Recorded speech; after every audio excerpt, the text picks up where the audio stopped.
DAZN is the home of boxing, with over 150 live fights a year. It's over! There's no way back from this, surely!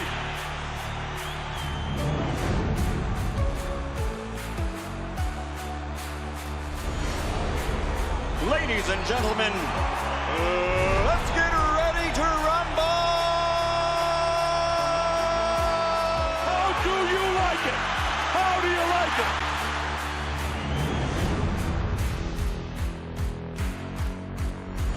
That is unbelievable. These guys will be legends in their own country, but also in the international basketball world forever. That is what sport means. That is what the EuroLeague trophy means.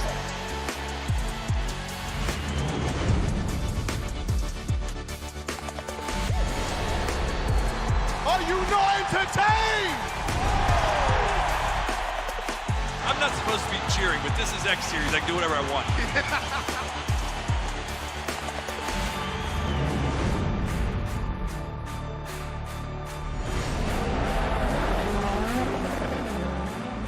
Everything is difficult in this life, so still you need to be on it.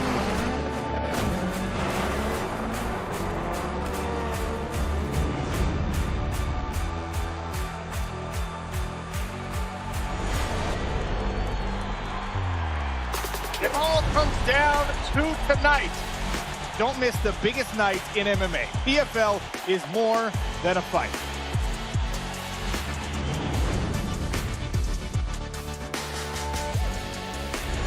Catching up on any NFL game is easier than ever before. Looking to the end zone for the win! Oh my gosh, one of the great games you'll ever see.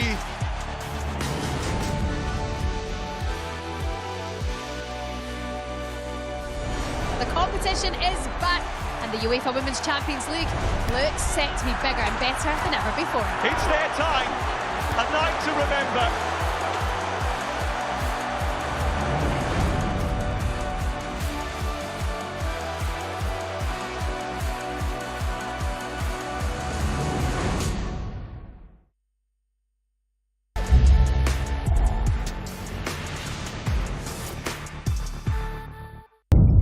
The following program is recommended for those 16 and over, as it contains sporting violence, possible bad language, and flashing imagery.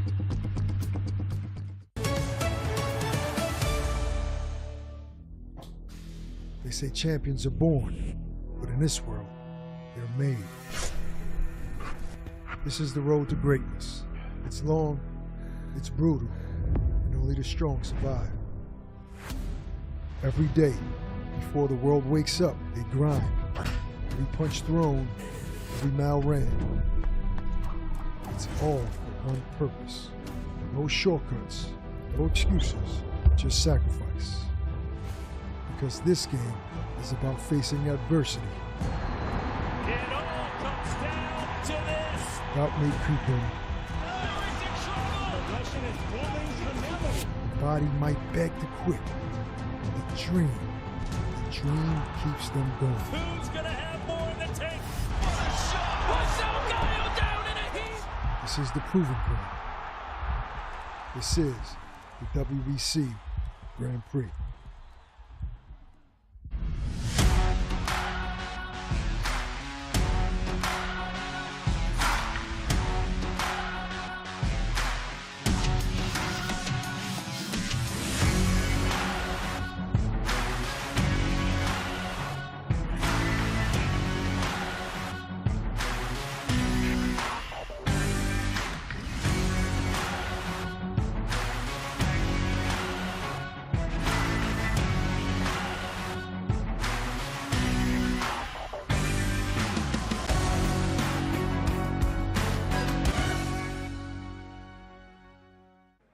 Hello and welcome. We're back in Riyadh, and all the eyes of the boxing world are right here. Just a few hours ago, we had Moses Itauma and Dillian White officially launching their esports World Cup Fight Week. In a few hours, they're going to be right behind us in that ring, and they're going to have their public workout.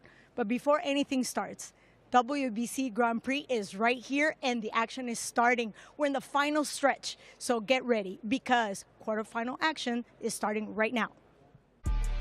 We are all set for the WBC Boxing Grand Prix.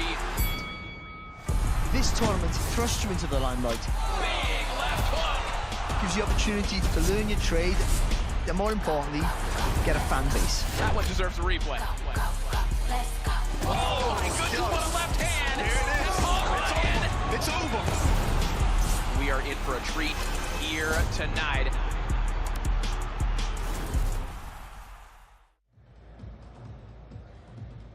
We are back in Riyadh for some boxing at breakfast as the WBC Grand Prix comes down to its final 8 in each of the 4 weight divisions. Welcome to the quarterfinals live from Kingdom Arena.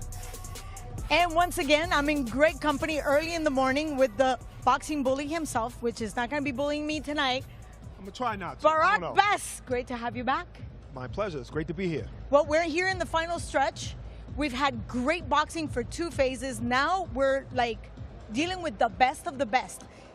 Definitely. And you know what? It's only the quarterfinals, but it kind of seems more like semifinals, leaning closer to finals because of the quality is so good, especially in the smaller divisions. Yeah, we had spoken before, even in the first phase, how many of the fighters that are not here now were just as good. And if they went anywhere else, they could be pretty much cleaning any division. Definitely. Listen, I said 2 things about this whole tournament. One is that this is the Olympics for pros, you know, Yes. and this is going to become very, very popular. I hope we continue to do this. Secondly, it's going to have to change the culture in boxing where guys who have losses, if they lost in something like this, it's respectable. We're still going to be looking for you. Promoters still want you. Absolutely. This was a great platform for all those fighters that are not here in the quarterfinals, but they could do it anywhere else. And for sure, this is the opportunity for them to get the exposure. So do you have any favorites, any favorite division? Oh, man, why did you say that? I had to. I had to put you against the ropes. Come on. Pomelo, middleweight. Yeah. The kid, when he came in this in April in his first fight, he fought a puncher and outboxed him. Then he fought Paul Ryan. He fought a boxer and knocked him out. That's adjustments. That's beautiful. Okay, let's go to 140. Carlos Utria, another guy. He can pressure you and he can fight on the back foot.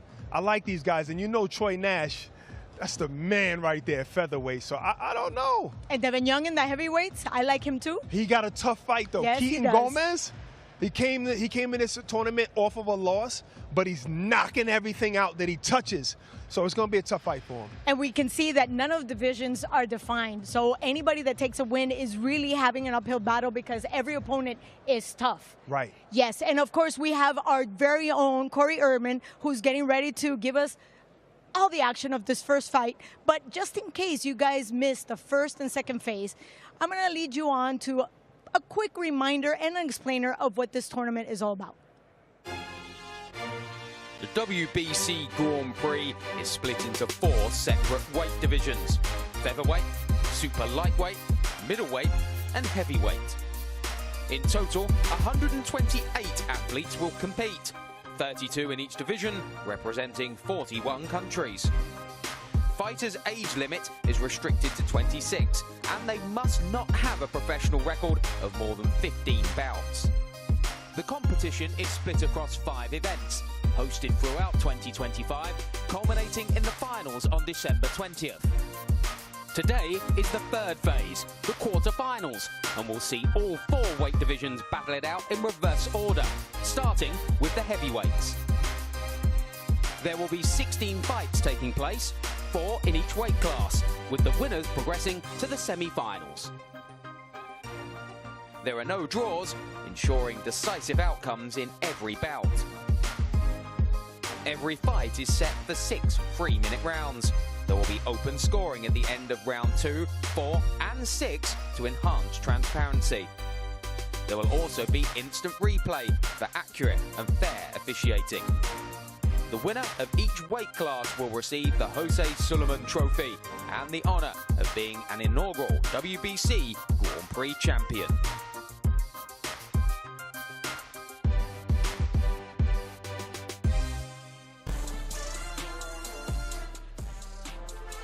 That's right, the field of 128 has been whittled down to the best of the best, and we're going to kick things off in the heavyweight division with 4 quarterfinal matchups. Of note, the pre-tournament favorite and Olympic gold medalist Lazizbek Mulajanov no longer a part of the tournament.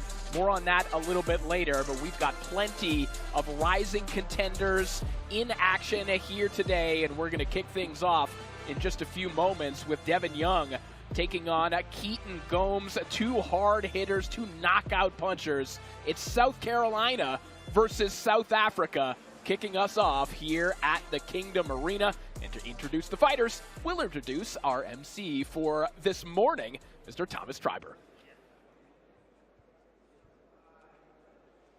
Live worldwide on DAZN, let's first welcome to the ring, Keaton Gomes.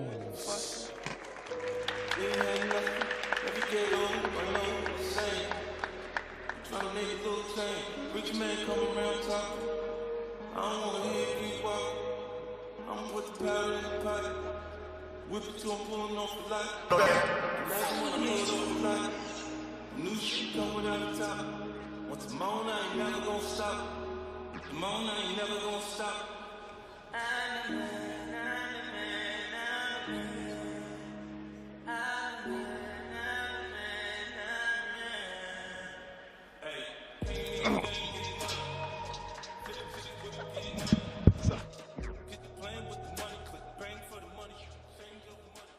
And now let's welcome to the ring, Devin, the Destroyer Young. Well, I told Brody change the ways. I'm praying he don't see jail to live another day. I'm praying I don't see hell. Ain't no telling what I do for my family, just know I mean well. No, you ain't next to me. No, you ain't next to me. But I'm hoping you can see. I'm praying you can see. $1 million curses turn to $1 million dreams. $1 million on me, but girl, it ain't what it seems. I'm having nightmares. I'm having nightmares on my brother clutching on me. Can't see the snakes up in the grass, or what you showed me. You can't trust these, they ain't your friends, what you told me. Young man, just stay about the streets, it could get lonely. You can do whatever you want to dream of, what you told me. I ain't understand your words back then, but that's the old me. Now look at me now. I'm walking on the stage, they waiting for me like 23,000. Too many voices in my head, just know I'm hearing you loud. I'm walking around, smile on my face, just know I'm hurting inside. Oh yeah, I'm hurting inside. So I buy diamonds on diamonds on diamonds galore. Chain after chain after chain, what's the word? But it seemed to be the only thing that make me happy. Ladies and gentlemen, welcome to the Riyadh season WBC Boxing Grand Prix, live from Riyadh, Kingdom of Saudi Arabia. We would first like to thank the Kingdom of Saudi Arabia and the custodian of the two holy mosques, King Salman bin Abdulaziz Al Saud. His Royal Highness, the Crown Prince, Mohammed bin Salman. And His Excellency, Chairman of the General Entertainment Authority, GIA, and Chairman of the Saudi Boxing Federation, Turki Al-Sheikh.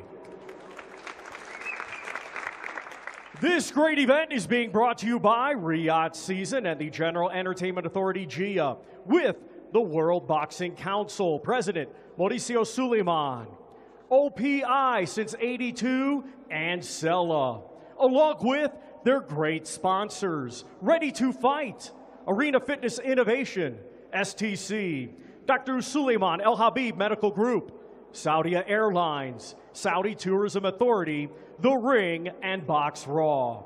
A big thanks to those great sponsors. All of today's bouts are sanctioned by the Middle East Professional Boxing Commission, President Jose Mohan, and under the supervision of the International Boxing and MMA Consultants, President Joel Campuzano. All bouts scheduled for 6 rounds, and we get things started with the big boys of boxing, the heavyweight division. The 3 judges assigned will be Glenn Dawson, Guillermo Moreno, and Marcin Pavlak. Our referee in charge will be Bella Florian. Introducing to you first, fighting tonight out of the green corner. He comes to the ring wearing blue, green, and red, and weighed in officially at 217.6 pounds. His professional record, 12 wins, 3 defeats. 10 of his 12 wins come by way of knockout. Ladies and gentlemen, representing South Africa, here is Keaton Gomes.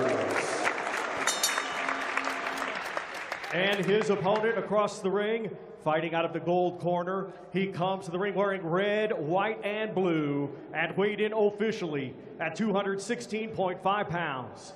Undefeated with 9 wins, 7 of his 9 wins come by way of knockout.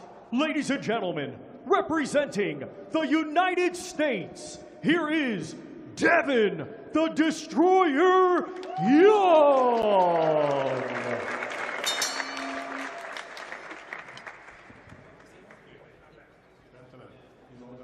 All of them during the fight. Listen to my command. Touch the gloves, start the fight. Thank you. So we are set to go with our opening contest, and if you heard Barack make some noise during Keaton Gomes' ring walk, it's because he felt Sunny Digital's production in his soul, but I assume it's also because we have 2 of the hardest hitters in the tournament opening things up. You're just going to throw me under the bus like that. Okay, I like the beat. The beat got me. But this fight I'm really interested in. You know, Young is good, he's long, he's tall, but he likes to mix it up. He likes to get inside, like right now. Hand from Gomes, and Young is in trouble already. Wow. Keaton Gomes said that if he hits his mark, Devin Young is going to be out of there, and he found it in the opening 20 seconds. We've seen Young hurt before, and we've seen him recover, so let's see how he recovers from this one. Yeah, we remember that last fight against Jonathan Vergara. That was not the best outing for him, but he recovered. Yes. And a little birdie told me he was dealing with something. You know, his mouthpiece kept spitting out. You know, he had something. It wasn't even his mouthpiece. Wow, there we go. Well, he was delayed in Egypt. Then he got in, and then he had a little bit of a food poisoning issue. Right. And he showed up. Okay. That's 90% of the battle. That explains a lot. Good left hook there from Gomes a moment ago. And you're right, Claudia. That fight for Devin Young against Jonathan Vergara, that's one of those situations where context and retrospect makes it look a little bit better, but he just felt that right hand, and he's looking to grab a hold. There's nothing to grab a hold of. Keaton Gomes on the attack here. Pure heart right now with Young right now, fighting He's with got no legs. 0 legs. I'm surprised the ref hasn't stopped it. Oh, big right hand again. I'm surprised the ref hasn't stopped that. He was basically out on his feet. Tough kid. Young trying to find a bounce in his step, but these right hands from Gomes just cannot miss right now. Another one breaks through, and down goes Devin Young.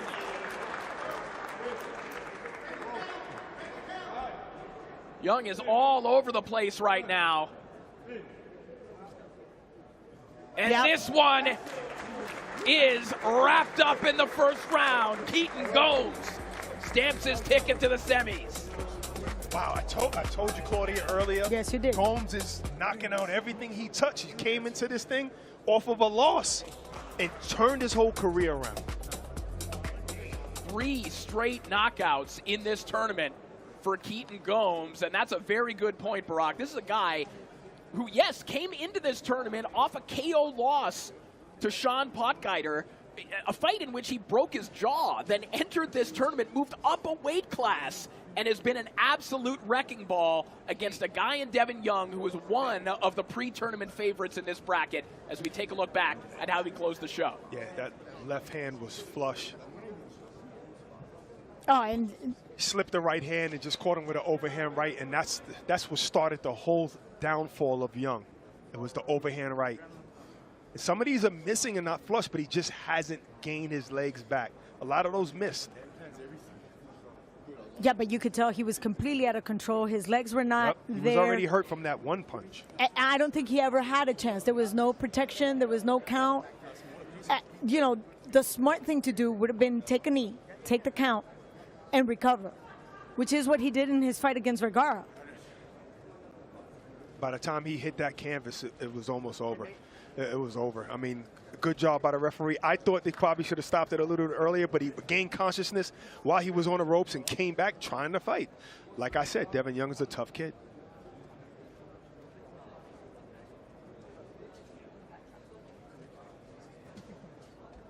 Well, the potential future of the heavyweight division. Moses Itauma challenges fellow Brit Dillian Whyte, the headline act of the Esports World Cup Fight Week, live on DAZN this Saturday. Buy now at DAZN.com/boxing. All right, let's make this one official as we hand it back to Thomas Driver. Ladies and gentlemen, here is the official time. 1 minute 58 seconds of round number 1. Our referee, Bella Florian, waves off the contest. Therefore, your winner by way of technical knockout, Keaton Gomes.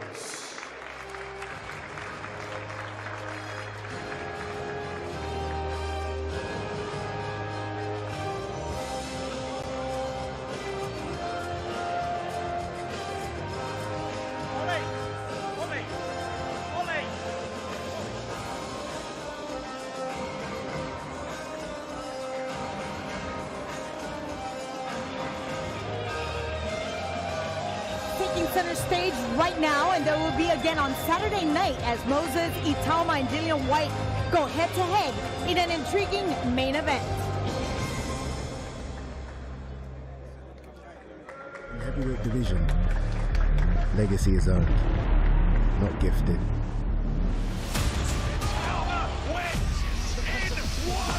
Like I said, it's Moses Itauma's time. And for Moses Itauma, the road to greatness is being paved one fight at a time. In his last outing, Moses Itauma faced Mike Balaguer, a former American football linebacker turned knockout artist, known for his knockout power and physicality. And he's in with a hard-hitting Mike Balaguer. Balaguer brought the pressure early, but Itauma brought poise beyond his years.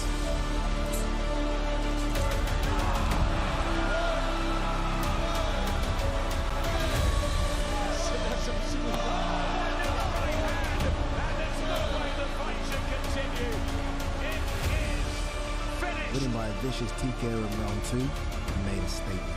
Still just 20 years old, the Southpaw female is unbeaten, unbothered, and on course to become Britain's next world heavyweight champion. I'm called the brightest prospect, or whatever I'm called, it's just noise. You got more chance of winning the lottery than you beating that Moses Itauma, let's be honest about it. In my mind, the last thing I'm thinking about is trying to prove someone right or wrong. I've got my self-worth and self-respect for me not to give up. 20 years of age, done everything up to his yet that's been asked him. And obviously going in with somebody like Dillian, who's got a wealth of experience and at the top level and so forth, would be a really big test for him. When I first turned professional, was obviously breaking Mike Tyson's record, youngest heavyweight world champion. We couldn't do that, so now it's just like step by step, fight by fight. If you're gonna ask me like what's my plan in this division, is to knock Dillian Whyte out, I guess. A lot of the general public you know, the expectation's almost like it's a 2 or 3 round job for Moses. And my opinion is if there was any other heavyweight in the world boxing Dillian Whyte, they wouldn't say it's a 2 or 3 round job. So I think that just tells you how highly people think of Moses. Today you're gonna say that you're the best, tomorrow might say you're the worst. But like if I wake up in the morning, I'm still gonna be Moses Itauma. Moses has breezed through his opponents up until now, not going past the 6th round in 12 fights. This will be his toughest fight to date.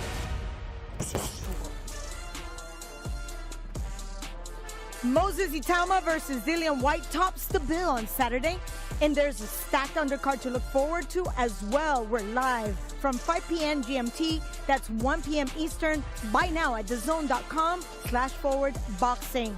And now it's time for our second fight of the morning, and it's back to Corey.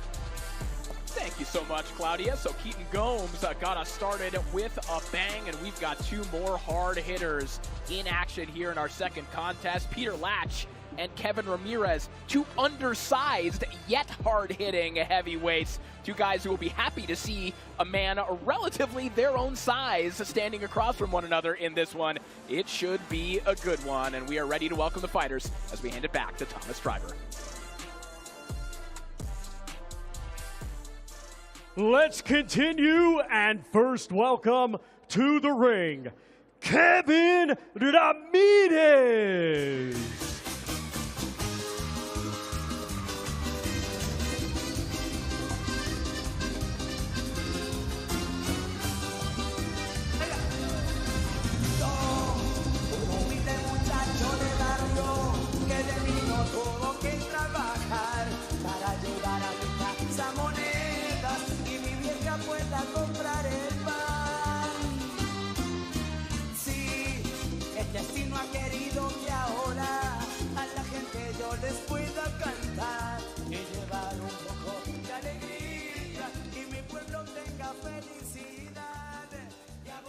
And now let's welcome to the ring, Peter Latch.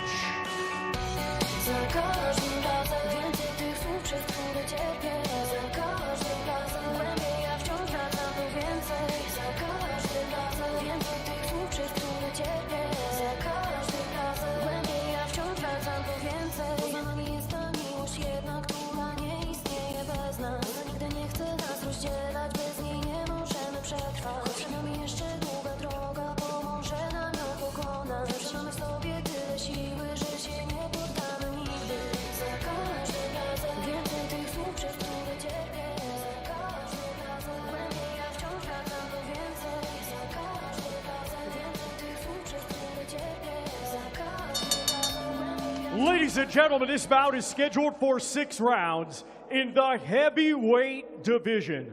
The judges are Glenn Dawson, Alan Krebs, and John Yona. Our referee in charge will be Lawrence Cole.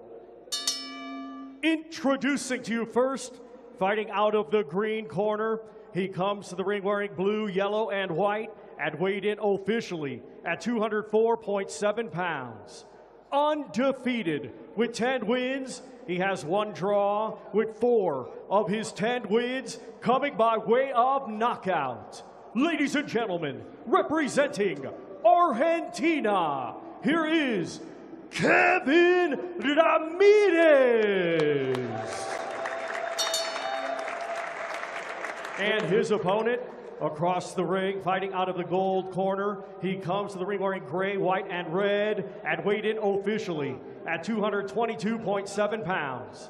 Undefeated, he has 14 wins. 10 of his 14 wins come by way of knockout. Ladies and gentlemen, representing Poland, here is Peter Latch.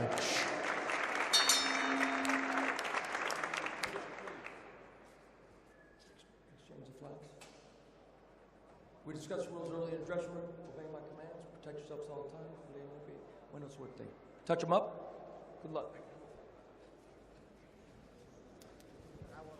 So as we referenced, 2 men who were exploring possibilities in divisions beneath heavyweight now find themselves a step away from the semifinals. Peter Latch was ranked in the top 30 by the WBC at bridgerweight prior to entering the tournament.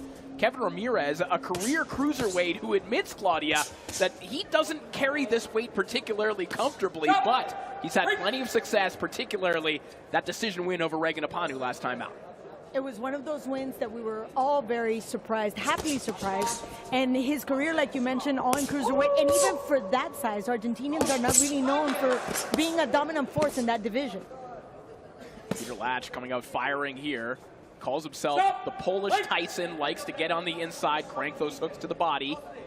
And last time out, he scored one of the best knockouts of the tournament thus far, a stunning knockout win over the amateur standout Marco Malone.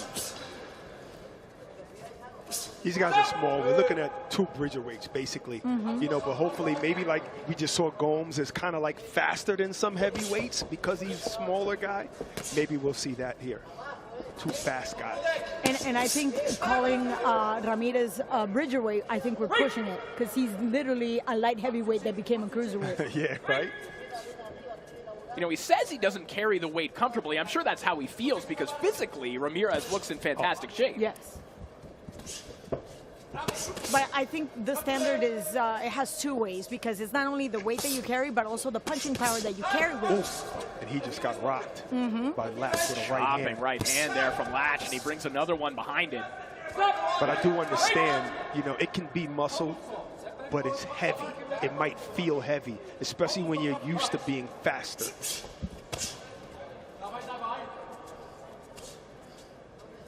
So Ramirez looking for that left hook over the top. We saw about 30 seconds ago the power of Peter Latch. Power that knocked Marco Malone out of this tournament. Seemed to affect Ramirez, at least momentarily, as we're now inside the final minute of round 1. But they both have first-round knockouts in this tournament, so it's not like either one of these guys start late, and they're both letting their hands go.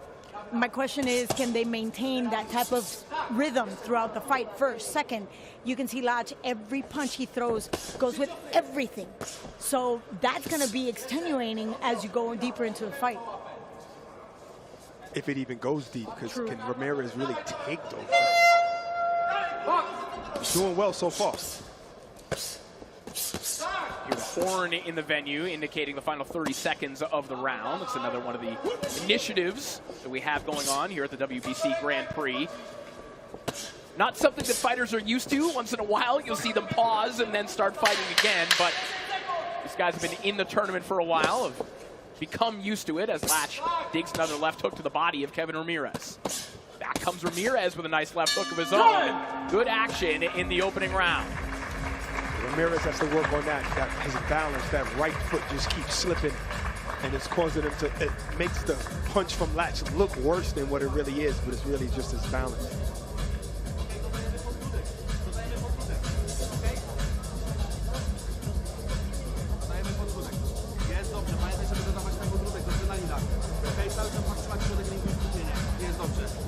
Bardzo ładnie. Jak dodajesz podwódek, to lewy hak założyć i tyle. To też ćwiczymy. Nic więcej. Chować się tylko za barkiem i go kontruj. Bardzo ładnie. Jeszcze? Oddychaj. Tutaj on nie ma, tylko trafiłeś. Głęboko, głęboko, ale nic się nie dzieje, nie? Jest wszystko dobrze, tak?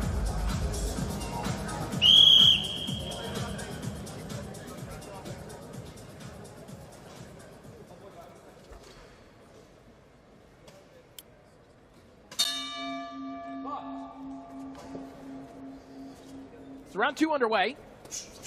Good moments in the opening round for both Peter Latch and Kevin Ramirez. And we are right back to where we started, right back to the phone booth. As both men digging hooks downstairs in the opening 10 seconds of the round.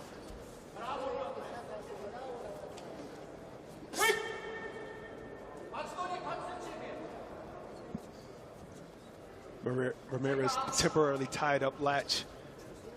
Break the action. That was a smart move. We got to get out of that corner, get off those ropes. He's putting himself in the corner. Yes, he doesn't seem to be very uncomfortable, even though Latch is being very aggressive there. But it seems like there's a level of comfort in that position. Definitely. He's not moving from the ropes. I think he wants to catch Latch in between one of those shots. It's taking some of the work that Peter Latch would normally do to get to the inside. He's taking that away. Latch, typically likes to bob and weave, that Tyson-esque style. Barack, he doesn't have to do any of that to get to the inside. Ramirez is just saying, okay, come on in. Right, and normally Latch just has the habit of doing that because he's fighting guys taller than him. Right. Now he's fighting a guy on the same level. He's like, oh man, this is all day. I'm gonna be inside all day, but you're right. He's letting him in, Ramirez. I think he took advantage of that because that left uppercut went right into Latch's chin, and it was beautiful. And as you were saying that, another one broke through at the same time. Exactly, and it's something Ramirez had to have seen to have him on the ropes like that, and now we know it probably was that left uppercut. Latch talked about the convenience of this training camp for him. Of course, Poland historically very deep in the cruiserweight division, and size-wise, Latch said he was able to dip into that pool, and he feels that his sparring partners both hit harder and make fewer mistakes than Kevin Ramirez, but he certainly looks like he has his hands full here in the early going. I love it when fighters say, my sparring partners are better than you. Yeah, right. Usually your sparring partners like you. You know, they're not trying to take your head off. And most of them get admonished if they do. Right. We've seen that. They're getting the paycheck. Yes. Ramirez missing over the top of that sweeping left hook. Latch tries to jump in with one of his own. Bump heads a little bit there. A little bit of a late shot there from Latch, who had a hold of the rope with his left hand as well. It's nothing like a little bit of leverage. Nothing like a little dirty work, and that was a good shot. Clean work there from Kevin Ramirez. Ramirez is feeling himself right now. I mean, left hook to the body, and then he brought it up with a left uppercut. Beautiful. And he's doubling up with that left. And I think he's just really playing on that counter punch. And that's where he works good, in the middle of the ring, on his toes. And I'm surprised we haven't seen more of that. It's a great job.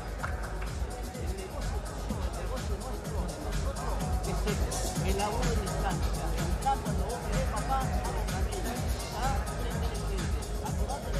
que te preparamos para la guerra. Ahora tenés que demostrar vos lo que tenés. ¿Sabés?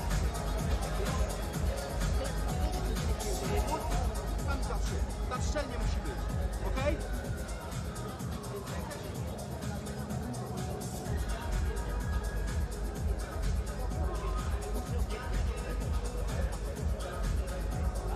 Hace que caso, Kevin, en el camino. Si vas a la pelea del cagado.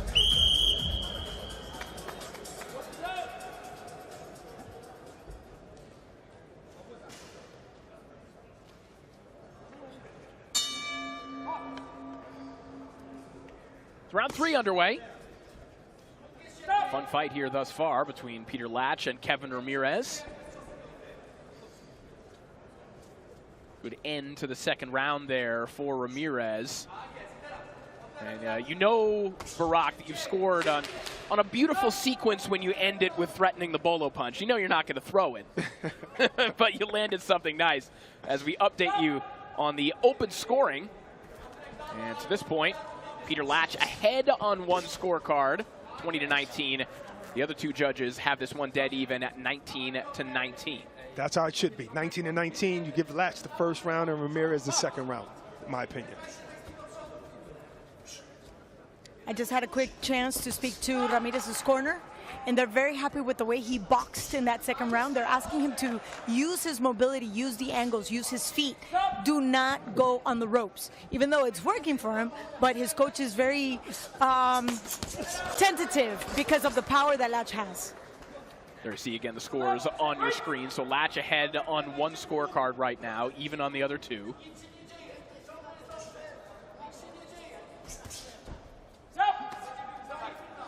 Kevin Ramirez, another one of these fighters that balances boxing with a day job, as he's admonished for holding there, and not just one day job, but two. He works as a street sweeper and as a garbage collector, and then finds time to train around it. And perhaps Barack, if he could start stacking up these increasing purses, maybe at least one of those jobs can go away for a little bit.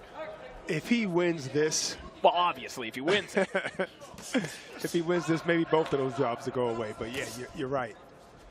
Man, that's a conditioned man right there to have two jobs. Talk about discipline. Two jobs and still work, put in the work. Boxing is a very jealous girlfriend, and his trainer is very fond of him.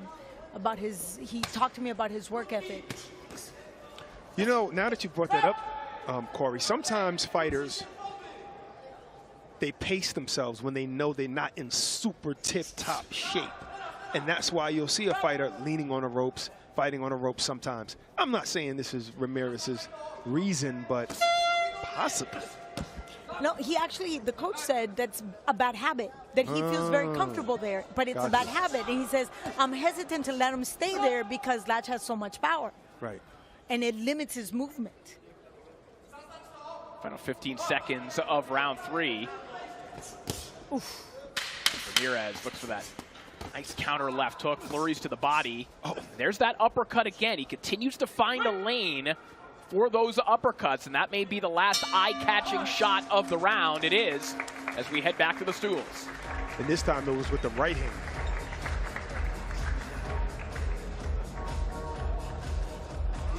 Crowd filling in here in the lobby area of the Kingdom Arena here in Riyadh in the Kingdom of Saudi Arabia. Of course, open workouts for Atalma White will follow our tournament action here today.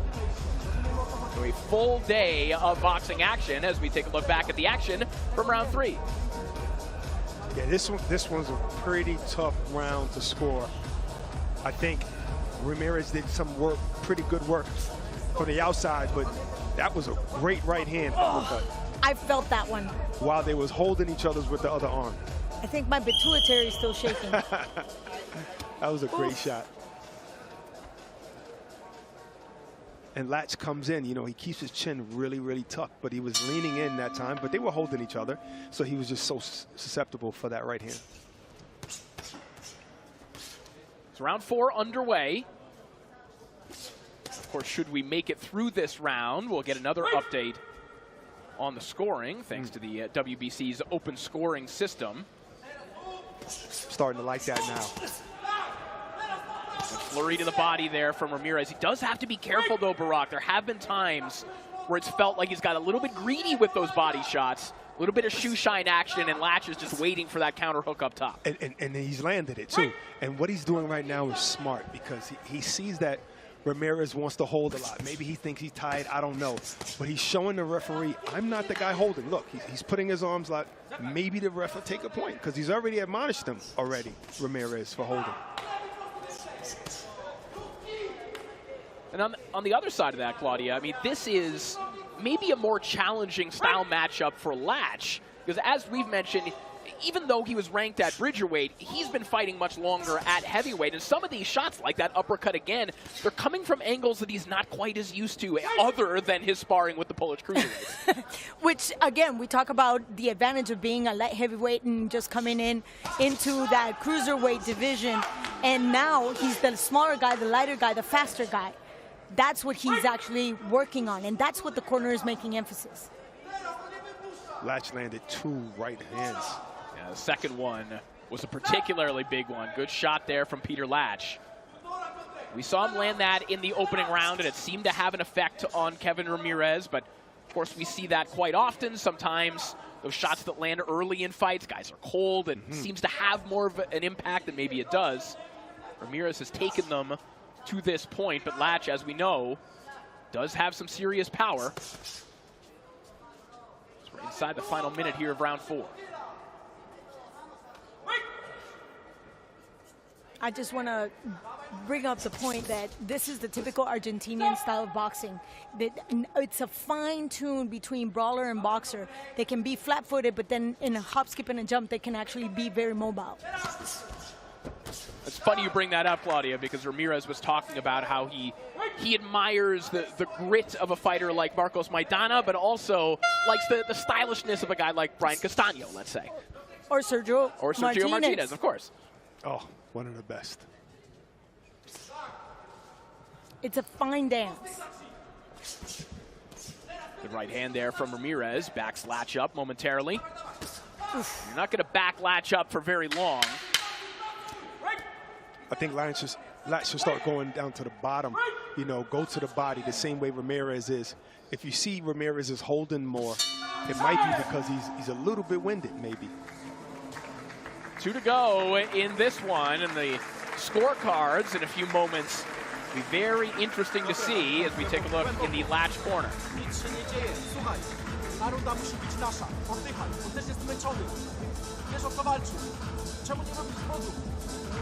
Umieć! Dasz sobie radę! Musi być wejście pod wodzie! Nie wchodź! Dystans pod wodzie! Dystans!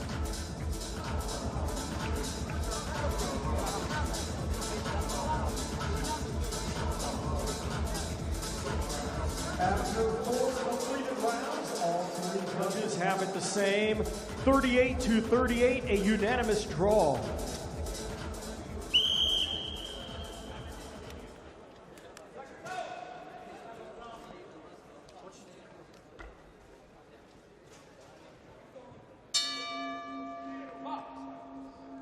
So round 5 underway, and as you might have overheard from Thomas Triber, the open scores were revealed. It is 38-38 across the board, dead even.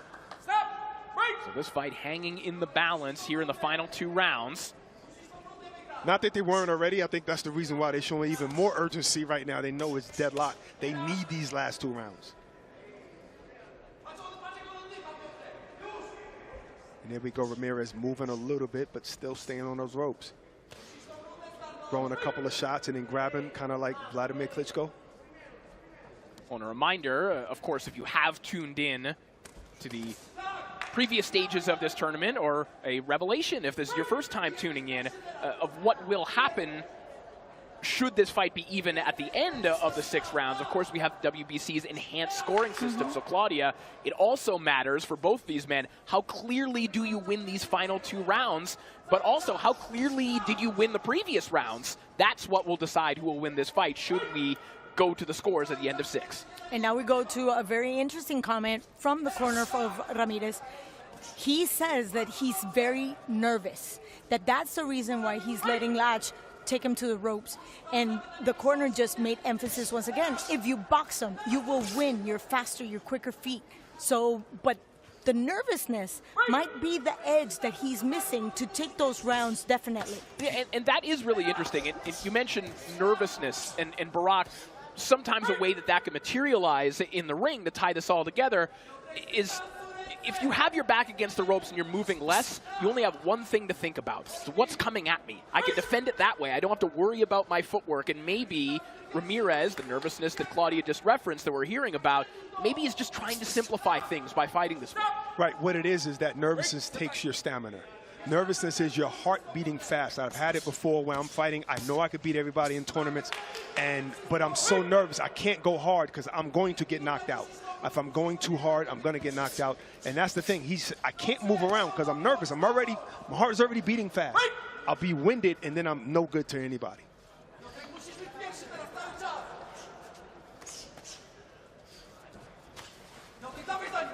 And we see that when he does decide to be on his toes, like that, he boxes beautifully.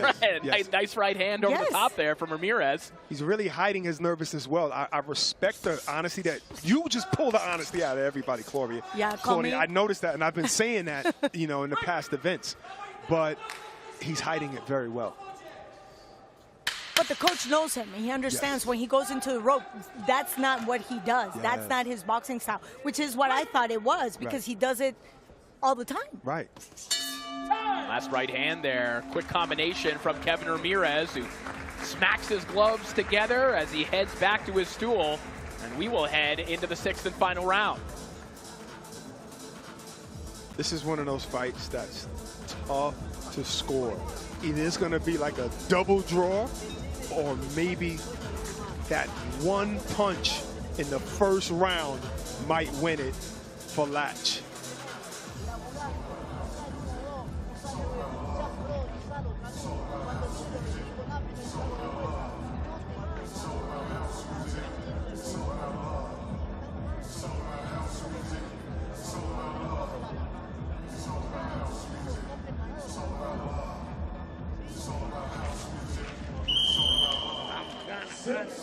Final round.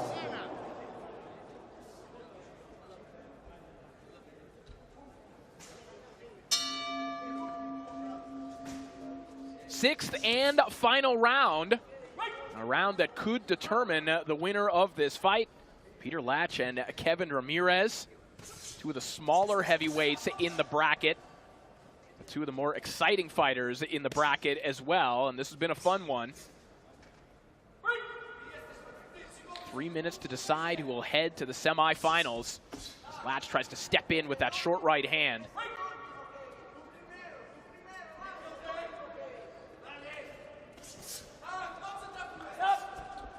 Tries to bring that right hand over the top. Yeah, Latch just should stop falling in. That was a great right hand, though, because understand that Ramirez is coming in naturally already. So if you just stand your ground and hit your shot, you might get a better shot connected if you don't just fall in all the way. Yeah, and it's a thing that we've seen a couple times already, Claudia, a thing that Latch does well. And again, those reference points to Mike Tyson's style. There are times when you think he's winding up with a right hand and he can kind of shorten it before it actually gets there. And he's landed 2 of those shots already here in the 6th round. And that comes with flying hours. Lots of experience to be able to make those adjustments so quickly in the trajectory of the punch itself. You are absolutely right, Corey, because what he's doing, he's not bringing it over the top. He's bringing it right down the middle, even though he's making it look like it's going to be wide, and it's short right down the middle. Ramirez is seeing his hips open up as if he's going to really bring a wide right hand, and he's not. It's typical of the Cuban school of boxing. Very short, snappy. That was another left hand uppercut by Kevin Ramirez.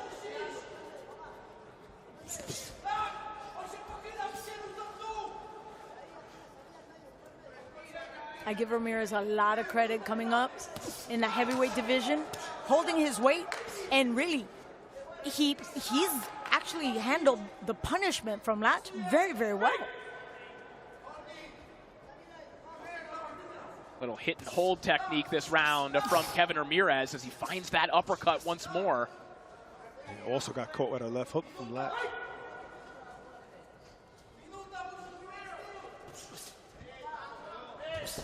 That's the mobility the trainer was talking about. There we go. Loosening up a little bit. 30 seconds left. Could it be a buck short too late? Maybe. Maybe so. You know, if Kevin Ramirez has 20 seconds of that kind of boxing in him, it could make the difference in this round. Oh. Referee took Stern warning for Tough both guy. men. Final 15 seconds of this bout make it the final 10. And we will indeed head to the scorecards. And who knows, we may need the enhanced scoring system in this one. They fight to the final bell.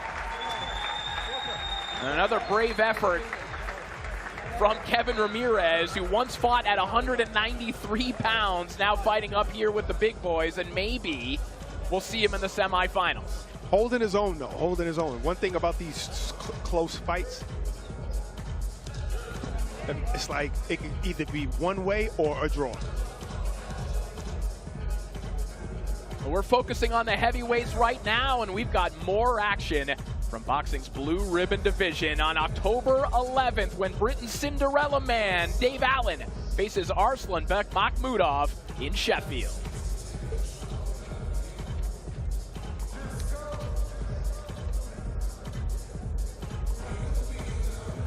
An entertaining fight here between Peter Latch and Kevin Ramirez, who both talked about liking the fact that they had an opponent in and around their own size, and it produced a lot of action like this, a lot of close infighting and some fun rounds here throughout the contest. There was no difference from round 1 to round 6. These guys gave their all. The only times you've seen a little difference is when Ramirez made it different, when he actually was on his toes and gave some distance. But this is kind of what it looked like the whole time. The referee is like, break it up. I thought the referee broke it up maybe like the last round when he really shouldn't. They were still letting their hands go, but it is what it is. He's the first line of defense. I think both fighters gave us the best of themselves. I give, again, Ramirez a lot of credit because he took a couple of punches that I wondered if he was going to be able to continue. Yeah. I mean, it looked like he got rocked in the first round from one punch. It was a right hand, but then that was it. And like Corey said, it might have been he was cold. I don't know. It's not too cold in here, but, you know. It's cooling off a little. Yeah. He might have been cold. I don't know. But everything after that, he took it very well.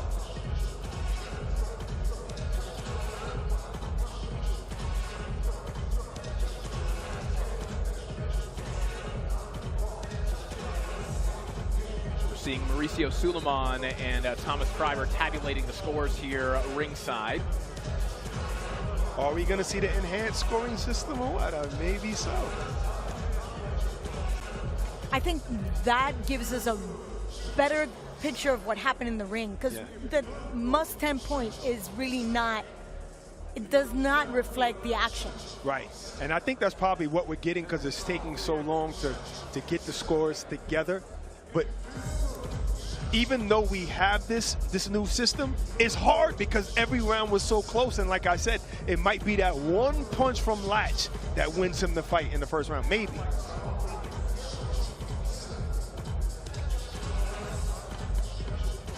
Or maybe those uppercuts won the fight for Ramirez.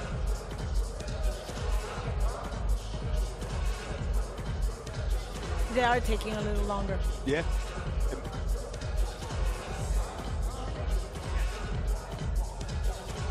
All right, so we are getting word that we will be utilizing the enhanced scoring system to settle this contest. Not to spoil anything, but you know, when people see scores taking a long time, people immediately allege there's something untoward happening. We just have some more complicated boxing math going on right now. That's all it is. That's all it is. Nobody's getting robbed. No, it's actually the way it should be. Just take your time, analyze every round, who won decisively, you know, and there's 3 different levels. And I think that really gives us a very clear picture because like you said, Barack, it was a very tight call. Every round could have gone either way. I said earlier that we might get a double draw Whereas even with the enhanced scoring, it's like, wait a minute. Right. It's a draw. Right. Yep. But somebody has to advance to the semifinals. All right, the enhanced scores are in the hands of Thomas Treiber, so let's send it back up to the center of the ring. Ladies and gentlemen, after 6 rounds of boxing, we go to the judges' scorecards. Judge Alan Krebs scores it 58-56 in favor of Ramirez. Judge John Yona scores it 58-56 in favor of Latch. And Judge Glenn Dawson scores it 57-57, a split draw. Therefore, we go to the enhanced scoring system. Judge Glenn Dawson scores it 3-3, even a draw. Judge Alan Krebs scores it 5-2 in favor of Ramirez. And Judge John Yona scores it 4-2 in favor of Latch. This is also a split draw. Therefore, we go to the WBC executive panel, and they have it scored 4-1 for your winner, Kevin Ramirez. Double draw, like I said? Wow. I didn't think I was going to ever see this type of scoring. That's as close as a fight can possibly get. But the Cinderella story of Kevin Ramirez will continue in the semifinals. There were so many draws, they was about to come to us and say, who won? Don't put this on me. It's funny because the corner came to us and they said, how'd you see it? And we all saw it. I saw it a draw. Yeah. It was a very, very close fight. And as we see Kevin Ramirez celebrating this big win, we saw a little earlier how Moses Itauma is gearing up for his clash with Dillian White on Saturday. And now it's time to look at how has the body snatcher been training and preparing. I'm going up against Mike Tyson, and we can compare to Mike Tyson and a lot of great fighters, and I'm just the world me. I've never even been compared to Jerry Cooney. The body snatcher, Dillian White.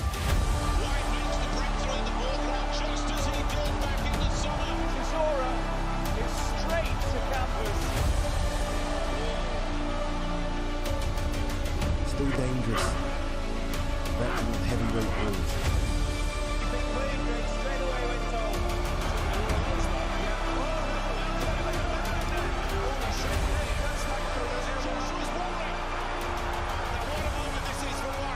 You know, I ain't got nothing to prove to no one.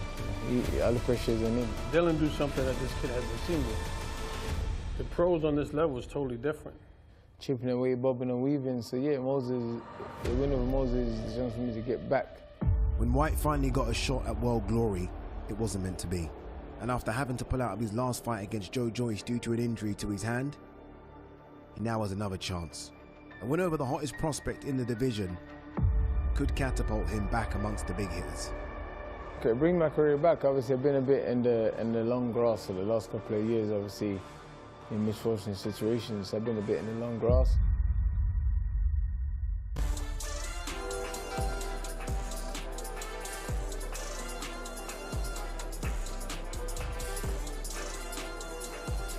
It's got all the makings of a classic, that potential future of the heavyweight division against one of its most modern gatekeepers. Moses Itauma versus Dillian White tops the bill at Esports Fight Week. For more details on how to purchase this must-see event, go to DAZN.com/boxing. And more on the heavyweight action to come right now. So let's go back to Corey. Thank you so much, Claudia. We've got a good one coming up next here. Our third fight of the heavyweight bracket. Ahmed Kurnich and Sotne Rogava, two talented amateurs, two big men going at it here in our third of 4 heavyweight fights today. We are ready to meet the fighters. Let's send it back up to Thomas Treiber. Let's first welcome to the ring, Sotne Rogava.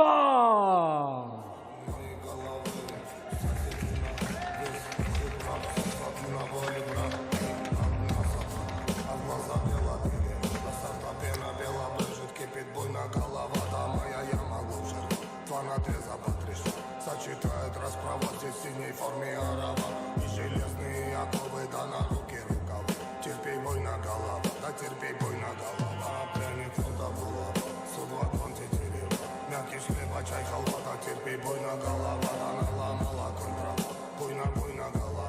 Заварила каши с маслом, расхлебали мусора. 2 патрона, 3 пера, 3 прихлопа, 2 жмура. Ключ от бура на карман, не вышли в хозяева. Здесь рулит буйна голова, буйна голова. Здесь главный буйна голова, да буйна голова. А когда буйна голова закипела. And now let's welcome to the ring, Ahmed Kurnich.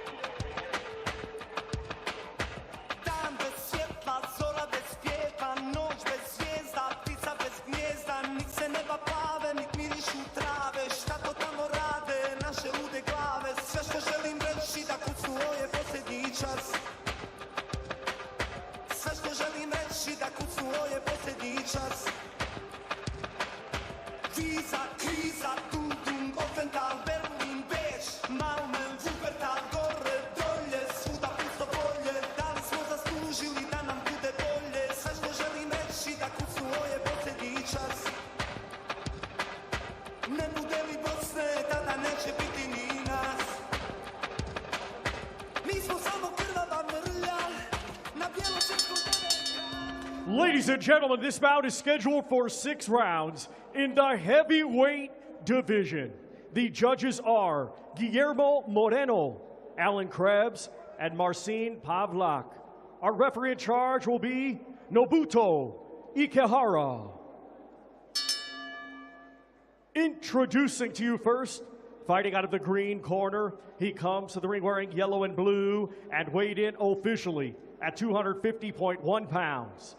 Undefeated with 12 wins, 8 of his 12 wins come by way of knockout. Ladies and gentlemen, representing Ukraine, here is Sotne Rogava. And his opponent across the ring, fighting out of the gold corner, he comes to the ring wearing white, blue, and yellow and weighed in officially at 268.7 pounds. Undefeated with 5 wins, 4 of his 5 wins come by way of knockout. Ladies and gentlemen, representing Bosnia and Herzegovina, here is Ahmed Kurnich.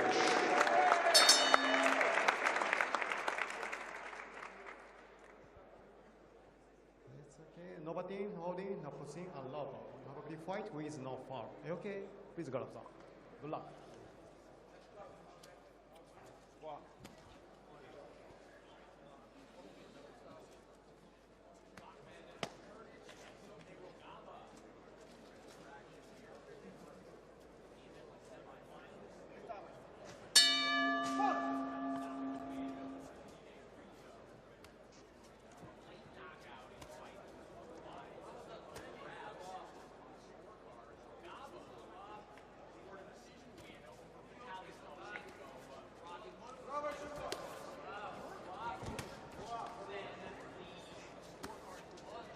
Yeah, definitely. And you didn't think that he can beat Stalchenko if I want to be honest. You know, that's why he's the kind of guy that you want to root for. But yes, it was a close fight.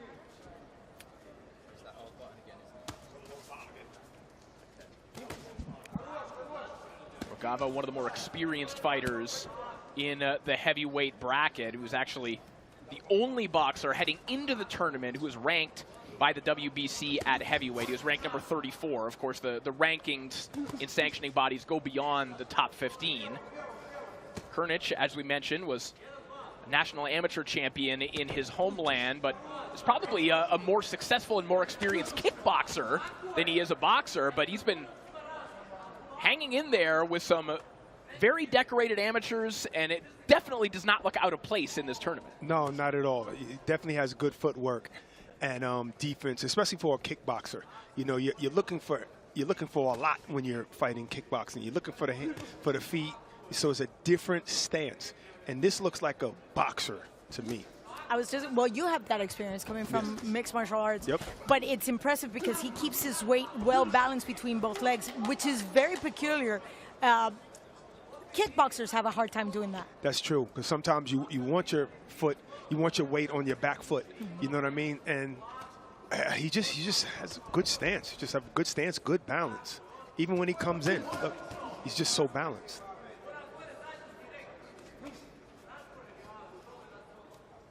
See the quick hands of Rogava, who trains out of the Goosen Gym in Los Angeles. Mainly trains with Jonathan Wally, who's been in his corner throughout the tournament. And Brock, we were talking to him before the tournament, and he's talking about how lucky they are to have the level of talent they have in that gym, but also just in the Los Angeles area. He says, we have TV caliber heavyweight fights in sparring every day. Wow, that's incredible. I can only imagine. I've only been in that gym one time, but one thing I do remember now that you bring up Jonathan is that he was giving him good advice. He was giving Rogava good advice in between rounds. I've seen Jonathan around a lot, but he proved himself last time. Dangerous little sequence there. Kernich just missing with that right hook. Final 10 seconds of the opening round. Good jab to the body by Rogava. That's smart. Keep Kernich resetting. And that'll do it for the opening round. Good moments for both men.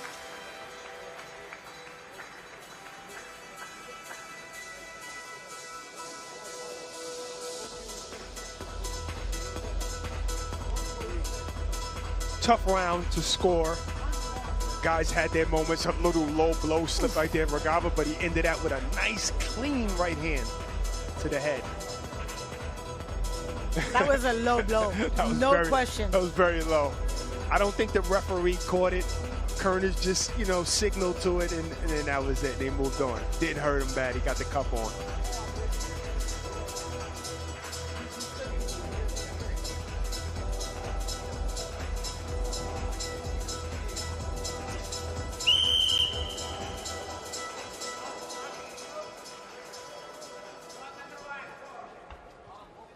You know it's a close round when the highlight is a low blow. Yeah. It's round 2 underway. We referenced the kickboxing background, but also present of Kernich. But Sonia Rogava is also probably a more accomplished Muay Thai fighter than he is a boxer. You wouldn't know it by looking at him right now. But Rogava had over 300 Muay Thai fights before converting to boxing, but unlike Kernich, Rogava has kind of left that behind. Kernich, we referenced this in one of his past fights, he actually signed up for the Glory Heavyweight Kickboxing Tournament that was here on DAZN as well. So he basically says, if there's a tournament and we are fighting in some capacity, I will put my name in the hat. He's a pure fighter. We're looking at two martial artists right here, basically. But he's just a pure fighter. He wants to fight in every genre. He just wants to fight, period. Yeah, that's it. He just wants to fight. Yeah. Whatever. Absolutely. And in the beginning, he had a little bit of success, but Rogava kind of turned it up. He turned it up, spent them, just let his hands go. But it's the double jab that got Kernich inside. But Rogava, he turned it up, kind of took the round over.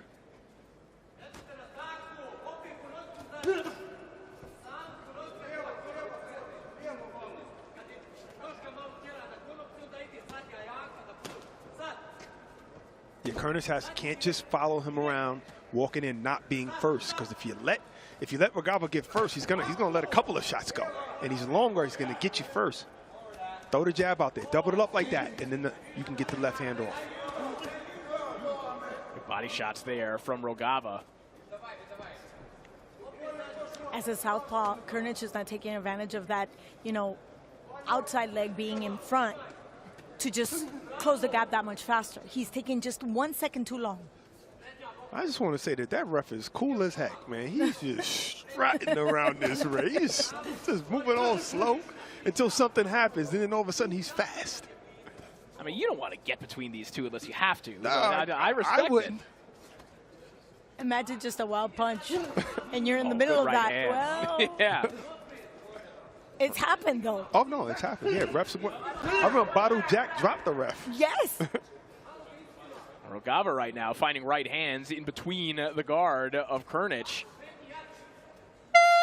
And one thing we are seeing from Krnic that Rogava is taking advantage of, Claudia, you look at how Krnic is holding his hands. The elbows are out a little bit, and it's presenting a little bit of a lane for Rogava, who goes right back downstairs again.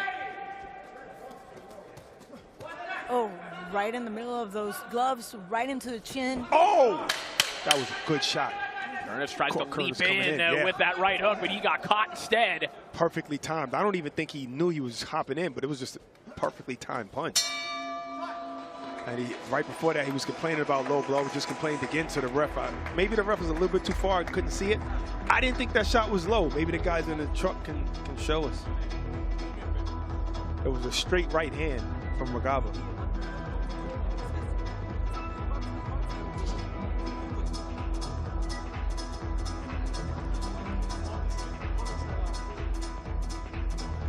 Ooh, that was low, absolutely. Yeah, you're right, you're right. That wasn't the one that he complained about. It was a straight right. But now I see a trend.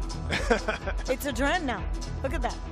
Oh, and that's the right hand that caught him. Because like Corey said, Krnic leaped in, and the right hand was there to find him. Boom! After 2 guys rounds, get knocked out with shots like that. One judge has it, 20-18 like Marquez for the green corner, did Manny Rogava. Pacquiao. The other 2 judges have it even, a draw 19-19.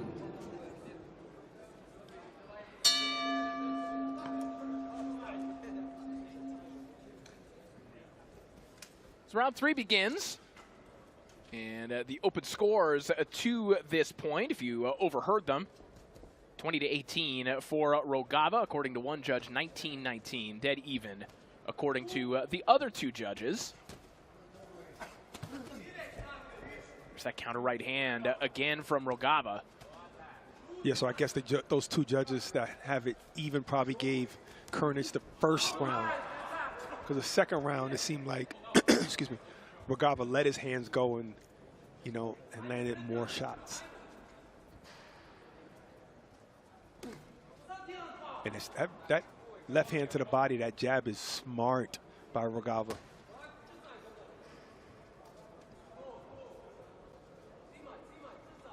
I wish we had better punch stats at this moment, because you can see Rogava has been more accurate in his punch, finding spots. Yeah, he'll go low sometimes, but but even How low can you go? That sounds like a good song. There we go. We're fixing shorts. A referee fixing shorts. He just okay. Yeah, the trunks are getting quite low. Also, everything getting low. And by the way, the uniforms changed for this last phase. I noticed. And now they have the flag of the country. Okay, okay, nice. Body shot again there from Rogava, brings a nice uppercut immediately behind it. That was smart. That was smart. Go to the body with the right hand and then go right up top. Same hand, right up the middle. And then right afterwards, through that same shot, but to the body. And it's similar to a concept that we're seeing, Claudia, in baseball these days with pitchers, where they call tunneling, where pitchers will throw a pitch in the same spot but slightly different. So you're kind of expecting something that your eyes just saw, and it's slightly different. Rogava essentially did that with the uppercut that threw the same shot to the body, caught Krnic a little bit off guard. Just that change in the trajectory, like, it's a split second. That's all it takes.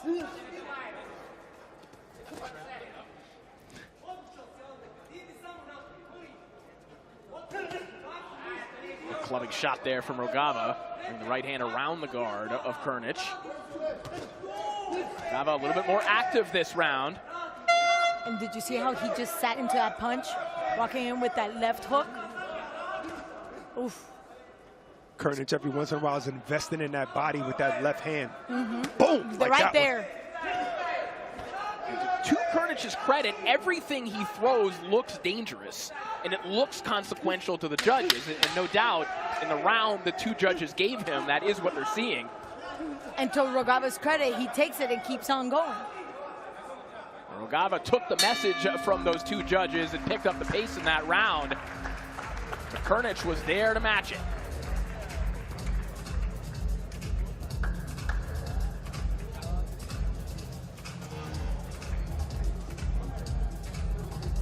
A reminder that coming up on Saturday, Moses Itauma, the potential future of the heavyweight division, Takes on the longtime stalwart Dillian Whyte right here in Riyadh as part of the Esports World Cup Week. A massive stage for the young Moses Itauma against a guy in Dillian Whyte who has been around this type of pomp and circumstance many times before. Be curious to see how Itauma handles the moment coming up this weekend. That's a good question, and nobody's giving Dillian Whyte a chance. And I like that because it could be fuel to him, you know? So it should be a good fight. I'd say it takes a lot of pressure off his shoulders. He's walking in with absolutely no expectations. Right, right. He's even talking different, saying, you know, I never said I was the best, you know, but I come to fight, and that's the truth. He comes to fight, and he'll fight anybody. Same could be said about Ahmed Kurnich, who, as we mentioned, will fight you in any discipline you want. Yes. Rogava, very much the same way. Kurnich maybe looking for a little bit of a bounce-back round. I think to our eye, that was a Rogava round in round 3, maybe based on hand speed and volume. But Kurnich now turning it up a little here in the 4th. Still going to that body with that left hand. Say, you know what, I'm going to slow this guy, Rogava, down a little bit. Oh, good left hand there from Kurnich. And that's what happens, too, when you go to the body a lot with the backhand, it leaves the top open. And you can fool him with that shot, and I think that's what he did. He slipped a left hand up top. 2 knockout wins in the tournament thus far for Kurnich. Of course, that last one over Davide Brito that we told you about, and in the first frame of the tournament, scored a 3rd-round stoppage over Jordi Valenzuela. That Brito knockout, that was something. We were still just adjusting in our seats. Yeah, that was something. I think Brito is still protesting that knockout. Brito thought he might be on his way to maybe a decision win in that one, but the power of Kurnich showed up at the right time. There was a lot of urgency in Kurnich corner. I'm really interested to see the scorecards after this. I'm liking this open scoring thing, you know, because I want to see what do they like. Do they like the volume punching, or do they like the Kurnich with the harder shots? Or is it the precision? Is it saving energy? Is it what is it that the judges like? And you know, it's a matter of what you're privy to. What is it that you're looking for in a fight? Right. I like damage. Yes. The thing is that sometimes Rogava does pity pats, and that's not good to some judges. You Especially in heavyweight. See those shots right there? Those are not pity pats. That's what he should be doing, in my opinion, instead of the pity pats. Like that beautiful combination. Those are quick right shots, but they're damaging shots as well. well. Right. They're not really going to hurt him, but it looks good, and it's scoring. And it sounds good. Yeah. 10 seconds of the round. But the pity patting that you mentioned, those are bad habits. When you stay too long in the amateur ranks, you get stuck with that. Nice rally from Rogava in the final minute of that round, but was it enough? He takes a deep breath back in his corner. Yeah, but that's one thing about Rogava. He be looking dead tired, but he throws his hands. He throws his hands, just like in his last fight. He looked tired, but he just runs off that gut, that grit that he has.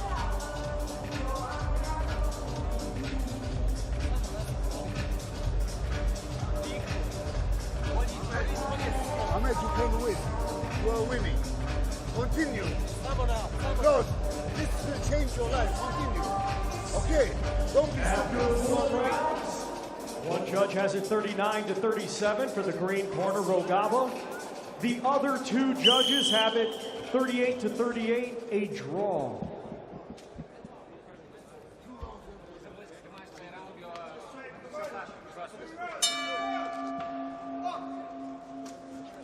So as round 5 begins, we can update you on the WBC open scoring. 39-37 for Rogava, according to one judge, and 38-38 dead even, according to the other 2 judges. So this is a fight that is still winnable on the scorecards for Kurnich, if he can win the final 2 rounds. And of course, we've seen the depths, the absolute depths of the WBC's enhanced scoring system in our most recent fight. Oh, so man. anything is possible if you can stay in the fight and keep the scores close. And this has been a close competitive fight here between Krnić and Rogava. Yeah, Rogava has to move his legs now. He's going to have to land those shots like that and then turn. Land those shots and then move. Don't stay in the line of fire. When you see that the judges are looking at his power, not just you landing shots, and they're giving him rounds. Rogava's corner is a bit confused. He doesn't understand what the judges are seeing. So he's asking Rogava to just be first, be more active, and just box him. You know, we've talked about that throughout the tournament, Claudia, that one of the interesting things about open scoring is that the fighter in the corner, they can kind of read between the lines. They can take the data of what they think they did in that round and how the judges scored what they did and say, okay, does that mean they like it or they don't? And so, yeah, it's an interesting scenario that Rogava's corner is in now, where maybe they don't understand what they're doing wrong. Yeah. Right. But that's why I said he needs to get on his bike a little bit, just move a little bit more. You can land those shots that you land from the outside and then just move, get out of range. That's so that you don't even give Krnić a chance to land anything. But maybe they're looking for more action, more activity coming from Rogava, and that will neutralize whatever Krnić is bringing into the table. Final minute here of round 5. Remember, we've seen a lot of fighters that decide to get on the bike, and that goes against them. That's true. But if your opponent's not even hitting you at all, then you just can't win. Because every time Krnić throws a shot, it's hard, and it just looks hard, even when it's blocked.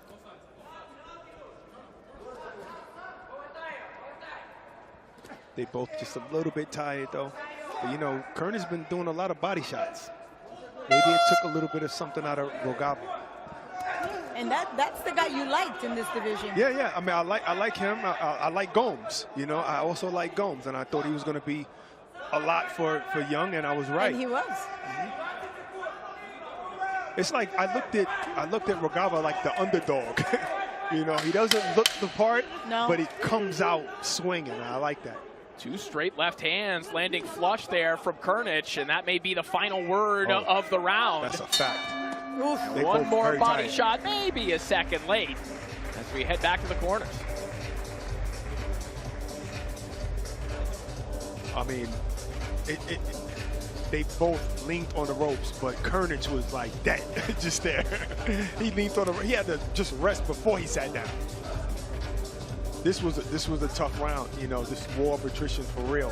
Good shot by Rogava, snuck that right uppercut there. And going to the body is smart, but I guess he's too tired to really move around. But he's firing from the right range. But see how that left hand by Krnić was partially blocked? It still looks hard. But I'm gonna just appeal to the body language. Rogava just seems spent. Yeah, it's a really good point. Barack mentioned that Krnić looked tired when he got to his corner, but he doesn't wear it in the same way that Rogava does throughout the round, and you do have to wonder, is that something that can influence the judges? Agreed. Even the hands are down. Good point. 6th and final round here. Got to dig deep, Rogava or Krnić. Guys got to dig deep. I know you're both tired. We know that the open scoring at the end of 4, 2 of the scorecards, dead even. Rogava ahead by 2 points on the 3rd scorecard. So Ahmed Krnić, who has a degree in economics, he can do the math. He knows that this is a winnable fight. Yeah, and this is why Rogava has to really dig deep and turn it up this round, because more than likely Krnić won that last round. And if you could take this one, and if you could take it big, maybe you could win with the enhanced scoring if it's a draw. See, but I want to see more decision behind those. What is it that you call them? I call them tap-taps. Yeah. And then again, I'm asking for too much. These are 2 big guys going at it for the last 5 rounds. That's true. They're tied. Yes. But if you want to move up in the sport, you're going to be fighting 10 and 12 rounders, Body shot again there from Krnić. It's a sequence, or a combination, excuse me, that's working well for Kurnich, just kind of throwing away a right hand, left hand to the body. Yes, absolutely. He just missed with that straight left, though.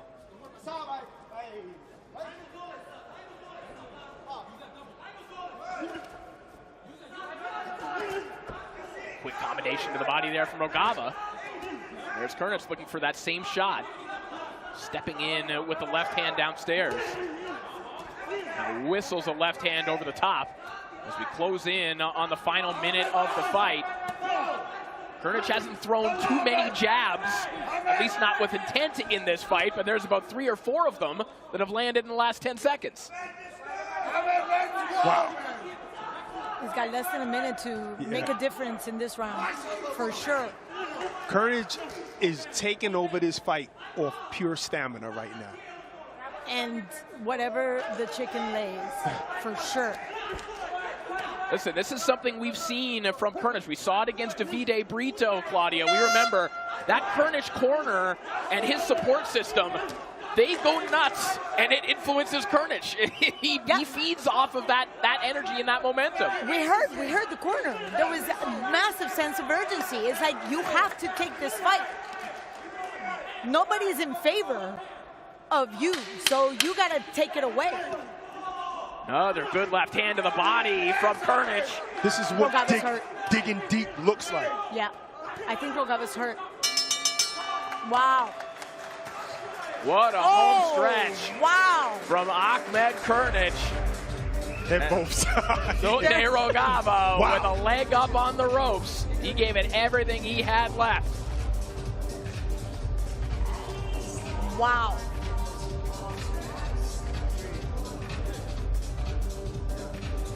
They're both spent.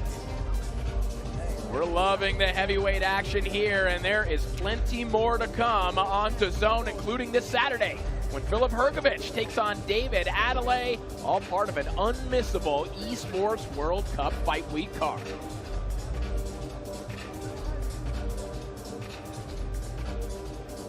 Both men, we talked about body language, Claudia. They both have the same body language right now. Nothing left in the tank. No. Look at that. Oh my God. They can't even hug. They're tired. They're so tired. You know, but I mean, this is warrior, man. This is warrior. Look at that. He gave it his all. I mean, those shots. See, and that's the Rogava that I like. You throw those shots, even if it's on the inside, spin, move, get out of range. That's when he's most effective. And he did try. He did try. I think it was just a bit much. I think he was just tired. It might have been the body shots. It could just have been the work rate was hard to maintain. Well, we See said those it from shots the right there? Yeah, we said it from the beginning of the round. I mean, the You did first say round, that. yes. Yeah. How can you keep up with this rhythm? But those are two warriors, though. I know it's not official. We're acting like Kurnich won, but you never know. True. Well, let's find out as we send it back up to our MC, Thomas Treiber. Ladies and gentlemen, after 6 rounds of boxing, we go to the judges' scorecards. Judge Guillermo Moreno scores it 57-57, even a draw. And both judges, Alan Krebs and Marcin Pavlak, score it the same 58-56, both for your winner by majority decision, Ahmed Kurnich. So Ahmed Kurnich, one of the least experienced pro boxers coming into the heavyweight bracket, now finds himself in the semifinals with a victory over Sotne Rogava. Yeah, I believe the right man won. It was even until the last 2 rounds, and that's what happens when a guy digs deep. But I know that kind of fatigue that Rogava had, and you can really get hurt. So tough guy, Rogava.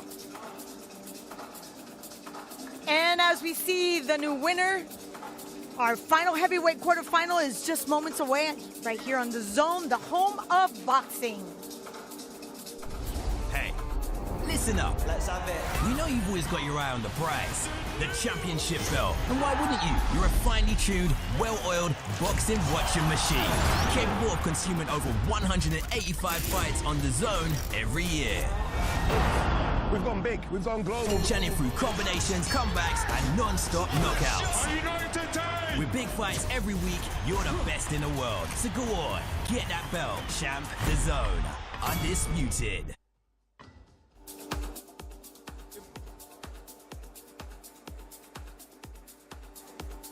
And don't forget to check out our stacked schedule by going on platform right now. Matchroom, Golden Boy, Queensberry, BKFC, MVP, all the biggest and most exciting fights are streaming live right here on the global home of boxing. And that includes these mega events coming up soon.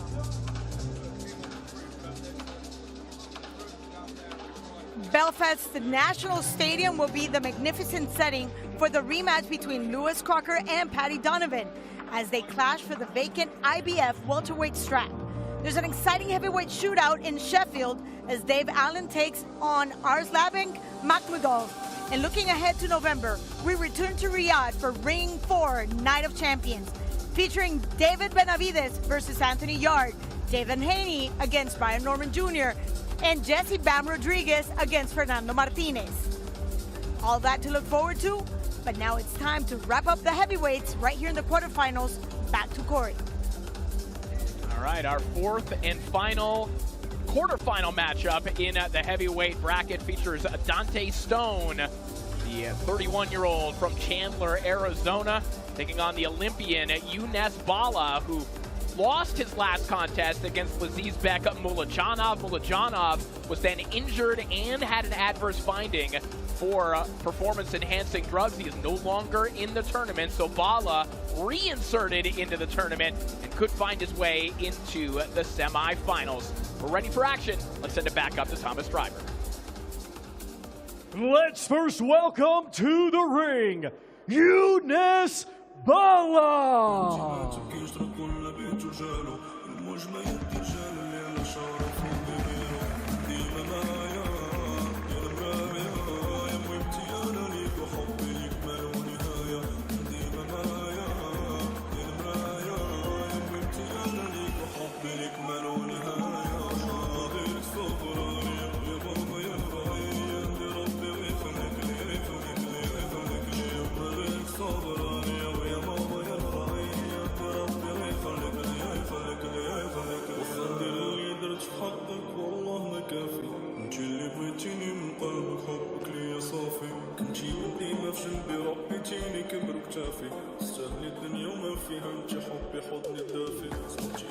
And now let's welcome to the ring, Dante the Inferno Stone.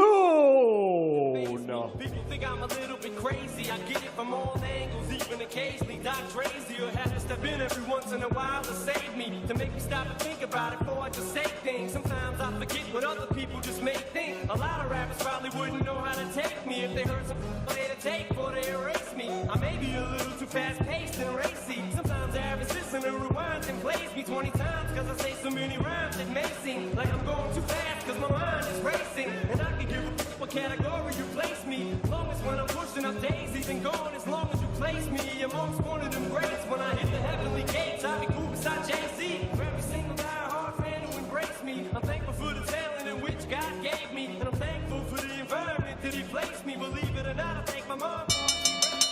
Ladies and gentlemen, this bout is scheduled for 6 rounds in the heavyweight division. The judges are Glenn Dawson, Marcin Pavlak, and John Iona. Our referee in charge will be Bella Florian. Introducing to you first, fighting out of the green corner.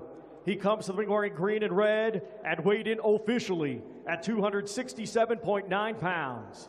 His professional record consists of 2 wins, just 1 defeat, 1 draw. Both of those wins coming by way of knockout. Ladies and gentlemen, representing Morocco, here is Younes Bala. And his opponent across the ring, fighting out of the gold corner. He comes to the ring wearing red, white, and blue, and weighed in officially at 257.9 pounds. His professional record, 20 wins, just 1 defeat, with 13 of his 20 wins coming by way of knockout. Ladies and gentlemen, representing the United States, here is Dante the Inferno Stone.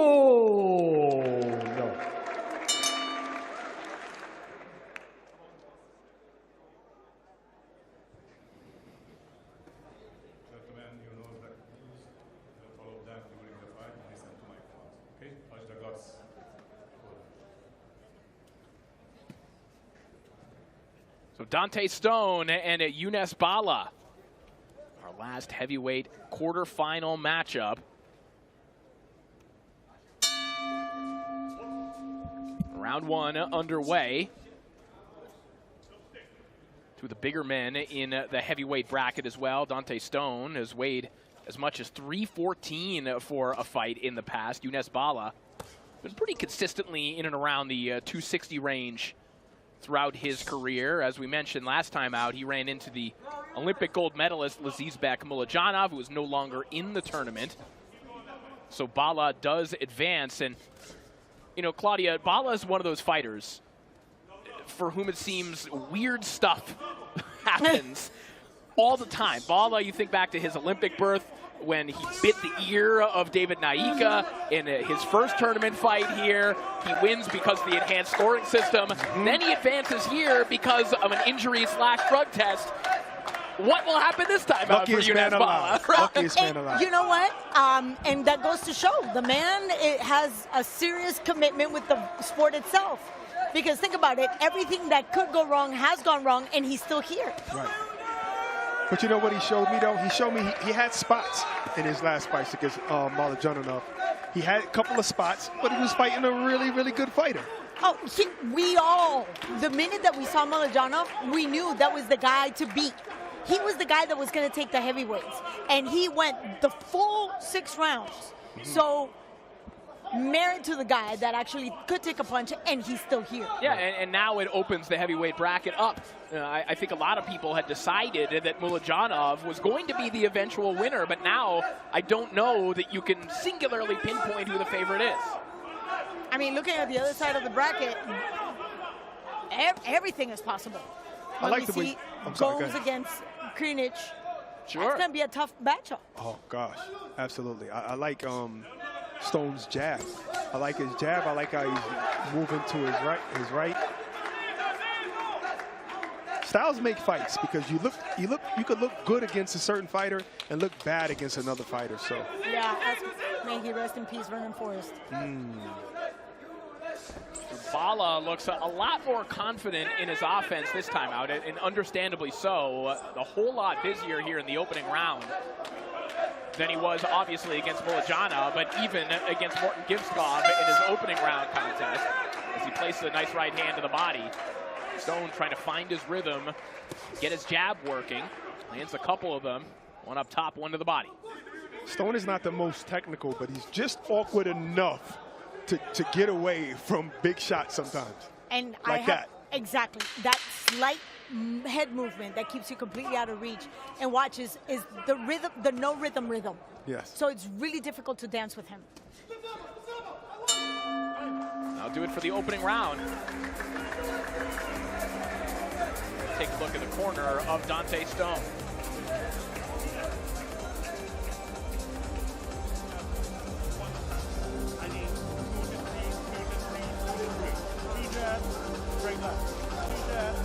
Looks like the Moroccan fans have made the trip to support Younes Bala.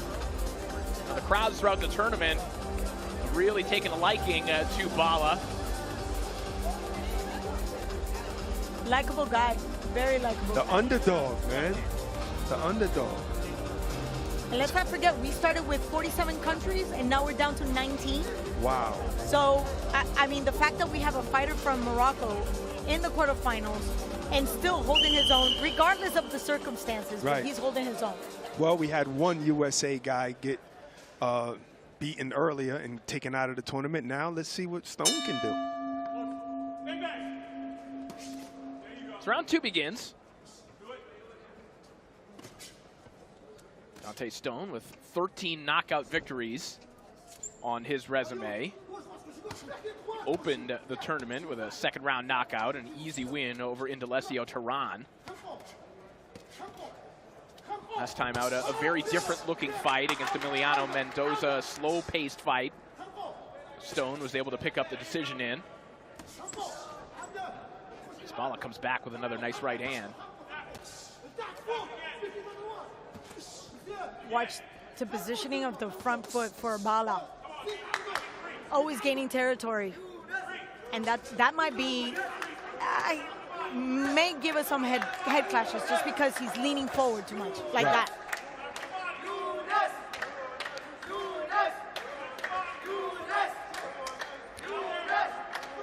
Good chance of Younes here inside the venue. The fans of Bala with the Moroccan flag seated behind us. Got a nice little crowd here. And to your point, Claudia, what I was saying earlier with the jab of Stone, but it's also the way he's going to his right, I was saying, because he's getting positioning by doing that, getting on the outside of the left foot of Bala, but also staying out of range. Because Bala just has a problem with just waiting for the shot. So he's taking advantage of that. Stone will throw his shots, boom, and in turn. Just move outside, just move a little bit to the outside. And that's all it takes, that circular motion. You know, and that awkwardness that you referenced, Claudia, it's working in the favor of Stone in this round. One thing about Bala, his approach isn't that complex. He's not going to throw a ton of punches. He's not, you know, going to get outside of his bag all that much. He's going to stick to the basics. But Stone, with his unorthodox defense and offense, is having success here in the second. Yep. I mean, sometimes I look at Stone and say, what was that? But man, he's effective with it. He connects. Look at even the way he ducks, like, but it's, like I said, he's effective. If it works, don't change it.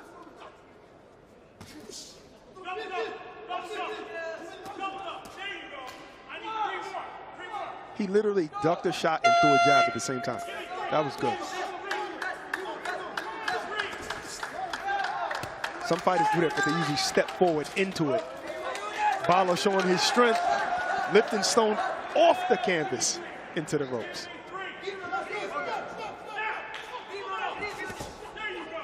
Now 10 seconds here of round 2.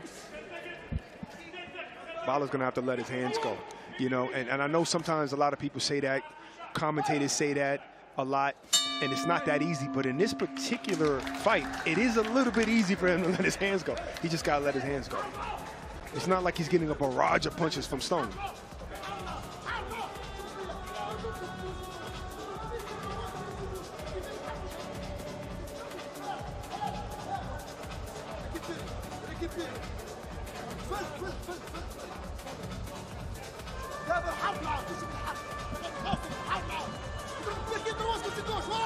After 2 rounds, all 3 judges in agreement scoring the same 20-18, unanimous for the gold corner, Dante Stone.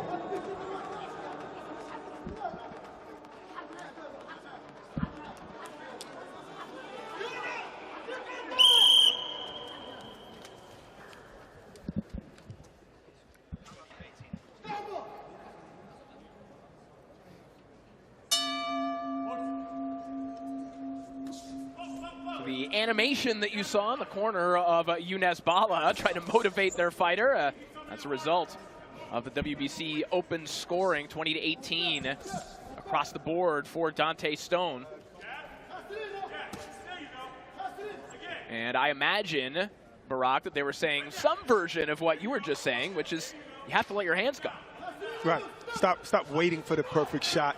Or trying to get position with your feet first before you let your hands go. Let's see, look, he's just creeping in, stepping in. When he feels like he's in range, then he throws a shot. Get in range with the jab. Because guess what? Stone is going to throw, see? And he's going to move. He's going to run away. He just wins the rounds on productivity alone, and not necessarily an assertion. Right. And Bala's just waiting too long because sometimes he's in range and he's not throwing his shots like right there. Right now, you're in range. You're in range right now. But by the time he actually throws that second punch, he's completely out of range. Yeah. He takes too long. You He thinks gotta about be it. first with a guy like Stone. Stone is smart. He's moving.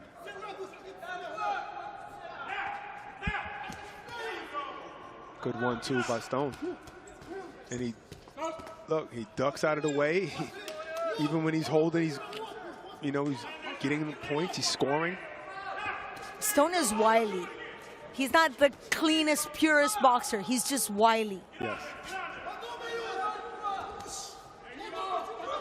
Yeah, do that. Do that, Bala. Go to the body. Straight right to the body. I like that. And a nice hook will stop him from turning, too. If you go up top, Bala, I'm acting like I'm talking to him, but a nice left hook will stop. Yep. You got to throw a little sooner, though, but Stone is okay.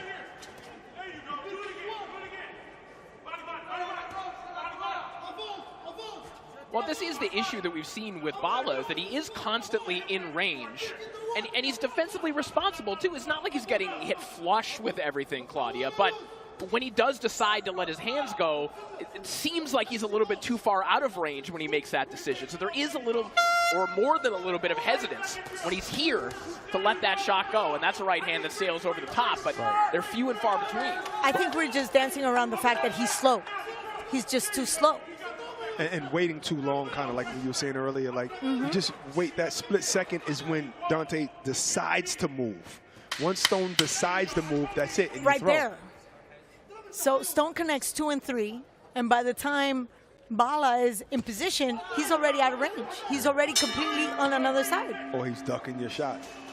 That'll do it for the round. A little bit of a faint bell there, but thankfully the fighters heard it. And we are back safely in the corner.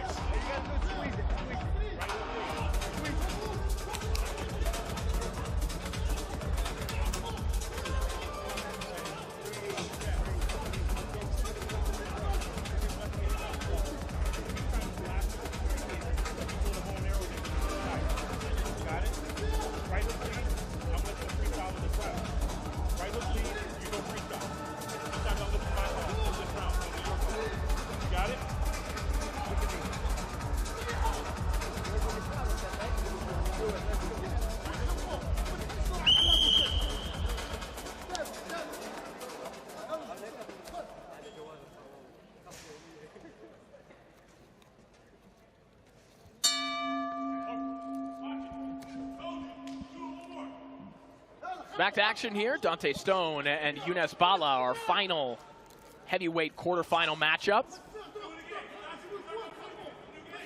Stone does slapping left hooks. I mean, right hooks, check hooks. When he's trying to step out of the way like that, slap. He doesn't turn those punches over, but he's concentrating on scoring. Scoring shots. If he was to fight somebody else with better timing, his mistakes of keeping his hands down and just being so flat-footed, that would cost him a lot. The chin is completely up. It would cost him a lot. Right. I said, there you go. And there you go, Bala. Go to the body because it's just hard to hit a guy like Stone flush in the head. Go to the body. There's a heavy right hand to the body from Bala. His best shot of the fight. See, he's ducking all of the right hands from Bala. He's not landing any right hands up top yet. While he's looking up top, go to the body. Look up top and shoot the right hand to the body. There you go. Right to the body.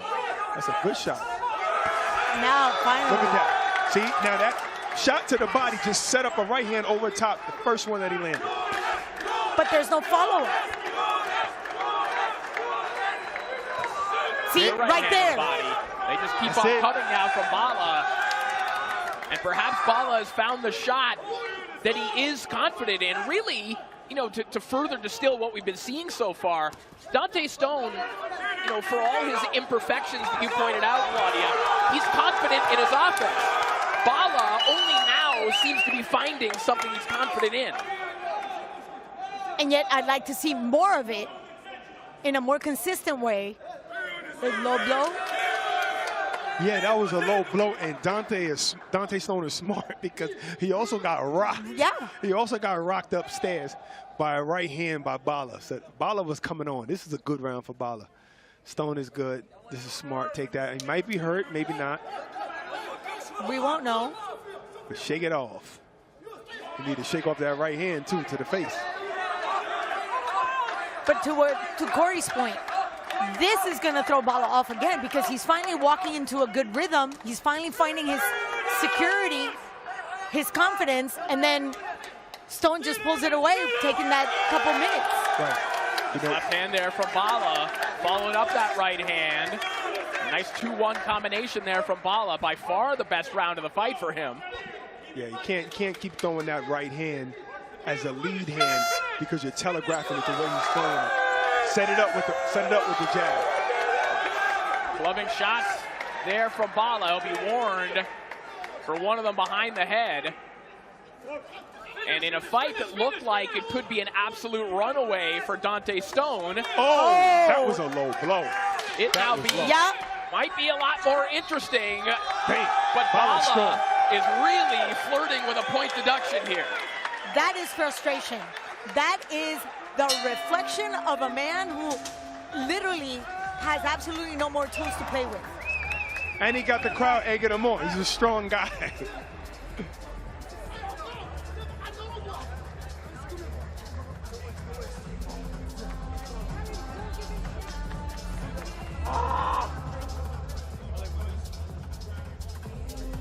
All right, we're going to take a look at what we thought was a low blow in real time.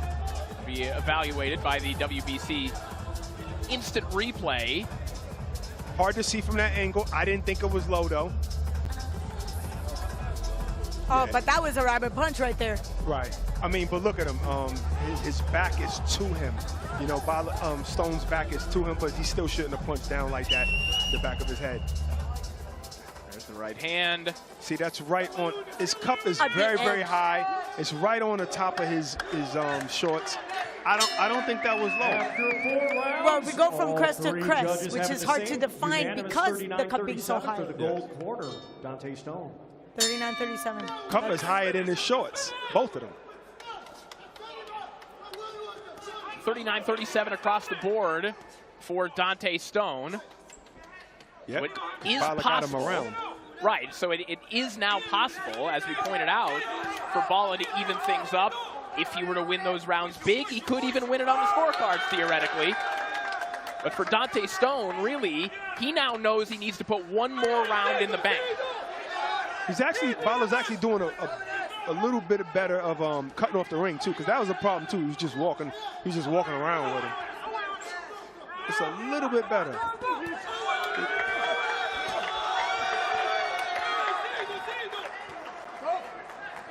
We go back to what we were saying in his previous fight. He ran out of rounds. Could it be that he's just a late starter, a slow starter? Because he's really walking into his boxing style now. It could be. It could be. Maybe his corner egged him on and put the battery in his back. But I think it's also that Stone is just tricky. Stone is just tricky for his particular style, Bala style. He's just tricky, and he had to realize what to do. Is the no rhythm?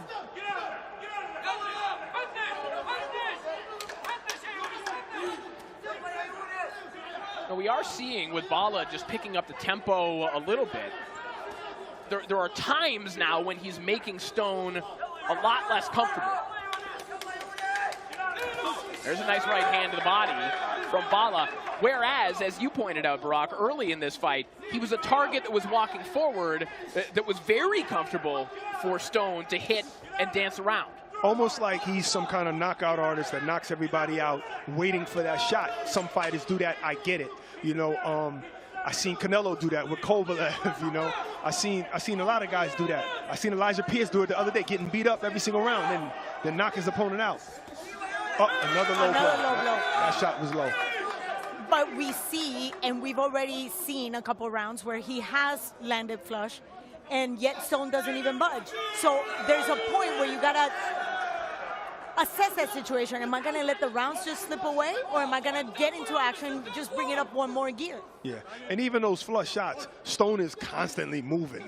He's constantly moving his head. It's not as flush as it could be to really knock a man out. Definitely got to institute a left hook and go to the body.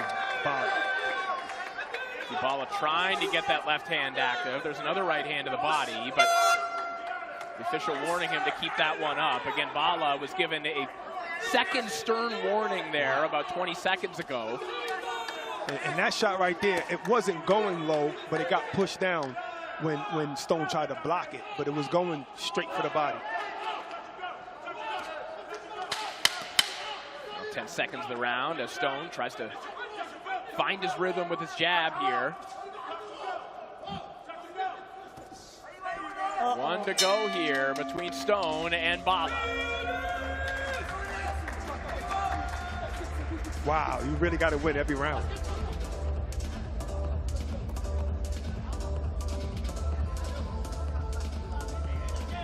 So we got the night of the low blows, and that's low. That one was low. Okay, yeah, because it was just a better angle for me to see. That one was pretty low. It was underneath the blue part of his shorts. Right there on the thigh. Could have been in the little... That hurts. I mean, you got a cup on, but you could feel it a little bit. You could feel. Sometimes, you know, fighters just overdo it. They embellish because sometimes the cup really protects you. Yeah, but if you're going to be given the opportunity to take a breather. Oh, yeah. I'm taking it. Yeah, definitely. But I think that punch was all the way down to the WBC logo. It was very, very low. And there was bad intention. I am not questioning whether a heavyweight punch below the belt hurts or not. Your trauma is valid, big man. I believe you. Agreed. I wouldn't know, but I can only imagine. I'm salty. I was fighting in a tournament one time, kicked the guy low, and man, he embellished. He embellished a little bit. So? And I was mad. Did you win? Yeah, I won that. Yeah, oh, absolutely. Absolutely, I won Stop that. crying. Dad, Claudia. So Younes Bala now has to be fighting with the assumption that he at minimum needs this round, but probably needs a knockdown or more here in the sixth and final round. Basic math from round number 4, he had to win decisively. And you're only going to get that knockdown if you go into the body because you're not going to land flush on this guy. You see that. Go to the body. And you're going to have to move your head, too. If Stone's going to be first every single time like that and then move, you're going to have to move, get your head off that line, so maybe one of those shots will miss, and then you can step in. But there's nothing moving. He tries. Yeah. But the minute that he closes the gap, he's just right in front of him. And he won't even take a lateral move. Nothing. Yeah, that was a little bit better right there. But yeah, that's the thing. Cutting off the ring properly. Less than half a round to go for Bala to produce something big. And if not, the ultra-tricky Dante Stone will find himself in the semifinals.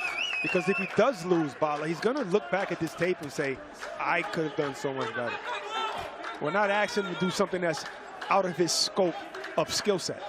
This is definitely not what we saw in the previous fight.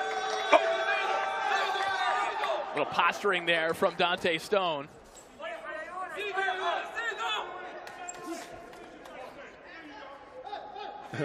He pushed him, but that was smart, though, because he was actually just about to go into the corner. So smart, just get Bala off him, get away, I reset, go back to the middle of the ring.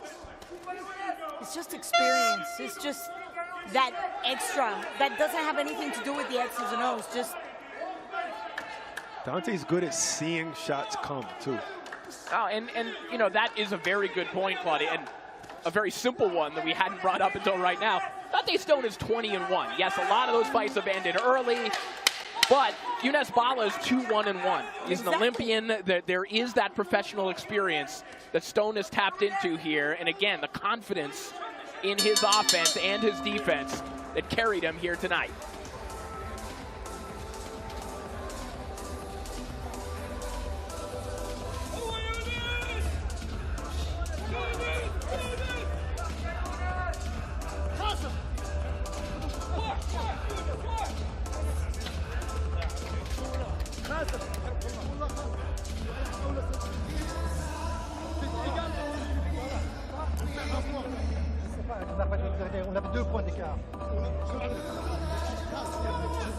Well, the new NFL season is just around the corner, and DAZN is the only place to watch NFL Game Pass International, with access to every regular season game and every playoff matchup culminating in Super Bowl 60 in February.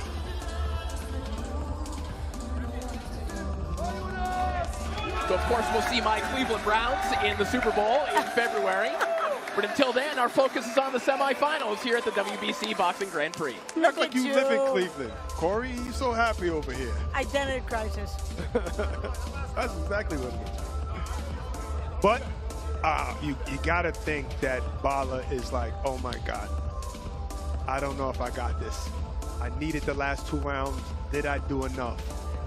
That would be my concern, because it's not lack of ability. It's I didn't do enough. Right. And if you did do enough, did you do enough in the first 4 rounds to benefit you on the enhanced scoring count? Oh, good point. And that was my question. You know, is it that he's a slow starter?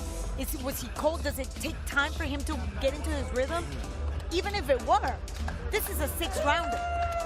Let's see what the judges thought. Let's send it back up to Thomas Driver.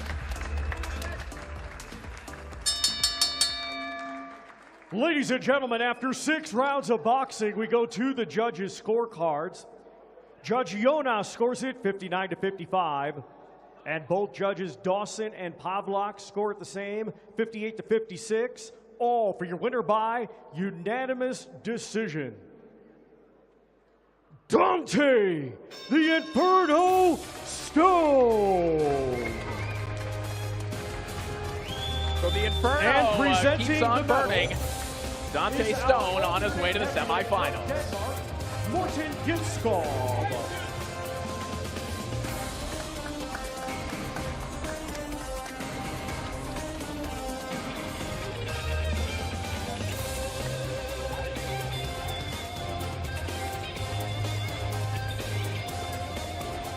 As Dante Stone celebrates, here's a reminder of how the heavyweight bracket looks as we get down to the final 4. That concludes the heavyweight action for today, but of course we have a huge heavyweight clash still to come on Saturday. Check that out. Stone moving on against Ramirez. And on the other side, you have your favorite, Kirnich against Gomes. I didn't say favorite, but I like Gomes. I mean, like I said, everything he touched goes down. And that's going to be a good fight because Greenwich is very, very tough. Well, like I said, that concludes the heavyweight action for today. But of course, we have a huge heavyweight clash still to come on Saturday.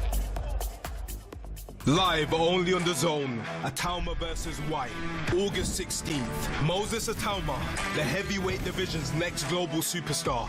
Feared, fearless, and just 20 years old, faces his greatest challenge, Dillian White, the body snatcher.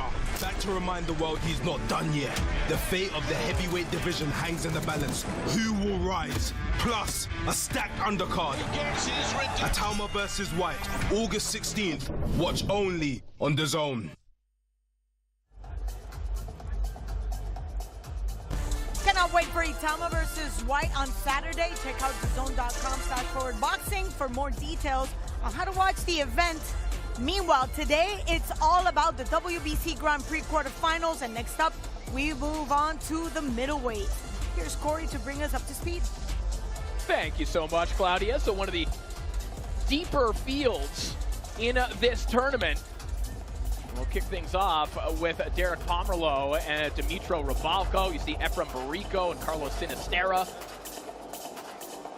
Emiliano Aguillon and Lancelot Chappelle Proton and Dylan Biggs and Petro Frolov all in action here today. We'll see who advances to the semifinals, but a lot of people have this man on the right side of your screen. Derek Pomerleau already marked for the finals. Certainly one of the tournament favorites, but he will not have an easy test tonight against Ukraine's Dmytro Rybalko. Let's get the action started. We send it back up to Thomas Driver.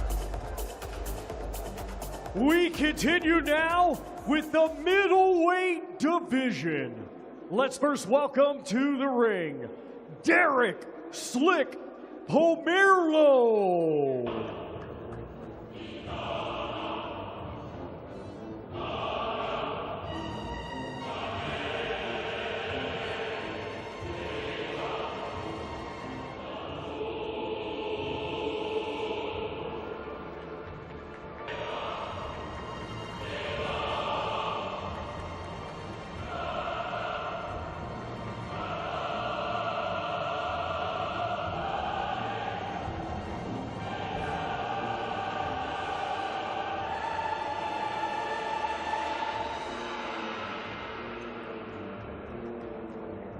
And now let's welcome Dmytro Rybalko.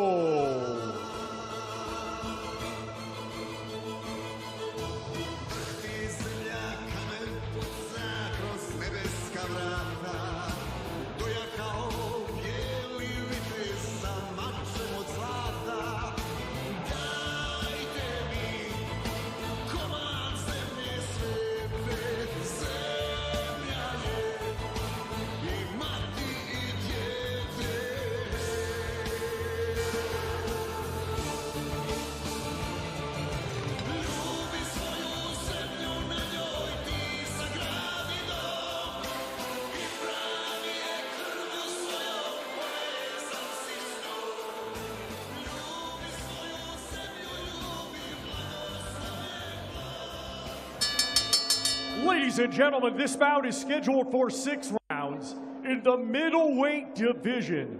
The judges are Guillermo Moreno, Alan Krebs, and John Yona. Our referee in charge will be Lawrence Cole. Introducing to you first, fighting out of the green corner, he comes to the ring wearing black, red, and white, and weighed in officially at 162.4 pounds. Undefeated with 13 wins, 10 of his 13 wins come by way of knockout. Ladies and gentlemen, representing Canada, here is Derek Slick Pomerleau. And his opponent across the ring, fighting out of the gold corner, he comes to the ring wearing yellow and blue and weighed in officially at 162.5 pounds. Undefeated with 5 wins, he has 1 draw. 2 of his 5 wins come by way of knockout. Ladies and gentlemen, representing Ukraine, here is Dmytro Rybalko.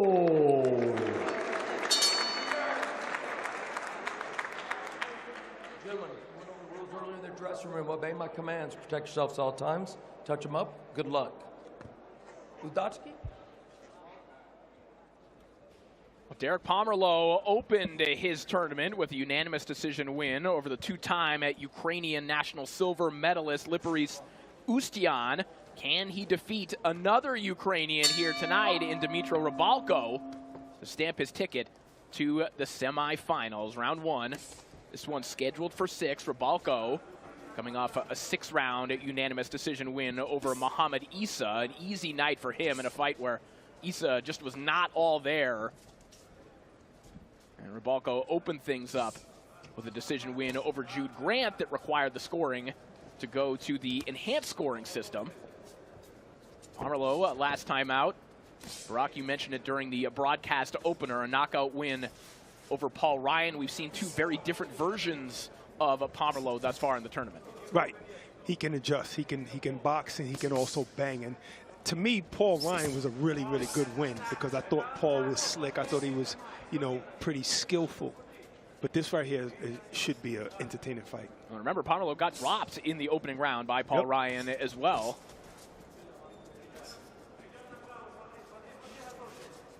Pomerleau, as we pointed out, during his earlier tournament fights. One of these fighters that maybe if you looked at what he was doing prior to the tournament, you would think, well, maybe he doesn't need this tournament quite in the way that some of the other fighters had. He came off a win over Nathan McIntosh in a co-feature on DAZN, had a knockout win over Marcelo Cosellas. Looked like he was on that path to title contention, but instead opted to jump into the lion's den and take on all the other top middleweight prospects that were available. Right, because he's a high-risk, low-reward type of guy anyway. So it's going to be hard to get shots. Even though it seems like you're getting closer, it's hard to get that shot now because you could take away something from somebody. You know, so this was smart for him, I think. And it's experience, too. And it also brings his name into an international platform, giving him... This is the Olympics. Exactly. And obviously it gives him the notoriety that he needs when he's looking for a title shot. Well said.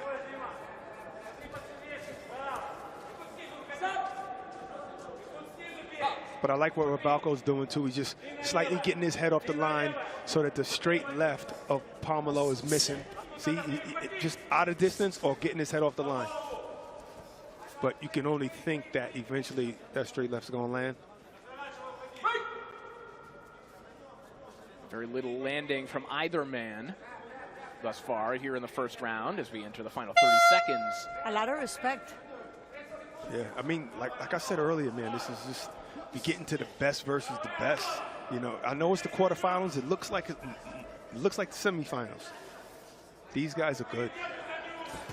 And I know Isa didn't give Rubalco a fight that we could measure or gauge his ability. But we know what he's made of. The school he comes from is very competitive. Yeah, good point.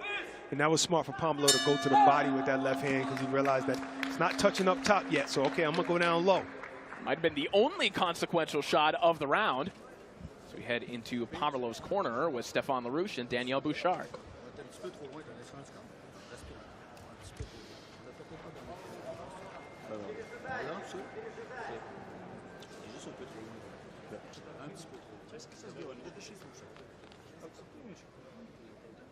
Pomelo was in the corner like, just pour that in my mouth, please. I'm thirsty.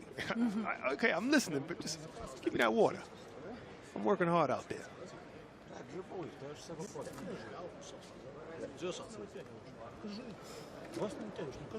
Сюда ты не подгребаешь, классно. Сильно близко его сюда подпускаешь. Зачем? Раньше немножко опережай.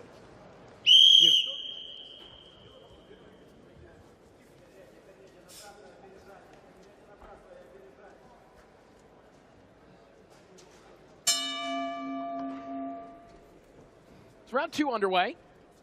Quiet opening round between Dimitro Rubalco and Derek Pomelo. Pomelo fires that left hand. The opening seconds of the round. It's a good right hook by Pomelo. Oh, another one. This is high level, fast chest right here. Fast chest. You know, what do they call that? Speed chest where you see those guys? Speed chest, yeah. Is that what it's called? Okay. That's what we're looking at, speed chest. And that is something that Pomelo has done not just very well, but produced knockout results with, which is countering with his back against the rope, seemingly in a position you don't want to be in. Yeah. He's been able to produce some big moments in that spot. And very precise. Regardless of having Rubalco right on top of him, he opens the area enough. He creates the space so he can be very precise in his shots. Definitely see how Pomelo just looks a lot different from a lot of guys in this tournament. He looks so polished, so experienced, so sharp. So I agree with what you were saying earlier, Corey. Pomelo is blossoming from the same coaching tree that produced the likes of Lucien Boutet and Jean Pascal. Only a very different style from Boutet and Pascal, but there are some similarities that Stéphane Larouche has pointed out between he and Boutet, in particular the way he throws that left hand to the body, the way that Boutet used to, that uppercut downstairs. I'm glad you brought that up. I mean, they both failed drug tests, too, both of those guys. But they're both very, very good. I actually like Boutet. Oh, good right hook and a left hand. That has Rubalco down and out. Derek Pomelo Welcome to the semifinals. In an instant. That boy is bad. Oof. Wow. That was intense. It was a very short combination. Lethal. There's levels. I still like Rabalco. Can I say that? Of course. I still like him, but there's levels to this, and Pomelo's on another level. I assure you, this is a great opportunity for him to show that ability. Look at that left. It was Look how he went to the body, dipped, came back. Oh man, he's just good. He's good. Yeah, that right hook got him. After that, it was just the straight left target practice. Yeah. I was telling you about his position, and he doesn't waste energy. He's not like throwing punches just to create space. No, he knows where he's going. No, he's a marksman. He's a marksman. Marksmen don't waste their shots. Snipers. And if you watch that replay, look at that. There's a brief moment Yes. where Rabalco loses concentration. Yes, Corey. And Caught it. Pomerlo all over him. Split second. You can't do that with a guy like Pomelo. He thinks too fast. He's too fast in there. He thinks too fast, and then his hands can match the speed of his mind. Amazing.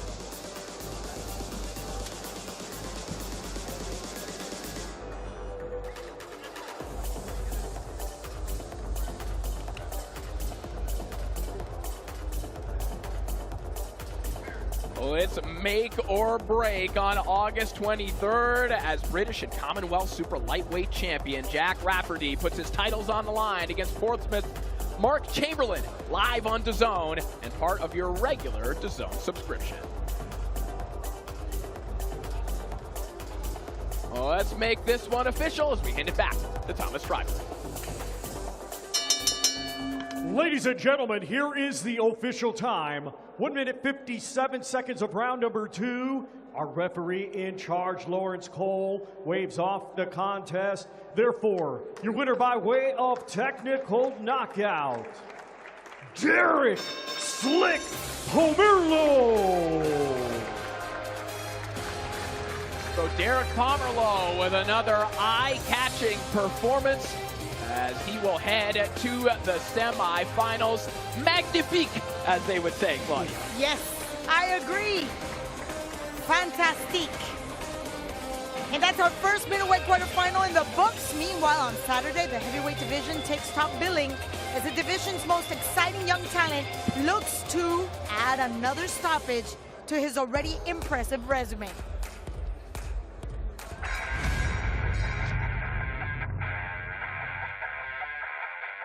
Itauma is perfect, 7 wins from 7 fights, and for obvious reasons, Richie, we're all following his career with real interest. Dropping left, and the referee's having a look again, and he calls it off. Barclays calls a hold to it. It's another first-round stoppage for Moses Itauma. So as it always is, a big night for the Itauma family, and he has his sights set on the very top of the profession. Still 90 seconds in the round to go, and in goes the Tower, down goes Buchetta. And there is the disruptive power of this exciting teenager who gets another stoppage. What a peach of a punch that first left uppercut was. Excellent delivery, the timing, the power, speed, it was all there. If you know anything about this man, you know he is wanting to create history. Oh, look at that! Speed! What a shot! Many current fighters and former champions pretty much universally agree that Moses Itauma will develop into a huge star at the top of this pugilistic tree. Oh, that's it! We will never prevent. Fight's done. Corner in. Itauma wins in 1, and it's devastating fashion. Professional fight number 12 for the thrilling Moses Itauma. He's yet to lose anything, amateur or pro. Oh, another right hand, and there's no way the fight should continue. It is finished in the second round. Moses Itauma lights up Glasgow. Bling, link and you might miss it. Make sure you don't miss the action on Saturday. Go to DAZN.com/forwardboxing for more details. And it's time for our second middleweight quarterfinals fight. So let's get going, Corey. Let's do it. We've got Dylan Biggs and Petro Frolov coming your way. Australia versus Ukraine. Dylan Biggs, the physically imposing Australian, taking on Petro Frolov, who had to get off the canvas to beat Saulo Morales in his second round contest. Looks like a good one. Let's send it back up to Thomas Driver. Let's continue.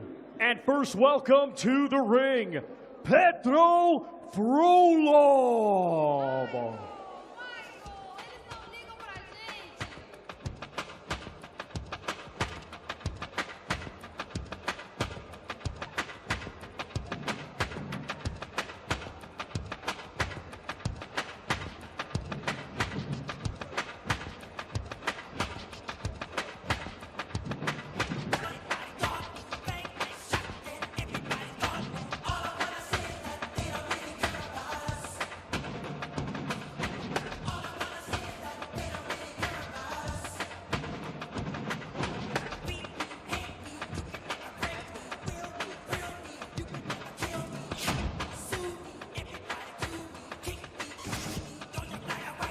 And now let's welcome to the ring, Dylan the Bow Desert Storm Biggs.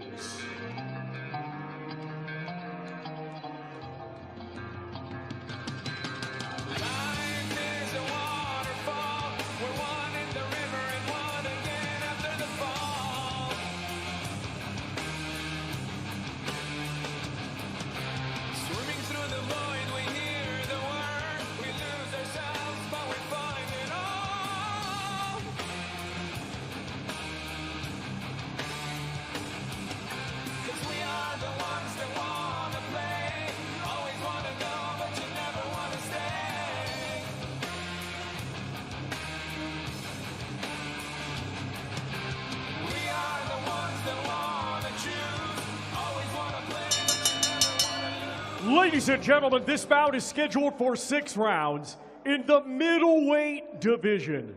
The judges are Glenn Dawson, Marcin Pavlak, and John Iona. Our referee in charge will be Nobuto Ikehara.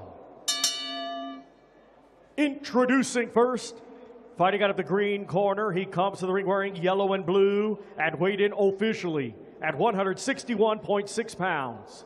His professional record, 12 wins, just 1 defeat, with 4 wins coming by way of knockout. Ladies and gentlemen, representing Ukraine, here is Petro Frolov. And his opponent across the ring, fighting out of the gold corner, he comes to the ring wearing yellow, green, and blue, and weighed in officially at 161 pounds. His professional record, 15 wins, just 1 defeat, with 9 of his 15 wins coming by way of knockout. Ladies and gentlemen, representing Australia, here is Dylan the Bow Desert Storm Biggs.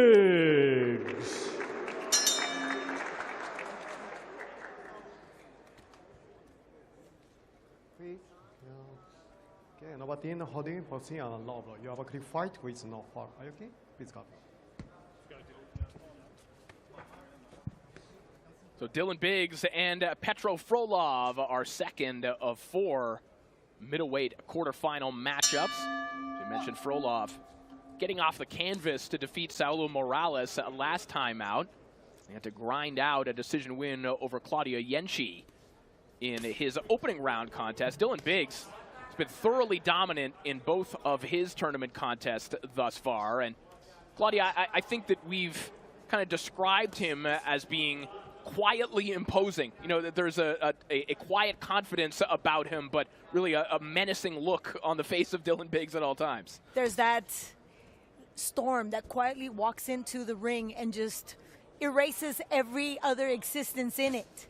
And that's what Dylan Biggs does. And he, you know, physically, he's not imposing. He doesn't have that physique that you would say, this is a demanding guy. Nope, that's not him. Slowly but surely, he uses all his tools up. A sneaky left hand there from Frolov a moment ago.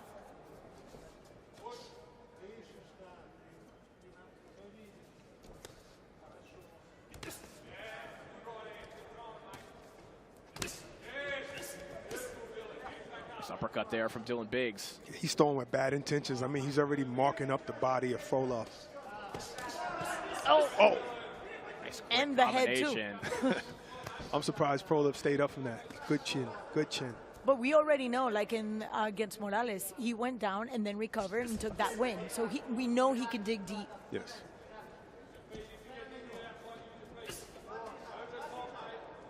But like you mentioned in the previous fight, there's levels. Yeah. Wow. Prior to the tournament, the biggest fight for Biggs was, of course, against Nikita Zhu in one of the best fights of 2022. Just a tremendous domestic clash. Biggs came out on the wrong end of it and said that it took him a little while to kind of find himself. But obviously, Dylan Biggs, only 23 years old, has clearly done some growing, both personally and as a fighter. Had a hand injury in 2023 that he had to recover from as well. And the version of Dylan Biggs that we've seen here in this tournament has seemed like a renewed and refreshed version of him. Yeah, I like his timing. I like his patience. But you don't want your opponent to steal the rounds from you, but his patience is because he has good timing. Yeah, he just doesn't let the round slip. Like, he's active enough, and in his activity, very precise. Except there. Good shot by Frolov, going to the body with that left hand. Frolov already just tapping him with the left, scoring bunches. Frolov don't hurt at all. Yeah, I mean, he is much busier than either Hamza Azim or Cyril Johnson were against Dylan Biggs in their fight. So a very different test for Biggs in this one. Compelling opening round. It's hard to be busy against a guy like Biggs who throws hard shots, but Frolov is getting his head off the line, and he's shown that he got a good chin. Confidence.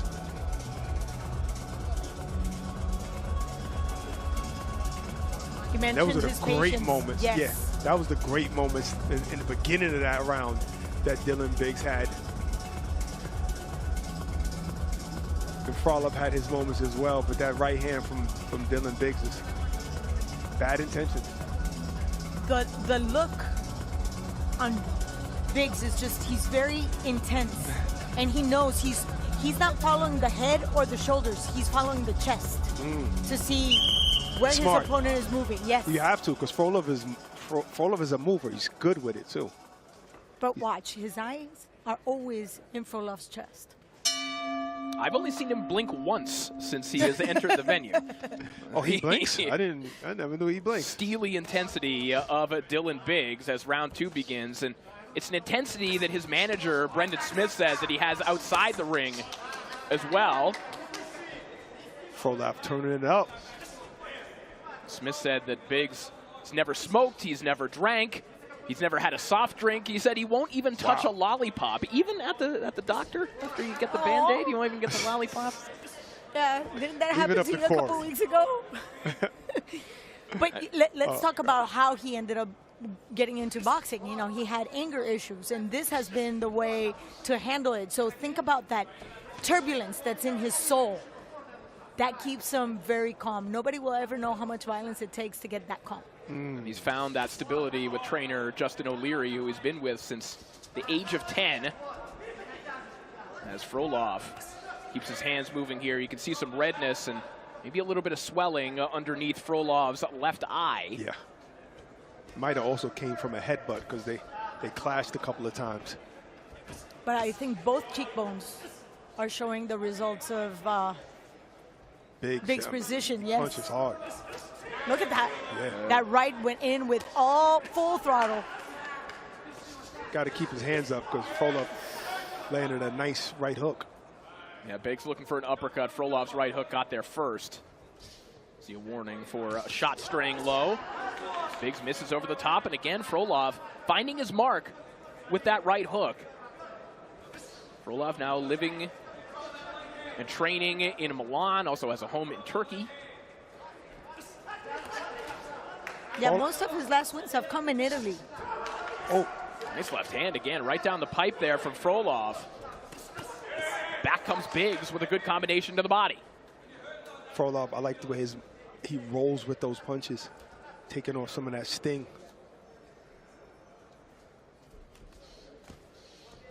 Good jab by Frolov. Nobody's style has really dominated yet, even though Frolov is having a really good round. So they're just trying to figure each other out because they're both really good fighters. What are your thoughts on that stance on Frolov that is so wide? I think that's good for him because he's a mover. You know, some guys are just comfortable with those wide stands. I see that all the time in MMA. You know, but traditionally, if you do have that wide stance coming from MMA, is because you're carrying the weight on your back leg. Yeah. But he's carrying his weight on the front leg. Yeah, and he likes to move left and right. He's just comfortable staying low like that. See? Yep. Well, that'll do it for the round. In between rounds, we are going to have a WBC instant replay to take a look at a sequence where the glove of Frolov may have touched the canvas. Was it as a result of a punch from Dylan Biggs? Instead, him just rolling his ankle and touching the canvas. And in real time, I thought he stepped on the foot of Biggs and slid off. But it was actually just him just being off balance. And he just touched the canvas without even getting hit. So the referee must have seen that as well, didn't call that. After 2 rounds, one judge has it even and draw 19-19. Yep, there it is. Just a slip.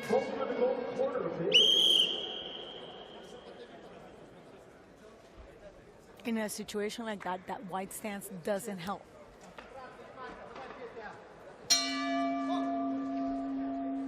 I agree.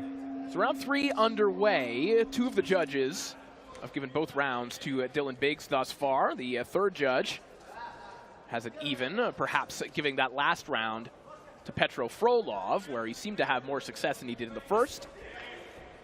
Again, these have been good competitive rounds. And Frolov now on the attack. Bring a little bit of volume to the party here as Biggs tries to fire back with a sweeping right hand. Yeah, I see what you're saying, Claudia, about the stance. Sometimes what he does is when he throws a shot, he throws all of, instead of being balanced to come back at a nice speed, he puts all his weight on that front leg. And that slows you up with getting away from the shot. Or being able to do like a nice 2-3 punch combination. Something else, right? Biggs landing some heavy shots here over the last 20 seconds. There was a good right hand, flush shot down the middle, and a good left hook. Frolov, it looked like, at least momentarily, dealing with a little bit of Vaseline, maybe temporarily blinding him there. His left eye. Yeah, or his right, yeah, I guess it would Right be his eye, right eye. Yeah. My other left. Yes. I thought it was the one in the middle. I don't know. I don't know what y'all were seeing.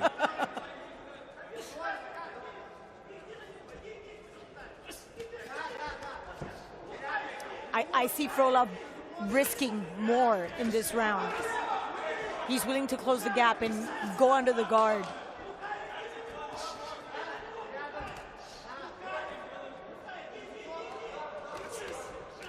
Good body work there from Biggs. Frolov trying to pick up the tempo here, but you see Biggs, even when he takes a step out, he comes right back into the phone booth immediately. So basically telling Frolov, all right, you want to pick up the pace, you're going to have to really pick it up then. Absolutely, and Frolov just has a lot of heart because he's willing to exchange. He's willing to punch in between shots with a hard puncher. Frolov, we know he's got the gas tank. He's been the 8-round distance twice. He's been 10 rounds once. Tried and tested. Nice left hand to the body there from Frolov. Biggs is being first now, which is smart.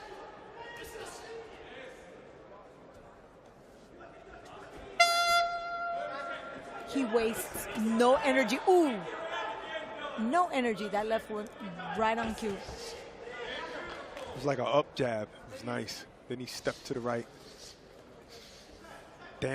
Dancing, boxing now, Biggs. Got to keep that left hand up. Yeah, there it is again, that right hook of Frolov. The moment that Biggs exposes himself, and he did it again, Frolov is there to capitalize. And that shot looked good, too, because he stepped on his foot. It looked even worse than what it was. It's finished to the round there for Petro Frolov. Maybe a round-stealing sequence for the Ukrainian.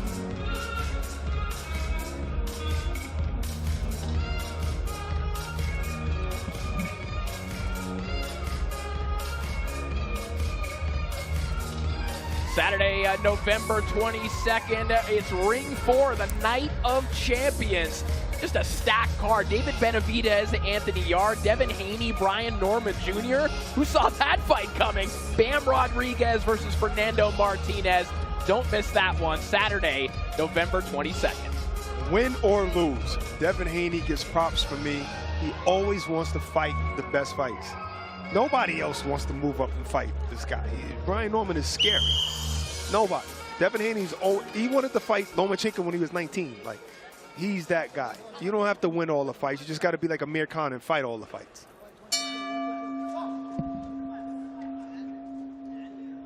Back to action here. Dylan Biggs and Petro Frolov beginning round 4 of their 6-round quarterfinal matchup.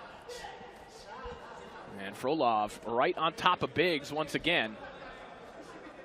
But once again, off balance. He's off balance. He has the opportunity to put nice combinations, but because his feet are not set, he is not, there's no power behind it. Balance is so important. Balance is one of the keys to power.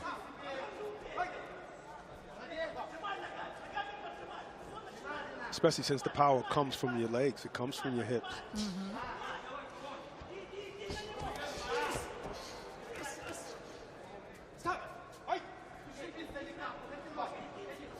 Biggs is now just staying behind, just waiting for Frolov to close the gap. Look at that. Good defense by Biggs. Getting his head off the line.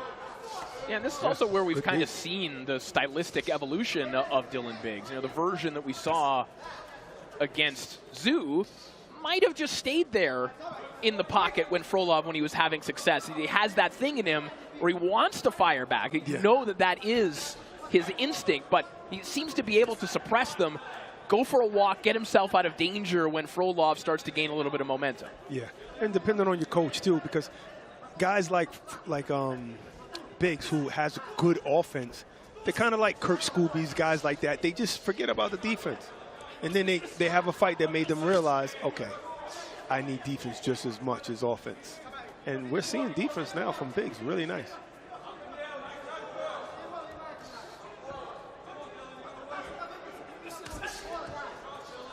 And if you think about it, he's only 23 years old. He's maturing both physically and mentally. So you can see the evolution not only in sport, but as a human being. He's walking into the ring with a level of certainty that, you know, he's got the aggression, but the defense is always up to par.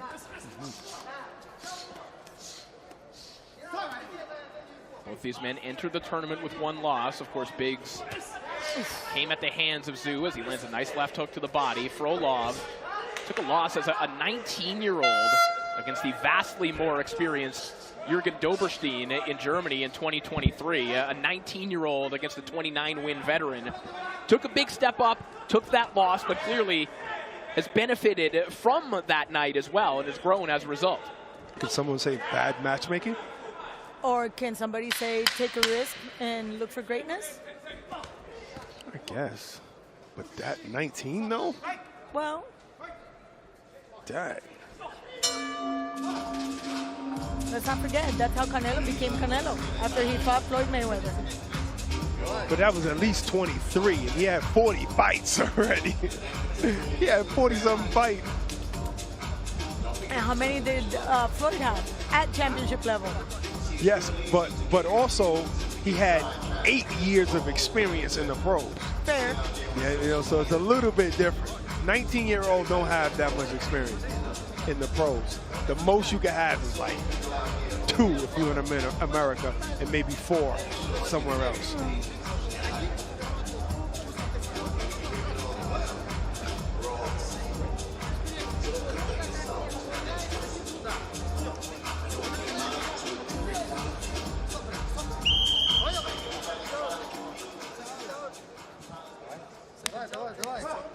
After 4 rounds, one judge has it 40-36. One judge has it 39-37. Those are both for the gold corner. Biggs, and one judge has it 39-37 for the green corner. Roll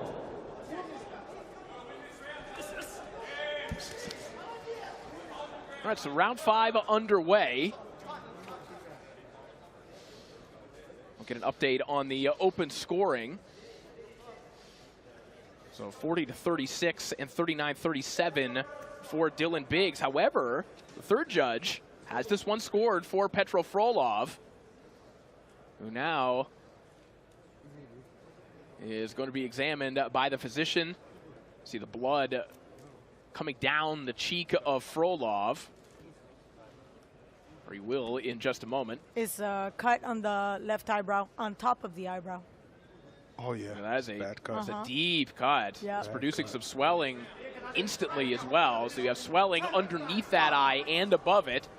But, again, a boost of confidence for Frolov, who now knows that at least one judge he knows is appreciating his work to the tune of a 2-point lead as he fires a nice left hand over the top. They landed 2 of those already. But look at the sense of urgency that Frolov walked into this ring.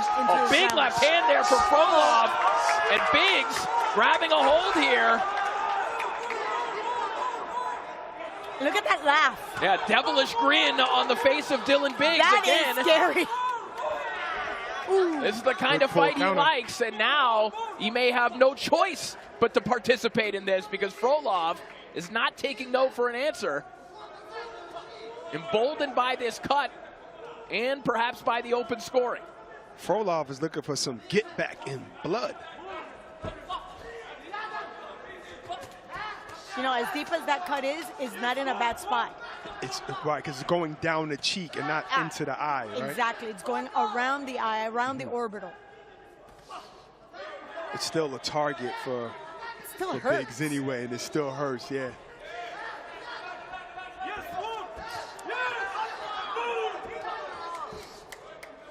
Quick combination there.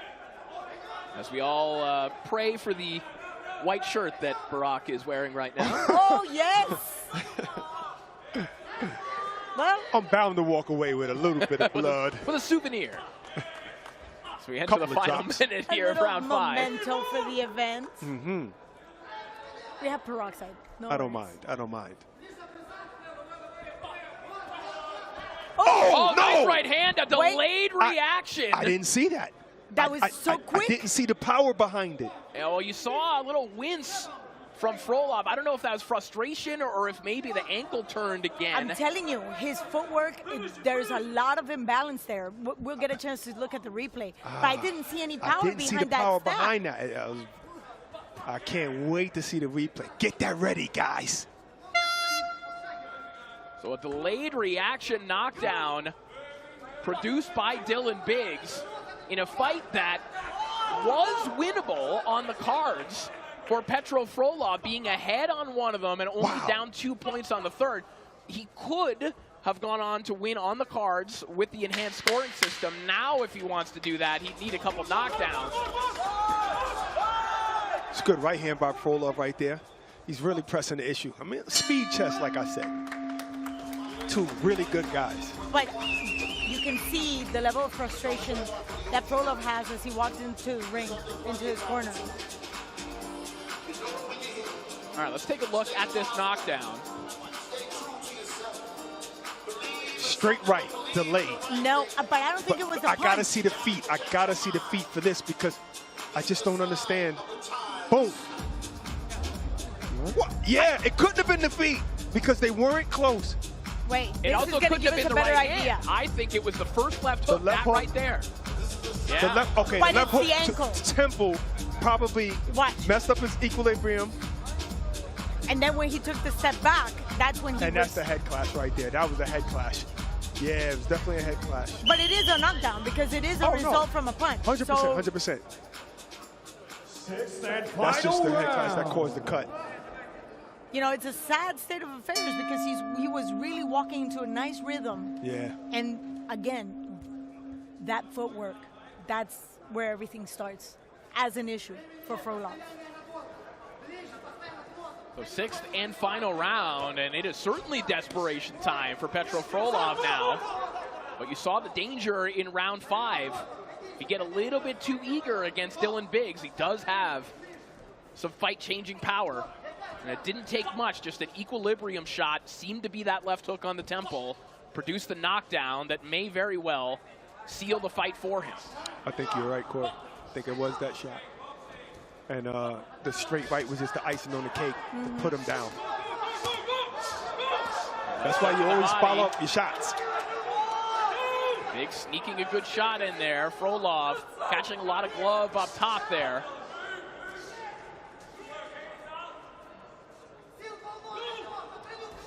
Biggs standing right in front of him. I think there's so much confidence in Biggs boxing right now that he really doesn't care what Frolov has to offer.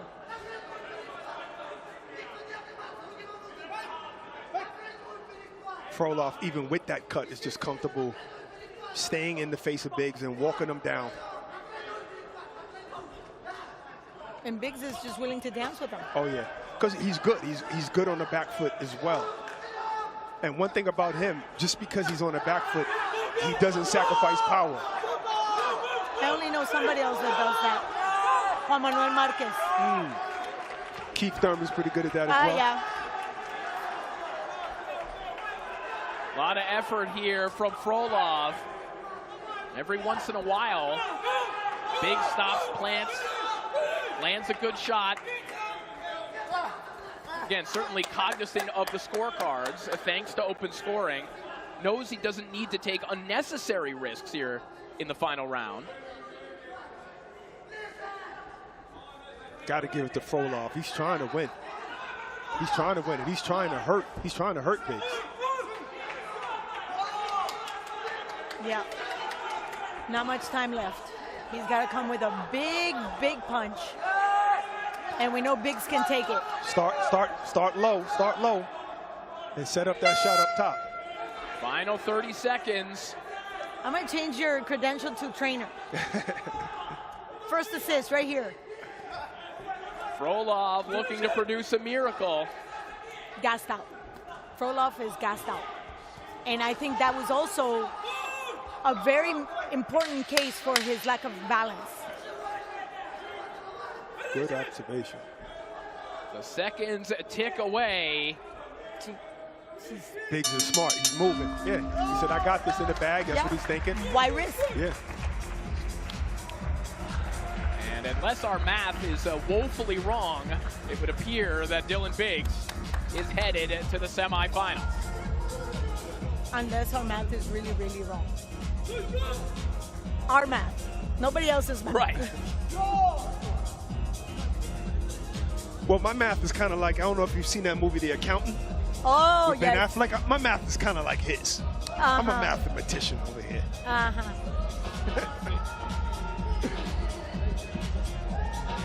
Did you study with Ahmed Kurnich? You were in the same class? well, you know. Master of Economics. I got my degree from a different source. Right.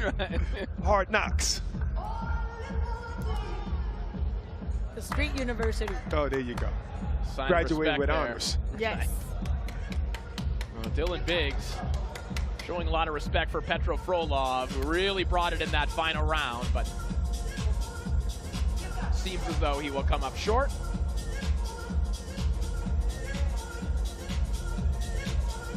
Well, the stars of crossover boxing return on August 30th with X Series 22 live from Manchester.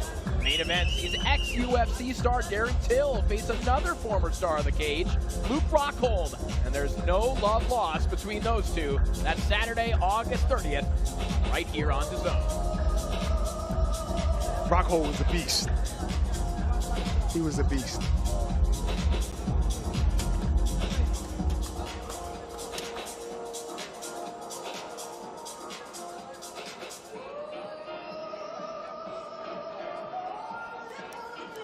All right, we are ready to make this one official, so let's hand it over to Thomas Stryber.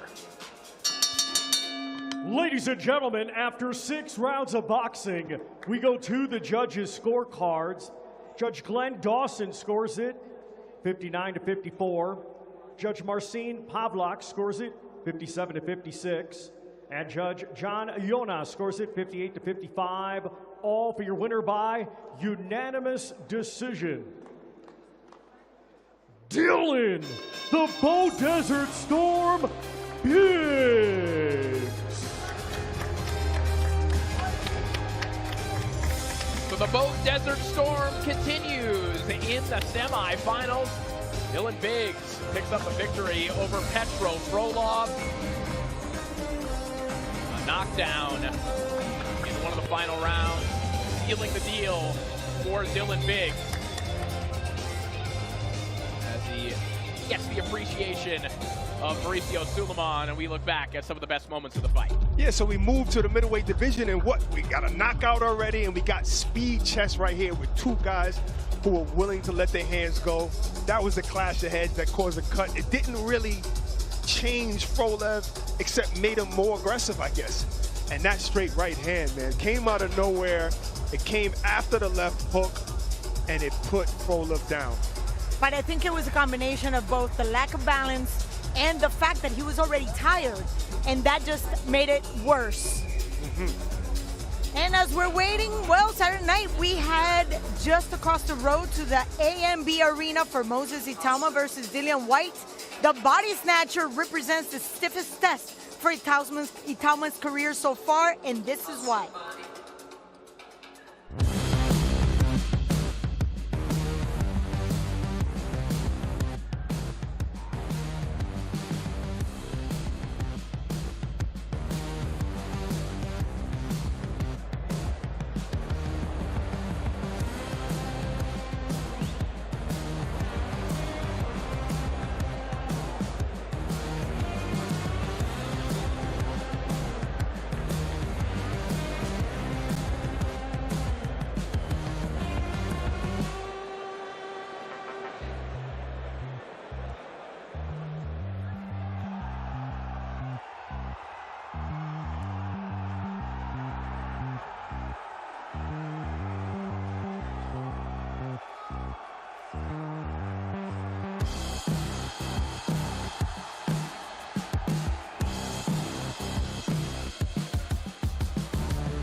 Can the heavyweight protege pass the test of facing one of the division's stalwarts?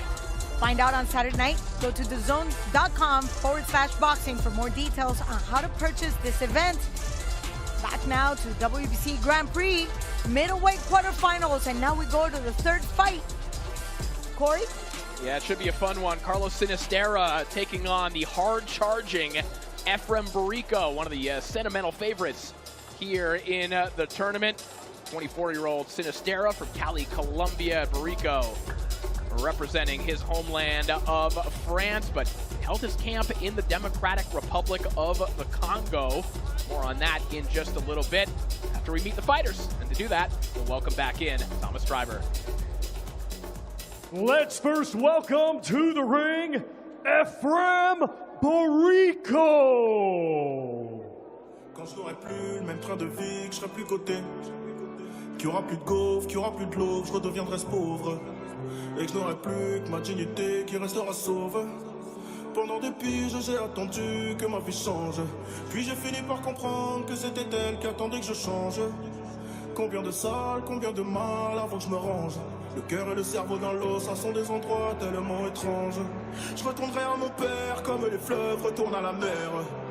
J'en veux au monde et à la tumeur qu'il a mis à terre. Papa est parti, j'ai même pas eu le temps de le rendre fier. J'espère que peut-être tu me vois et que tu prends soin de mes deux grands-mères.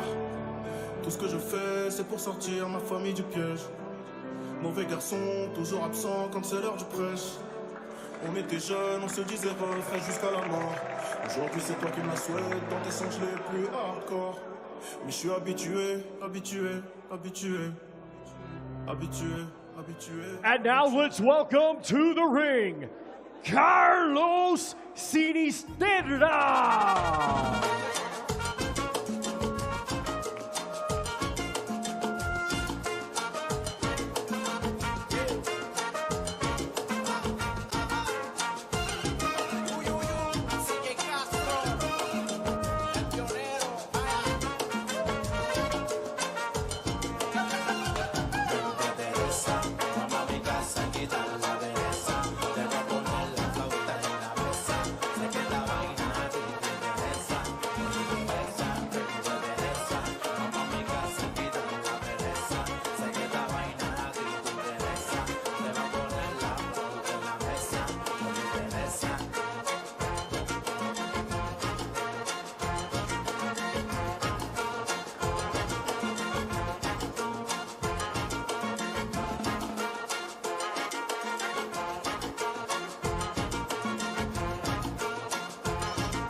Ladies and gentlemen, this bout is scheduled for 6 rounds in the middleweight division.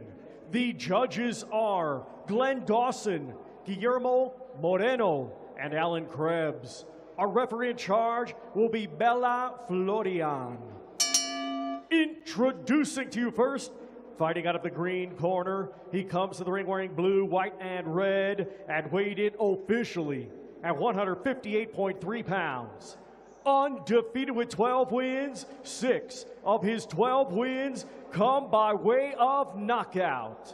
Ladies and gentlemen, representing France, here is Ephraim Barrico.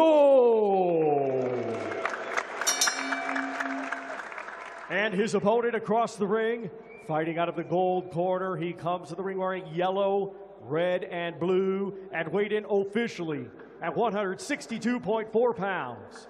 His professional record, 12 wins, just 1 defeat, with 9 of his 12 wins coming by way of knockout. Ladies and gentlemen, representing Colombia, here is Carlos Sinisterra.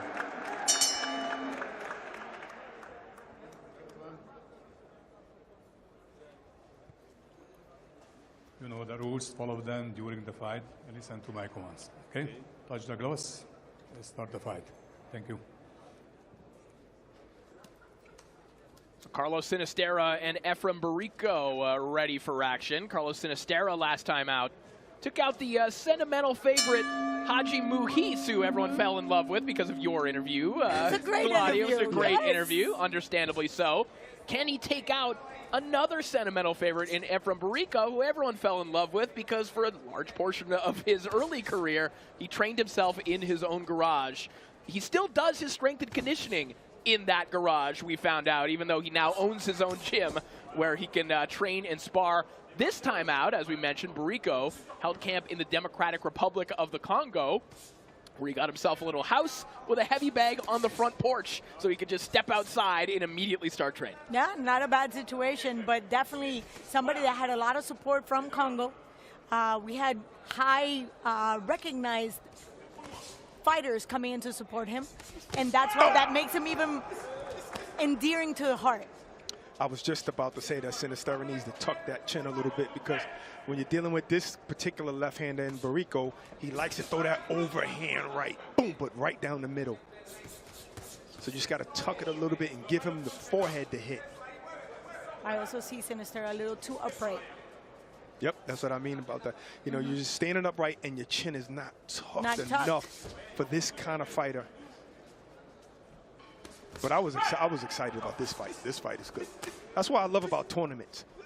Not only do you see better fighters getting to the end, but also you get to see them again 2 months later. I love it. Instead of like seeing a performance like Terence Crawford against Spence and then not seeing them for 13 months later. Well, and for Sinisterra, the big question, and Claudia, you actually broke this news during the fight for Sinisterra, had a shoulder injury in that last fight. And the question is, with that quick turnaround, has he fully recovered enough to be 100% for this fight? Yes, we will find out soon enough. I think it was his right shoulder, and that's his power hand. Yeah, literally, he finished his fight with just one hand. Uppercut slipped in there from Barrico, left hand. And I remember Martin Bakole coming in and supporting Ephraim. That's right. And showing him a lot. They took advantage of that time that they were here. Bakole was just giving him pointers, you know, being the professional that he is. Barrico just missing with that left hand. Sinisterra's been thinking about a right uppercut to the body. And there again, Sinisterra with an inviting chin in the air there for Barrico.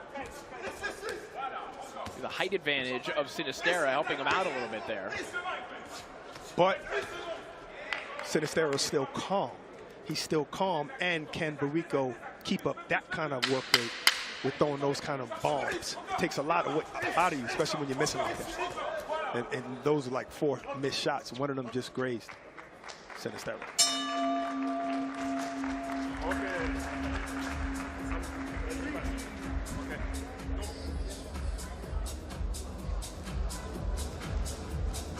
Seen Abel Sanchez in the crowd, you know, and I've never seen him in person, I believe.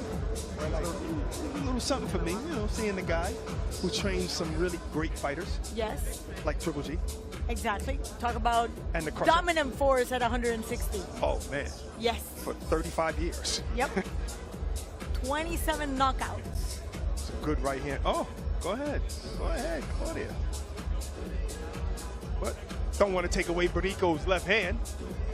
Overhand left.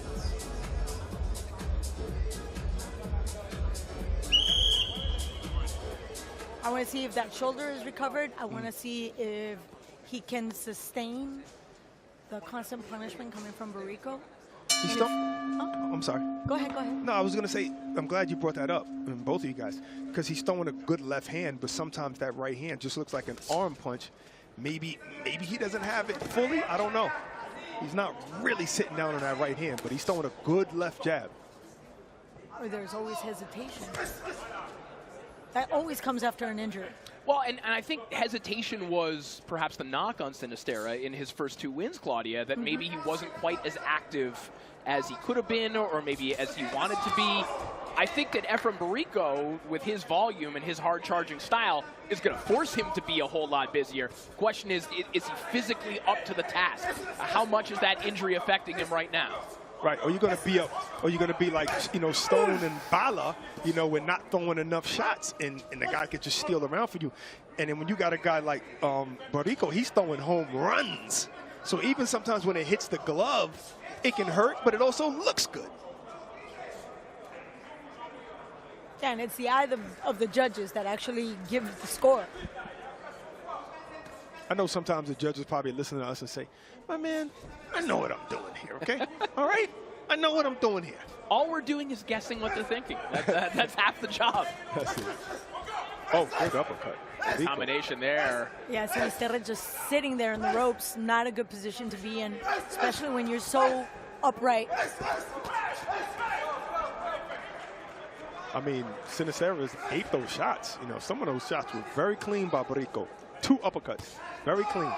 That was a good right hand by Sinisterra. The question in that right shoulder.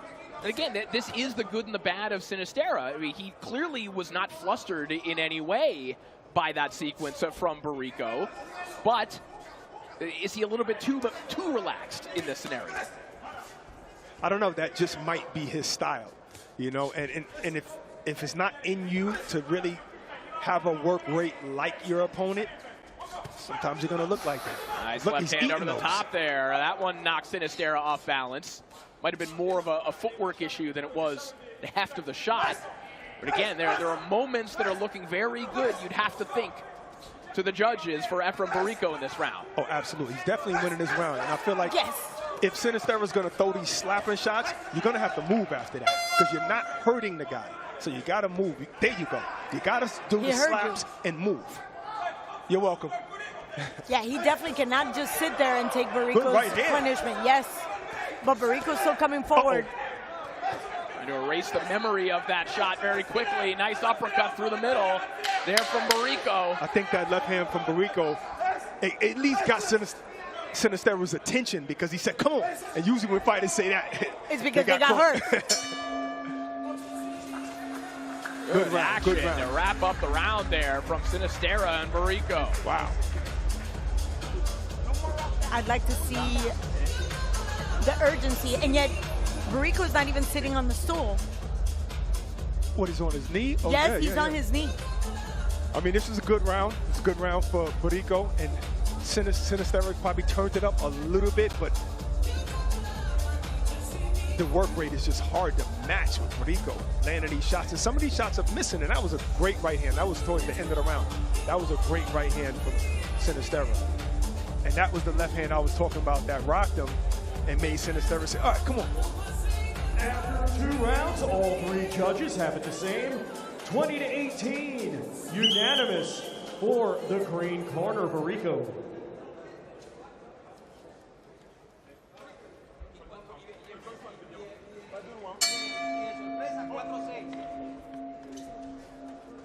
Open scoring. Makes sense to you now, Corey? Yes, it does. Me too.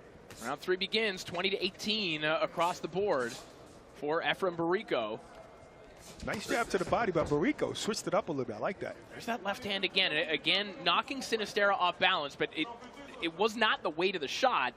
There's something going on with Sinistera's footwork where he's caught off balance when Barrico is throwing that shot. We've seen it a couple times already. I gotta pay attention to that. See what that is. Squaring up on the ropes is not good for a guy that, like when you're fighting a guy like Barrico with those overhand shots like that. Strong, hard ones.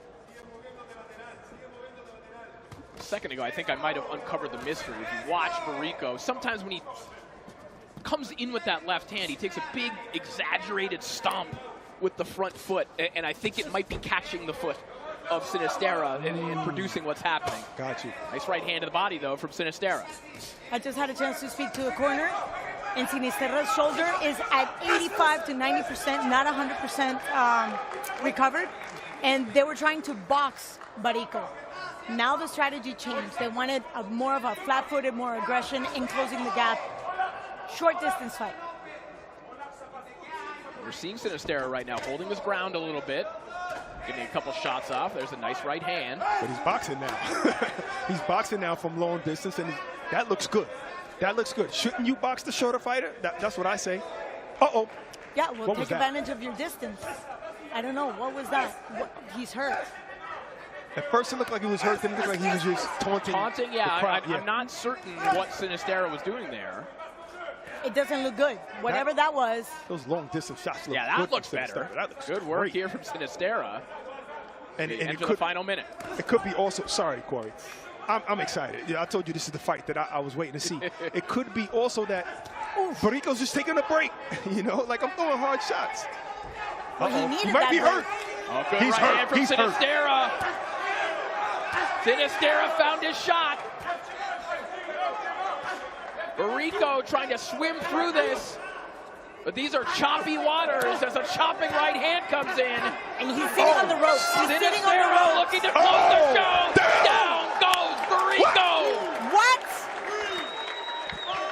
I mean, Barrico was doing so well. And a bewildered look on the face of Barrico. He's not going to beat the count. He's not. He's not getting up. Carlos Sinistera with a sinister comeback win to head to the semis. With an 85% right shoulder? Yes. And you scored the first knockout of the night. Not a TKO, a knockout. KO. And the corner had just finished telling me they want him to brawl, close the gap, go full force, and that's exactly what he did, but in a boxing way. He didn't go flat foot. No, the boxing set it up. Beautiful. Now look at a shot like that he was eating. He was eating those overhand left hands from Borico. But that shot right there set it up. It was the right hand. Borico said, let me retreat a little bit. But by that time, he was hurt. So here we goes again. He caught him with that right hand to the temple. We've seen it again earlier. We've seen it from earlier. But you also see there's absolutely no production coming out of Borico. So the question begs, those first 2 rounds where he was just going full throttle, did that take away from his ability to overcome that? Yes, I think it was a little bit of fatigue because that shot wasn't much, that right hand. But I think there's a little bit of fatigue also in there. This is perhaps the worst outing on Sinisterra, and yet the most dominant outing. Yes. Yeah. What a combination.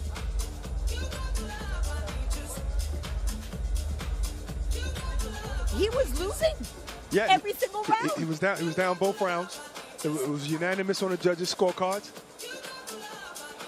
Even on my scorecard. Yeah. And he's my fellow countryman from my hometown. Yeah. You were secretly rooting for him, I think. Guessing. Secretly. Ring 4, the Night of Champions, comes to DAZN on November 22nd. A stacked card features a host of unmissable fights, including David Benavidez versus Anthony Yard, Devin Haney against Brian Norman Jr., and Bam Rodriguez against Fernando Martinez. That's Saturday, November 22nd, live here on DAZN. See ice and oxygen being administered to Efren Borico. But all smiles on the face of Carlos Sinisterra. And we've got an eraser of a right hand. It can indeed wipe out prior mistakes. And that right hand from Sinisterra that sent Efren Borico off balance came right after a rocket of a left hand from Borico. I like the way you said that, Corey, but see, that's something that we didn't expect from Sinisterra. First, that he had nothing but unanimous decisions coming into this tournament in both fights. And also, he had a hurt right shoulder. That was from the last fight in June, which was only 2 months ago. But that right hand did it. That 85%, 90% right hand that he had, it did it.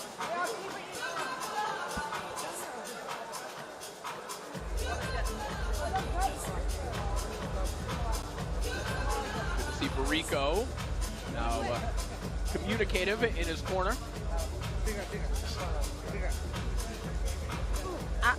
I'm still confused because he was doing so well, and all of a sudden for things to just shift so quickly.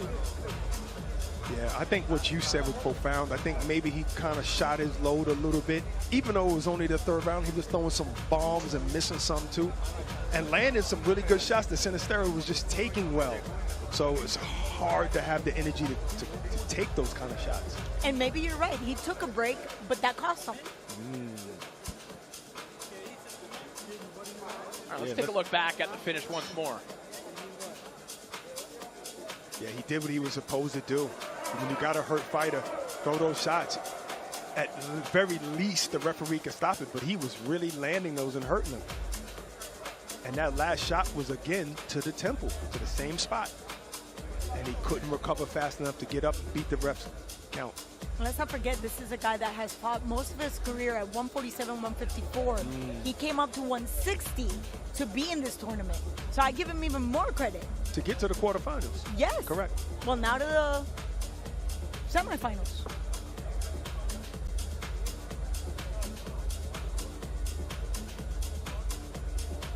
Borico having a word with Mauricio Suleiman.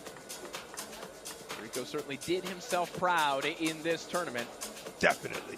It will be Sinisterra who will advance, and we will make that official right now as we send it back up to Thomas Driver. Ladies and gentlemen, here is the official time. 2 minutes 45 seconds of round number 3. Our referee in charge, Bella Florian, reaches the count of 10. Therefore, your winner by way of knockout, Carlos Sinisterra. So Carlos Sinisterra improves to 13-1 and more importantly, will advance to the semifinals. The WBC Grand Prix quarterfinals are in full swing here in Riyadh. And on the DAZN, we embrace all combat in the squared circle. X-Series on the zone, where superstars meet. It's not going to be your usual show. And chaos unfolds. Are you not entertained? Nights like no other, where anything and everything happens. Are you kidding me? Where dreams are built in a heartbeat and shattered in seconds. Defying expectations, where underdogs conquer. That changes everything! And champions are crowned. Am I now the queen of misfits? The Zone is the home of crossover boxing. Crossover Boxing returns to the DAZN at the end of the month with X Series 22. And don't forget to check out the rest of our stacked schedule on platform now. Matchroom, Golden Boy, Queensberry, MVP, and BKFC, all the biggest and most exciting fights are streaming live on the DAZN, the global home of boxing, including 4 great cards next week.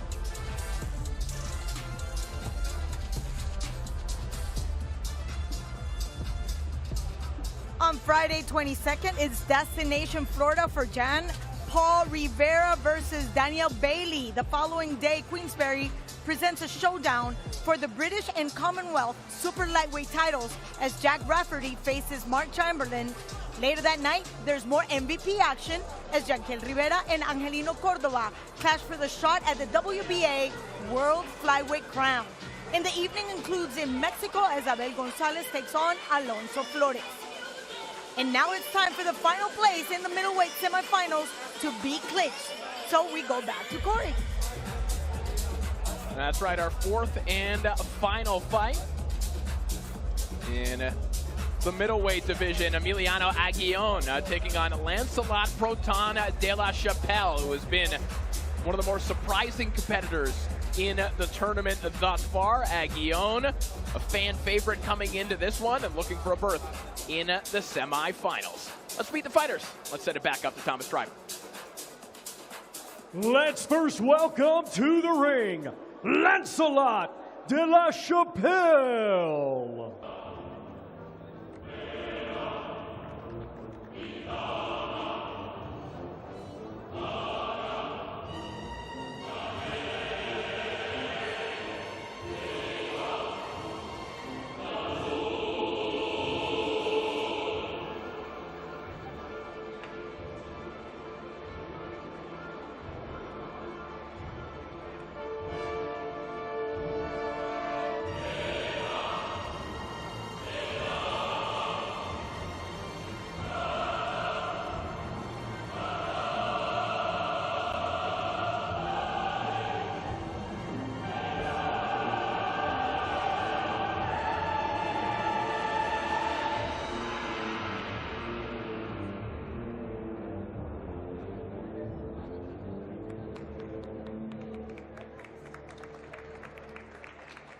And now let's welcome to the ring, Emiliano Aguillon.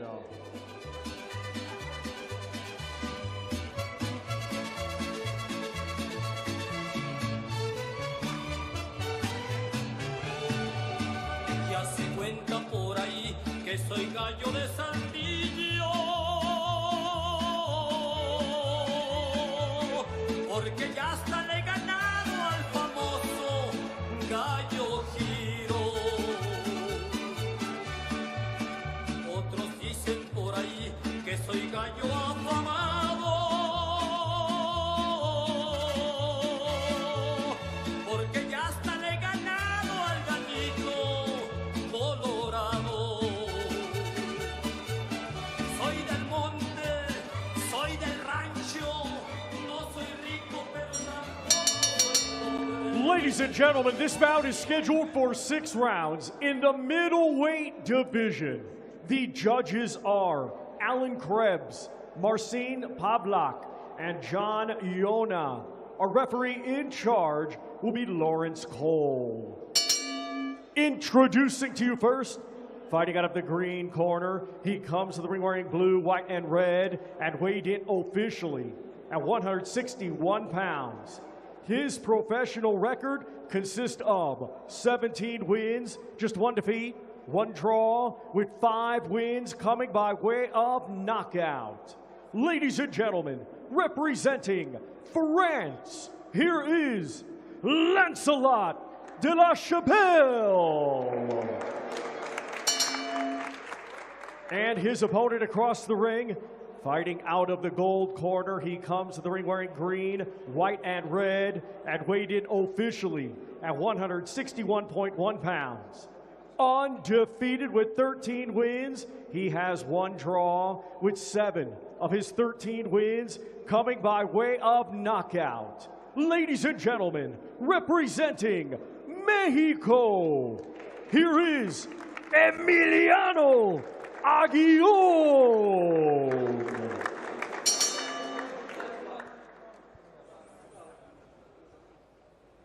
Gentlemen, I went over the rules earlier in the dressing room. I want you to obey my commands, protect yourselves at all times. Bon chance, buena suerte.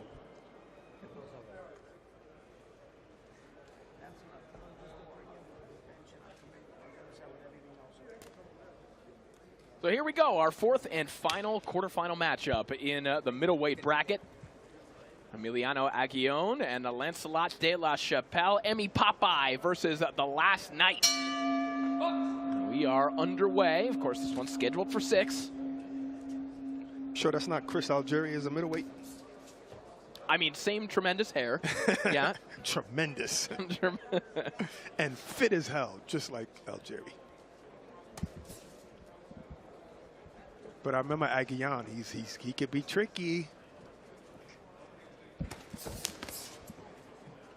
Good check. Right hook by Chapelle. De la Chapelle, of course, with that shocking 4th round TKO victory over Isaac Torres, who was one of the more established fighters in the tournament as a whole. A guy who had been here on DAZN in a co-feature slot in Mexico in a matchroom card in the past. Mm-hmm. You know, not to say that it was, you know, an upset of the year type situation, but certainly I think Torres, based on his pedigree, had to be considered the favorite in that contest. And even if you thought that De La Chapelle was going to win, you might not have predicted a knockout from a guy who only has 4 of them now. Right, and it definitely surprised us, surprised the heck out of us. And I'm wondering, Aguillon, what is he coming into this thinking? Do I have to, you know, be wary of his power or what? That was a good lead right by Aguillon right there. Aguillon has produced some upsets as well. He burst onto the scene with a shocking upset win over top prospect Aaron Silva a couple of years ago on a Miguel Berchelt undercard.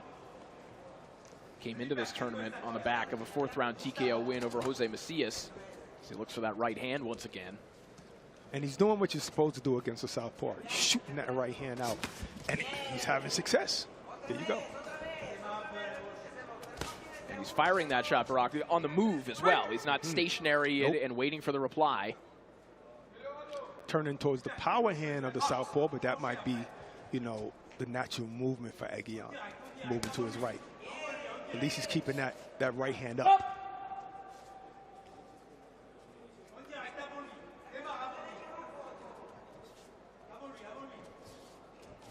De La Chapelle said that he spent a lot of the last year or so just working on his defense.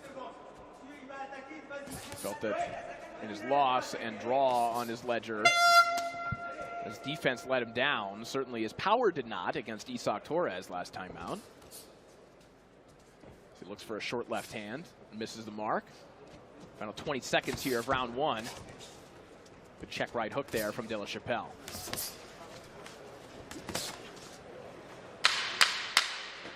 Aguillon finding a home for the right hand to the body with some regularity here in the opening round. And that'll do it for the opening frame.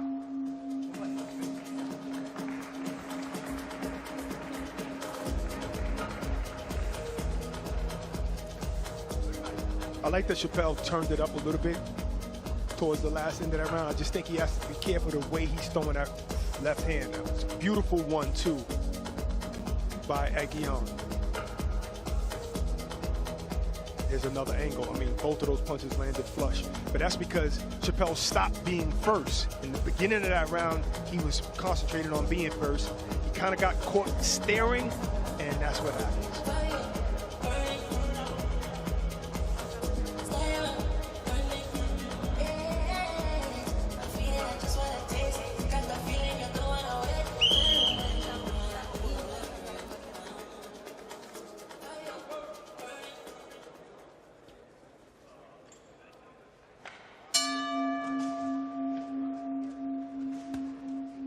Round 2 underway. Good start for Emiliano Aguillon. You know, obviously, in boxing, fighters have very different demeanors. And when you're watching a tournament, you see a lot of them. You see some guys who fight really wound up and they're kind of chomping and spitting and trying to intimidate their opponent. Emiliano Aguillon, I find it, I don't know that I can think of a fighter who looks or behaves more relaxed than Aguillon in the corner. I don't want to say he looked disinterested, but he did not look worried about what's going on whatsoever. That was the first comment that Barack and I did as he's walking into the ring, that there was like nonchalant, I'm just walking into the ring, even, balling up the flag, not much swag. It was just like, I'm here. But that's like a poker face, if you ask me. You know what I mean? You don't know what your opponent is thinking. You don't know when he's going to turn it up. You don't know when he's going to just tap. You don't know when he's going to rip. He just has that, nice guy demeanor. Like, there's not a killer instinct in him. And yet, this is what he does to somebody like De La Chapelle. He's letting that right hand go like a killer, though. Yeah, and I think that's a good point, Barack. I think that it works as a little bit of a decoy because we've seen him score knockouts. He's got power, and he can kind of lull you into a trap. He profiles as a bit of a spoiler, but then the right hand comes down the middle, and you start thinking otherwise. Right. I think whoever in this particular matchup, whoever's first can win the round. Yeah, and this happens to be Aguillon consistently in the second round. Because easily, De La Chapelle can be first. Easily. And land shots. But he's not fighting like the bigger man in the ring. You wait, you get in range and you wait, and then here comes the straight right from Aguillon. But when you're first like that, you score. And can I remind you guys, he's only 20 years old. I keep forgetting he's fighting a grown man. Exactly. Corey's age. Ooh. No, what? I'm a little older than Corey. So I didn't mean it like that. It was just I'm a lot older than De La Chapelle. I just have a great skincare routine, all right? No. Share the tips. But look at that, 1-2, 1-2, and it's very, there's no hesitation, there's no intimidation, and he's the smaller guy in the ring. The blood coming from the nose, perhaps, of De La Chapelle starting to appear on his chest as well. Maybe one of those right hands from Aguillon has him busted open already. Blood on his trunks as well. And that'll do it for the round. We'll get a closer look at the damage that Aguillon has done as we look at the corner of De La Chapelle.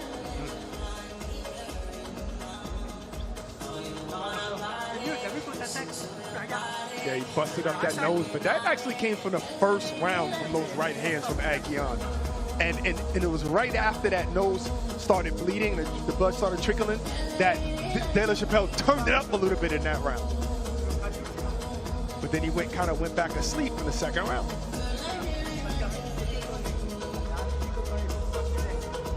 But maybe it's to your point, like you were saying, Claudia, that, his demeanor, Aguillon just lulls you to sleep, like you were saying, Corey. But, I don't know, that poker face is something. It does something psychological to your opponent. And I'm just playing devil's advocate, but one judge has it even a draw, 19-19. The other two judges have it 20-18 for the gold corner, Aguillon. You're expecting somebody who's not very aggressive, so you're just kind of opening yourself up. And then that person that's not very aggressive capitalizes on the opportunity. That's what Aguillon is doing. And I knew there was something sneaky and tricky about Aguillon. I just couldn't put my finger on it. There you see the open scoring, courtesy of the WBC. 2 judges having the opening 2 rounds in favor of Aguillon. The 3rd judge has this fight even as De La Chapelle lands a good left hand with Aguillon stuck in the corner. Great shot.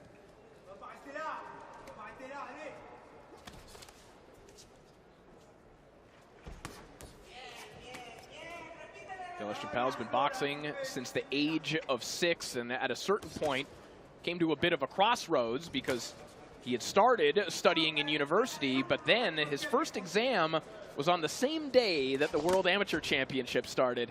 So he dropped out of university. He had a choice to make, and he followed his passion in the sport of boxing, and things could really change for him if he could win this tournament. And frankly, even with the exposure he's received already, even if he doesn't advance in this tournament, you could see Lancelot De La Chapelle getting some opportunities coming out of this tourney.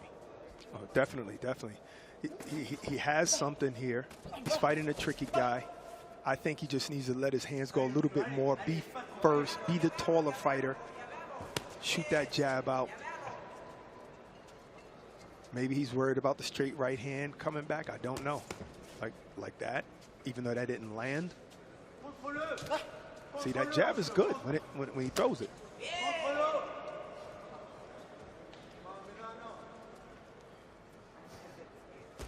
Inside the final minute of round 3. Good left hand there from De La Chapelle. It's a pretty good round for Chapelle. At least he's blocking that straight right hand a little bit better now. He's timing it, he's blocking it. They're not really getting through the guard anymore. Yeah, but I want to see more activity from La Chapelle. De La Chapelle wants to avoid another tournament heartbreak like he experienced at the Tokyo Olympic qualifiers when he fell in the European qualifying stage. I will never commit a crime around you because you're going to dig in my past, man. You're going to dig it up, bro. I don't care what somebody does, you dig it up. Oh, he goes under I don't know every anything rope. about your past, Barack. I don't know anything about Not yet. Not I yet. bet you do. Final 10 seconds of round 3. I feel guilty sitting next to you because I know you know. A better round there for De La Chapelle as we head back into the corners.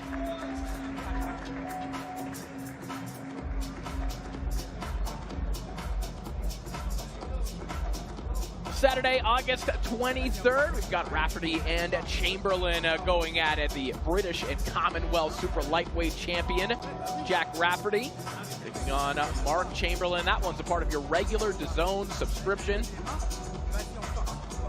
Love to see fights like that. You know, British and Commonwealth title fights, getting top billing, getting the full treatment here on DAZN. Looking forward to that one toward the end of the month.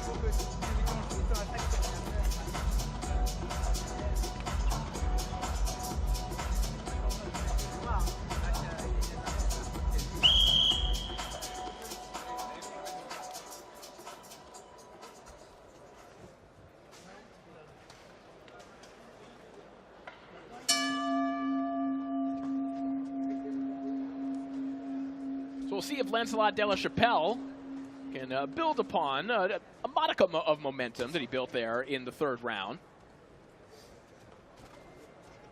One thing I can say that Chapelle did, besides, turning up, throw his hands a little bit more, is he picked up his defense and he's been timing that right hand for Aguillon. So if the right hand is not landing, it gives you more opportunity to do your offense and to score your points. Right hand again there from Aguillon.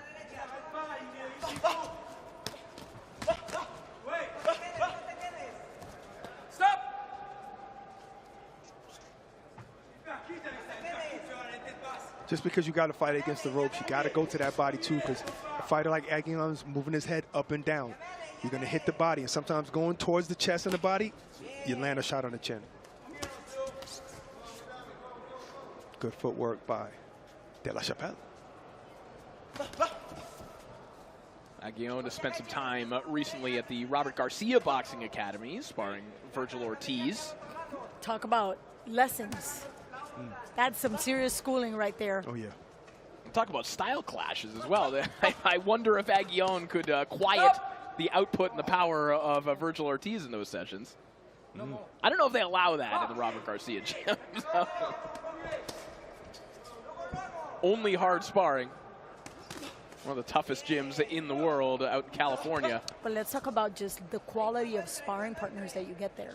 Well, Ortiz is saying that he had them like move camps because nobody in the gym there wants to spar him. Why would they? Why would you risk yourself? They've seen too much. He's not saying why, right? But I think we know why. Well, to once again reference our good pal Chris Algieri, who once had a training camp there, he said, listen, I'm always the best athlete and the hardest worker in a gym, but I had to push myself when I went there. So that is the culture at the Robert Garcia gym. And to put that in perspective, even Virgil gets to the gym after Bam Rodriguez. Wow. Bam is there before Virgil Ortiz. That's the kind of stable we're talking about. Well, Bam's got that fancy espresso machine, so he's jacked up. And so do I, and I still don't make it to the gym at 4 o'clock in the morning. Now we see why Ortiz got rhabdomyolysis, because he trains hard. He trains hard amongst other great fighters who are training hard. Final 15 seconds of the round. Chappelle offering up a left hand there. Nice left hook. That was pure knuckles. He turned that sucker over. You know, and a lot, that art has been lost. Yeah. To just be able to just turn the punch and sit into it. Right. You know, Triple G is not like a one-punch knockout guy, even though he has one or two of those. But he hits you with those knuckles, and he just breaks down his fighters. You know, he might beat you on your feet, but he'll beat you. And I think, and see, that's the shot I was talking about. See the truck, you guys are just on point. You're listening. You're good. Boom. See, that's a knuckle shot. That hurts. Look, see, he smiles. Whenever a fighter smiles, he felt it that. hurt.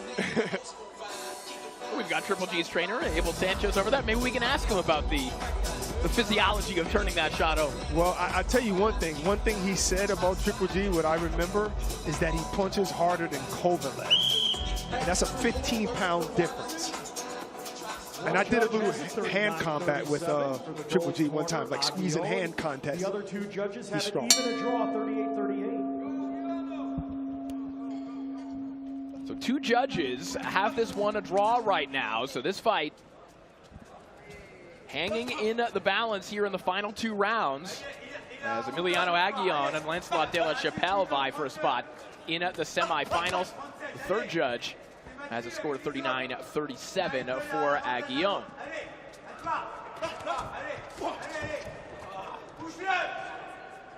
And as a trainer, I'm saying, listen, we got to get that third judge. You know what I'm saying? Because whatever you're doing right has caught you up, but we got to get that third judge to say, okay, you're winning this fight. And I'm talking about De La Chapelle. And on the other side, Barack, you have to think for Aguillon, it might be time to depart from that relaxed attitude just a little bit. I mean, there obviously are two judges who are up in the air in terms of whether they're appreciating his work or not. And right, and what it is that you got to be tricky now. You got to switch it up. You can't keep doing the same thing. You can't keep going for that lead right because it's not working now. He's either taking the distance away from you, De La Chapelle, or he's blocking it. To that point, I just spoke to the corner, and Aguillon is being exhorted to feint to the left so he can throw the right. Just create that space. So just following through what you just said. And obviously, more sense of urgency. And I see what Aguillon's trying to do. He's trying to set up those hooks. They're just slapping hooks, but he's trying to set up that hook.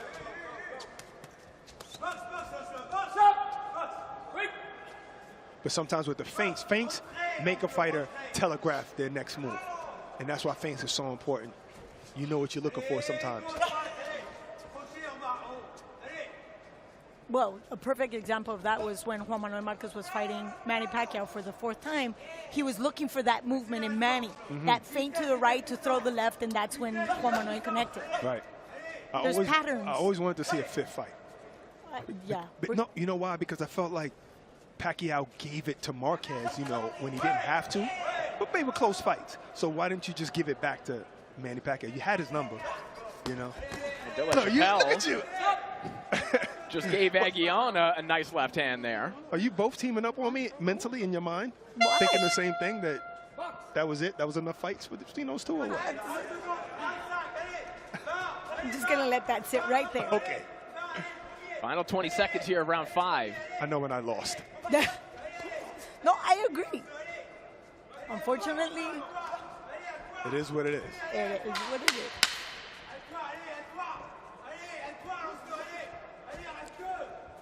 De La Chapelle better start using that back leg because he's now just dragging it. That could hold him back, especially if it's a close fight and Aguillon decides to let his hands go. That dragging leg might cause some delays.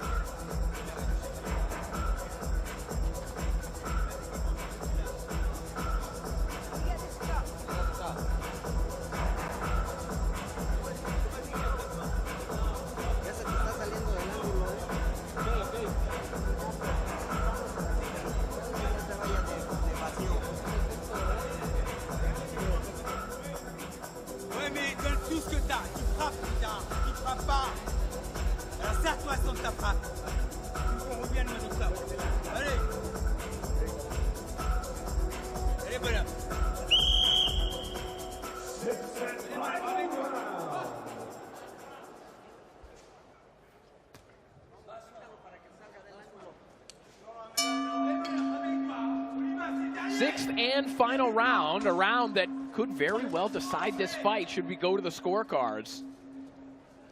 It is one that theoretically is winnable for either man, or has been since the 4th round from what we know about the scores. Aguillon had a 39-37 advantage on one of the scorecards, 38-38 on the other 2 cards at the end of 4. Aguillon finds that right hand. Didn't land flush, but it did connect.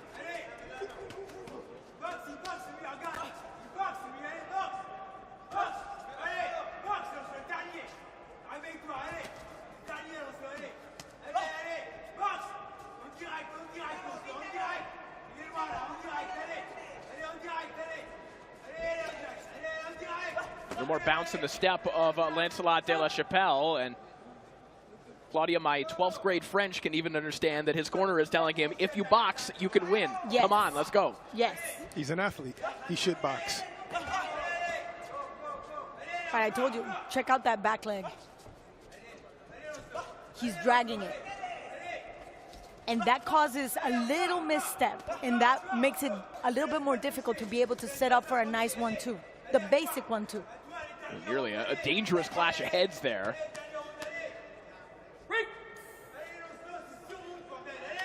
Surprised we haven't seen more of those, considering the styles in the ring right now. And the fact that we have an orthodox with a southpaw. Exactly. We've had a couple of those. That's because De La Chapelle. De La Chapelle's coming up high, and Aguillon goes in low, so their heads don't clash that much. See, he comes in low, and De La Chapelle's up top. I'm staying up here. Yeah, because he wants to maintain, stay as the upright, the taller man, which was his mistake in the 1st round. Oh, that was it's a good jab. It's a good jab by De La Chapelle. What he did was he timed him coming in, and he threw the jab where the head was going, and that's why he caught him. Yep, but still, Aguillon takes it. He keeps closing the gap. He wants to go underneath the guard, go for the body. I mean, he's only 20 years old. What's there for De La Chapelle is actually a check hook. For a fighter that comes in like that and leaves his head and puts his head down and leads with his head, check left hook, a right hook, bam. See? There you go. That was sort of it. De La Chapelle fighting seemingly with more urgency than Aguillon is in the final round. Will that be a problem on the scorecards? Let's see. We can hear that there's a level of desperation in that corner. The scores will be very interesting as you see the respect between Aguillon and De La Chapelle.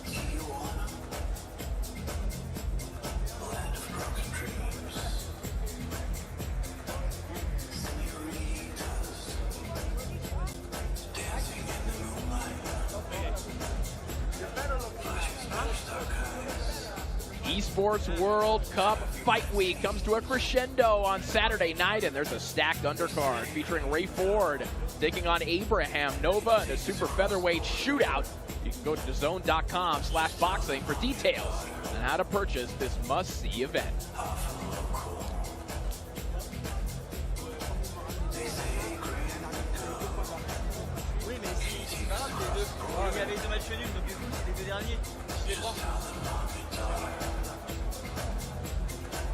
We'll see if this is the last time that we'll see the last night in this tournament, or if this final round, final 2 rounds were enough for him to advance.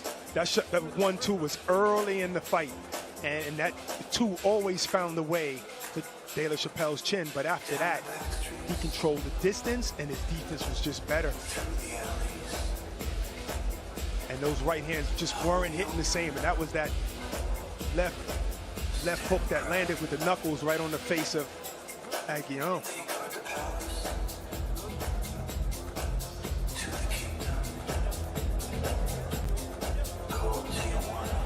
All right, so if you feel as though this is an extended delay as we wait for the scorecards, it is because we are being told we are using enhanced scoring. Again. Once again in this fight. We know that in the conventional scoring format, this was ruled a draw. And one thing to note as well, the enhanced scoring system in this case, it is for the purposes of the tournament. These draws are counted as draws according to the commission and on the fighter's official record. So the enhanced scoring system is to determine who will advance in the tournament. And it looks like we are moments away from finding out who that will be. Right, so fighters are still happy because they advance. Right.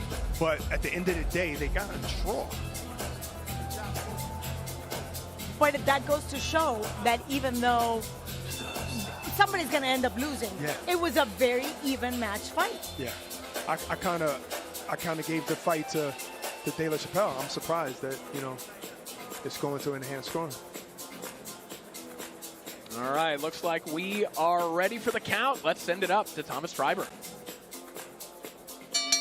Ladies and gentlemen, after 6 rounds of boxing, we go to the judges' scorecards, and all 3 judges are in agreement, scoring at the same 57-57, even, a unanimous draw. Therefore, we go to the enhanced scoring system. Judge Marcin Pavlak scores it 4-3 for De La Chapelle, and Alan Krebs and John Yona are in agreement. They both score at the same 3-3. Therefore, it is a majority draw with the enhanced scoring system. And we go now to the WBC Executive Final Decision. It is 3-2 for your winner, Lancelot De La Chapelle.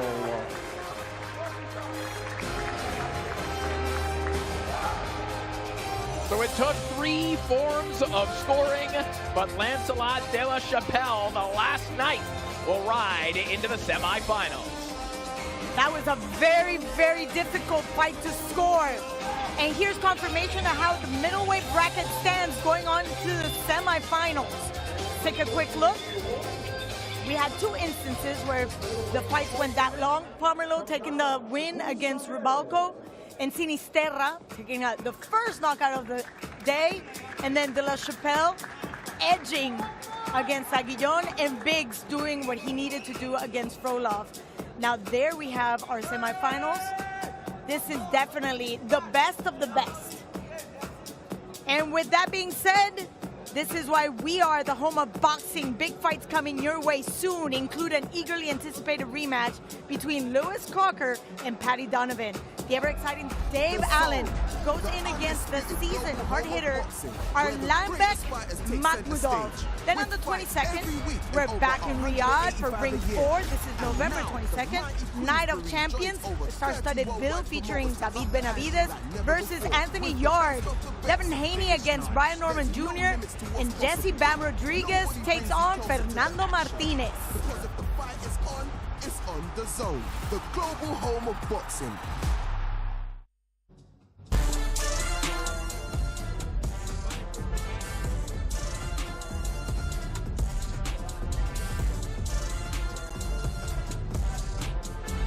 And this is our reminder, these are the final fights and the stage of the competition. And we've seen some heavyweights and middleweights. And next up, the turn is for the super lightweights. To set the scene, we go to Corey. Thank you so much, Claudia. It's time for the 140-pounders, a loaded division here in this tournament. So many recent amateur standouts on this portion of the tournament, including Sanatali Toltayev and Danilo Lozon, we'll see up first. A lot of talent here. Carlos Utria, Spencer Wilcox going at it. Looking forward to these fights in the super lightweight division. And as mentioned, up first, it will be Sanatali Toltayev from Kazakhstan taking on Danilo Lozon of Ukraine. Two high-level operators kicking things off in the 140-pound division.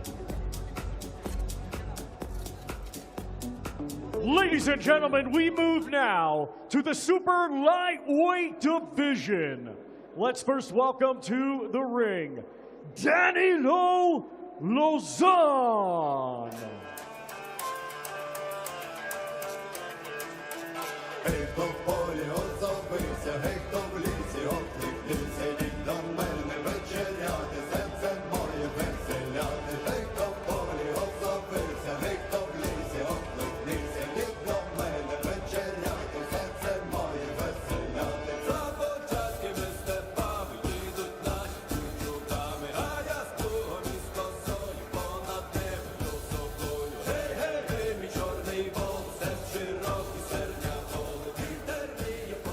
And now let's welcome to the ring, Sanatali Toltayev.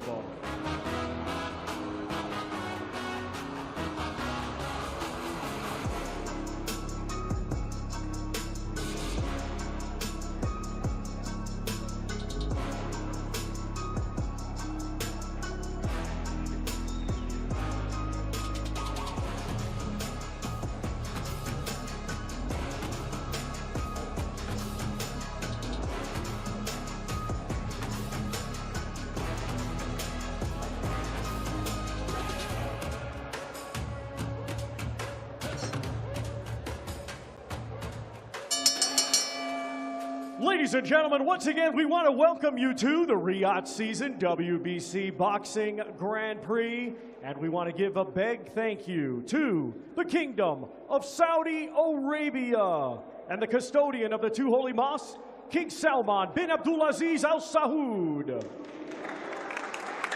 His Royal Highness, the Crown Prince Mohammed bin Salman.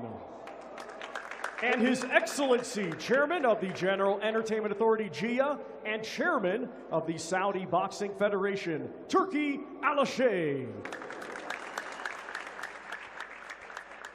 This great event is being brought to you by Esports World Cup and the General Entertainment Authority, GIA, with Frank Ward for Queensberry, Eddie Hearn, Matchroom Boxing, and the World Boxing Council, along with their great sponsors, STC, and all the great sponsors involved. Let's continue now with the super lightweight division, 6 rounds scheduled. The judges are Glenn Dawson, Guillermo Moreno, and Marcin Pavlak. Referee will be Nobuto Ikahara. Introducing, fighting out of the green corner, wearing yellow and blue, he weighed in officially at 141.8 pounds. Undefeated with 14 wins, 9 wins come by knockout. Representing Ukraine, here is Danilo Lozon. And across the ring, fighting out of the gold corner, wearing turquoise, he weighed in officially at 140.9. Undefeated with 4 wins, 2 wins by knockout. Representing Kazakhstan, here is Sanatali Toltayev.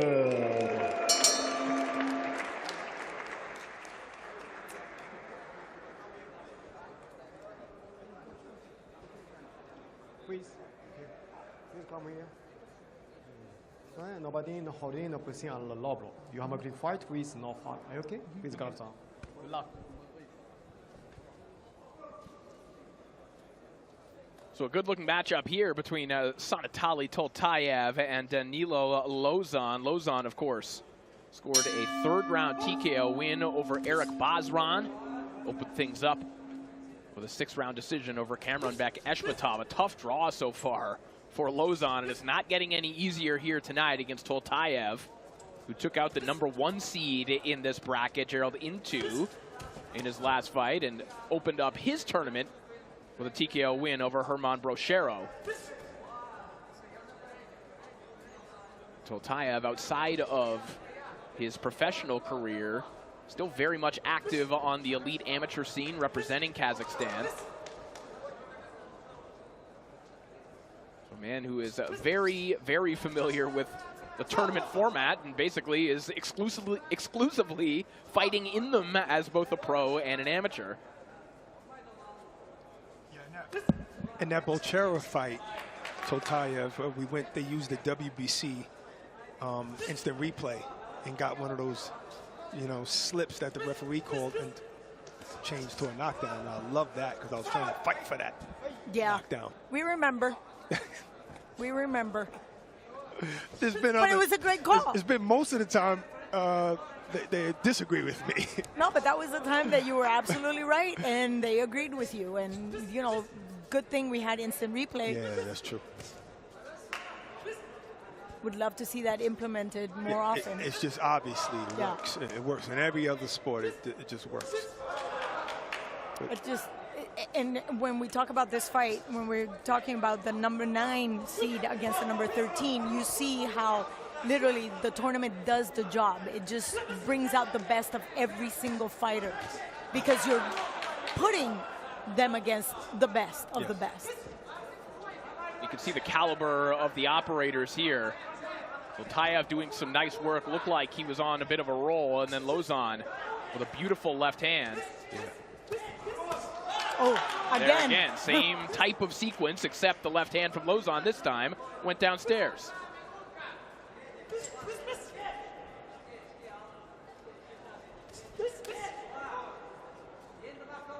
Even though most of Toltayev's career has been in the amateurs, you can see how seasoned his boxing is. It's very, very structured, very tight.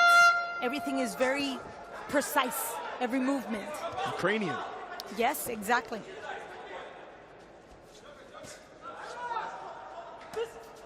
Left hand down the middle there from Lozon.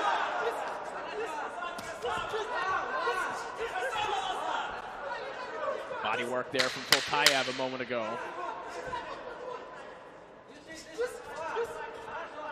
Again, talking about youth, early 20s, and yet his professional career is pretty extensive for that age.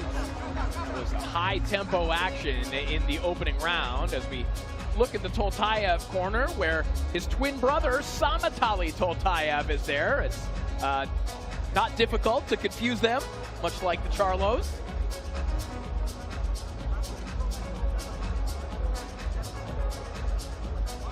How do you have your own identity when you grow up a twin? Sometimes there's twins in my neighborhood that I'm saying hi to. I don't know who I'm talking to.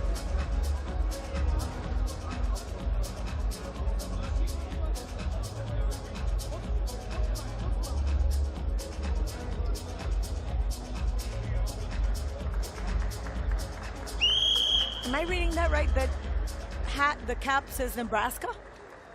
Yeah, I mean, listen, Samatali might be a very big Cornhuskers fan. Oh. I don't know that. But why else would you have the hat? I think it's or he loves Terrence Crawford, right? Yeah, there you go. Right? Round 2 underway. Don't make fun of Cornhuskers fans or Terrence Crawford is going to text you like right now. Oh, that's a fact. I'm sure he would. Maybe because he's in camp, he won't. He watches. Nice quick combination again there from Toltayev. Evenly matched or what? What do you think, Gloria? Yes, absolutely. Look at Lozon. Did you see how he changed? He just dipped down just a tad bit to connect that left. Beautiful. And at the same time, Totayev was moving laterally. Like, they're playing chess. It's a beautiful dance.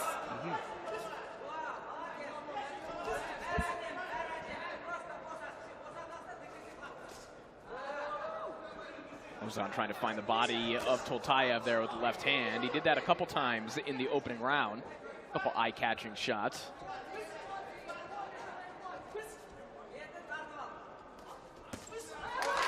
Remember, we were talking about just being able to maintain the body weight balance between both legs. You can see that in Lauzon perfectly. It's just right in the middle. And he's fast enough to just switch angles because he's so evenly distributed. Oh, that was a good one, too, by Lauzon, but I think this is just a good round for Totayev. You know, his straight hands are actually getting through the guard a little bit, bothering the nose of Lauzon. Ooh, nice, that sharp, left. straight left hand again. That has been the money shot for Lauzon all night long. And it's a recurring pattern in this fight where Totayev has some extended success, but then Lauzon catches everyone's eye with a left hand, either downstairs or up top like that one. Uppercut there from Totayev. A right hand that wraps around the guard of Lauzon. High level, high tempo stuff here from Totayev and Lauzon. Body shot there from Totayev, and this is exactly the fight he wants. A high volume phone booth fight where he can use his footwork in close quarters. But sometimes that will happen as well. Leans in a little bit. Oh my goodness, what a shot! Danilo Lauzon found that left hand again, and down goes Totayev for the first time in his career. And that was Totayev trying to push him back while Lauzon stood his ground and let go of that left hand. That was beautiful. And all it took was just a second. I think he regained his composure very well. Yeah, but the damage is already done. Nice 10-8 round. Totayev. Straight left. Right on the button.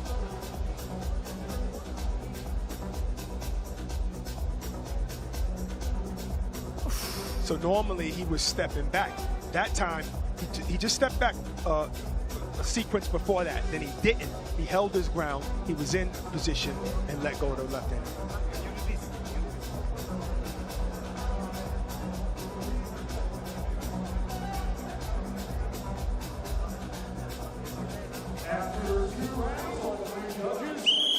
Scored the same, 19-18 for the green corner, Lauzon.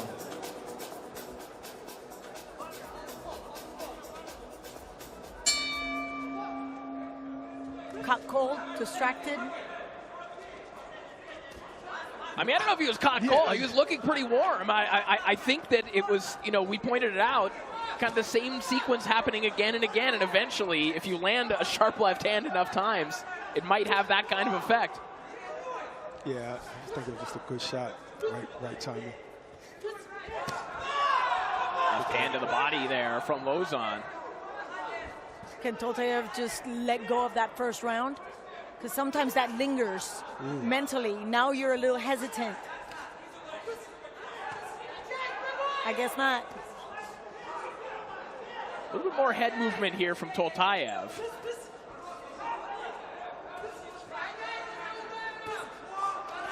And a lot more action by Lauzon.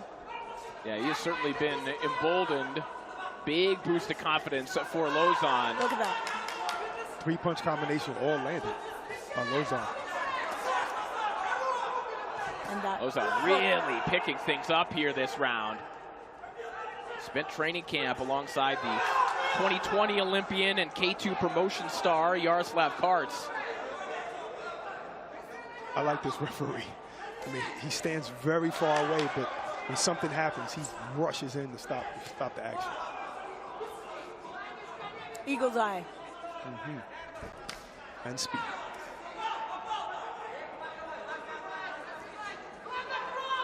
Don't sleep on Lozon. I like the way he just dips in, goes under the guard, goes for the body. He goes for that number 8, and that could throw you off too.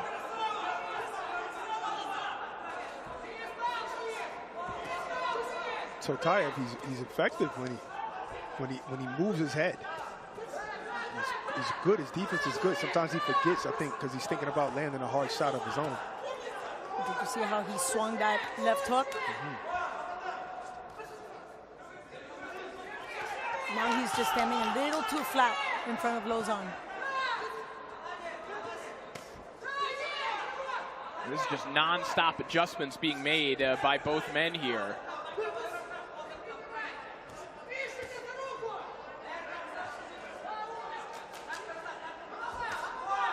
He's been fighting a 6-round tempo, certainly.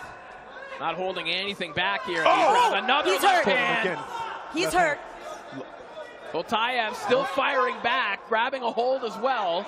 It definitely rattled him, shook him. You saw that leg buckled. Yeah. It was just a hard shot.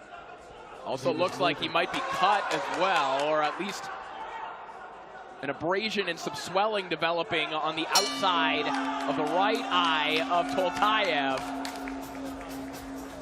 As the hits keep on coming for Danilo Lozon.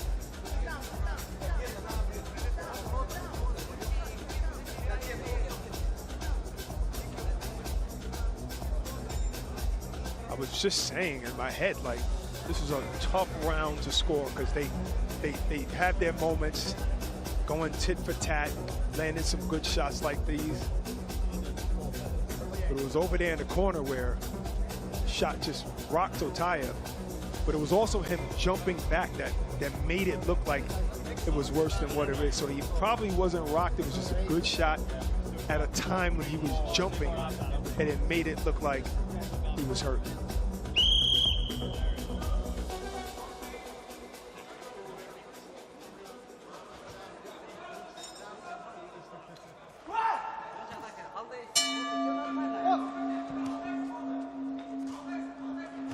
So round 4 begins, and just taking the context cues as they're given here, it's obvious that Totayev in his corner, they know that some adjustments need to be made. There was a stern look on the face of Totayev's coach, and when Totayev came out, you heard that guttural scream like, I gotta pick this up, I have to do something. Dig deep. And it's not like he's not letting his hands go, because he is. You know, it's the game plan. It's just a tempo. Lozon's tempo just got a little bit faster. A knockdown will do that for you. Yeah, I like the word that Corey used, emboldened. Look at that, he's just relentless. Inside, outside, he's just letting his hands go everywhere.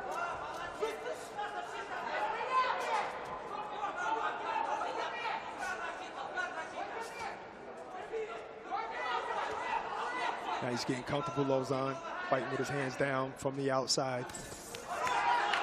Great combination to the body. His head was wide open for those shots, or a return shot, but Totayev didn't throw any. Again, now there's hesitation. That's why I asked you, you know, that knockdown lingers mentally. Now you're a little bit more hesitant. You're just the half a second, little slower. Yeah.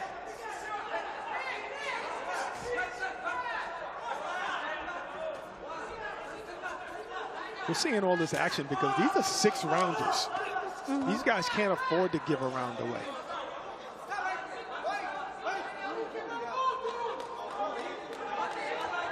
Inside the final minute of round 4. Danilo Lozon, the 22-year-old.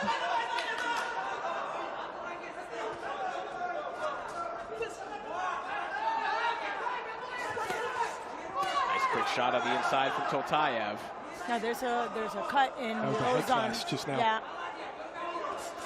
Looked like the head followed up that right hand of Totayev, and that has busted Lozon open. And again, it's in the outside of the orbital. I don't think it's going to cause much issue in his vision. Lozon just acknowledged a good left hook by Totayev. Yeah, they're going to have to take a look at that. That is gushing blood, and it may not be a vision problem, but... But a blood problem. Yeah, see, it's in the outside. And again, it hurts. You've had good cuts all night, huh? Yeah. If there is such a thing. And exactly the same spot. Mm-hmm. On the outside of the left eye.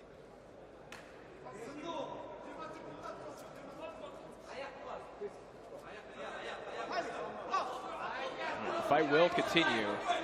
It's certainly not a pleasant cut that Lozon is dealing with right now, as he fires another left hand to the body of Toltayev.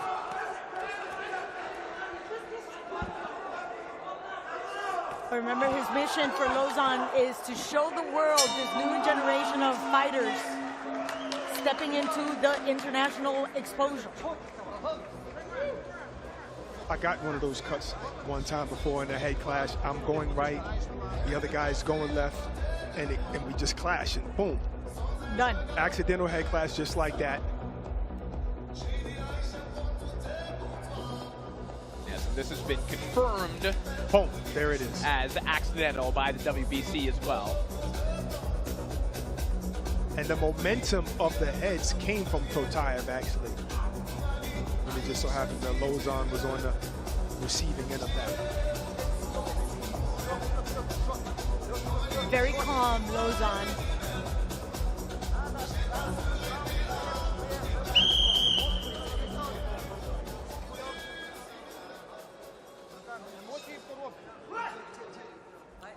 There goes that screaming again. After 4 rounds, all 3 judges have the same, 38-37, unanimous for the green corner, Lozon. You probably overheard Thomas Triber there. The open scores, 38-37 across the board for Danilo Lozon. Hard right hook there from Lozon. Caught a little bit of glove, but you could hear that one.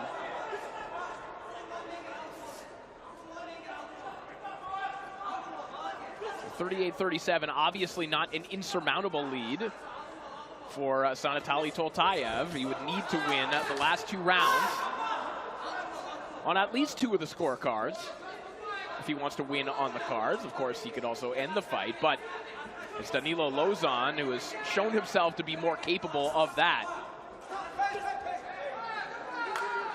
Lozon is fighting good here. He's being first in spots, and he's also, you know, using his feet for defense. But let's look at Lozon's mobility. You could see the urgency even in the feet of Toltayev. There was a moment there where they were broken apart, and Toltayev was running after Lozon to get back to the action. He needs these 2 rounds in order to win. He's down on all the judges' scorecards, but only by 1 point. Good call by ref, stop the action so no one can sit in the behind the head.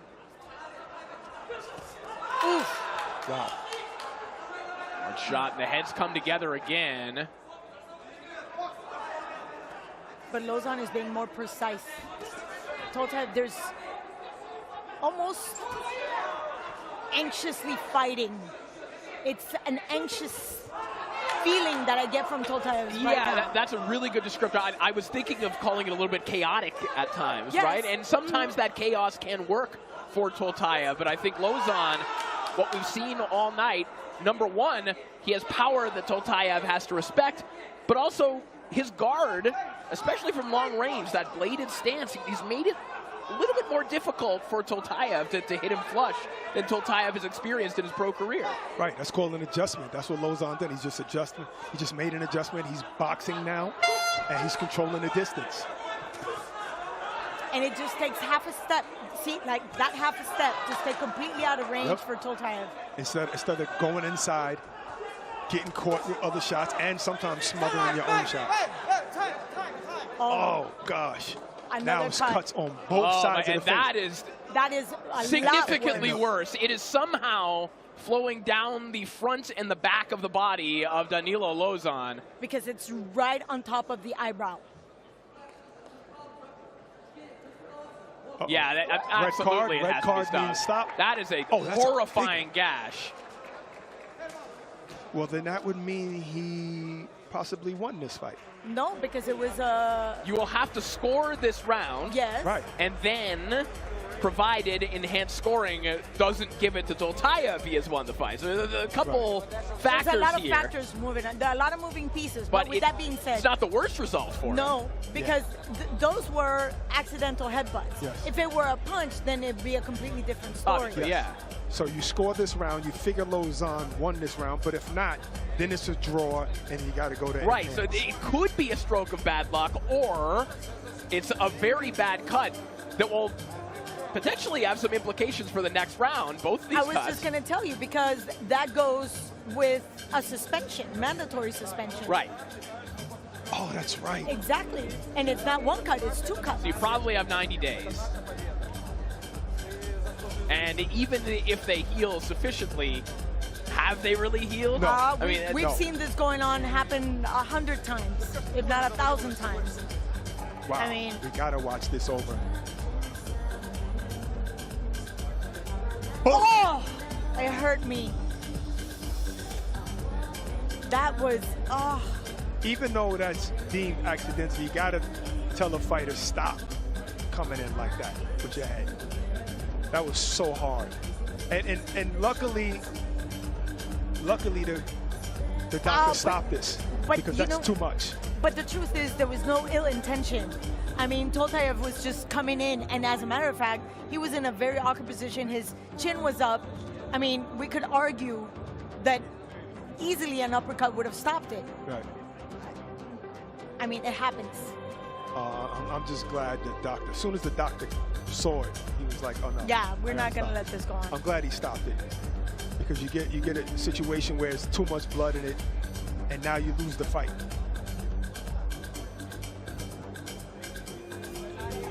Oh, we've got a Friday night fight from Orlando next week, as undefeated featherweight prospect John Paul Rivera headlines a huge MVP bill as he squares off with American puncher Daniel Bailey, live on DAZN, and all part of your regular subscription.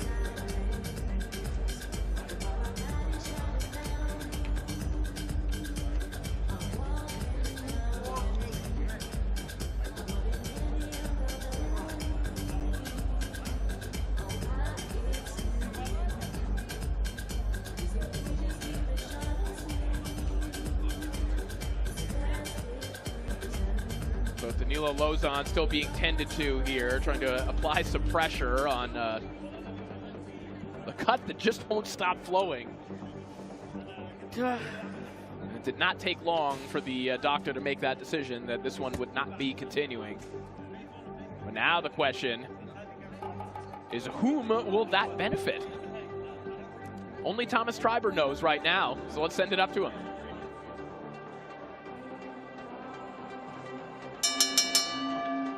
Ladies and gentlemen, this bout comes to an end at 2 minutes 48 seconds of round number 5. Due to an accidental headbutt, the physician advises our referee in charge to stop the contest due to a severe laceration sustained by the green corner. Therefore, we will go to the scorecards. Judge Dawson scores it 47-47, even a draw. And both judges Moreno and Pavlak score it the same, 48-46. Both for your winner by a technical majority decision. Danilo Lauzon.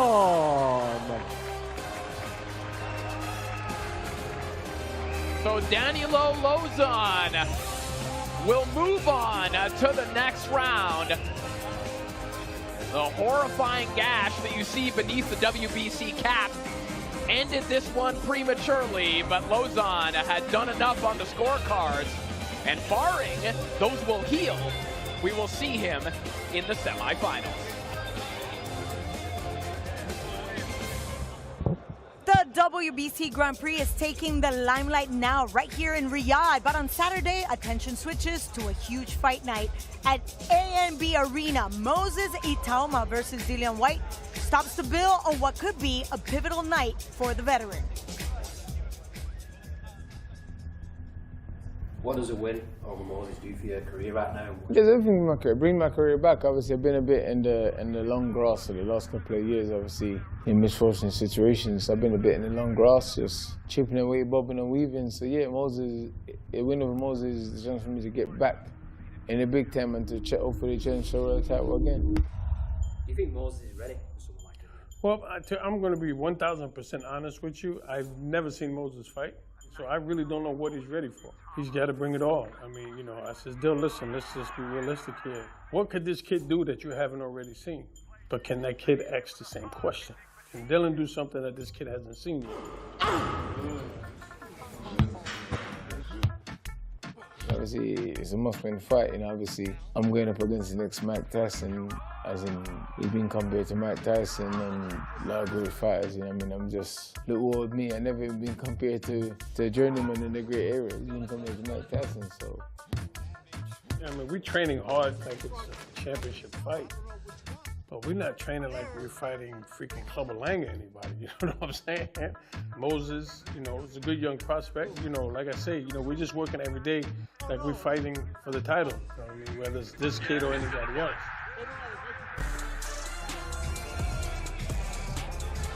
Dillian Whyte's battle against Moses Itauma tops the bill, but there's a great undercard before that.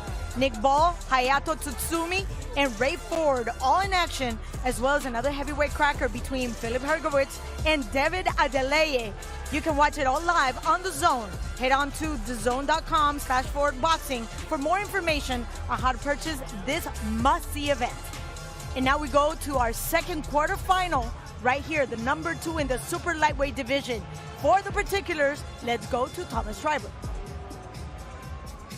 Let's first welcome to the ring, Spencer Wilcox.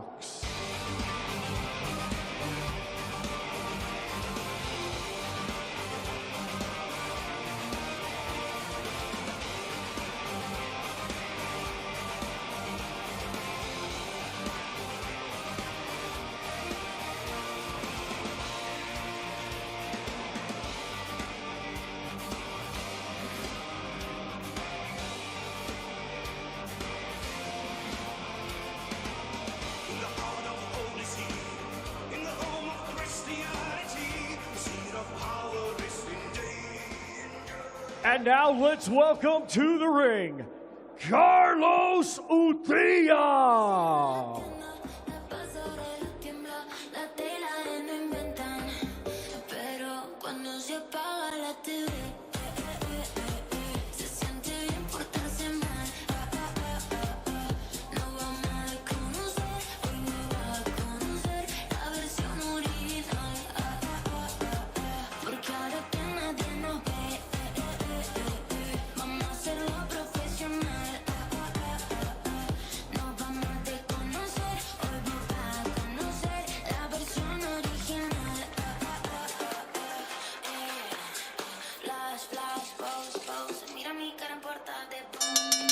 Ladies and gentlemen, this bout is scheduled for 6 rounds in the super lightweight division. The judges are Guillermo Moreno, Alan Krebs, and John Yona. Our referee in charge will be Bella Florian. Introducing to you first, fighting out of the green corner, he comes to the ring wearing black, red, and white, and weighed in officially at 141.5 pounds. Undefeated with 12 wins, 5 of his 12 wins come by way of knockout. Ladies and gentlemen, representing Canada, here is Spencer Wilcox. And his opponent across the ring, fighting out of the gold corner, he comes to the ring wearing yellow, red, and blue, and weighed in officially at 141.9 pounds. Undefeated with 11 wins, 10 of his 11 wins come by way of knockout. Ladies and gentlemen, representing Colombia, here is Carlos Utria.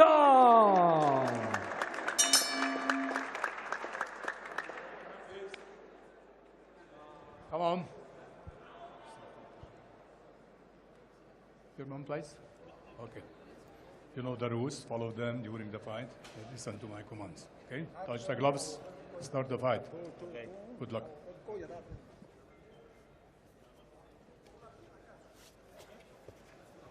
So a very interesting matchup here between Carlos Utria and Spencer Wilcox. Utria, one of the standouts of the tournament thus far, a man that a lot of boxing scouts were looking at as a potential signee at the outset of this tournament. Spencer Wilcox has turned in 2 very complete performances thus far against Bartolome Prebilla and Samuel Quay in the opening round. Utria, last time out, bloodied Alan David Krenz, who was another one of the pre-tournament favorites, and of course was coming off perhaps the best fight of the tournament thus far against Crisolito Beltran.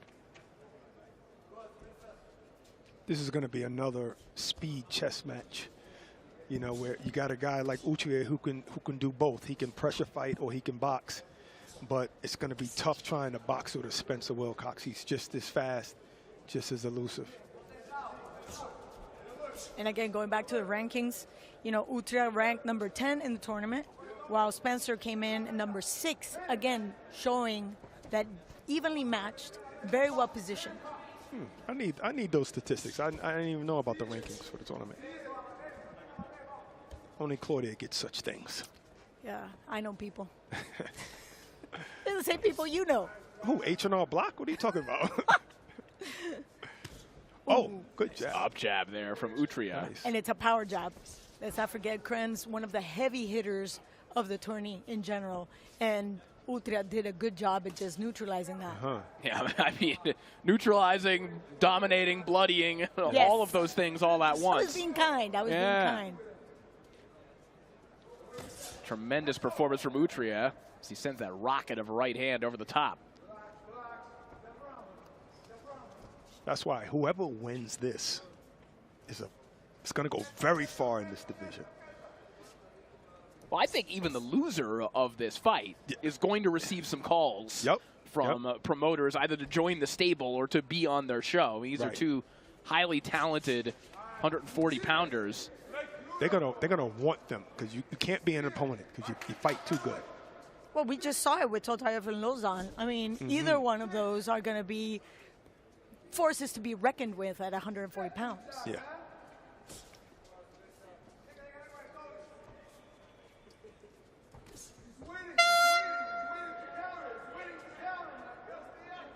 Quiet opening round here for Spencer Wilcox, and we can hear his corner to our right telling Wilcox, hey, he's waiting for counters. You got to stay active. Yep. Right now, Utria, throughout the round, for the most part, has kind of been planting his feet, daring Wilcox to come after him and then launching those right hands when he makes any kind of a move. Watch how Utria stomps that back leg. It just grounds him. Showmanship. I think he won that round from the last couple exchanges.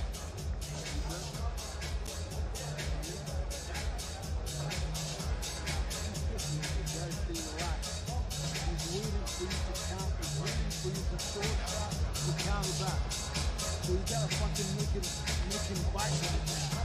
You gotta stick the jab. The jab gotta go like boom, boom. Double jab, down and up, down and up, down and up. And when you get close to him, tight there, boom, and catch him. Right? Got it? Got it? How you feeling, champ? You look good, man. Stay relaxed. Don't panic, man. You good.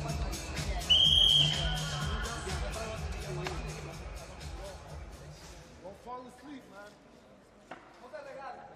Don't fall asleep. It's round 2 underway. We're at the corner of Spencer Wilcox, telling him don't fall asleep. You have to stay busy with him. Good advice. Good advice. When you're dealing with someone like Utria. He's fast. He's always on point. Got to stay awake.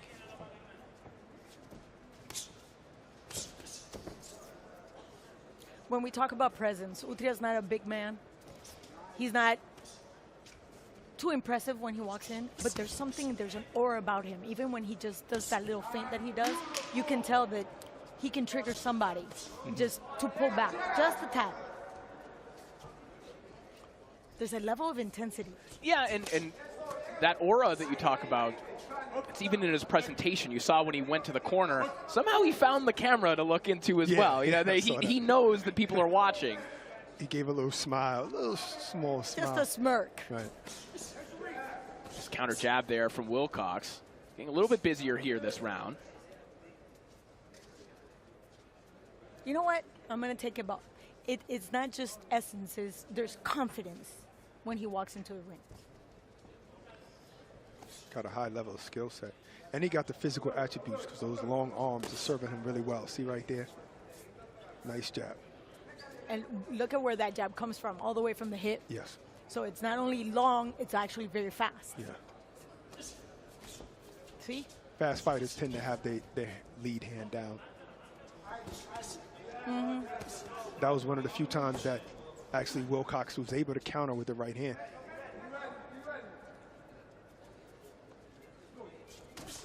Oh, good fake, good fake. It didn't really land flush by Utria, but he faked low and went up top with it. It turned it into a left hook. Let's pin that. That's exactly how he won the last fight. Inside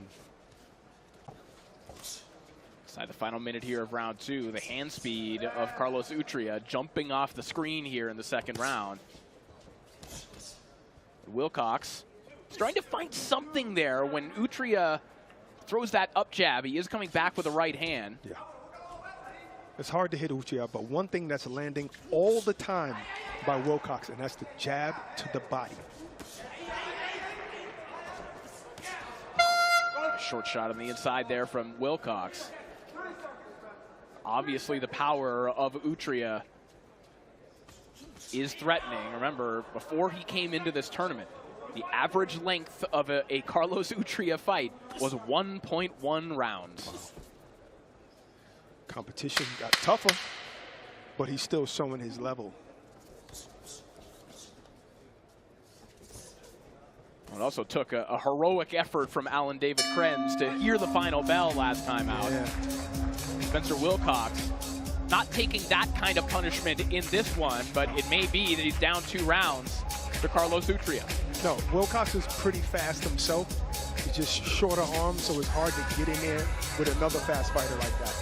You know, that reminds me of somebody who is very fast, both hands and feet, but Miguel Cotto, with a very, very short reach for 140, which was the last time he actually connected a knockout. As he got into the bigger divisions, that was his detriment. Very short range. Yeah. Skill set was there, though.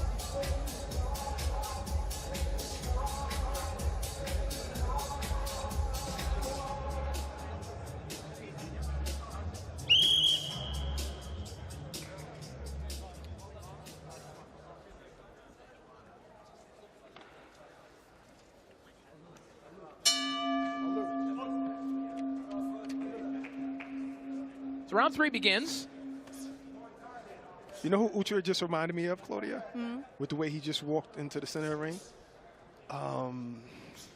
Who was the person that rocked Crawford early in his career? Gamboa. Ah. With that confidence that Gamboa used to have. Remember that? Oh, yeah. No, and like, it wasn't I'm that faster early than in everybody. his career. Yeah. I know it wasn't that early. No, no, no. And can I remind you? Yuriorkis Gamboa walked into that ring with a torn Achilles. Wait, Crawford? No, Gamboa walked No, I mean the Crawford fight? Yes. And not the Yes. Tank fight? Really? Wow. It took forever to heal. Well, he was piecing Crawford up the first Actually, 4 rounds. The injury came in a fight against Castellano, and then it just trickled on. And I know because I was there. Wow. Good counter right hand over the top there from Wilcox after a couple snappy up jabs from Utria connected. Again, every once in a while, one of those is the trigger for that shot, and it is getting there. That left hook. But Utria, a lot busier still. Yep, like I said, let's pin that left hook. And he changes the angle. Look at where it comes from all the way. It's coming from the bottom. Now Utria is giving up his distance because he wants to land harder shots. And this is where Wilcox is going to have to punch with him rather than just avoid shots. And you see there what can make Utria dangerous as well. He misses with that big right hand. A lot of fighters, big power punchers like him, they'll stop there. Utria keeps going. He stayed with that combination and landed a left hook to the body. And he showed in the Krenz fight that he can do both. He can walk you down and he can box on the back foot or box standing right in front of you. And he's showing that again right now. My question to you, how much stamina and conditioning does it take for you to be able to throw those punches that Corey just mentioned and then follow through with just as hard with the 1-2? Well, you got to train like you're fighting a 12-round fight. And if you just look at Utria, he's not breathing hard. He just fights with his mouth open. That's probably just a habit. He's very dangerous habit, super though. Conditioned. Yeah, true. Somebody who trusts in his speed, trusts in his head movements. It's a right hand from Utria. Wilcox's corner telling him, hey, you're seeing everything. And indeed, this has been a better round for Spencer Wilcox.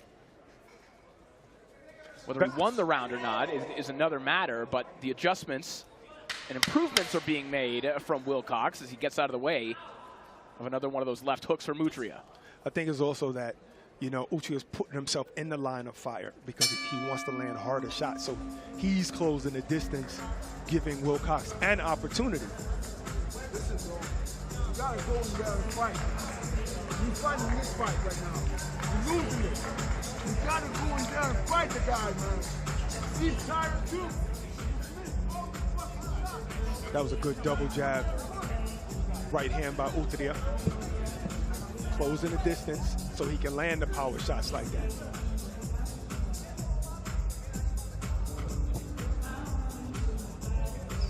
Stalking his prey. Like I said, he does both. He does both being a pressure fighter, and he can box you in the center of the ring. Very fast. Very different atmospheres in the corner of Carlos Utria and Spencer Wilcox. The Wilcox corner is letting him have it right now. The Utria corner as relaxed as you'll see a boxing corner be.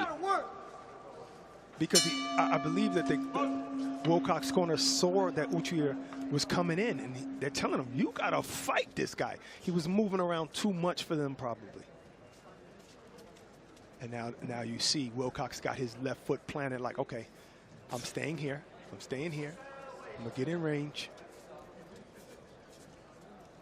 And that counter right hand from Wilcox at times has been good. And that's a nice stabbing jab, but back comes Utria again. He took it back. He took it back. Yep. Oh, nice sharp right hand there from Utria. He threw that from his hip. Yeah. He just saw the distance.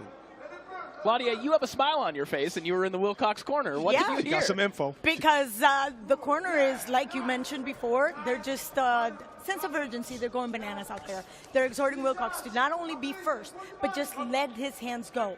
And one of the things that we notice is that Wilcox is falling in Utria's fight, and they want him to just step up, let the hands go, but be able to step back so to stay out of range. It's tough because Utria is very, very fast. And that Wilcox, that can work with other fighters, but it's just tough. I think you just need to throw some more feints when you're dealing with a guy that's just as fast as you or maybe a little bit faster. I like the way he just finished the instructions. You got this. You got this. We've worked on this.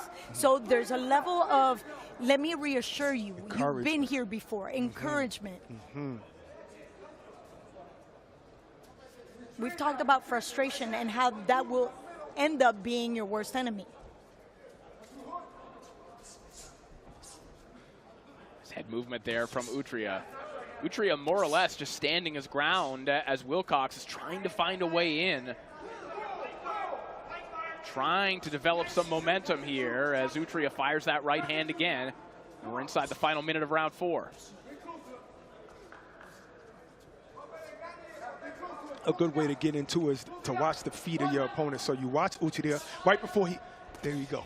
Right before the guy sets, that's when you go in because you know he can't really respond as fast if he's just about to put that front foot down. Because you're committed to that punch.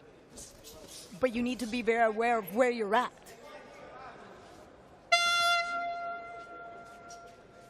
About 30 seconds here of round 4. Gotta like the Cuban school-esque footwork there from Utria, Claudia. There's a lot of exchange with Cuban school of boxing. And you can see that. He digs the left hook to the body. I think the hardest shots Utria has thrown during this entire fight is to the body with that left hand. As such. Triple left hook and then a right hand behind it. And the hand speed of Carlos Utria is a real problem for Wilcox tonight.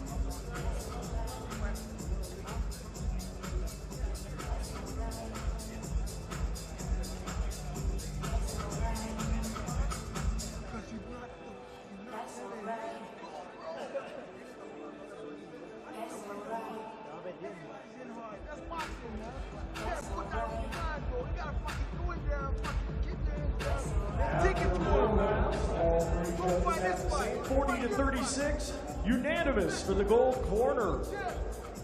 Utria.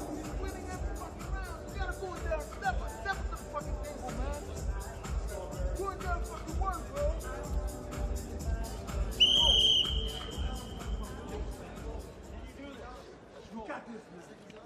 You fucking got this, man. Stay with him. Stay with him. Round 5 underway. Carlos Utria has won every round on every judge's scorecard thus far. So Spencer Wilcox knows that he needs either a knockout or a collection of knockdowns here. Yeah, he definitely knows across the board. I just think that when you're dealing with a fighter with such high-level skill and IQ as Utria, I don't know what the corner is saying on Wilcox, but I know you have to be specific with your instructions, because you can't just say, I don't know what they're saying now, let your hands go and stuff like that, because he is. But how?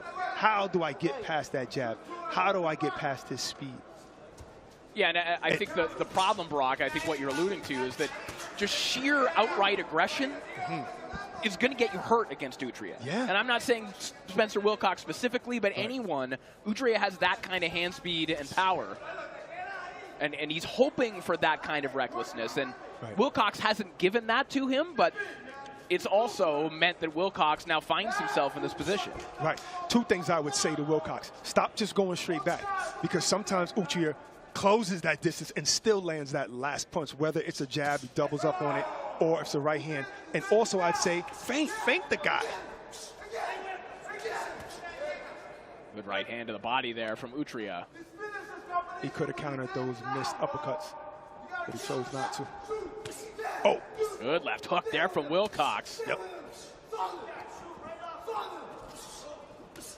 Uppercut from Utria comes right back. And that may be a key that Wilcox is looking for. Maybe getting to the inside could work for him. Now, you're going to have to take some shots to get your work done, as he's finding out right now. But that left hook from Wilcox was the best shot that he's landed in quite some time. Right, and this is one of those rounds like the third round where Utria is giving it to you. He's like, look, when he goes in that Philly shell, I'm walking you down here. And I just spoke to a corner, and they said that basically they're just waiting for the moment to look for the knockout. There's no urgency. They're just systematically tearing Wilcox down, waiting for the opportunity for a knockout, meaning they're gonna egg him on so he can connect flush. And that's exactly what he's doing. And he wants the knockout to be a pretty punch. I can see, you know, one of those pretty, I set you up, it landed flush, you're down. And that's why he's throwing that right uppercut. See, he's looking to throw that right uppercut. And that's why some of these shots are gonna land. He's not moving out of position, Utria. Yeah, Utria is not just grabbing anything off the rack. He's looking for the perfect piece. Yes. That was good, Corey. That was good. He's going to have it tailor-made. Off the rack, he said. Yep. No prêt-à-porter here.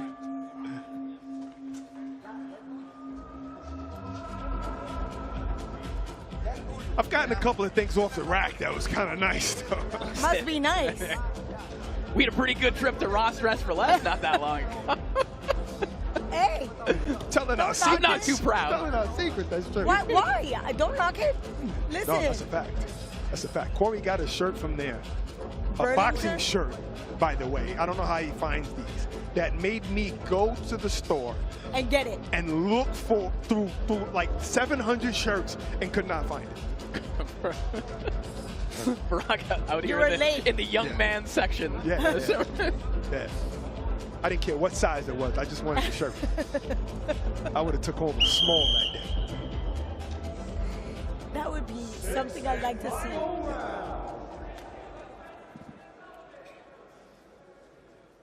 You know what? I'm going to give a lot of credit to Wilcox, who's taken every single punch Utria has, and he comes out with the same will every round. And he's actually a good fighter. It's just levels. Yes. It's levels. Utria is just probably a little bit better. I don't want to say probably. Utria is a little bit better. You know, I'm trying to be nice.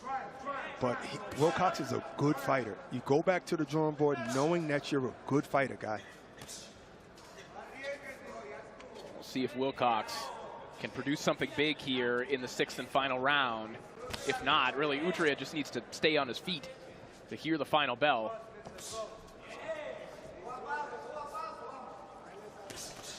But Utria, as has become more and more apparent as the tournament has gone on, is going to be a nightmare for anyone in this bracket. You know, even Sinisterra, stablemate, literally told me, listen, at this point in time, we don't need to risk anything. He's up in the card, so. That's a wicked uppercut there from Utria. This kid is good. Wilcox got a nice straight left, rather, which is the jab to the chest, which is smart. That's how you fight a guy like this that's super fast. Yeah, but Utria keeps coming forward. So that jab, be it power jab or no power jab, is not doing much damage. Utria is nice. He's very skillful. And resilient. Other uppercut. They keep landing there from Utria. Wilcox is taking them. And to your point, Claudia, credit to Wilcox, who also hasn't been visually discouraged.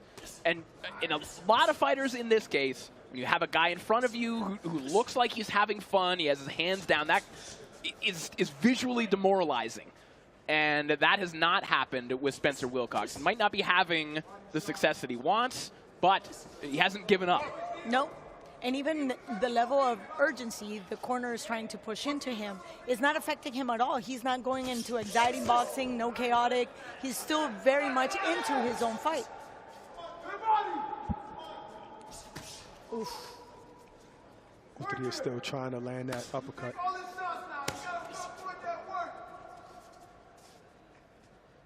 .40 seconds remaining in the contest. Fighting from the southpaw stance. Oh, got nice caught sweeping right shot here. there from Wilcox. And rubbed his head like to say, good shot, man. Let me go back in the right-handed stance. Oh, that would have been a good counter, but it hit off the shoulder of Wilcox. Oof. But that uppercut is going in on cue. There it was again. Carlos Utria just oozing confidence through the screen. And we will see him in the semifinals. Good fight. That was good. Good chest. Good chest. Hold your head up, Wilcox. You're a good fighter. Yes. Live from the National Football Stadium in Belfast, Lewis Crocker and Paddy Donovan will make history on September 13th as they rematch for the vacant IBF welterweight crown in the first ever world title fight between two Irish fighters.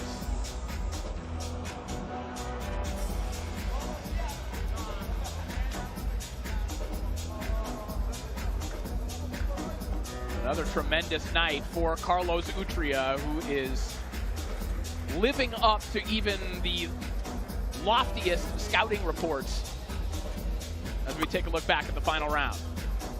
And this is Utria just playing around, showing his showmanship, showing his skill set, landed a straight right, boom, a lead right.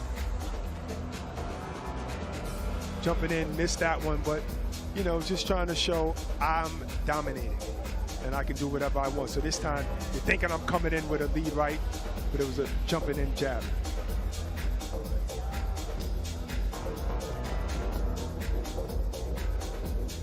Total dominance. Total dominance. All right, let's make this one official. Let's send it back up to Thomas Driver.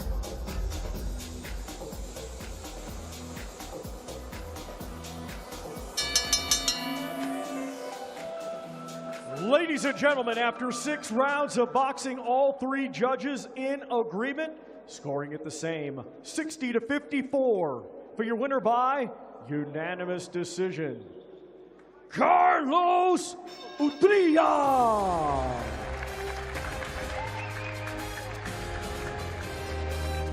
The budding Colombian star, Carlos Utria, stamps his ticket to the semifinals with a dominant victory over Spencer Wilcox.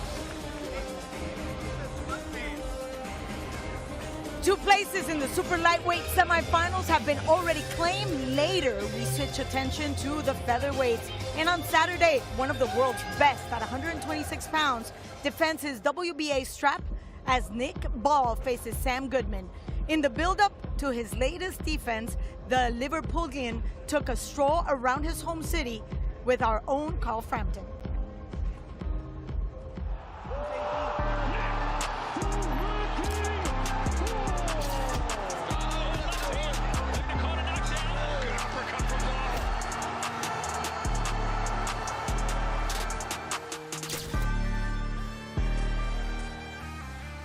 Tell me, before we even talk about the fight, I want to know about Liverpool and what the city means to you.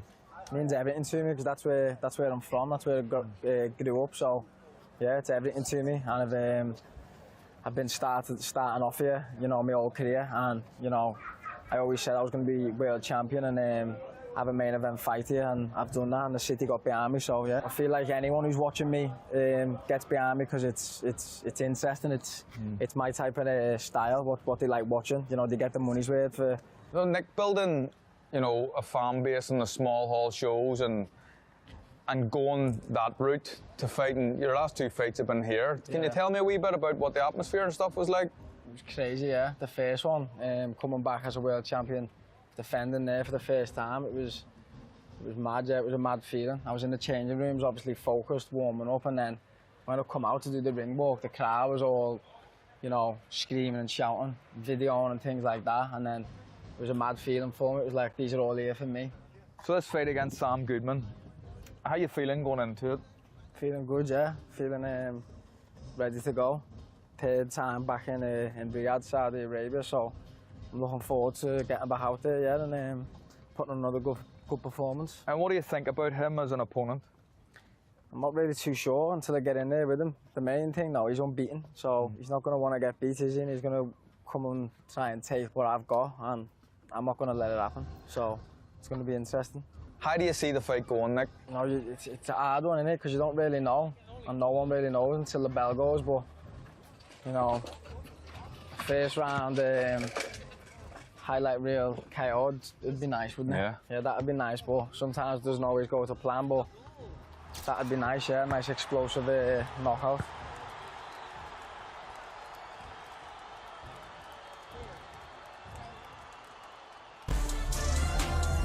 Nick Ball versus Sam Goodman is the co-main event on Saturday night as ES Sports World Cup Fight Week concludes at AMB Arena.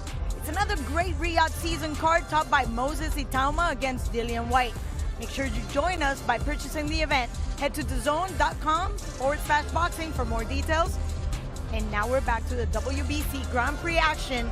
Quarterfinals number 3 in the super lightweight, and we're ready to walk in the fighters, Corey. That's right. This one could be a banger. We've got Mujibio Tursunov taking on Misael Cabrera. Cabrera has one of the hot trainers of the day, Panda Najar, in his corner, and he said that they want to turn this into an all-out war. Can he do it against the Uzbek amateur standout? We'll find out as we send it back up to Thomas Driver. Let's first welcome to the ring, Misael Cabrera.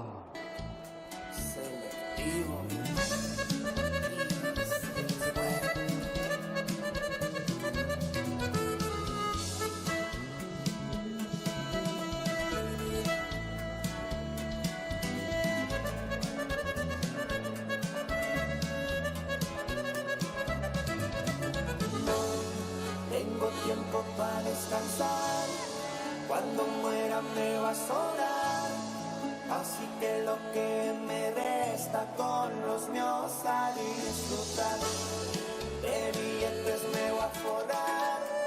Eso comprobado está. La vida me ha castigado, pero ahora voy a ganar. No soy el mismo de antes. And now let's welcome to the ring, Mujibilo Tursunov.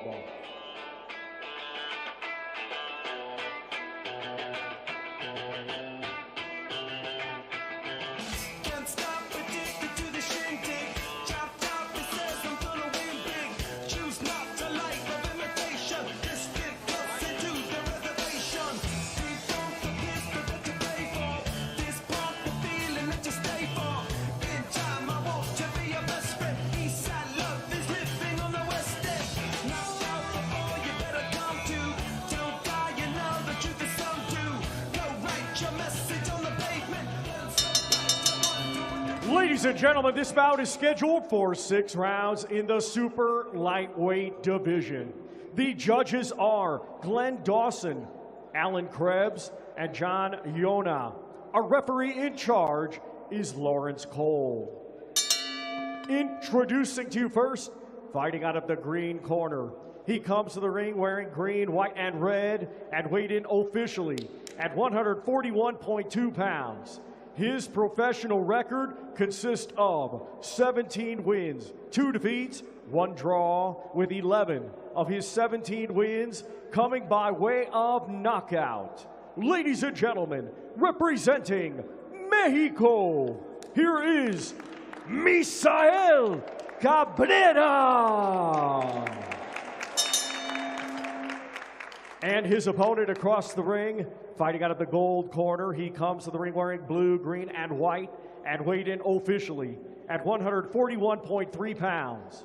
Undefeated with 7 wins, 2 of his 7 wins come by way of knockout. Ladies and gentlemen, representing Uzbekistan, here is Mujibilo Tursunov. Early in the dressing room. Obey my commands, protect yourselves all the time. Touch them up. Good luck to both of you.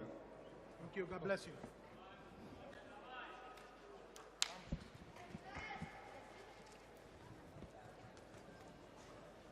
So Uzbekistan versus Mexico. Mujibilo Tursunov and Misael Cabrera, 2 very different brands of aggressive boxing. You heard Panda say prior to the fight, saying, we want to turn this into an all-out war. We'll try and outbox him, but ultimately, we're going to have to drag him into the trenches. It's going to be hard to outbox him, but one thing that Tursunov does very well is he stays low against a taller fighter. You know, he stays low, and that sometimes affords you that. You get inside easier when you're low like that with good head movement. Tursunov has all the hallmarks of what people would think of as kind of the prototypical Uzbek style, that aggression mixed with the exotic footwork. He's been a pleasure to watch thus far in the tournament, as he has been throughout his amateur career, where earlier this year he once again won the Uzbek National Elite Championship, and then the next day fought as a professional. Crazy. Shout out to the Uzbek Commission for allowing that. I know, crazy. Nice, tight, high guard covering his head and his body. And you see Cabrera wants to fight it from a distance, you know. He wants to fight that, but you can't keep backing up on the ropes like this, because then you get that.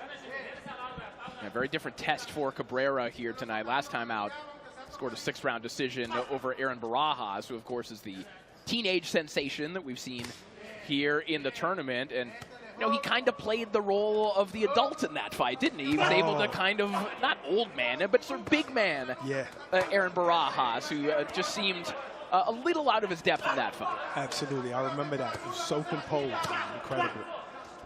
Although it looks like Cabrera kind of got dragged into a fight already. Look, keeping his foot there, not backing up, throwing hard jabs. Cabrera corner believes they are the harder puncher in this equation. That's the thing, though. Like, don't believe that coming into the fight. Find out. Find out. Don't just believe that. Combination there from Tursunov as Cabrera tries to find his own lane for a left hook to the body. Switch southpaw, Cabrera. Cabrera kind of playing Tursunov's game a little bit. Cabrera possibly felt the shots of Tursunov and said, you know what? I can bang with him. I'm going to stay right here, and he's not going to back me up anymore. Oh, God, that was a low blow. Body. Pretty low, but he gave it right back. It was part of the body, but not the legal part. Oh, this is a war. Yeah, this is a terrific exchange here. Exactly what Cabrera's corner had promised. And Tursunov right there to participate in it. You see the excitement on the face of Misael Cabrera. This is the kind of fight he likes. All I can say is let's see who gets hurt first. That's it. But is that what the corner? Oh, see, that was super low, but that cup saves the day. And he said, but I'm going to get you back low. I like that. Fighter, don't complain. Just give it right back to him. There it goes again. Super low. Not even a wince from Cabrera. But I'm gonna give it right back.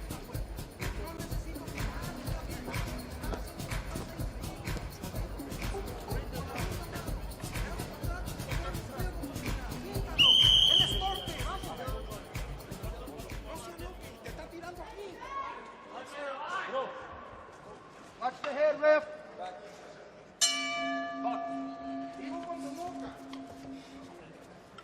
Round 2 begins. Good fight brewing here between Mujibilo Tursunov and Misael Cabrera. To advance to the semifinals. Stop! Stop! Stop! He's hitting behind the neck.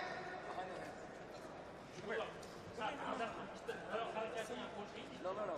Listen to me. Behind the head. No more. Okay? Touch him up. Both men being warned for shots behind the head. As the intensity, a big right hand there from Cabrera. And Tursunov, at the very least, needed to reset his feet there momentarily. A straight right hand right down the pipe from Cabrera. Oh, another one coming in. Yeah.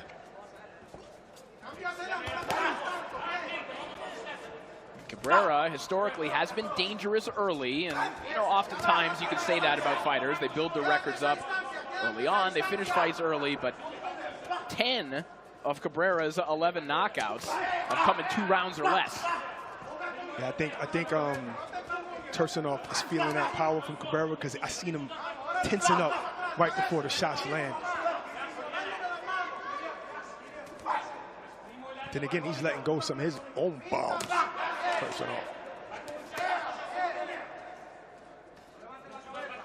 Left hook to the body from Cabrera there a moment ago. As Tursunov wings, sweeping right hand. It just misses the mark.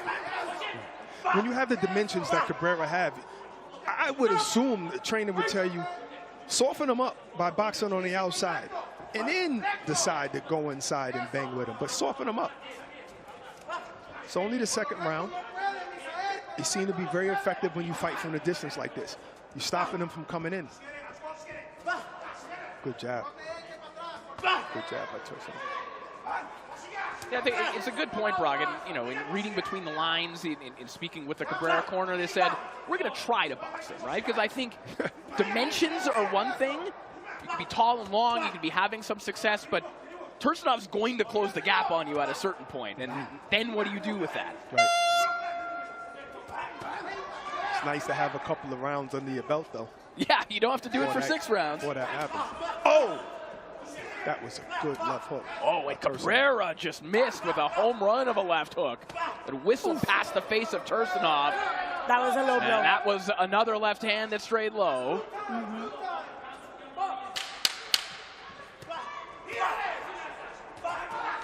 Oh, I don't know if Cabrera could keep taking those left hooks to the chin like that. Tough guy. A final warning there for Tursunov for another low blow. And let's listen in to the Cabrera corner.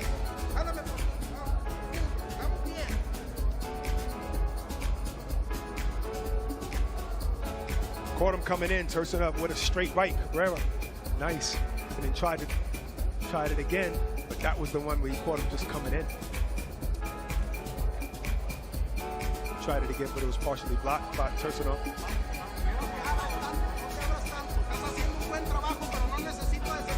You're doing a great job.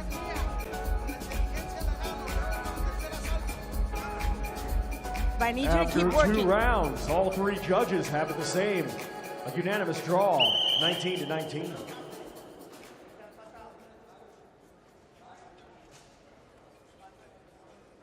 I would assume the judges gave the second round to Tursunov. Assuming. I think both rounds have been competitive. It has been a very entertaining fight thus far.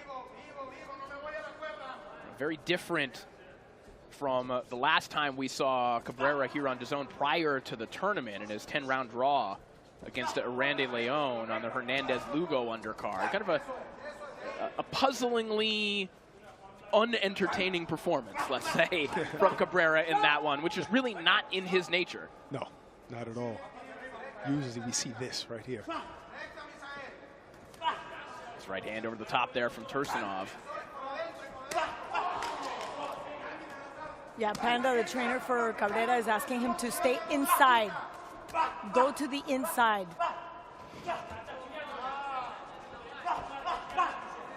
Wow. There you go.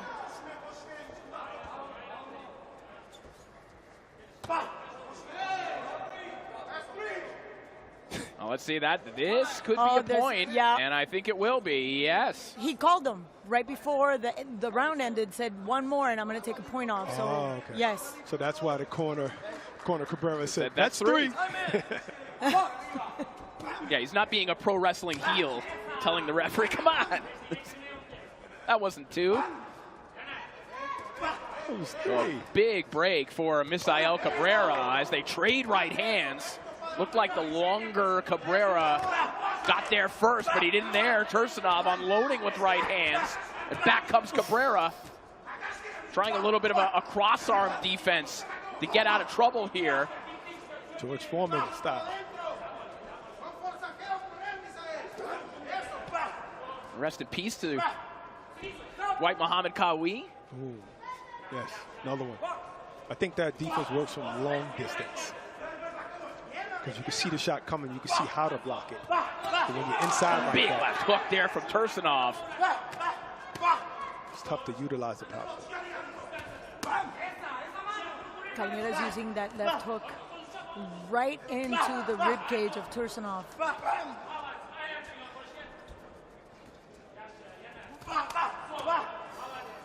Not that Cabrera's not landing great shots on the inside. It just looks like that's Tursunov's game on the inside, like what he's so much used to. His shots look harder, even though they might not be even hurting Cabrera. But they just seem like it. Yes. Nice uppercut there from Tursunov. Cabrera there to meet him with a left hook. Yep. Strong left hook by Tursunov, despite the point deduction, is fighting like he needs this round. Unwilling to just give the rest of the round away. He is piling up the punishment here on Cabrera and forcing him to carry this into the next round. My goodness. Trying to make that a 9-9 round. Wow.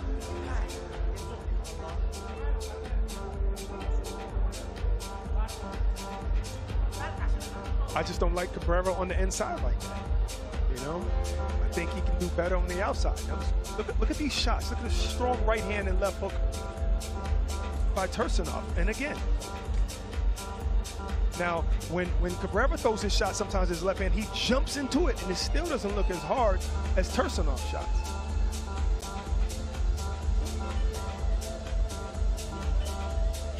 That's just perfect short shots by Tursunov. And you were mentioning about power behind those punches, but if you look at Cabrera's face, it's flawless. Yeah. There's no real damage. And doesn't look like any of those shots hurt him either. But does that mean you could win the fight because you're not getting hurt? True. Good point.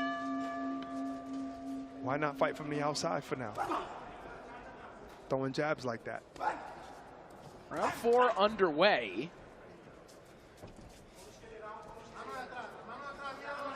Cabrera obviously benefiting from that point deduction in the previous round, although considering how the rest of that round went, it feels like momentum is still on the side of Tursunov right now. I mean, besides that point deduction, I think it was Tursunov who took that win in that round. Ring generalship and just assertive aggression.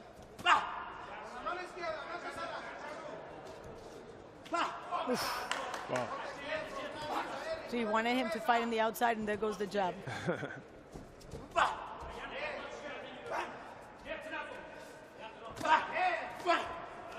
This right hand from Cabrera, but Tursunov flips an uppercut through the middle.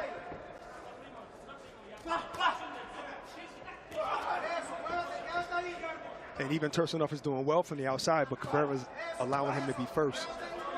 Shoot that jab out and be first.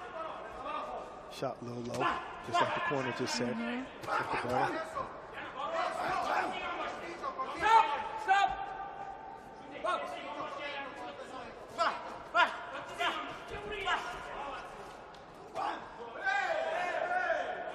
Ooh. And there's a low shot from Cabrera. Time. However, Cabrera has not been given a second warning, so not expecting a point deduction here. Time in. Box. Half a round to go here in the 4th.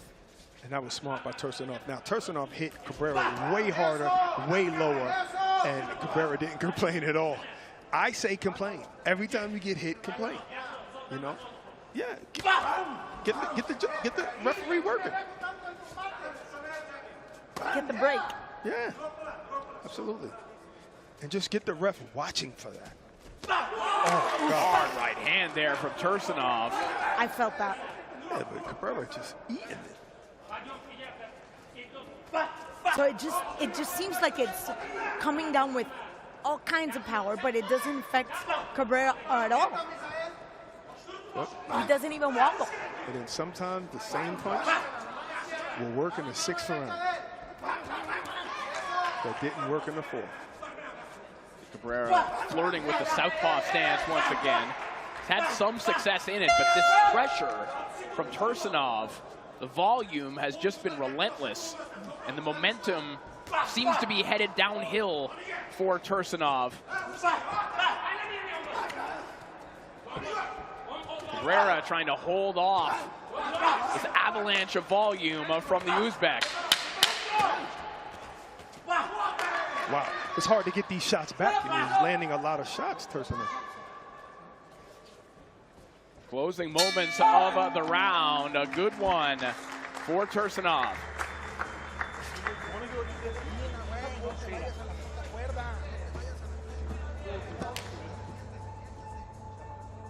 Great round. He started that with a feint, and that's what got him in there for that 1-2. And these left hooks are landing, going to the body. You've seen that shot actually affected Cabrera, and he kind of went down a little bit from that body shot, which is smart. If you're not hurting the guy up top, go down low. It's nothing like a shot to the body when you're not expecting it. It hurts so bad. After 4 rounds, all 3 judges have the same, 38-37. Unanimous for the gold corner, Tursunov.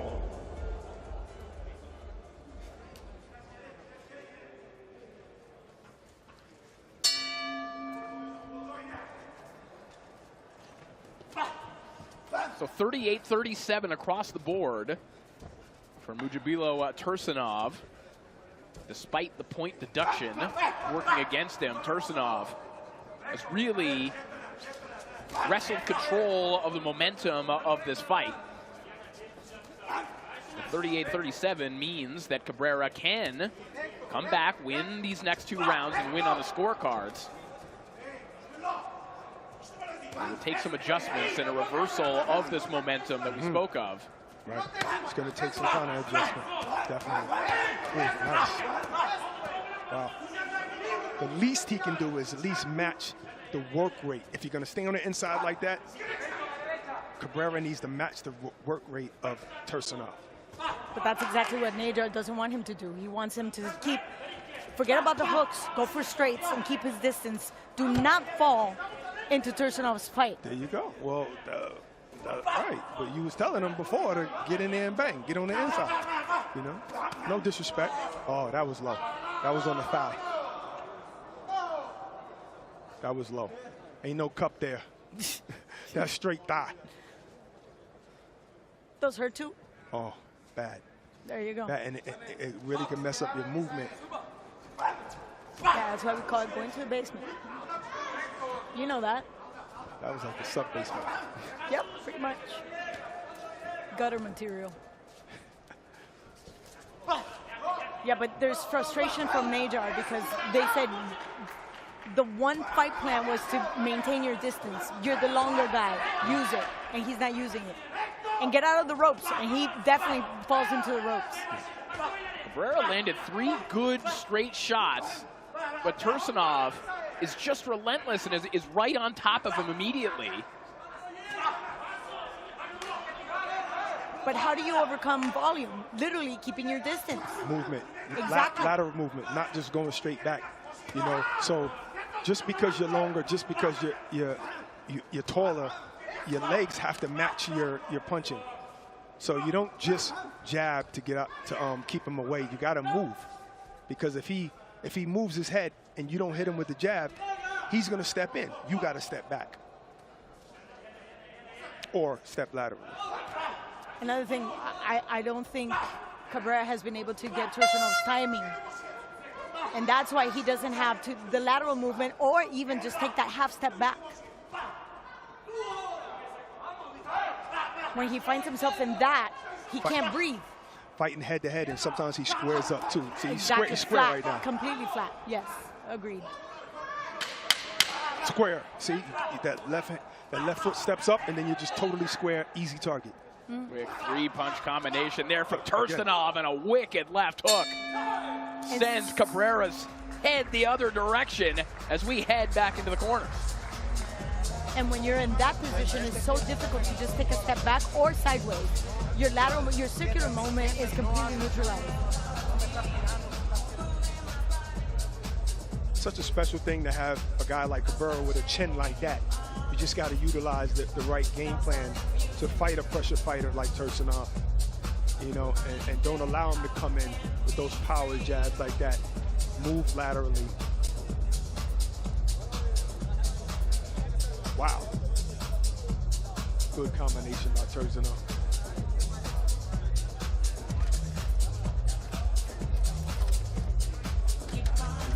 Same combination from another angle.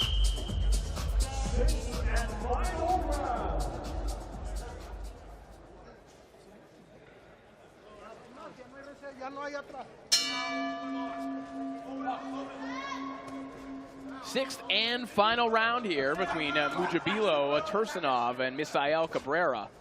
It's been a fun action fight from start to finish. And still, based on what we know the scorecards were at the end of round 4, a compelling fight. It was a 1-point fight at the end of 4. You probably think that Tursunov took the 5th, so now Cabrera is going to need something big here in the final round, a knockdown or more. Something real big. It's hard to knock down. Yeah, Tursunov. and Cabrera, as we pointed out, he's landed the kinds of shots you would want to land if you wanted to hurt a fighter. He's landed flush stuff. It just hasn't affected Tursunov in the way you'd want it to. There's something in the water, I'm telling you. Uzbeks have just an ability to absorb that kind of punching power.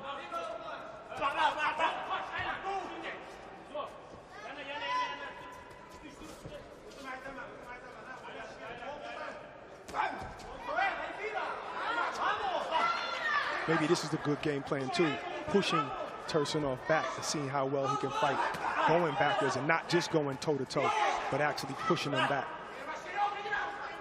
Maybe a buck short and a day late. Something that should have been implemented in the second round.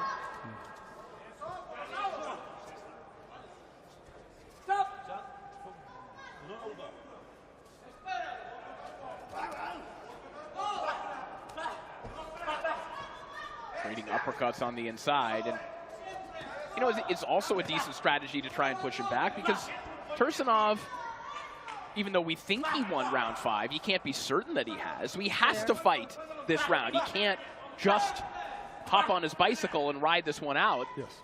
It was only 1 point. You're right. Oof. Cabrera has the iron chin. Tursunov doesn't have a bad one himself, obviously. That's a good shot for Cabrera. Is Tursunov a little tired? Well, I can't blame him if he is. Is there a cut over Cabrera's left eye? Apparently, it's more, yeah. Yeah, the cut left is eyebrow. Over the left eye. You're right, Claudia, right underneath the eyebrow. And there's so much action that the referee ain't even stop it yet. Okay, there we go. There's so much action that we couldn't decipher where it was. Final 10 seconds My of a goodness. 6-round war between Tursunov and Cabrera, just as they promised. The punch output is just impressive. Wow.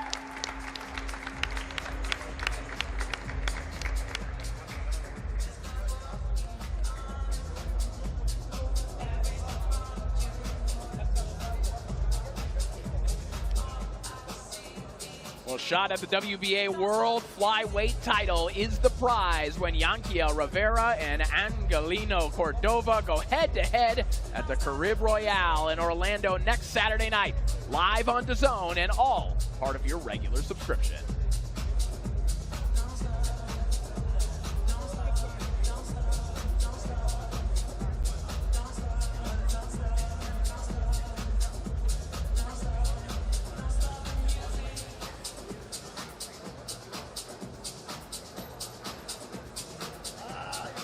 Excellent action fight between Tursunov and Cabrera. Tursunov still, to this day, one of the top-ranked amateurs in the world in his weight division, and now headed towards the semifinals of this tournament, perhaps, as we look at how that cut was produced.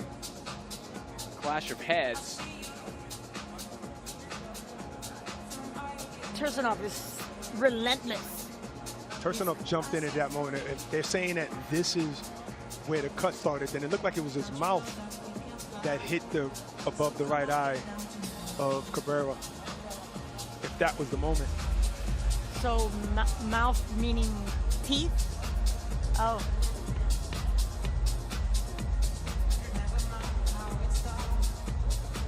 Well, if nobody knew Luis Cabrera, they know him now.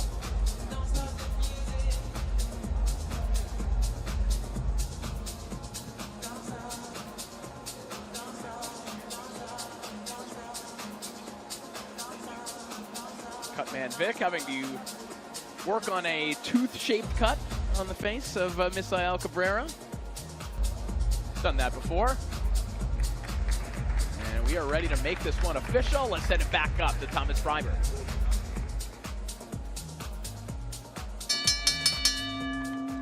Ladies and gentlemen, after 6 rounds of boxing, we go to the judges' scorecards. Judge Glenn Dawson scores it 58-55.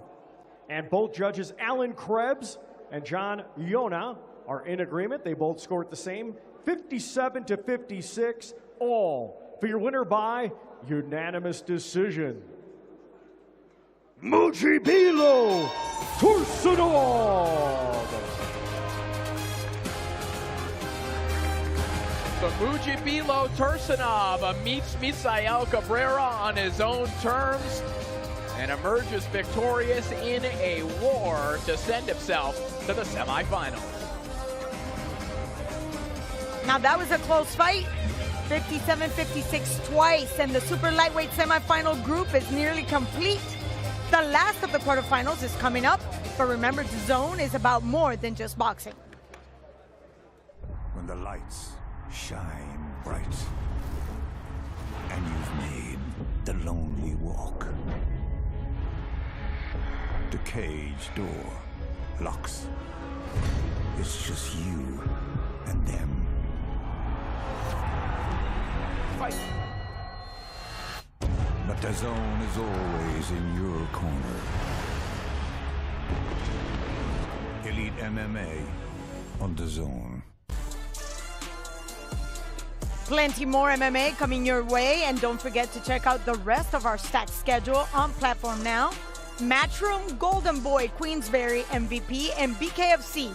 All the biggest and most exciting fights are streaming live on DAZN, the global home of boxing, including a few more events just announced.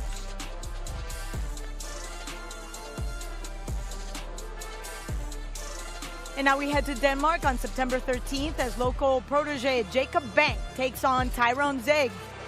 Joshua Buatsi makes his bow as a Queensberry fighter when he faces Zach Parker on November 1st. And later, that same night, undefeated Cuban heavyweight Lenier Perot goes in against Jordan Thompson live from Orlando. And back here in Riyadh, WBC Grand Prix action now. One place remains in the super lightweight semifinals. Let's see who takes it. Corey. Will it be Fiorenzo Priolo or Ntetelelo and Nkosi? Priolo, the volume puncher from Italy. Nkosi, the newest project from the Durant family in South Africa.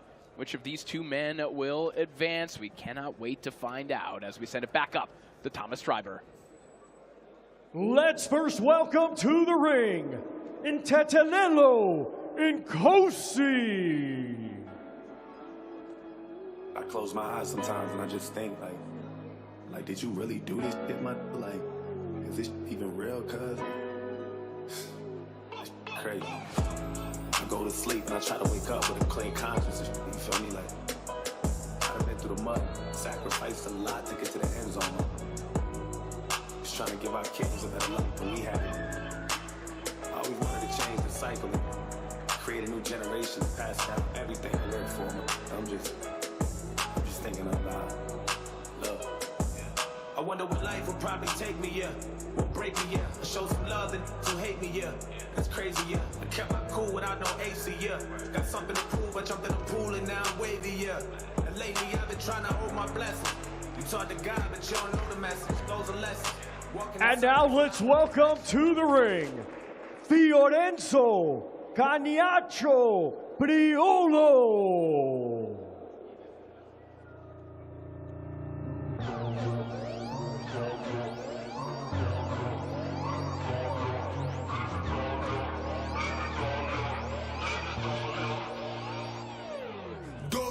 Fuggi in Italia, pistole in macchine in Italia, Machiavelli e Foscolo in Italia, i campioni del mondo sono in Italia.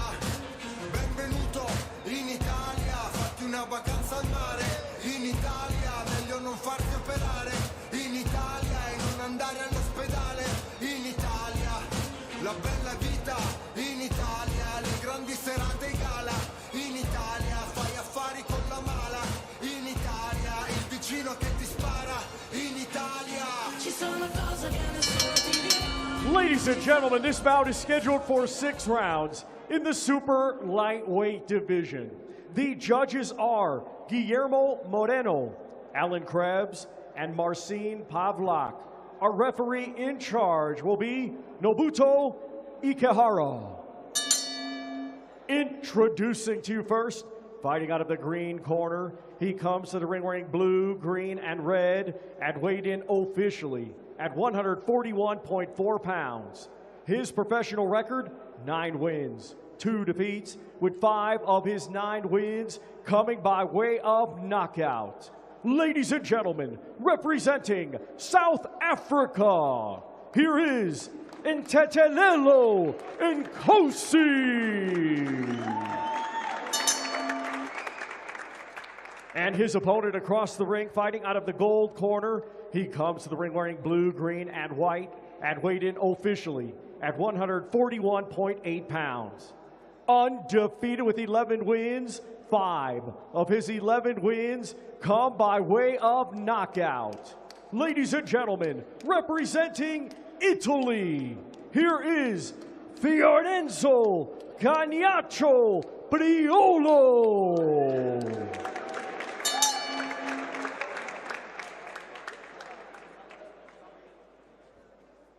Okay, number 10, holding opposing a lover. You have a quick fight with no fault. Are you okay? Please go for. Good luck.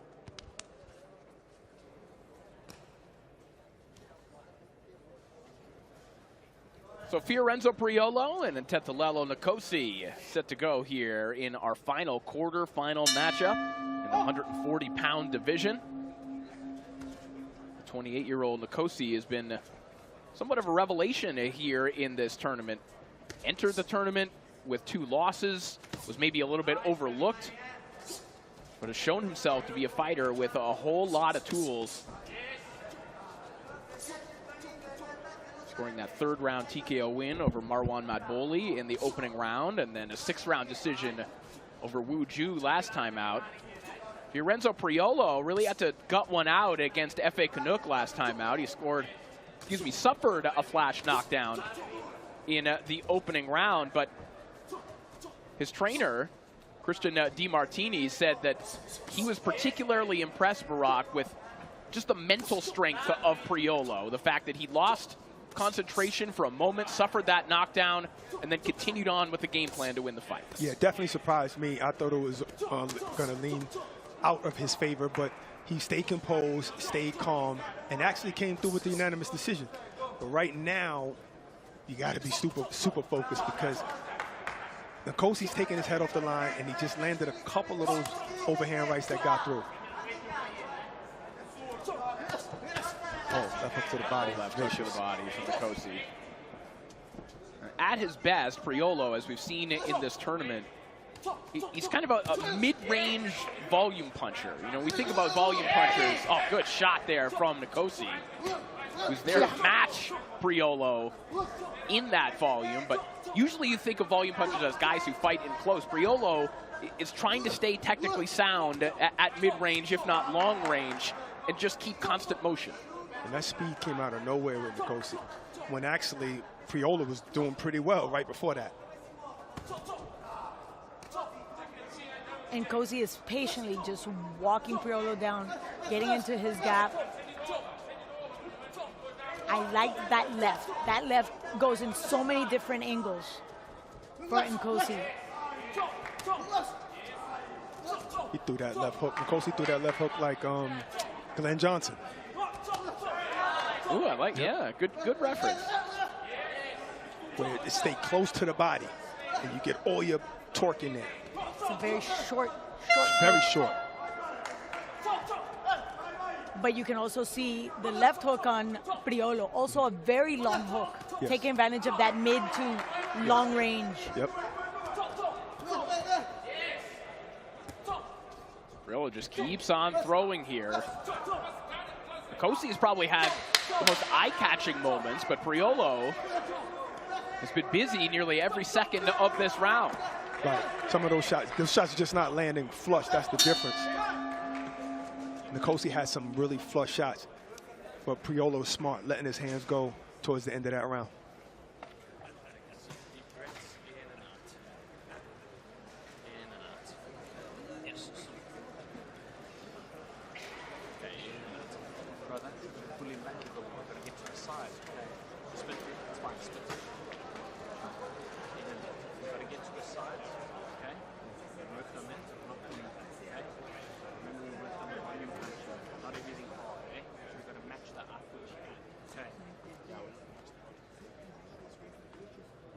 Of course, we've got the big one coming up this weekend. Moses Itauma, maybe his breakout moment against the body snatcher Dillian Whyte. That's Saturday live here on DAZN. You can buy it now on the DAZN app or at DAZN.com/boxing.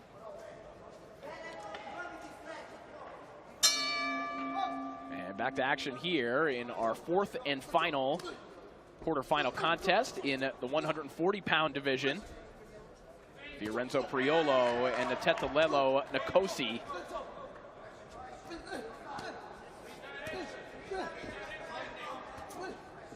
Good pressuring by Nkosi. Yeah, you could hear in the Nkosi corner, Damian Durant telling him, hey, we have to get to his sides. In other words, you got to start getting those hooks in, which might serve to slow Priolo down a little bit.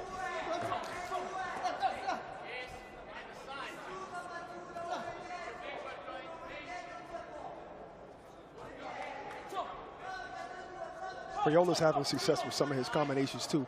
Some of them are being blocked, some of them are hitting the shoulder, but I'm sure they're scoring. But in terms of output, Nkosi's way ahead. Just an output.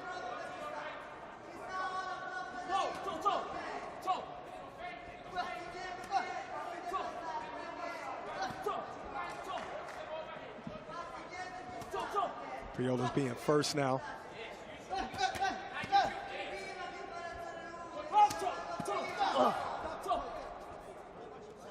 It's like one of those shots straight low.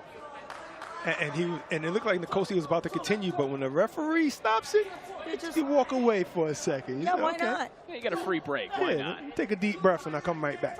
He's working a lot in this round. Look at that. And he loves to be right there in that phone booth.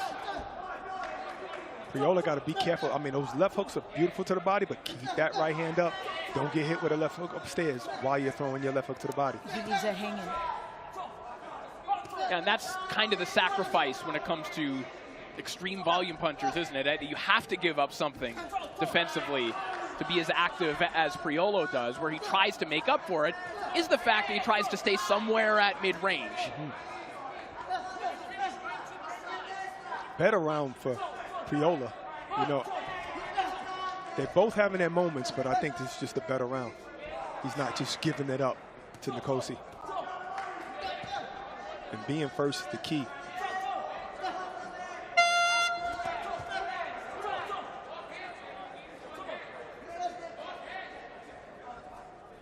Closing into the final 20 seconds here of round two. Nice head movement by Priolo. Yeah, come up, come back with that left hook though. When you come back upstairs, ha! That left hook go. Nkosi's there. Right hand to the body there from Nkosi. But is it drowned out by the excessive volume here of Fiorenzo Priolo? If this fight continues like this, come on, somebody has to go down or they're just going to be dead by the 6th round. And we're going to see who's conditioned. That's the name of the game tonight. Yeah, basically. Look at that.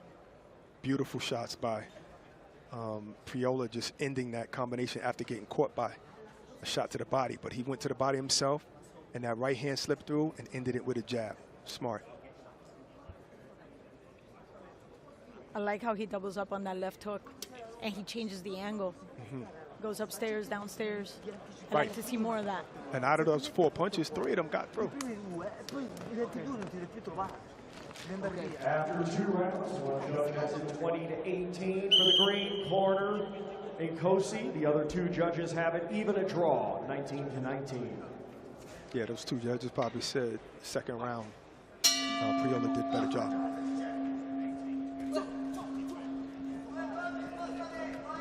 Back to action here in the 3rd round.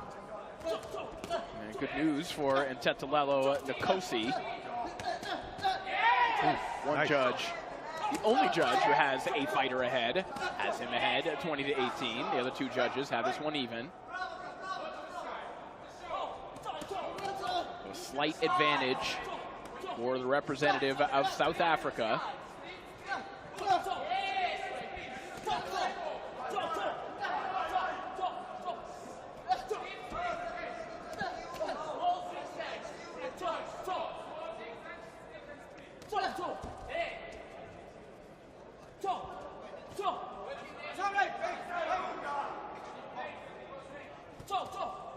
Very interesting contrast of approaches in this fight too, Barack. You have you know, the kind of cool and calm Nkosi was just trying to work through the noise of this, and sometimes actual noise, of the very vocal Priolo, who just keeps throwing, but Nkosi trying to wade through that, find his spots.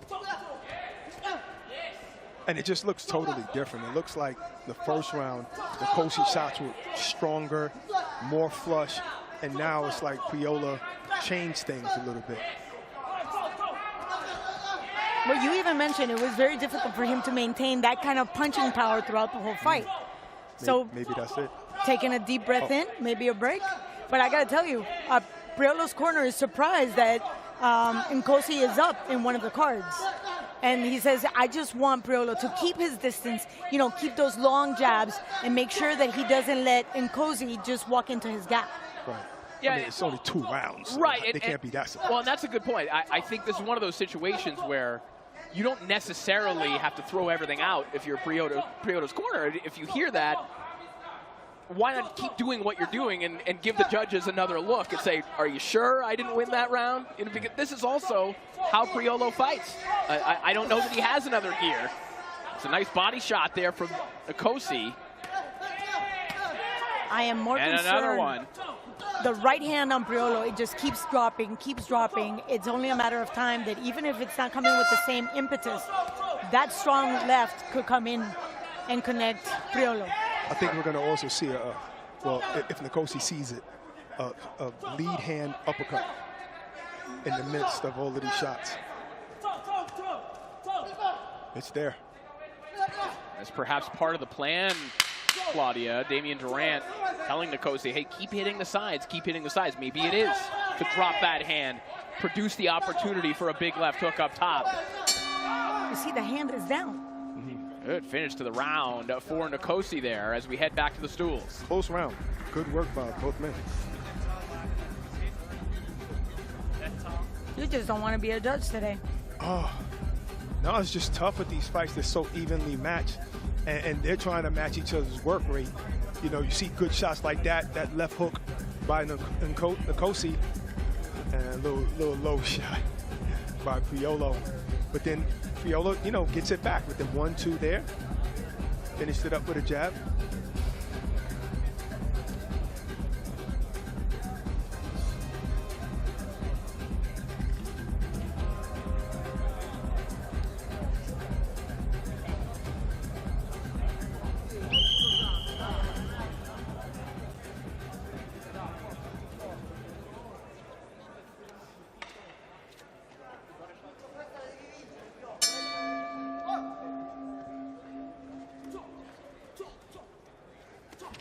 Round 4 underway. Fiorenzo Priolo and a Tetalelo Nkosi. Big right hand over the top there from Nkosi. We might see a switch by Priolo.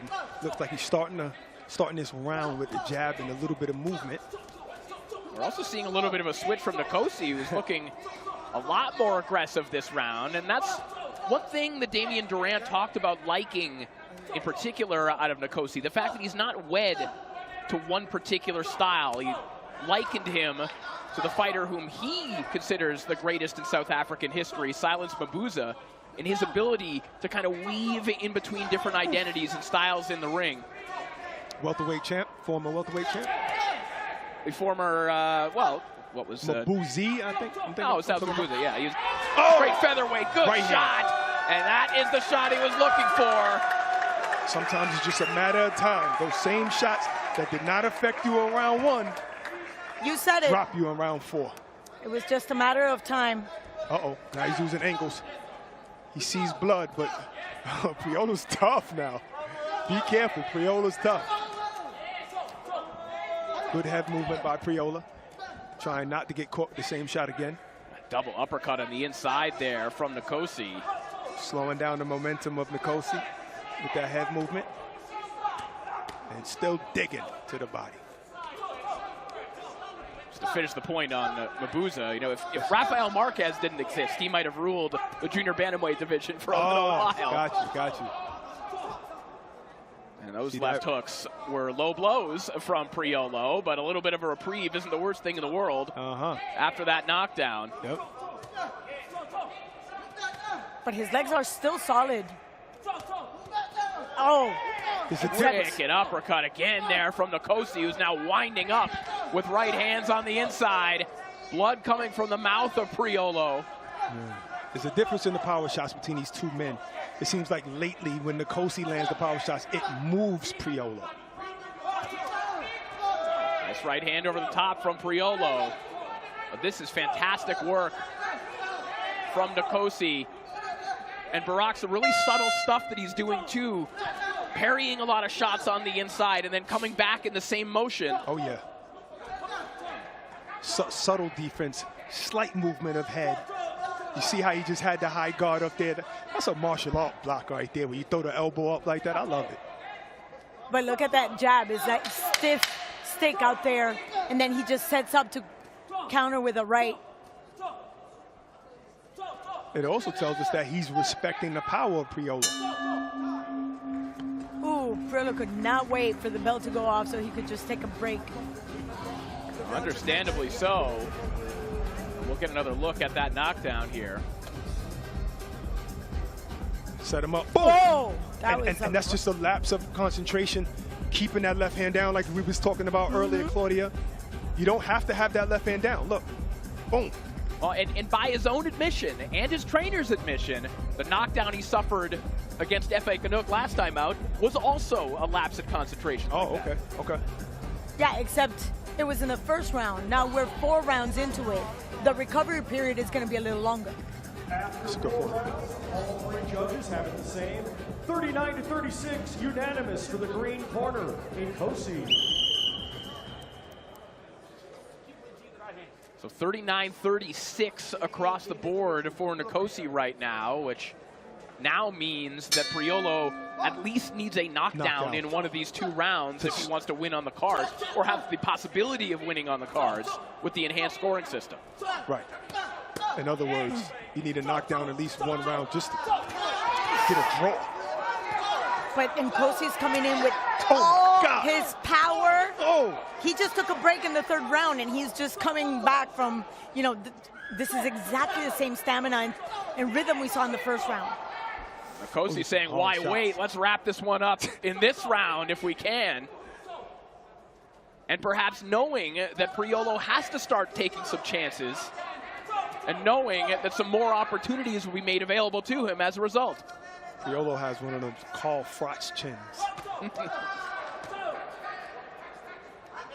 He landed a nice right hand, Priolo, when he has Nkosi on the ropes.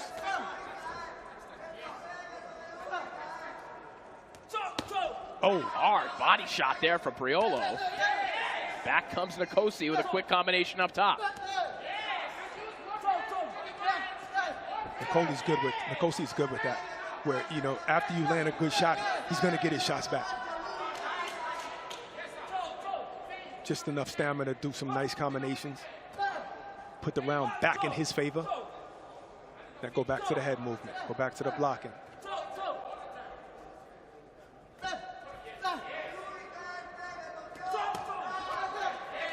Priolo keeps ripping those body shots, but they have not been able to slow Nkosi down yet. Nice left hook up top. He's the Energizer Bunny. He'll just take a nice little twirl and just come back with 5, 6 punches. And now it's Priolo who's throwing the harder shots. Yes. Priolo's throwing the harder shots, sitting down on all his shots. And Nkosi's just taking the break that he needed because he just went all out in the beginning of this 5th round. Well, Priolo now, which is unusual for him, has to sacrifice volume in service of power because he needs, as we mentioned, at least a knockdown to give himself a chance on the card. That's why he keeps going to the body. Yep. But again, the power that we have now in the 5th round is not the same that he could have had in the first couple of rounds. So he didn't do much damage in those rounds. Right now, I don't think that happening. The possibility of that happening, very little. Now fake downstairs, Priolo, and go up top and hit him with a left hook that he's not looking for, and maybe you can put him down. Good counter left hook there from Nkosi. as the seconds tick away in the round. A better one for Priolo. He's going to need more than that if he wants to advance in the tournament. At this level of the tournament, there's hardly any domination except Utria. You know, and even he was fighting a really good fighter. But this is just beautiful chess matching. And none of those shots really hit flush. None of them shots. You know, this is just good work by both of them inside. That was a good left hand. These guys are working really good on the inside. They're very smart. And we're seeing that from the back, but those right hands look like they penetrated the guard of Priolo. But look at It even sure that did. feint. That's another angle right there. That's another angle. Both of those right hands got through. You were saying the feint? Yeah, beautiful feint, very slight, but it was very effective. It just brought Priolo in. It takes a lot of stamina to be able to do that, and awareness. Oh, yeah. And why am I whispering? Last round. Sixth and final round. Kosi going to the body of Priolo in the early going.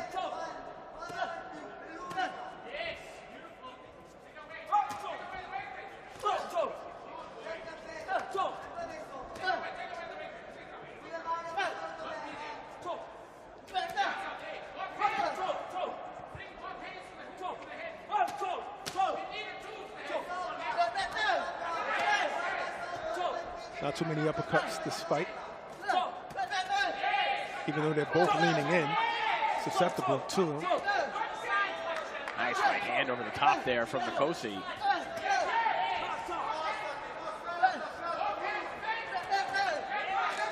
Three-punch combination, wipes the table with that left hook, and he does it again. Look at that.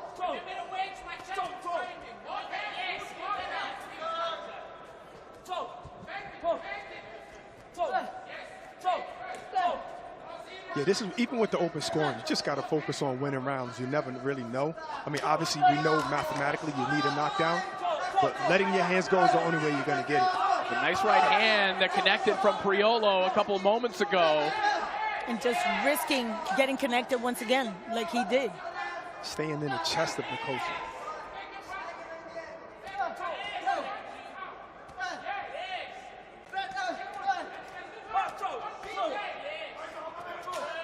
Yeah, but even Priolo is not working, is playing with his mouthpiece. Not a good moment to be doing that. Yeah. You need to get some air in there. Yes. You need to get some air.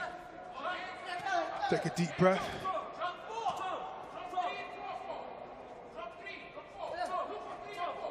Inside the final minute of the contest. A little bit of a mouse developing underneath the right eye of Priolo.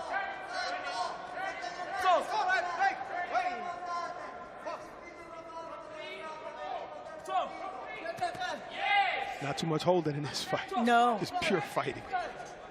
Yeah, pure fighting in a round that Kosi pretty much knows he doesn't even have to win at this point. And again, you know, one of the concerns about open scoring is that in situations like this, a fighter like Kosi would just run around the ring for 3 minutes. He has not done that. He has gone right into the trenches again as he blasts Priolo with another right hand over the top. Why not try to close the show?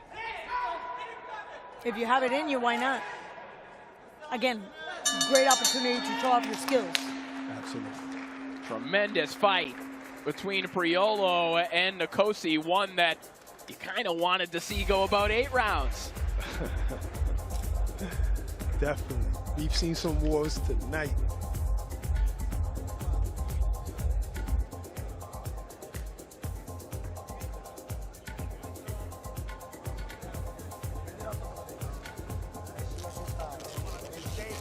Well, the new soccer season is just around the corner, and the stars of Serie A are coming to DAZN from August 23rd. Italian football has a new home in the UK as Napoli begin the defense of their title, and that's all included in your regular subscription.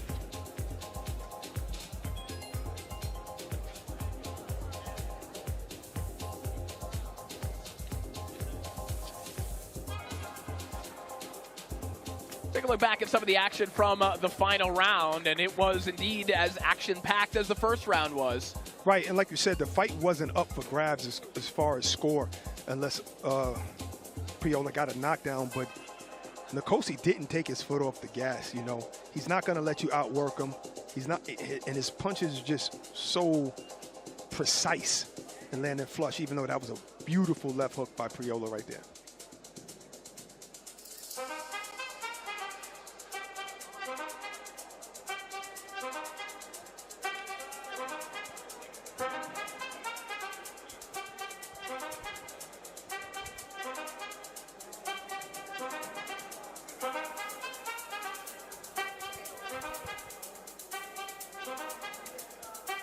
All right, we are ready to make this one official, so let's hand it back over to Thomas Freiber. Ladies and gentlemen, after 6 rounds of boxing, all 3 judges are in agreement. They all scored the same, 59-54, for your winner by unanimous decision. Ntetelo Nkosi. And presenting the award is our super lightweight alternate from Spain, Joaquin Garcia. Ntetelo Nkosi receives his medal from Joaquin Garcia, and we'll be seeing him in the semifinals.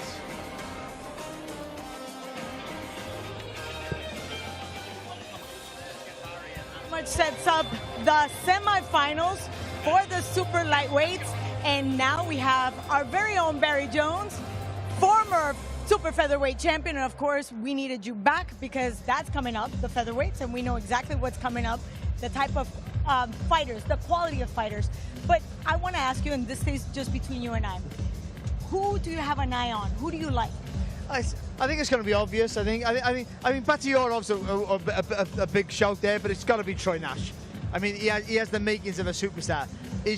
The little movements with the feet to just get that, adjust the distance all the time, and that beautiful jab that he has just sets him apart for me. Because you're looking at these fighters, not so much for now. So you want them to win the tournament, but you're looking at it with an eye 2 years down the line, 18 months down the line. How they're going to be when they're boxing for bigger titles and championship. Will they get there? And if they get there, how will they perform? And he has that aura around there. He might just have what it takes to go all the way. I'm not saying he will, but he might have what it takes because he's looked fantastic. He's got the it factor. Yes. But let's go look at how the bracket looks now for the semifinals at this super lightweight. We have, obviously, Danilo Lozan, who took that massive win against Toltayev. And then we have Tursunov, who did a great job against Urias.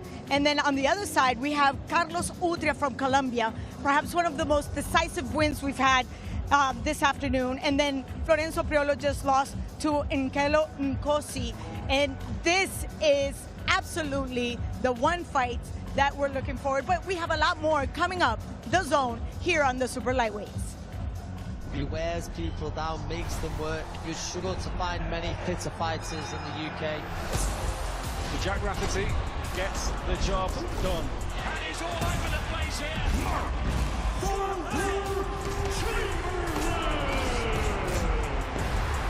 That's a great shot. He was hurt by that. He just looked massive, he looked powerful. Jack Rafferty proves why he's a beast.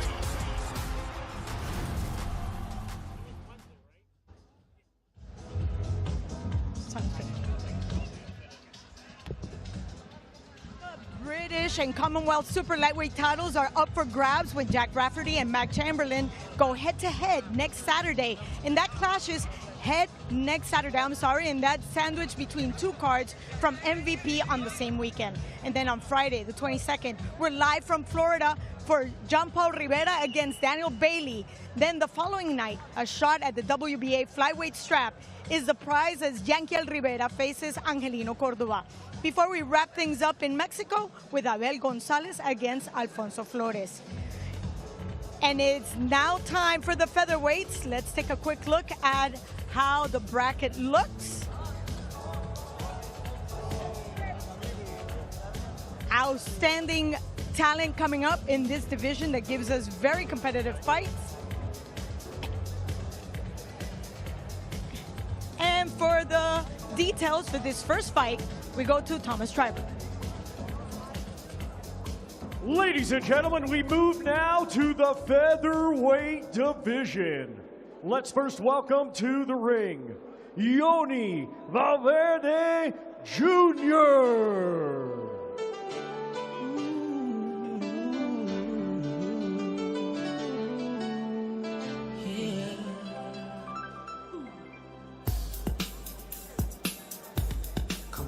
I see no changes. Wake up in the morning and I ask myself, it's like work when I should I blast myself? I'm trying to be a point, even worse, I'm black. My stomach hurts, so I'm looking for a purse to snatch.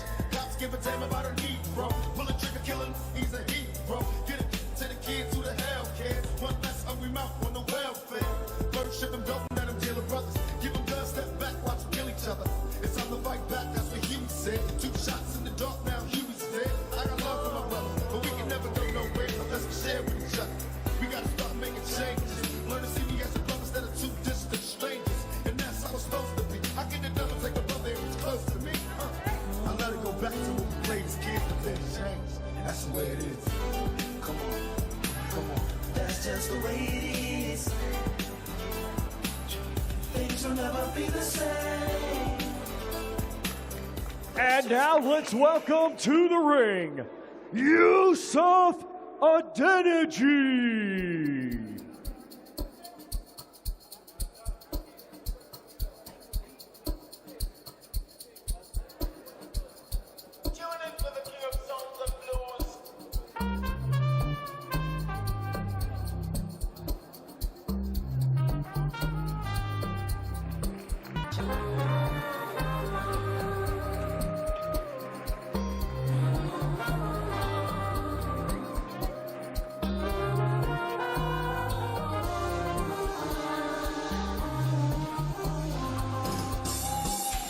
Angeli, come and lay me. Obìnrin tó bá fẹ́ rú mi, consider lucky. My baby, let's keep on jamming. This fire cannot cool down. Ladies and gentlemen, this bout is scheduled for 6 rounds in the featherweight division.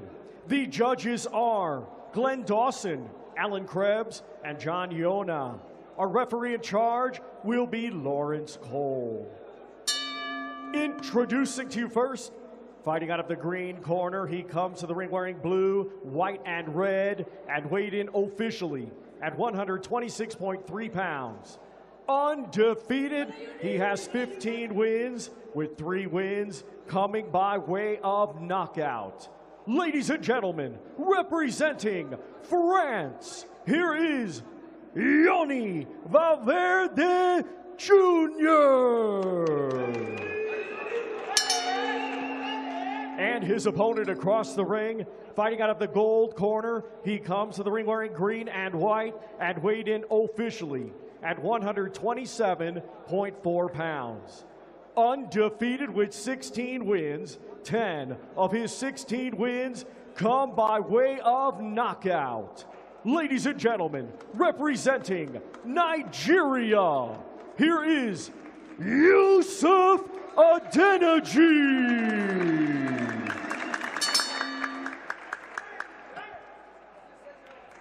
All right, gentlemen. I expect a good, clean fight. Touch them up, and good luck.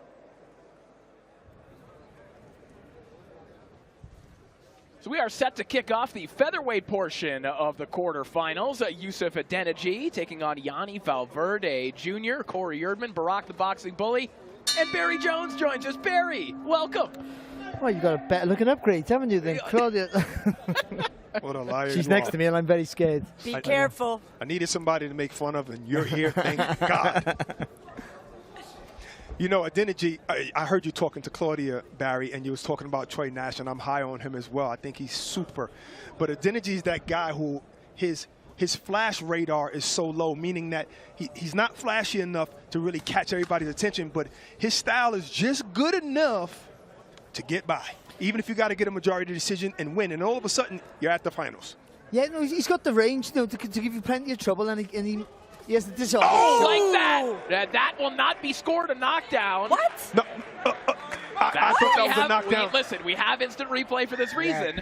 We can revisit that at the end of the round, but that still solidifies the point. I mean, the feet definitely get crossed, but I'm not sure if the punch landed first, actually. Right, and it's not even about the feet. It's like if the punch puts you down, even if the feet are tangled, that's a knockdown. But I didn't see it, so. And Valverde's got a really good chin as well. That's just really good timing that is there from Adeniji. Yeah. We were saying he got the range to cause you plenty of problems. And that's the thing, because Valverde has perfect timing. He has great timing, but the style could just be tough, tall, long, and he uses it. Now, one thing we want to point out when it comes to Valverde, of course, we saw him scoring that majority decision win over Alexander Solomenikov last time out. However, coming into the fight, he weighed in 8 pounds over the weight limit, and that caused a little bit of controversy in some circles online, and I think justifiably so. I mean, that's a lot of weight for anyone, but at this weight, that's an unfair advantage. You have to be honest about that. I mean, you see, when you see a lot of fighters, when they box taller fighters, they get taller themselves, and it's the reverse. You have to get low as possible. There's an uppercut that's a danger for you. That's a hard shot to throw consistently with accuracy. So you get low, keep your head moving, slide underneath, and come up with the shot you can push through the target then with the punches more effectively. And I was saying earlier with fighters that are taller that we've seen tonight, their feet didn't match the style of their height. But Adeniji, he makes sure his feet are moving. He makes sure he's turning that hip when he's doing that check hook to get out of the way.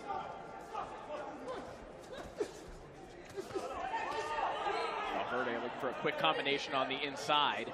About 20 seconds remaining in the round. Claudia, quickly, you were over there talking to the replay officials. What are you seeing right now? Well, we actually ratified. The punch actually landed on the shoulders, so the referee's decision stands. No knockdown. Okay. Since when does a shoulder shot not a knockdown? It's a target, isn't it? It was a combination of being pushed rather than a punch. Oh, okay, that's different. If it was like he missed the target and the forearm or the wrist pushed him down, I get it. But let's see it. It was a combination of the footing and tripping and the push. See, that's not the best angle. No, because that's a knockdown. Yeah. That's a knockdown. And that from that angle. Okay, it looked like maybe the punch missed, hit the glove of Valverde. Oh, I'd like to see that again. Yeah, it looked like the shot didn't really land. We saw it a couple of times and in different angles. Okay. I trust you. Oh, We're going to see it again because I really didn't trust you. I was lying. Your wish is granted. Let's take a look here. It's hard to see from that angle. That looks like a shot. His feet are squared up and he is off balance, but it looked like the left hand lands, just before he falls. And that's the most Adeniji-friendly angle. At the other angle, it did look like the punch missed completely. It did look like it missed, yeah. We'll give him that. But it was a good round for Adeniji throughout. I think that he closed the gap a little bit there, Valverde, and he's got to keep Adeniji running, not just moving. He's got to keep him moving at a faster pace. So he's got to try and get him unsettled and try and force him to make a mistake. And at the minute, Adeniji's nice and controlled, using that range. Really effective here. Yes. Adeniji, the representative of Nigeria, but over the last 2 camps has been training in Accra, Ghana, where, of course, there has historically been more talent per capita, per square inch, however you want to quantify it, than maybe anywhere else in the world. I think Adeniji needs to throw jabs, too. Don't just look for the check hook. Throw a jab, throw a 1-2 every once in a while, too, to score these points, to win these rounds. That's good head movement there from Valverde. Just never punched off it. Because Adeniji cuffed him and brought him in and messed up his footing. Oh, good right hand. Step-in shot there from Valverde. And Barry, when you're facing someone like Adeniji, who, as Brock pointed out, he's looking for that right hook a lot. He's kind of using it as a wand almost in a circular motion.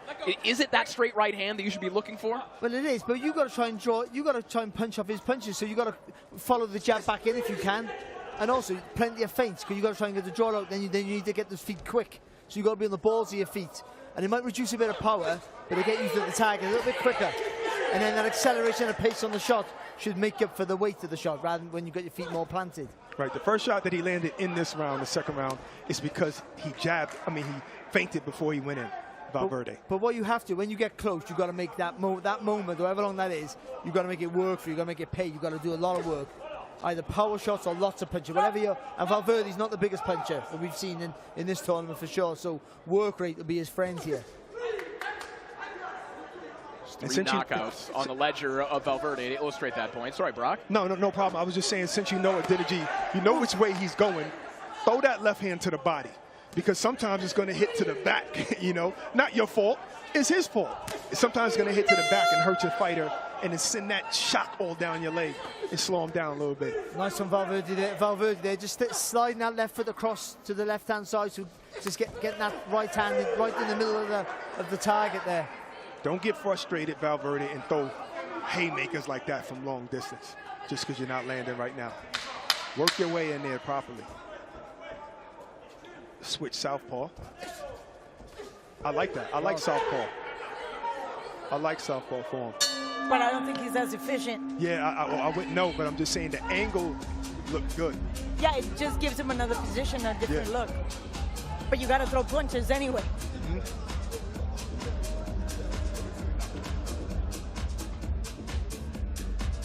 Barry came back to complete the dream team. Yeah. And Verde started letting his hands go. I don't know what happened. I thought the energy started the wrong well, I thought, again. But again, Valverde's a little bit earlier in this round than the first. I thought he had a decent little round there, Valverde. He might have just possibly squared it up there for me. But like we were saying, he has to be high energy. You've got to make the guy... He might not be technically better, but he's taller, needs more time to do his punches. Force him to rush his work and make the mistake. And if he was paying, let's listen to the One judge has it even, a draw, 19-19. The other two judges have it the same, 20-18. Both for the gold corner, Adeniji. All right, so Yusuf Adeniji ahead on two of the judges' scorecards right now. And to that point, Barry and Brock, you both kind of made it in a different way, that Valverde probably has a deeper collection of talents and skills than Adeniji does, but Adeniji, with his dimensions and what he does well, is winning this fight right now, because fights are more than just the sum of the combatants' parts. Yeah, and it's imposing your will, isn't it, quite often? But he's allowing him time to throw those long shots. That's where the feints will make him think. And what you try to do, you try and cloud your opponent's brain with too many thoughts. Yeah. With that, they tense up, but they get tired. And also, they think too much before they throw. And there might be a millisecond, that's your opportunity to go bam, and you're in. But one thing I will say about Adeniji, and Claudia, as the footwork expert, I'm sure you're seeing it too. The movement of Adeniji seems a lot more fluid here too. But he just got hurt. That won't hurt. That will not help it. Good shot there from Valverde. Can Adeniji recover? We've seen him hurt before. We've seen him recover. We've seen him go on his bike and that's exactly what he's doing. Yep. Oh! Another right hand sends Adeniji off balance. Big moment here for Valverde Jr. A lot of time to work with here in the third. Sometimes it's not about how many tools you have. It's about how good you are with what you have. Yes. And we know Floyd had a whole lot, but sometimes he'd beat a fighter with the same thing all night, because what he was doing was just that great. He'll hit you with a straight right and duck under. If you're going to let him do it the whole fight, Guerrero, then he's going to do it the whole fight. Consistency is key, isn't it? You found the formula. You keep with it until it doesn't work. Absolutely. And for somebody that's not a big puncher like Valverde, this position is very favorable. Yeah. Now I need him to just close the gap and be able to smother Adeniji. And look at him, because he switches stances. It's southpaw stance. Went back to orthodox. Good right. Got hit with a left hand from Adeniji and switched back to the orthodox stance. But you see how Adeniji has slowed down. The thing I was saying earlier, he's thinking too much. There's too many thoughts in his brain. But he's getting tired. He's panicking a little bit, and you can see it in his eyes. And he's just clamming up on his work. He's not throwing fluid like he was earlier. Going to what you were asking, Corey, yes, his footwork is a little clumsy right now. So I'm not sure if it's because his legs are not there anymore, or he's just still trying to figure out what he needs to do, his next move, going back to what you were saying, Barry. Did that with some good left hands there, though, Adeniji. Nice straight left hand on the pipe. Adeniji is stabilizing a little bit here. He was hurt badly earlier in the round. Has managed to recover, but that's a nice right hand to the body.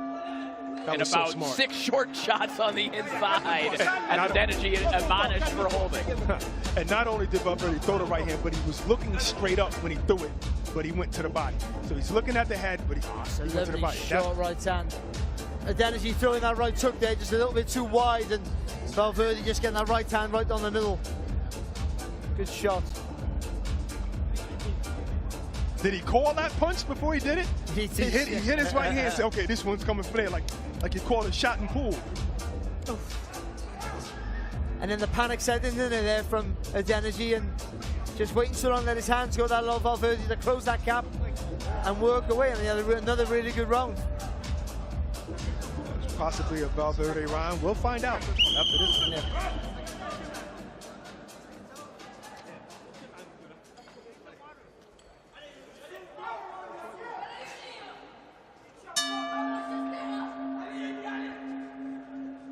Big turning point in this fight, potentially. Adeniji, at the end of 2, was ahead on the scorecards, but now Valverde had Adeniji hurt. Nice shot from Adeniji, though, in the opening 10 seconds of the round.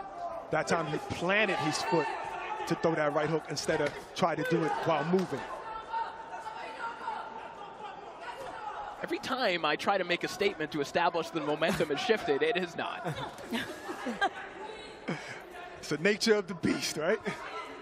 That's the fun of this tournament. It's the fun of 6-rounders, too. I tell you, when he throws that left hand, Adeniji really turns the body into it, and he really commits to that whipping shot. Oh, the right hand. Yes. And it works really good. No, the left hand from the southpaw stance with the backhand, but when he throws it, he really commits with it. Oh, okay. Oh, but I'm saying, I'm looking at that right hook. Yes. Yeah. It's a little bit more deadly when Valverde's in the left hand stance. I'm always, people who switch, they switch more fluently now than ever before. Yeah. But I always say, when someone switches, defensively they're not as good. And that you should jump on them. Just try it out, see if they're not as adept defensively. That might be your opportunity to score a few points or get a big shot on target. That's a good point, because it's usually a fighter, when he's switching for offense purposes. Yeah, always. You know, so how much is he working on the defense of that, of that stance? Well, just covering up and sitting down, it just doesn't feel the same way. That's a fact. That's a fact. In martial arts, you learn how to fight from both stances. And there was a time when I was focusing more on my hands and forgot how to fight from the left-hand stance. Seriously. Nice right hand there. Just whipped in there by Yanni Valverde. Adeniji, in his 2 wins in the tournament, he's really had to grind them out. That majority decision win over Kovragan, the win over Carlos Artiga that initially went to the enhanced scoring system until it was discovered that there was a miscalculation and it was just determined to be a unanimous decision win. Nonetheless, 2 close wins where Adeniji has been in these spots where the pendulum has been swinging back and forth, and he wrestles control just enough to get the win. And it's very important because you don't know, you've been there before, you know what it feels like. So again, I talk about it all the time, but that panic might not be there about when you're in that situation. You don't want to rush your work too much. I see, for me, Valverde, it looks like a close round, but Valverde's trying to walk him down, but not actually doing a lot of good work. I don't think the quality of work is not as good as it was in the previous round. So the impression is he's making Adeniji work, but he's not making him pay for that. It doesn't help that Adeniji decided to just go into track and field right now. So the mobility is making Valverde's job a lot harder. Final check hook from Adeniji. As he heads back to his stool, I'm sure in much better spirits than he did at the end of round 3. That's a lovely shot there from Adeniji. That left hand, he really turns his body into it, commits to the shot. Just interesting, I know we're watching the replay here. That's a great shot. And Valverde, I wrote down on my notes what a good chin he had, Valverde, and it proved it there. Me and Claudia had a little laugh because when Adeniji walked back to the corner, Valverde stopped, turned, and had a really good look. Yes. He thinks he's tired. And I wouldn't be shocked if Valverde now jumps on him.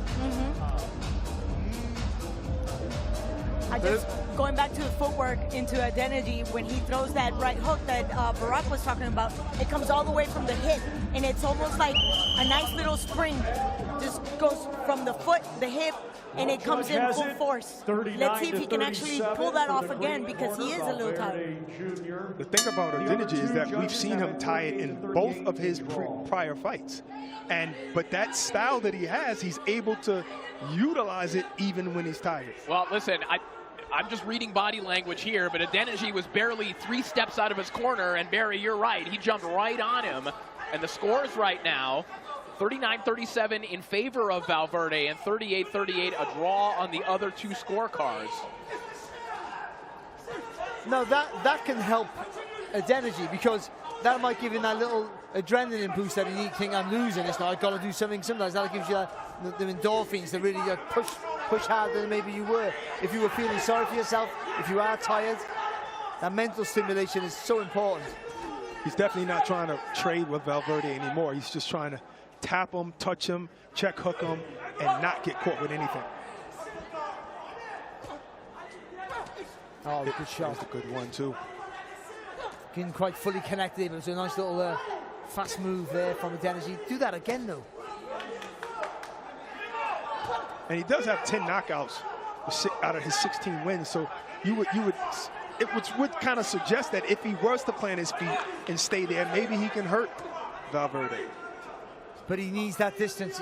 He's got to throw long. He has all the powers in the end of the shot. So he's got to get the full extension of the punch. Got to be the correct distance, yeah.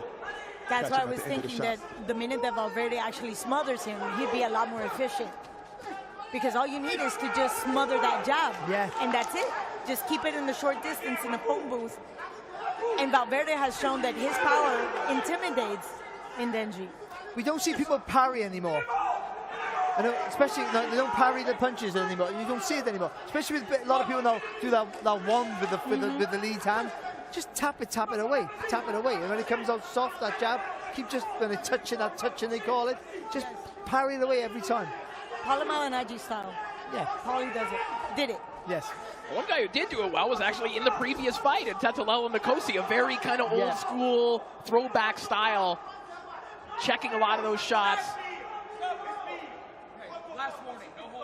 Uh-oh. And that would be very bad news for Identity if he were to have a point deduction here. 38-38 on 2 scorecards means he could still win this fight on the card. Either man could. That was a final warning for holding. Yeah.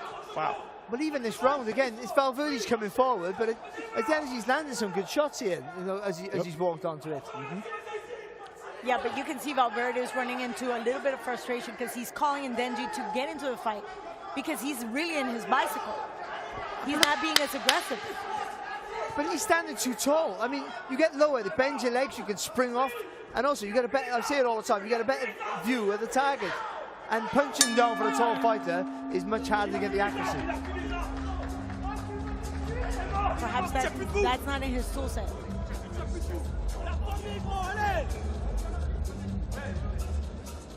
La famille, allez! Allez, mon Yoni! Allez, Yoni! Allez! Allez, encore, gros!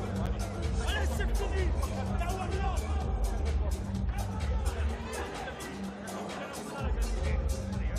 Might not be 20,000 in attendance, but the ones who are in attendance are very passionate for their fighter. And loud, yes. And Corey, I don't mean to be like the party pooper, but we can talk about all the knockouts that Denji has, but we have not talked about the type of opponents that he actually got those knockouts on. Yeah, of course. And there's a big difference between the opponents he faced on the Nigerian club circuit and the ones he's encountering now. That's happened to a lot of fighters in this tournament. They're all facing, with very few exceptions, the best opponents that they've ever faced in their career. And Adeniji, I think when you look at who he faced coming into this tournament, has probably outperformed expectations to even be here now, let alone being in a spot where he can win around and head to the semifinals. But didn't he knocked on Confident in the last stage, didn't he? I'm pretty sure, with a straight left. If I remember rightly. Dropped him? I think he dropped him, yeah. So again, he gets the speed on that shot. You don't see it coming. I think, you know. because the jab becomes a whip if you allow it to, if you give it the space. Oh, big left hand there from Adeniji. Well, he has the body structure, Barry, of a puncher. You know, that long, wiry, whippy frame. I mean, that could produce some scary knockouts. I mean, if you're tall like that, you're watching Tommy Hearns every day of the week, and you're turning that front foot in a little bit, so you can really turn with that right hand. Yeah, I think so. And he also gets that whip of a left hook. Yeah, which he's trying to do right now. He's trying to catch him with that straight left. That's a good shot. And he's winning this round so far. Valverde, again, you got to get a low slide in and just throwing falls all the time. Bam, bam, bam, bam, bam. So now you see Adeniji feigning. Throwing a straight left and also feigning. Trying to take the momentum away from Valverde. Because they both know that they need this last round.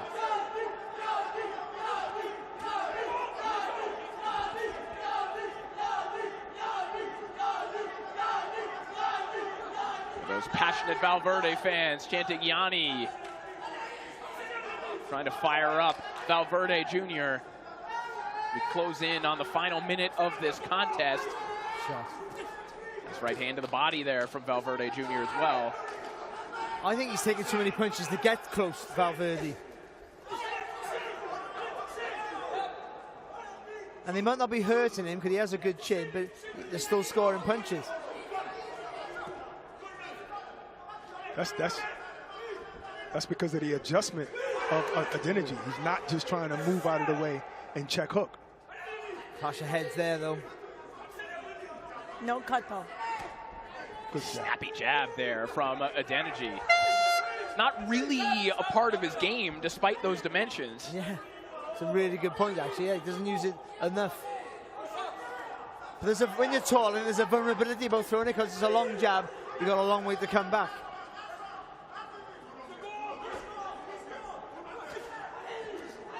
Final 10 seconds of the contest. Scorecards will be fascinating. Who will advance to the semifinals, Adeniji or Valverde? I mean, I don't know who won, but like I said earlier, Adeniji has that style that's just under the radar where he can sneak his way to a victory.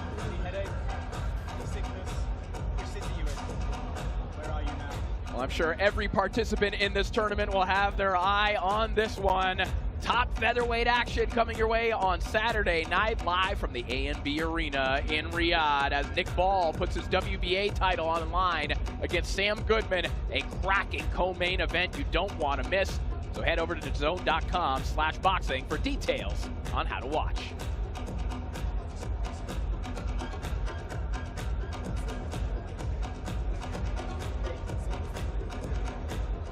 Nervous moments for Yusuf Adeniji.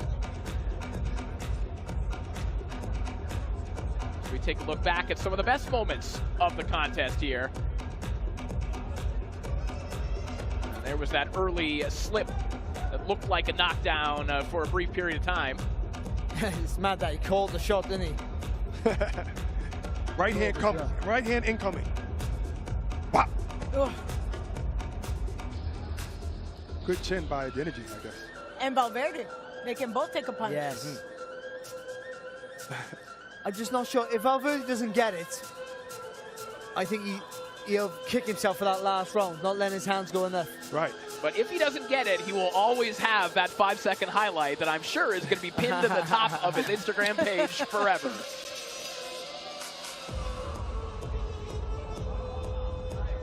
Very close call. This All was right, a very close call. Ready to solve the mystery. Let's send it up to Thomas Schreiber. Ladies and gentlemen, after 6 rounds of boxing, we go to the judges' scorecards.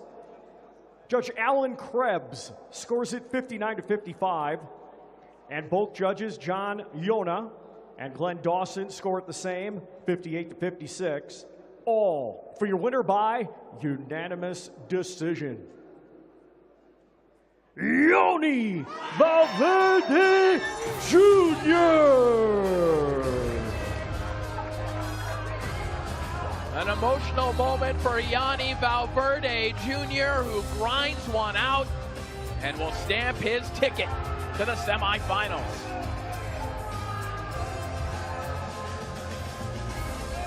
might be the featherweights in the spotlight right now, but on Saturday, it's the heavyweights who are taking center stage as Moses Itauma takes on Dillian White. And for the 20-year-old starlet, it's already been quite a journey on this stage. Still in the embryonic stages, the early education, but the signs are really good. A sparkling southpaw. He's crushing tough opposition, and he looks the real deal, doesn't he? Oh! Massive shot in the opening minute and a half here, and Dempsey McCain takes a very heavy fall, and Itauma could be on the brink of another emphatic, fast victory. He knocked out Marius Vac in a couple of rounds. And now for Dempsey McCain, can the Australian recover? He's trying to get his stance back, but Itauma, oh, that's it. Won't recover from that. Fight's done. Corner in. Itauma wins in one, and in devastating fashion as Dempsey McCain is blown away.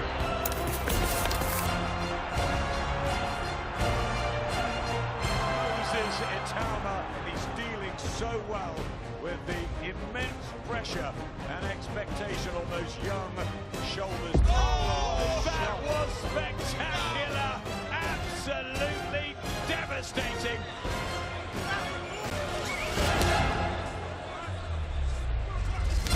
Oh, another right hand! And there's no way the fight should continue. It is finished. Can Moses Itauma pass his stiffest test so far? Find out on Saturday night.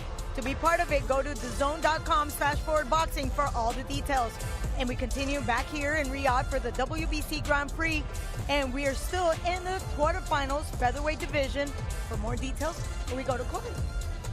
It's time for our next contest. It is Iman Lee from Yonkers, New York, taking on Becky Maise, Dr. Sleep from South Africa. Good-looking matchup here in the quarterfinals. We're ready to meet the fighters. Let's send it back up to Thomas Driver. Let's continue with more featherweight action. And first, welcome to the ring, Becky Zizwe, Dr. Sleep Maise.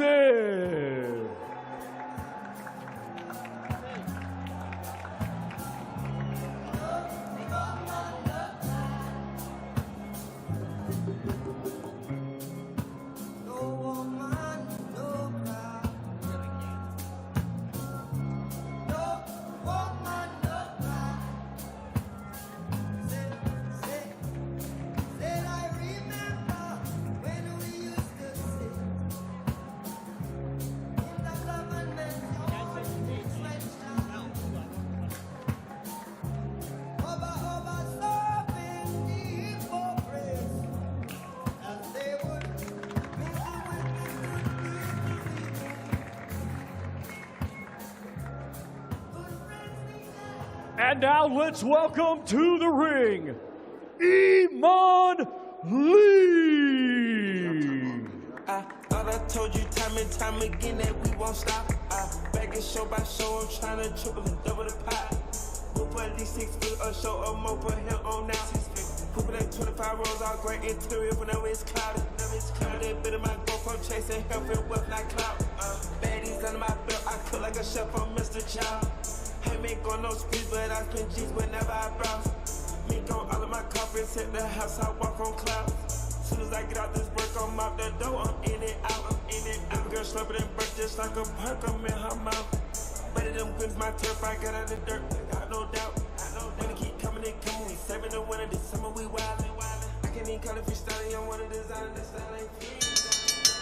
Ladies and gentlemen, this bout is scheduled for 6 rounds. In the featherweight division, the judges are Glenn Dawson, Guillermo Moreno, and Marcin Pavlak. Our referee in charge will be Bella Florian. Introducing to you first, fighting out of the green corner, he comes to the ring wearing blue, green, and red, and weighed in officially at 127.2 pounds. His professional record, 8 wins, just 1 defeat. 3 of his 8 wins come by way of knockout. Ladies and gentlemen, representing South Africa, here is Becky Zizwe, Dr. Sleep Maitse. And his opponent across the ring, fighting out of the gold corner, he comes to the ring wearing red, white, and blue, and weighed in officially at 127.7 pounds. Undefeated with 14 wins, 8 of his 14 wins come by way of knockout. Ladies and gentlemen, representing the United States, here is Iman Lee.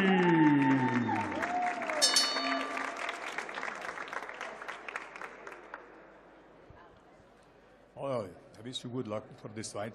Touch your gloves and start the fight. Good luck.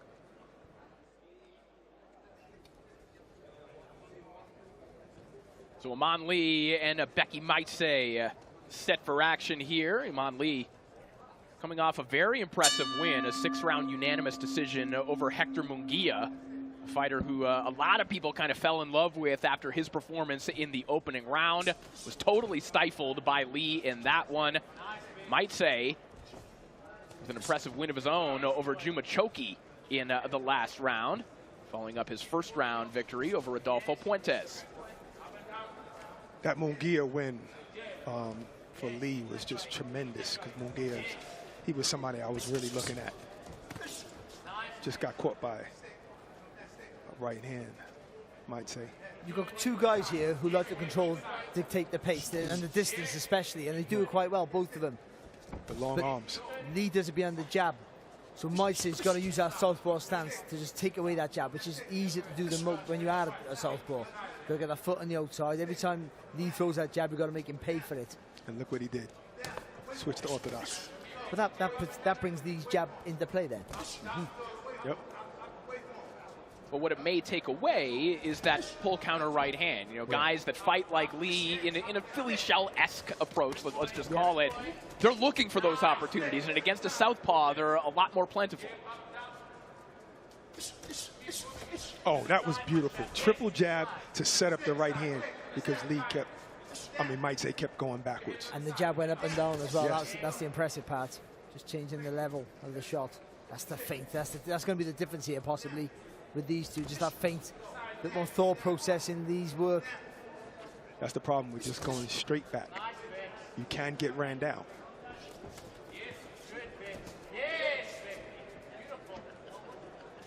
Double jab there from Maitse as he switches stances immediately afterwards, giving Lee a different look constantly here. And that time when he went backwards, he actually went to the right, so that was smart. Instead of going straight back.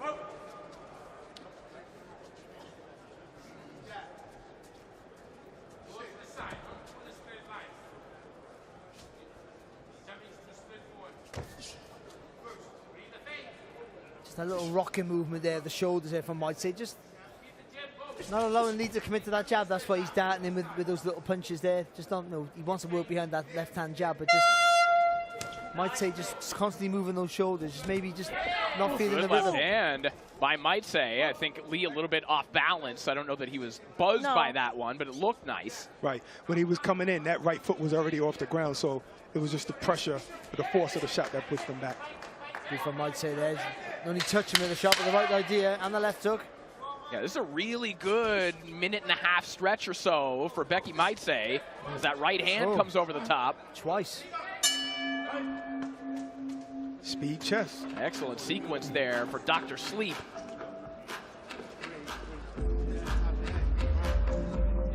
It's hard to outskill a guy like Iman Lee, but he's doing it. I thought Lee was controlling it for mainly the first half of the fight. I think Maitse constantly switching all the time.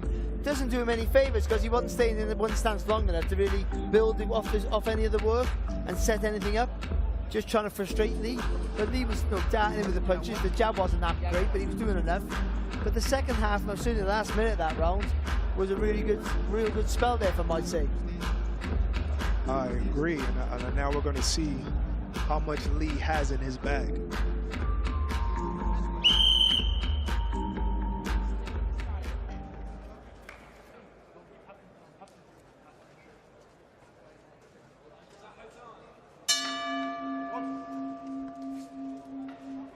It's round 2 underway between Iman Lee and Becky Maitse, a quarterfinal matchup between two men from fighting families. Iman Lee's entire family, fighters, and in his corner, father and grandfather. Becky Maitse's dad, well, he's still an active fighter in his late 40s, so they can still spar together. He spars Barry every other week. Too young for me. 46? He is. No, his father is 46. I feel sad because he genuinely is. Oh, wow. Maitse's father, Wonderboy Malongo, he actually fought for the domestic title in his weight division last year, so he's still a fixture on the domestic scene back home. And his son continuing to do good work, placing that left hand to the body. Yeah, because it's hard to hit Lee up top, but then again, it's also hard to hit Maitse up top as well. Smart going to that body. Maitse is actually looking for that center, like right here in the solar plexus.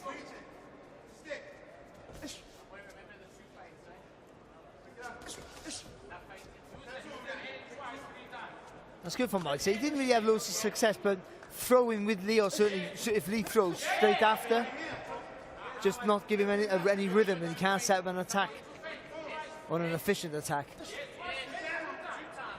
I'm surprised Maitse has a loss, but you never know, what's going on in the career of a fighter. He's a pretty good fighter. So, Barry, I just heard a very interesting and specific instruction in the Maitse corner. They're telling him to feint twice, kind of double pump with the jab and then let the right hand go. Tyson Fury. Right, yes, exactly. It's so difficult to do, though, that is. It's very, very tiring. It sounds silly, but it really is. That double pump with your foot. Yeah, double pump fake. Yeah, it's very hard to do. But it's effective. But he's doing it. Yeah, it's effective. And if you train for it as well, your body's used to doing that movement. And he did it in the orthodox stance and now going back to southpaw. You just got to be careful. If his feet get too wide, you can't do it. Got to get your feet a little bit closer together. You can't be that fast when you have that wide stance. No. Ooh, Shot. nice Right hand, steps around with a right hand, as might say. And it's quite often that someone like Lee who likes to dictate the range and the pace. Dictating the pace usually means you slow it down for you. But can you change the pace? And which he needs to up the tempo here now, Lee. Lee need to be throwing his own feints. Oh, knee. What was that? What? That was a knee. The referee let that slide. Maybe he's thinking Maitse went down on his own. I don't know. We'll take a closer look at that. There wasn't a shot, was there? No, I didn't see a shot, but still. Are you allowed to do a walking lunge and then throw a punch? Well, if the action don't stop, the referee will say, don't do that again. Right. But if the action don't stop, why should he say anything? We'll get a closer look at it. It looked like Maitse might have just got very low and got hit with something while he was going down in a or crouch. I didn't see a punch, and he was right in front of me. There was a punch thrown. I would say quite often when you have a wide stance, sometimes they don't bring the back foot with the front foot. So it's front foot, back foot when you come forward, back foot, front foot when you go back. So if you take a step forward, with a wide stance, sometimes they leave their back foot there, and that can then make you overreach, and the result is very rarely that. Yeah, it's almost never that, but that's what it was. You're good at knowing the mistakes. I've made loads somehow. of them. I made loads. I haven't got this. I set you up for that one. I wasn't born with this face. I've acquired this over many mistakes over the years. Oh, stop. And a big mouth. That's why you learned how to fight. That big mouth, huh? Pretty much. Keep it up. Oh, I wanted to see that replay. Maybe we can see it next time. After 2 rounds, all 3 judges have it 20-18 for the green corner, Maitse. Okay. So there you have it. Becky Maitse ahead on all 3 scorecards to this point.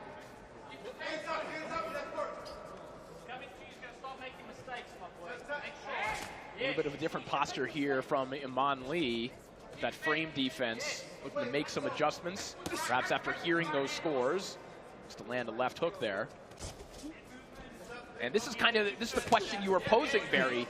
Can Iman Lee, rather than slow the pace down, can you speed it up now? And he's certainly trying to at the moment. And it's very hard to change the pattern of the fight. Even if you're taking the pace, just to change the pattern of the fight and the tempo of the fight is very difficult. Because you start doing this, throwing your hands, you're making mistakes, because that's wild. He has got to throw more punches, but there's got to be a thought with it. Otherwise, you're just walking into trouble. Well, it's what Maitse's corner is conveying to him right now, which is they feel that Lee's going to start getting desperate and make mistakes.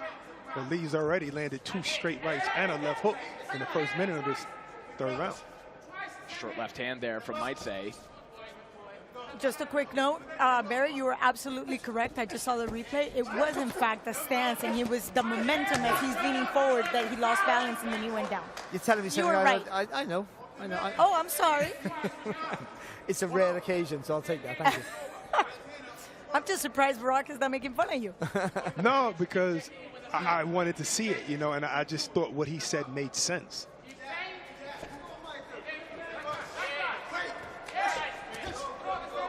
And Lee looking for that left hook on the inside.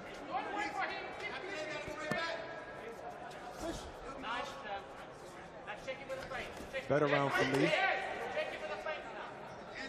That wide stance, Barry, and combined with the length of Maitse, seems to be a little bit deceiving for Iman Lee. There are times where he thinks he's closer than maybe he is, and Maitse's catching him with some shots. Yeah, because even though you're not looking at the feet, you can just see it. You can see that front foot. So you sort of sometimes gauge your distance off that. If it's close to you, you feel that you can land. But if they sit on that back foot a little bit, then yeah, it is sometimes an illusion where you can fall into that trap and get caught throwing shots, or just, and if you miss with the jab, you're wary to throw anything else after that because you've missed. I just spoke with the corner for Lee, and they agree with Barack what he was saying. He's just waiting too long there, asking Lee to use a lot more feints and just work a lot more, let the hands go, but not wait. Be the first. Again, an advantage of open scoring is sometimes if you don't listen to your corner, you hear the scorecards pretty loudly. And I guess that's how he ended up making those adjustments as he walked into the third round. He did listen. That was a good round for Lee there. But you have to do all these things without rushing your work, without walking onto shots, because coming forward, saying you go forward is right. But you got to say how you go forward. Not just walking forward behind long shots might work, but what if he takes a step back? It's a shot, so you got to start getting your feet close together. You got to start feinting. You got to start feinting. Lee got to, not so much might say, Lee's got to start feinting his way in. Double jab, close that distance quicker for you. But when you get there, you got to flurry.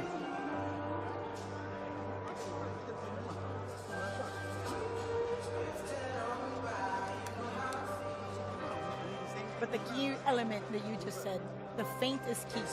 Yeah. To be able to close the gap and then throw the flurry. There's a level of frustration in that corner, though. What, where, might say? Lee. Oh, Lee, okay.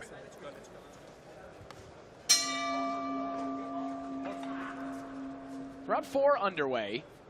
Well, Claudia, that frustration that you're hearing is actually something that Lee has talked about in the past. The fact that the family, at times, the way he describes it, they could butt heads a little bit between the father and the grandfather, who he feels is a little bit more old school.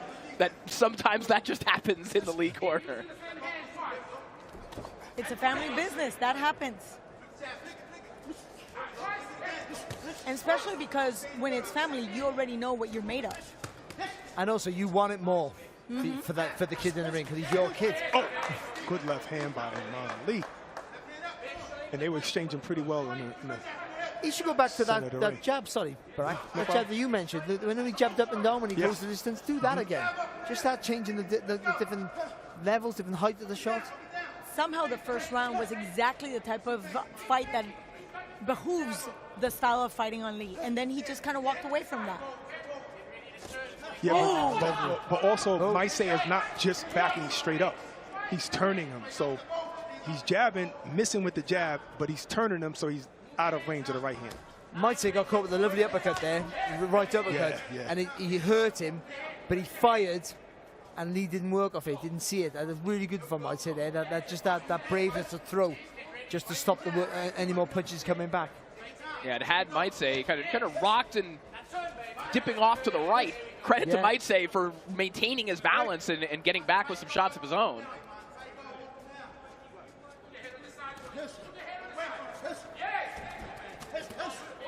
So be careful there, Maitse. It's a good move when you got one foot on the outside, little pivot, but left the chin in the air. Doing it again there now. Starting to throw from the chest and the waist a little bit more than he was previously. Both his hands down. He's starting to build a little bit of momentum. Might say corner reminding him, hey, get your head off to the side as well. Oof. Nice little left right there. Inside the final minute of round 4. Mon Lee up to the task of picking up the tempo a little bit here. Yeah, I think Maitse's landed some really good shots, but he's been outworked here again, I think, for me, from Lee. And we can hear the corner from Maitse telling him to keep turning. Good shot. That circular motion throws Lee off. He's got some nice moves, hasn't he, Maitse, to be fair. Nice and smooth with some of the work he does.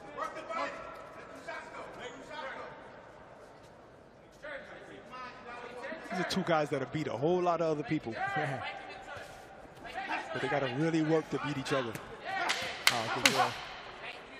Right hand up top, caught by Lee, but might say again, just finishes the combination with a sweeping left hand to the body. Yeah, they call that the booty shake. That is, yes, yeah, all right. I was searching for the words there. I'm glad you had them. It's called like the twerk shot. No, you. Okay. It's not effective. Depending. It only hurts your pride.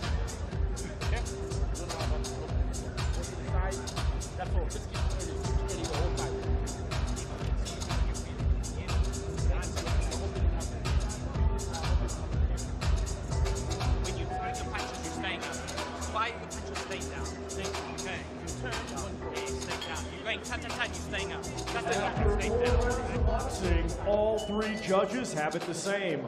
38-38, a unanimous draw.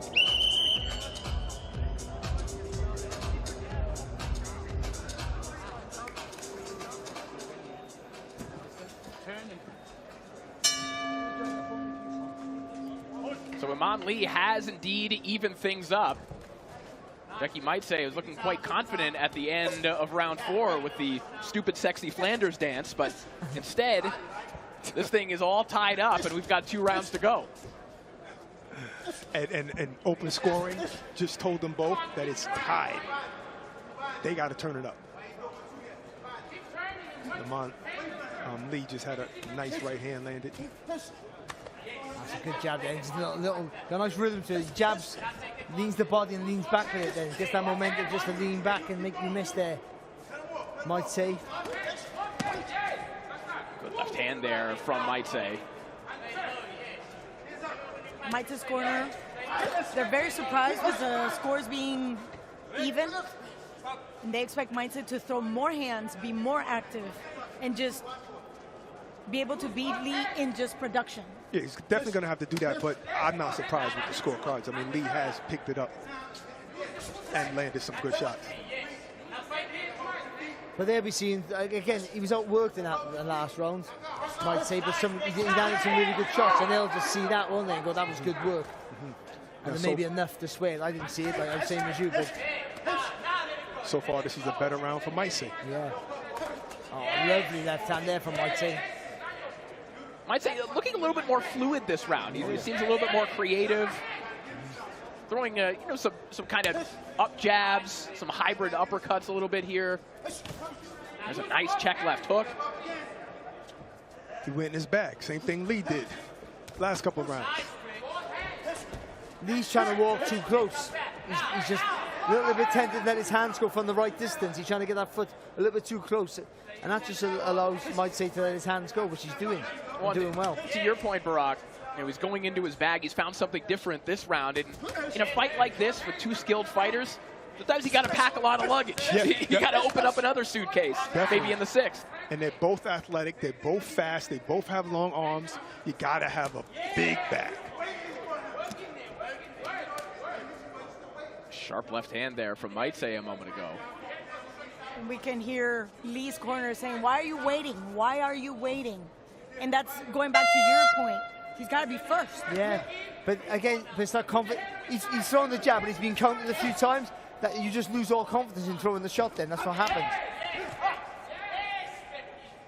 It's a good round here, if I might say. Well, and this could be trouble for Lee, because even if he wins round 6 and we take it to the enhanced scoring system, a lot of those early rounds from Might say that he won seem pretty clear. Yeah. So if we're getting into the granular nuances, yes. Yes, nuances of scoring here, it might favor Becky Might say based on that early work. That's another word I have to look up in the dictionary now. Nuance. Thanks. Hey, it takes a lot of courage for me to do this in my second language. Oh, God. And my second language. Mumble's my first language. He does some really good work in this round, might say. Yes. Busier, more effective. Again, just a different flow and rhythm to his work.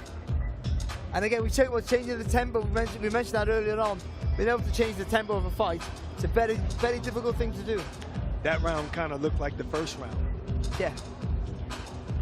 Now the problem Lee has here, he has to be busy. He knows he has to win the round. Will he make mistakes coming forward though? Doing something he's not... Expose himself. Yeah.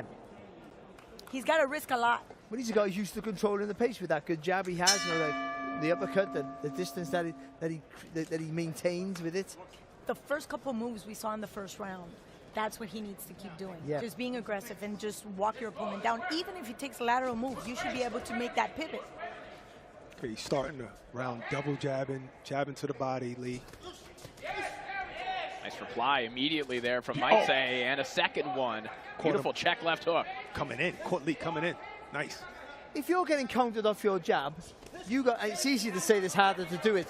You got to think, I'm going to throw my right hand. I know a punch is coming, so you almost got to take that risk, that leap of faith.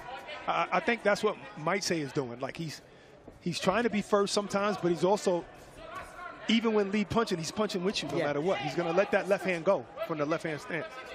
Following a punch back in sometimes is so effective. Mm-hmm. It could win you the round back. Oh, good shot. That was good. I don't know if that landed from this angle, but that was good. The movement, one, a little step back. He sort of sat down on the shot, didn't he, and everything. Yes.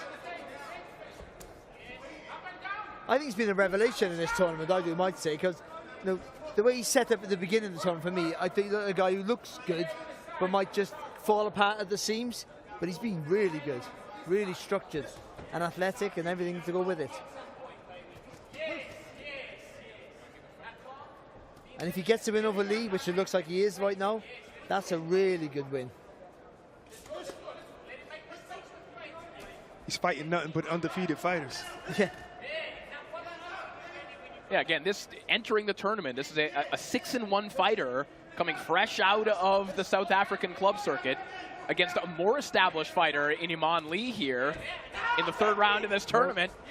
And he might have buzzed Lee with something there. At least his corner reacted as such, but Lee swimming with those shots doesn't seem affected. He was off balance, but what he did there, might say, he off balance, seen he was not in distress, 1 minute to defend himself and let his hands go. He had a clean target to hit. Final 45 seconds of the contest. Lee needed a big round here.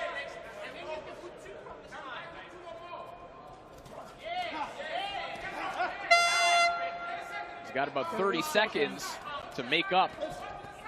But it's actually Maisa who's showing up, closing the round strong. The thing is, you're watching Might say as a future opponent, you're going, his chin's in the air, especially when he throws. He's a real, if I can dip and throw that right hand over the top. He's a guy who looks easier to beat than he actually is. He's a real hard man to fight. But it just goes to show his distance is just perfect. Yeah. Like his perception of the punch coming is really, really good. To be able to do that in spots against a fast fighter like Lee.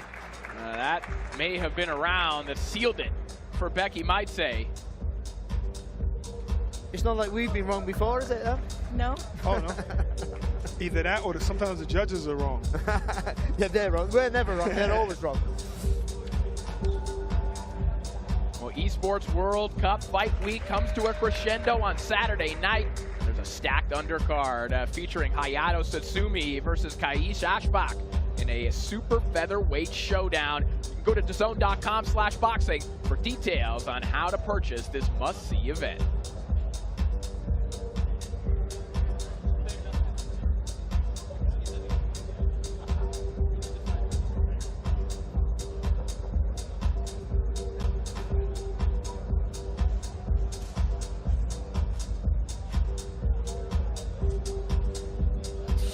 Beautiful uppercut.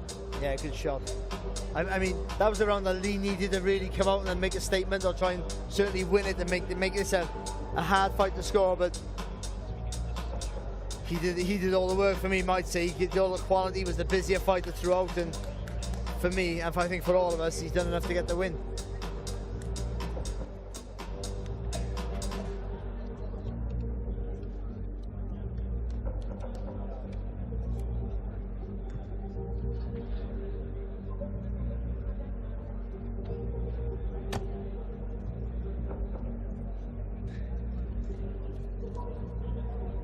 Looks like the scores are in the hands of Thomas Triber as we wait for him to get in the ring. Nervous moments here for Lee and Maitse.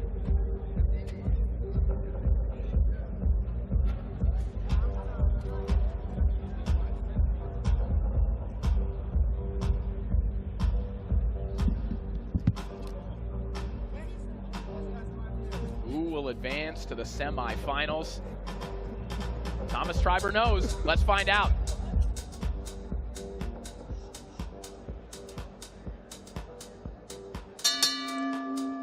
Ladies and gentlemen, after 6 rounds of boxing, we go to the judges' scorecards.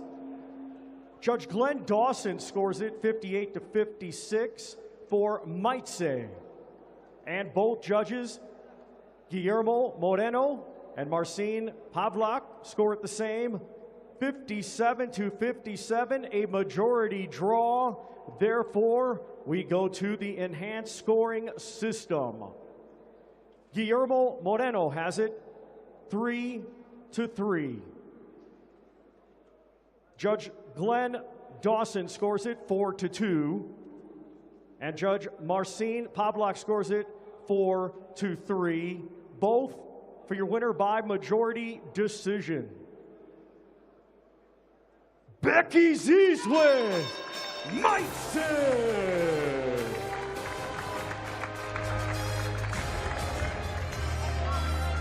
So Dr. Sleep, Becky Zizwe Maitse is prescribed a trip to the semifinals later on this year.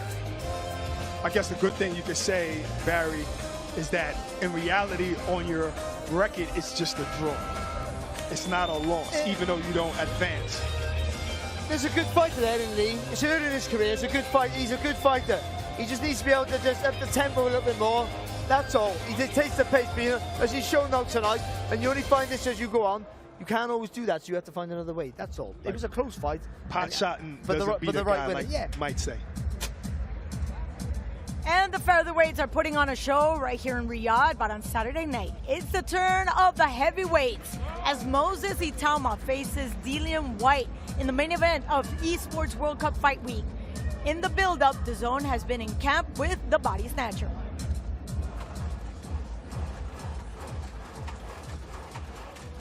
Camp's been good, man. You know, obviously, I had a couple of fights that fell through the injury, so I just carried on training. It's been frustrating at times because I was in great shape, then I got injured.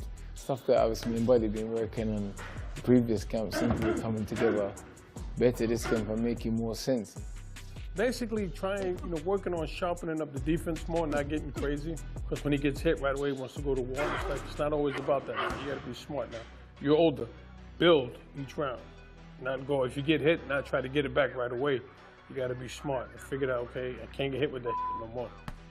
My days are hard. Now we're in the sparring stage, so just avoid getting punched up by these big guys in camp, Mike is with me, Junior's with me every day. We train it every day together.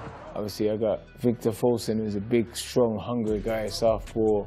for sparring. I got Ty Mitchell in, fast, quick, awkward guy with good power. My pair's just arrived for the last few weeks to finish up sparring sharpen me up. But Cody McGirt, the man's a living legend, you know. Obviously I got Rodriguez as well, and that's it. I keep a very small team. I don't have too much people around me, you know.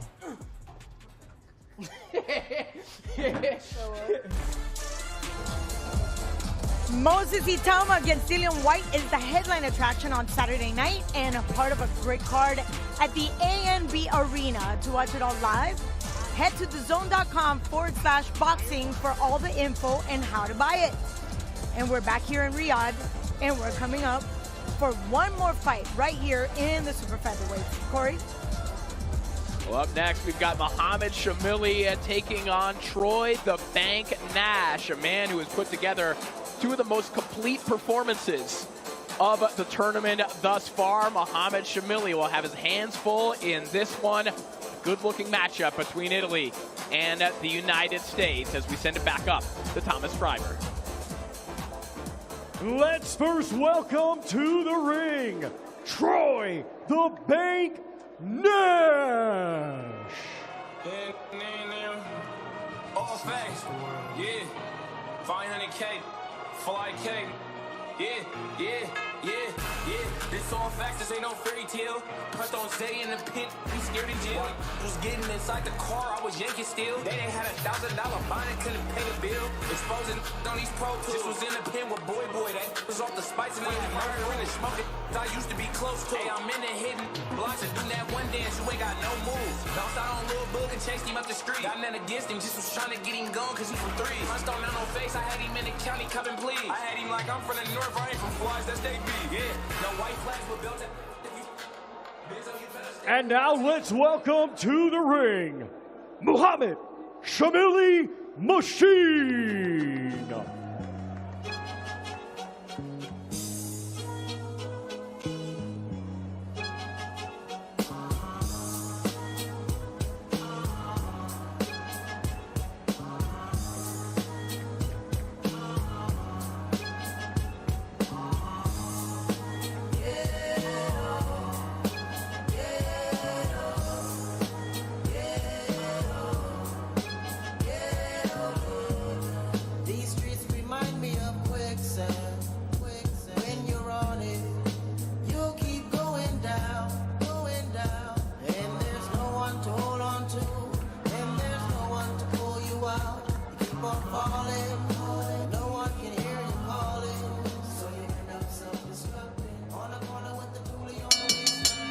Ladies and gentlemen, this bout is scheduled for 6 rounds in the featherweight division. The judges are Guillermo Moreno, Marlene Pavlak, and John Yona. Our referee in charge will be Nobuto Ikahara. Introducing to you first, fighting out of the green corner, he comes to the ring wearing red, white, and blue, and weighed in officially at 127.9 pounds. Undefeated with 5 wins. 1 win comes by way of knockout. Ladies and gentlemen, representing the United States, here is Troy the Bank Nash. And his opponent across the ring, fighting out of the gold corner, he comes to the ring wearing blue, green, and white, and weighed in officially at 127.8 pounds. Undefeated with 16 wins, 7 of his 16 wins come by way of knockout. Ladies and gentlemen, representing Italy, here is Muhammad Shamili Machine.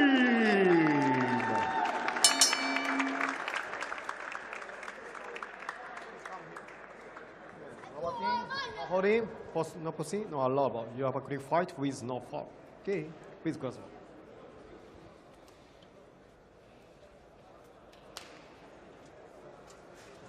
So our next quarterfinal matchup here between Muhammad Shamili from Roma, Italy, by way of Albania, taking on this man, Troy the Bank Nash, coming off an extremely impressive win over Zolda Zhengisov, one that produced, guys, I think some tangible excitement here at the desk about Troy Nash and his future. I think that just, I said it to Claudia at the beginning of the show, but little adjustments of the feet that he makes just to get the distance right is just the subtle fantasticness of a real quality fighter. Yeah, he was actually making it entertaining without getting a knockdown, without getting a knockout. He throws with bad intentions. And his shot selection is really good as well. For such a young man, you know, just to pick his shots well and have the confidence to wait and not rush your work, it's just a real gift. If he could beat Shamili, he'd really show me something. Well, Shamili's going to pose at least different problems, or he's going to attempt to here tonight. Good left hand by Shamili. Like that, he's going to produce pressure and proximity, maybe in a way that Troy Nash hasn't felt in the pros. But he said earlier this week, in speaking with Boxing Scene, listen, all the greats have to go to a dark place to win. I want to be able to go to that place to show people what I'm made of. I like that, but it's going to be tough. Shamili, you know, he's a switch hitter. He's tough. He's relentless.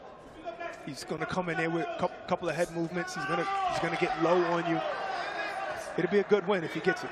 He's a bit of a paradox, I think, Shamili, because he's a nightmare for Nash, but also the perfect style for him, because he comes in straight lines. You know, he's not hard to find with the target, but he's non-stop, non-stop, non-stop. So if you've got a good engine, you don't panic, then you should be okay. But if he can get you and make you and just unsettle you a little bit, you start to fall apart. His relentlessness will cause you problems. That 1-2 is deadly with Nash. Oh, the right shot. Pops the head back of Shamili, and then he rips a left hook to the body, does Troy Nash. And Claudia, you and I have talked about this before too.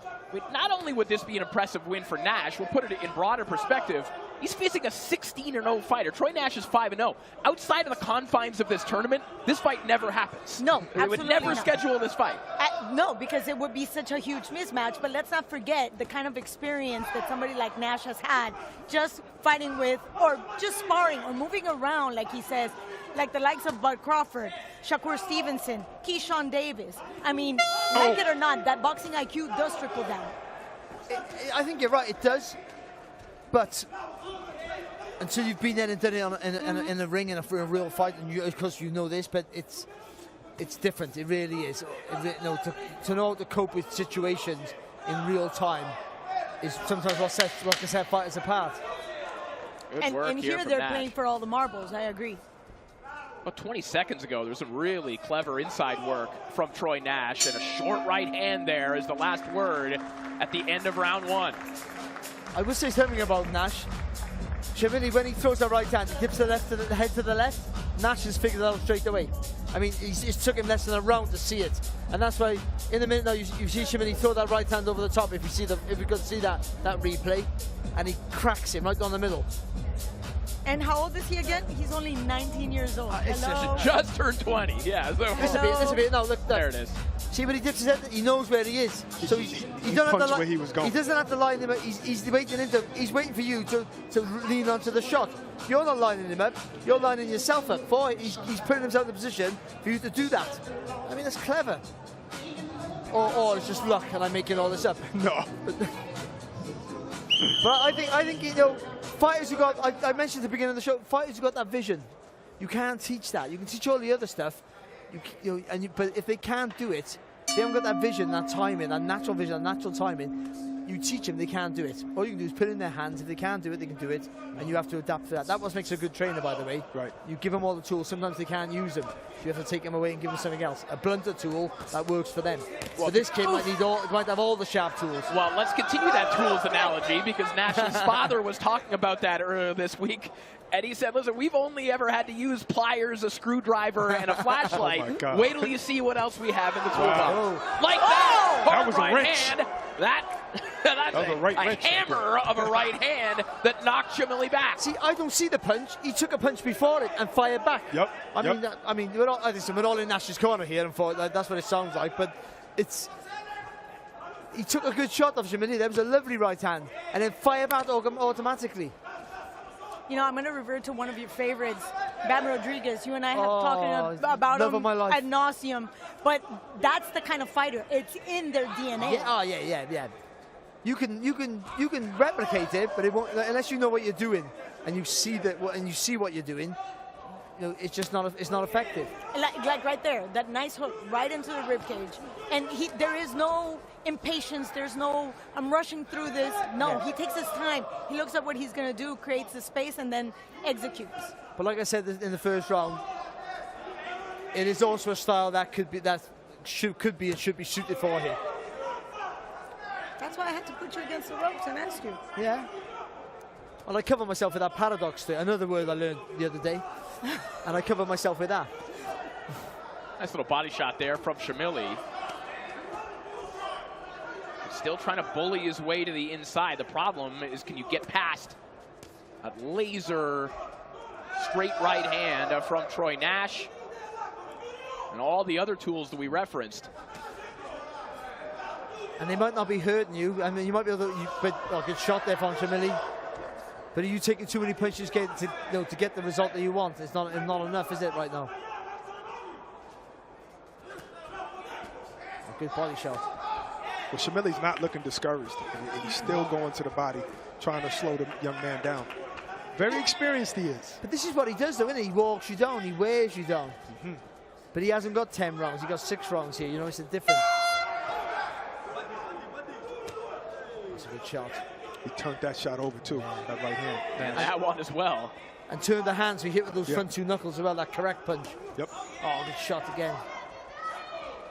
That's what Barack and I were talking about, that art of being able to just turn it in, turn the punch. It's lost.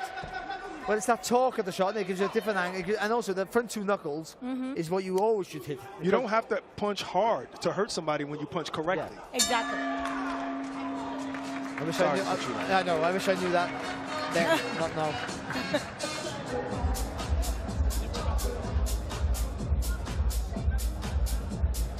I mean, you gotta love Shamili's effort, the work rate. You know, his work ethic's fantastic, but he's walking on too many shots to get little reward here. And Nash very comfortable off the ropes. Took a good right hand there, but look when he fired back straight away. Quality work. He took a good shot. His first thought was to land with a better shot. Showing his class here, Nash. Having the box with his back on the rope, but doing it so effectively, like all the good fighters can. After 2 rounds, all 3 judges have it the same. Unanimous, 20-18 for the green corner, Troy Nash. 20-18 across the board for Troy Nash. It's the 16-0 Muhammad Shamili. As bizarre as it may sound, is trying to upset the 5-0 Troy Nash here tonight. And again, Shamili, a guy who has been recruited by fighters of repute to be in their camps. He's been working with Alan Picasso in Mexico. He's always alongside Sandor Martin. But we talked about the pedigree that Nash has, the types of fighters that he's around. Yeah. And they all seem to have that cerebral quality about them. You think about the fighters who have been around Nash at various points, the Crawfords, the Keyshawn Davises, Shakur, Andre Ward. They all have that similar type of mindset. Except Adrian Broner, which was his inspiration when he was 6. I mean, Adrian Broner was really cool for a long time. Yes, you know? Chino Maidana did his number. Right, but that's at 147. Broner's such a short guy, small guy. He was dominating 130. Yeah.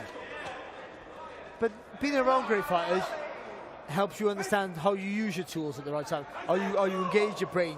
And sometimes when you don't engage your brain, when you don't know when to switch it off to go for that dynamic moment. To just allow it to be instinctive. Yeah.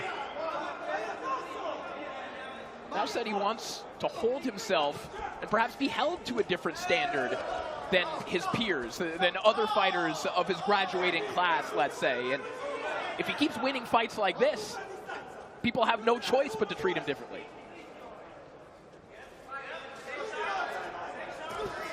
Nice right hand again there from Nash. Again, we have to say, Shamili's not a hard target to hit. but you still got to throw the shots because he does fire back. Whoa. Big right hand again. Shamili now taking his opportunity on the inside. Didn't have a decent left hook there though, Shamili. Didn't have an effect on Nash, but still a scoring shot. Shamili, I think, doing what he can in these moments, Barry. Just hit anything. Yeah. Hit Nash anywhere you have the opportunity to do it. And the funny thing is, you're the one going close and getting up front, and you want to get, but he's getting too close. You got to get close, and then you got to use your gloves to push just a little bit, so you can let those punches go. That's what I'm saying in my head. What is it? He's getting inside. He's getting a little bit too excited, and he's not doing the right punch selection. And then Nash is taking even those moments away from him sometimes. Because he's mothering himself. So there's nothing really that lands effectively. Yes. I'll tell you what, he makes you work for every bit of success though, doesn't he? Yep. I'm going to go back to what Barack said. Shamili has a tendency of bullying his way through his boxing skills. Did I say that? That sounded smart. Dang. I'm paraphrasing. Oh, okay. You said it better.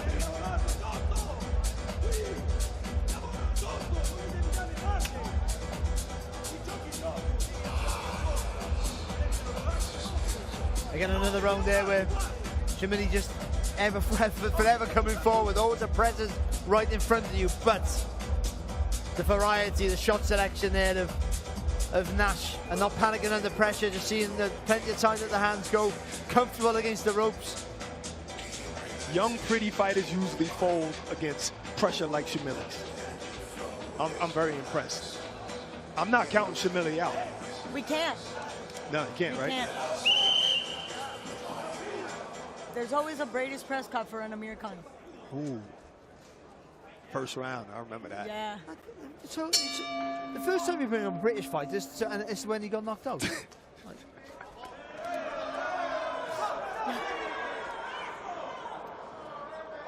That'll be it now. Round 4 underway. Troy Nash with the biggest test of his young professional career thus far against the hard-charging Muhammad Shamili. But we're halfway there, and it's, so, you know, as that pressure starting to tell, it doesn't look like so far here for Nash, but if he does slow down, Shamili will know it, certainly, and make use of that. Shamili's not winning rounds, I don't think. No. But I would tell him, go to that body on the inside. It won't look as pretty, but maybe it'll stop this kid. Maybe it'll slow this kid down a little bit. I think you're right, but I would say go low, punch high. So you even if you don't jab low, dip low, rip that right hand over the top. Just bowl it over, because you're sliding close. Even if he blocks it, he'll feel something. Oh, okay, I got you. Left hook there from Shamili. A lot of times that works, but if you're going to only headhunt, then even when you're going low, I'm expecting you to go, you know.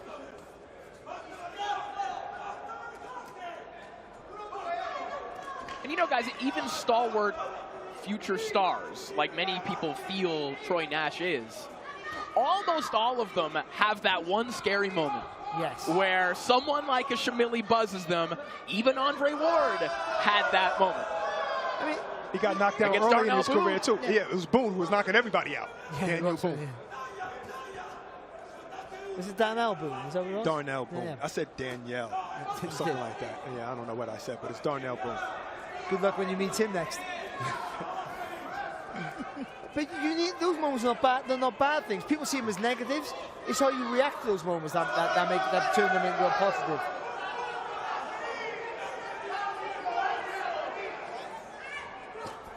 Good left hook there from Shamili. That right hand got through. He got there before Nash could. Nash thinking about a left hook to the body. And this one getting pretty messy on the inside. The right hand right to the belt line there from Nash.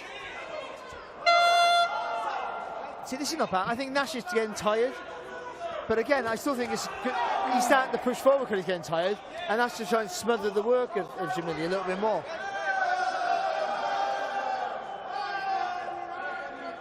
Good two-punch combination from Shamili before that sequence of holding. Oh, the shot.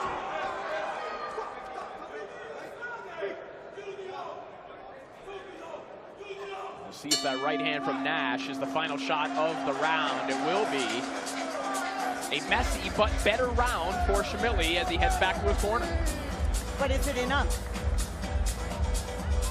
No, but it's definitely better than the other 2 rounds, but it's only better because Nash is giving that to him, you know? But so what? Take it. But Nash is tiring. I mean, but that's Shamili doing his job, isn't it? Getting tired. That's right.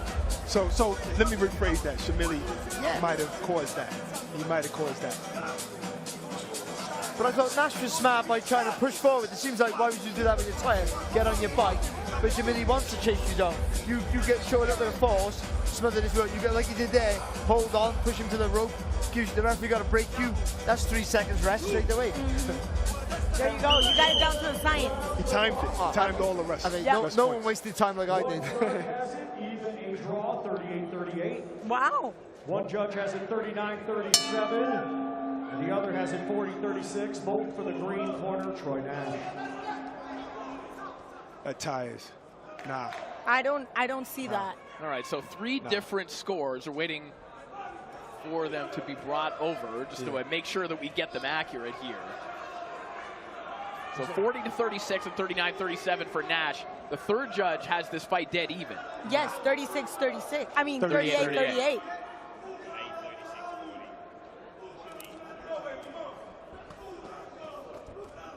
Body shot there from Shamili. Barry, your thoughts on the even scorecard? Yeah, well, that's madness. You're giving him points for coming forward. You're giving him rounds just coming forward alone. I mean, that's not enough. He's landed with some shots, but not. I mean, I think they've been superseded by the quality of work and the heavier punches, I would say, from Nash. Well, because of that scorecard and because Shamili, we will assume, won that last round on that Judge B scorecard that you see on your screen. Yes. Shamili could theoretically win this fight on the scorecards if he just continues doing what he's doing. Yes. He needs to win these 2 rounds. Right now, he's the one letting his hands go. Nice he's left doing good so hand. far. Angling and turning him, punching and turning.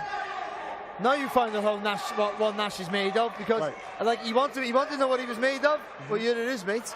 I mean, here's the dark place you requested. Yeah, and it's not going to be a 12-round fight. The dark place. It can be a 3 or 4 round, 6 rounds. Don't matter where it is. Well, there's a surprise in the corner for Troy Nash. They don't understand who saw a draw, but they're asking him to go underneath, to use the uppercuts, go underneath the guard. But I'm wondering why they're asking him that. Maybe they know that he's tired and he can't move? No, because they see he's see actually a little kink in the armor of yes, and he's actually just bullying his way in, so that's gonna like dissuade him from just bringing his whole body. So Shamili is he's not really punching, he's not really throwing punches. He is in this round, though. Yeah, I think you're right there, but he is in this round. There's some blood coming from Nash's nose. Don't kill the messenger.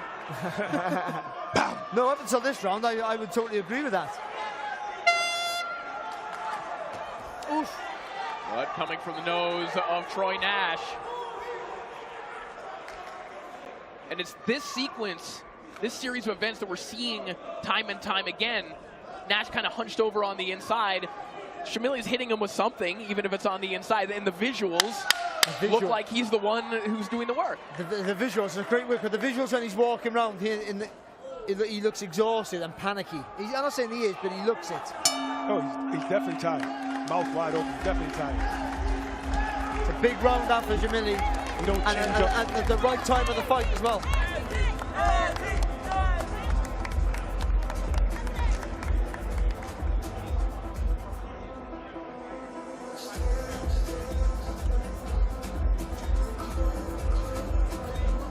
See, if we didn't have open scoring, which is good for us as well, by the way, we would be saying now, but he's not going to be enough to win the fight because he's already lost 4 rounds. Right. He just caught up the last 2 rounds, we would be saying. But now?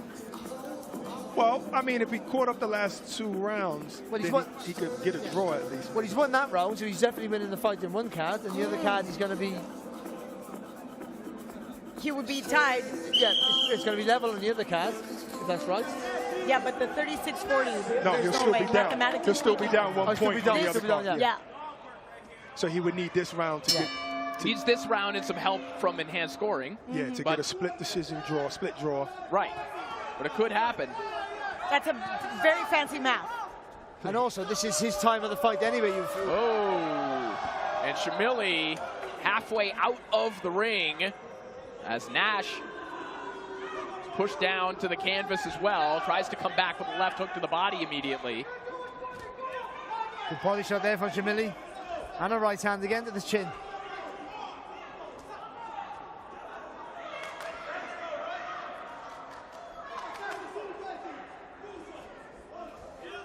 Nash got a clock him with a shot. Just, you're not going to stop him coming forward, just to slow him down a little bit. Lift his head up with an uppercut. You know, if nothing else, guys, this is a man in Shamili, you know, whether you agree with the scores or not, over the last 3 rounds, asserting both experience and man strength a little bit. Just pushing Nash around by any means necessary. I think because of the way he fights, no, just literally coming forward and a bit too easy to hit, like he has been in the tournament throughout anyway, that he knows those early rounds, he's going to be close or losing to make the heads win in the second half of the fight. Well, I just spoke to Jacob Najjar, who has worked in the training camp for Shamili, and he says it was strategic to lose the first round. They just wanted to make sure that Troy Nash would come in and that we're going to work the body, because in their minds, Troy Nash doesn't have the stamina to handle the punishment to the body and be able to finish the fight with the same power. And maybe that's what we're seeing. Well, in Jacob Najjar's head, he's won every single round after the first one. Oh, well, that's not true. Again. And what language was that? Spanish. Oh, okay, fair enough. I'll give you that then. Final minute of the contest. But what they wanted to do is allow Shamili to put in the pressure to the body. Oh, come on. Behind the head shots. I'll tell you what, though. This is his fight, though, right now. His sort of fight, isn't it? Oh, lovely uppercut. There you go. Punch him and spin. A lovely uppercut from Shamili. Shamili's he is the fresher fighter, and he is relentless right now. Absolutely. If this were an 8-round fight, it becomes even more interesting, but the scorecards, we're going to have to count them up because Muhammad Shamili has a shot. And after 2 rounds of this fight, you would have never thought that would have been a possibility. No, and they thought probably we was favoring Nash. It's because he was just looking spectacular. Now you see what's going on. That Shamili's looking a whole lot better and taking control of the fight. We might have a draw here. A fascinating fight here. And these scorecards will be even more fascinating in just a few moments.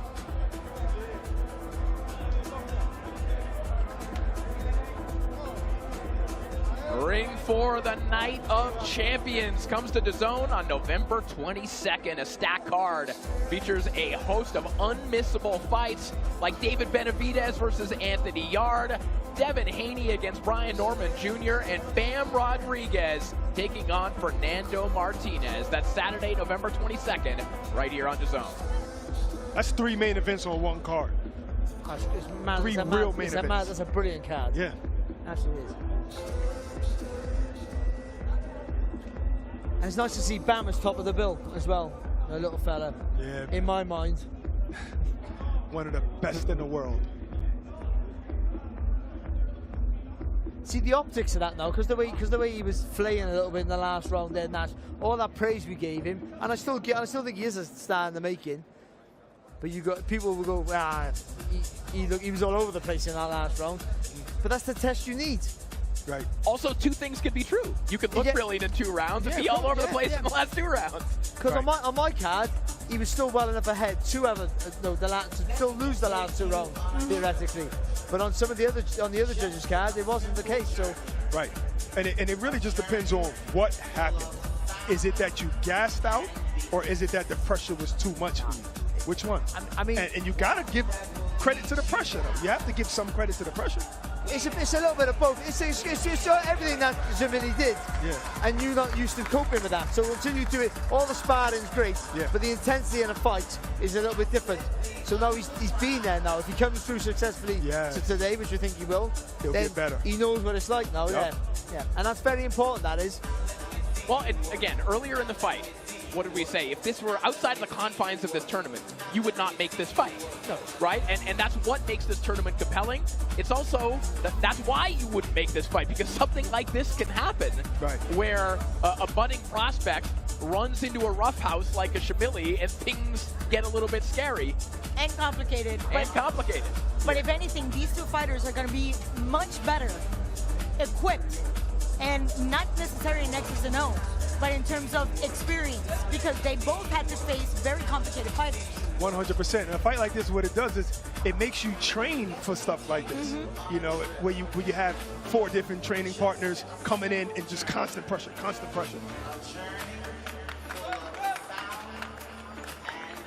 All right, it appears the scores are in the hand of Thomas Treiber, so let's send it back up to the center of the ring. Ladies and gentlemen, after 6 rounds of boxing, we go to the judges' scorecards. Judge Guillermo Moreno scores it 58-56 in favor of Troy Nash. Judge John Yona scores it 58-56 in favor of Mohamed Shamili. And Judge Marcin Pavlak scores it 57-57. This bout is a split draw. Therefore, we go to the enhanced scoring system. Guillermo Moreno scores it 5-4 in favor of Shamili. Judge Marlene Pavlak scores it 4-3 in favor of Troy Nash. And Judge John Yona scores it 4-2 for your winner by split decision. Mohamed Shamili Machine! A shocker in the quarterfinals as Mohamed Shamili takes out Troy Nash.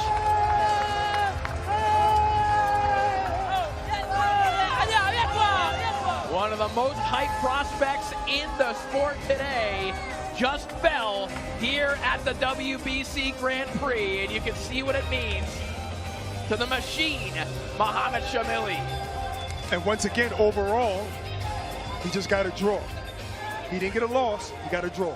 I know sometimes a draw feels like a loss to a fighter, but he got a draw. Yeah, I thought Nash won the fight. I thought he won the first 4 rounds. Yeah. But Shamili made his own look there. Yeah. I mean, the work he put in there. So you can't be nothing but happy for him. The work he put in there, the commit to walk through the shots of Nash, to make it all that pay in the later rounds. Yeah. It worked out for him. I didn't agree with some of the scorecards. But I tell you what, though, he's a hard man to stop. I mean, in the rounds that he lost, or we think he lost, which was the first few, he was getting outclassed. But when blood gets involved in the last few rounds and you look fatigue, I guess the judges give that round a bigger win for Shamili. But he won that last round massive. Is that fair? I think he won the last round big enough. Okay. Well, now what a day we've had right here in Riyadh. Just 1 quarterfinal remains, but ahead of that, a reminder of what's coming your way on Saturday. Live only on DAZN, Atauma versus White, August 16th. Moses Atauma, the heavyweight division's next global superstar. Feared, fearless, and just 20 years old, faces his greatest challenge, Dillian White, the body snatcher. Back to remind the world he's not done yet. The fate of the heavyweight division hangs in the balance. Who will rise? Plus, a stacked undercard. Atauma versus White, August 16th. Watch only on DAZN.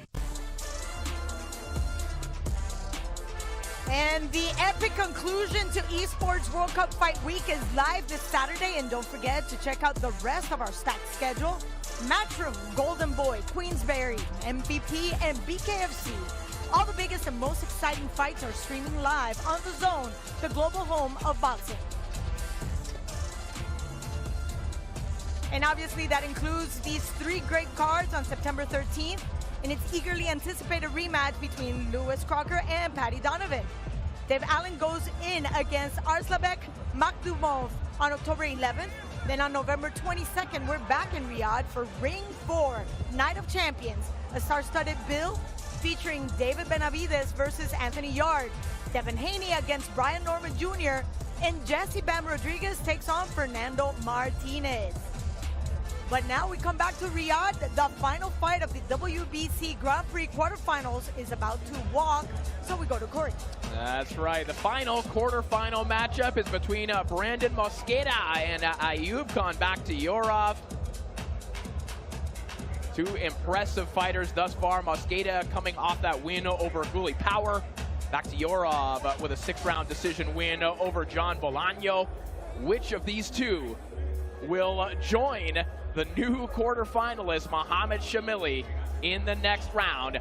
We're ready to find out as we hand it back to Thomas Treiber. Let's first welcome to the ring, Ayub Khan Bakhtiyorov. Seni qoningda jadidlar qoni. O'zing ham ishonmasang orzularing ushalmaydi. O'zingga o'zing ishonmasang hech kim ishonmaydi. Xohlasang ucha olasan, seni hech kim ishonmaydi. O'zing ko'taril yulduzlar oldingga tusholmaydi. Bilaman ahvol og'ir, hamma ham o'tganman ko'changdan. Men ham jonimga tekkan dimiqab yutganman ko'changdan. Nima ham o'zgaradi, lekin qamalib o'tirsang ko'changdan. Men kurashaman oxirigacha borim tikkanman bu jangda. Kimsan, qaysi makon, tomon, o'zing qayerdasan, qayta xonadon. Agar hammasi bo'lsa yomon, dunyoni o'zgartirib boshlab shu xonadan. Yaqin cheki yo'q, xohlasang shu yerda qol, xona bor. And now let's welcome to the ring, Brandon Mejia Mosqueda.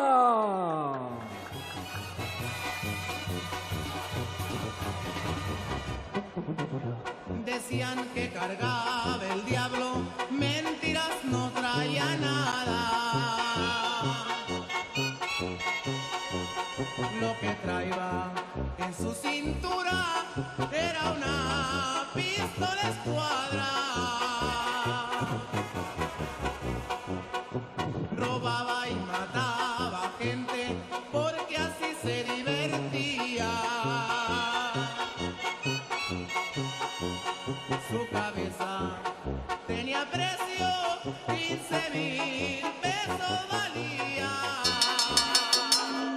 Ladies and gentlemen, this bout is scheduled for 6 rounds in the featherweight division. The judges are Glenn Dawson, Alan Krebs, and John Yona. A referee in charge will be Lawrence Cole. Introducing to you first, fighting out of the green corner, he comes to the ring wearing blue, green, and white, and weighed in officially at 127.3 pounds. Undefeated, he has 8 wins. 5 of his 8 wins come by way of knockout. Ladies and gentlemen, representing Uzbekistan, here is Ayub Khan Bakhtiyorov.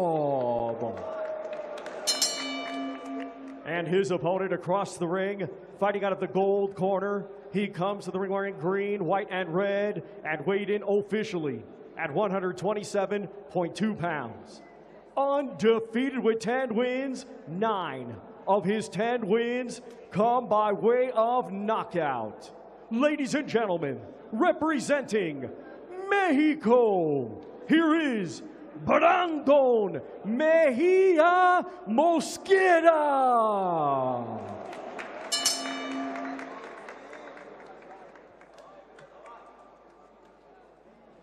Good, clean fight. Touch him up. Good luck. Suerte. Ludatsky.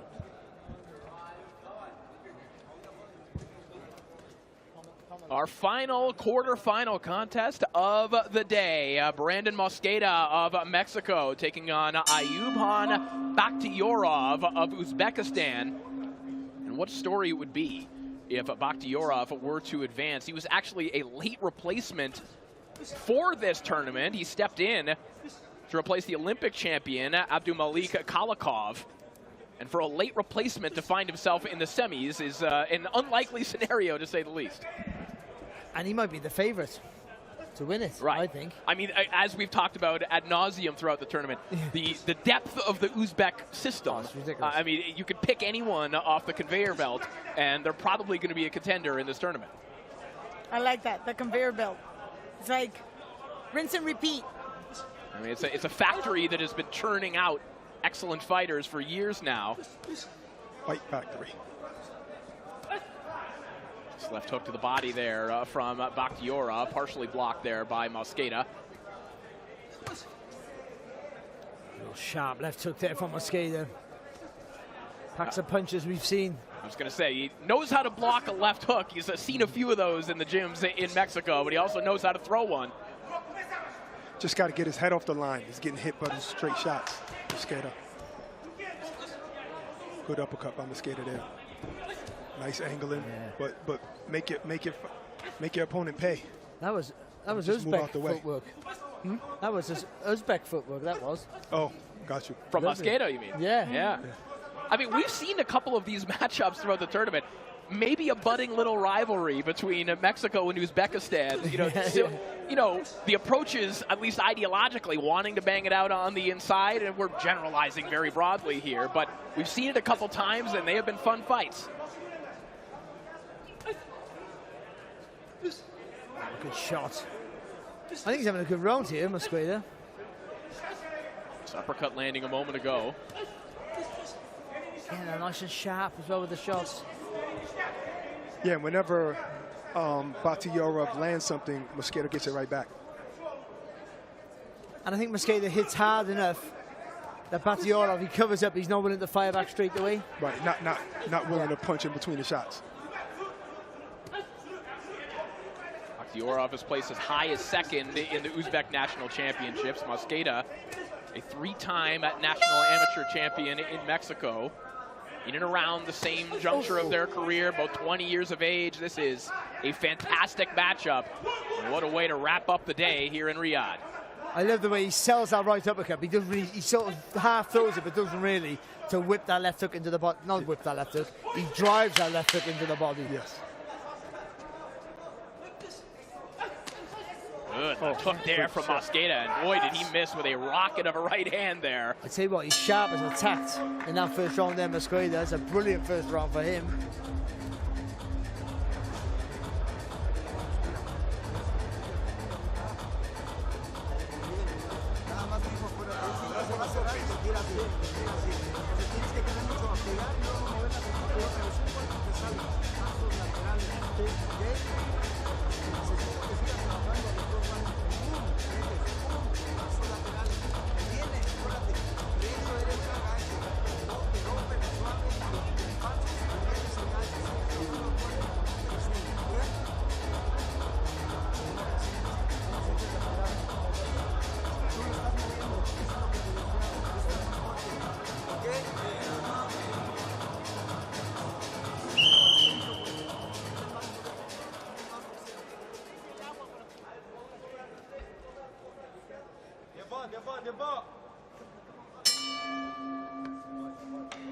So round two begins.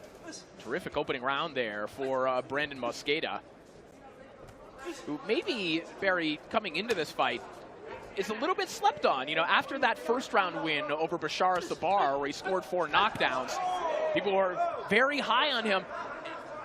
But because he wasn't quite as dominant against Guli Power, maybe you forgot about what that fight looked like. But Mosqueda is looking fantastic so far. But I think that a lot of that was to do with Power's toughness as well. Yeah. And also keeping his shape. Yes. You know, and I think that, that's all that was. I think if he was a little bit more fragile, I think Mosqueda would have went right through him, but he couldn't.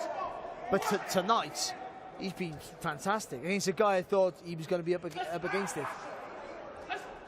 I think Bakhtiorov is a real good fighter. Not as slick as some other Uzbek fighters, but pressure blocks the shots and he throws his punches fluently, fast, accurate with the shots. As you said that, he just did that. With great balance. As you were saying that about... Yeah, we have a connection. I see. Bakhtiorov just looking for those short flurries.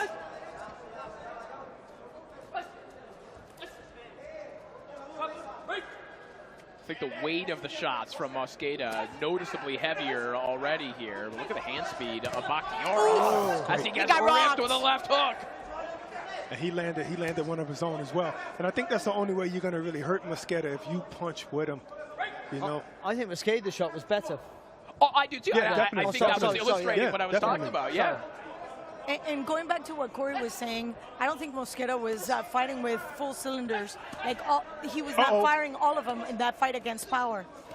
And he decided that he was going to make necessary changes to come in full throttle for this fight. Yeah, and it's interesting, Barry. You pointed out the footwork. I think we've seen kind of fancier footwork from Mosqueda in this fight. Yeah, and a moment ago, we saw another one of those things that we attribute to Uzbek fighters, Kazakh fighters. We saw Mosqueda kind of stripping the guard a little bit, too. Yeah. He's a really good fighter. He's boxing well here against a guy I thought was a favourite for the tournament, and I really fancied him in this fight as well, but he's up against it so far. Mosqueda's having to put a lot into all these shots, so every movement is sharp, and that does take a lot of energy. So if he can maintain this for another 3 rounds, the fight is, if he can't, we know Bakhtiarov is going to be relentlessly coming forward at this pace. Oof. Clash of heads there. You see Mosqueda pleading to Lawrence Cole about that as he beautiful rips another left hook. That shot has landed a number of times in this round alone. And another one there from Mosqueda. Yes, and you can already see the damage on that cheekbone on Bakhtiarov. You can see there's already swelling. Oof. And like we seen earlier, you might have a fighter like Bakhtiarov who's taking these shots very, very well. But 4th or 5th round, they might start impacting him and hurting him. See, Bakhtiarov's movements are smoother, and he's strong, and he's on you all the time. But Mosqueda's movements are sharper and quicker. So right now, when he has the energy, the way he's every mistake on every movement, he's working off it. He's willing to throw. Oh, look, that's a lovely word. Again, because he's committing to every shot. There's a sharpness and a speed to his work that's just outlanding and getting to the target quicker than Bakhtiarov. I think he's boxing out of his skin here. All 3 judges have it the same. 20-18, unanimous for the gold corner. Brandon Mejia, Mosqueda. 20-18 across the board for Brendan Mosqueda.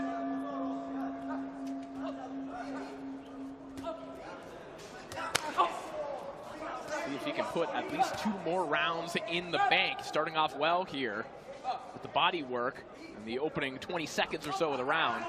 Head clash. And both men thinking about the same thing there, and the heads came together as they both bent down for left hooks.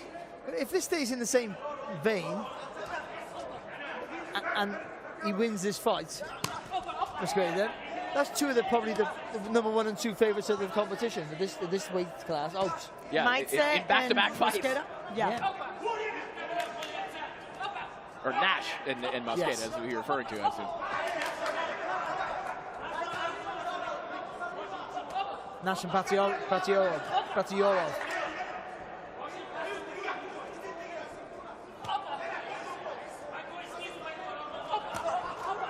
That's right hand in the body there from Mosqueda.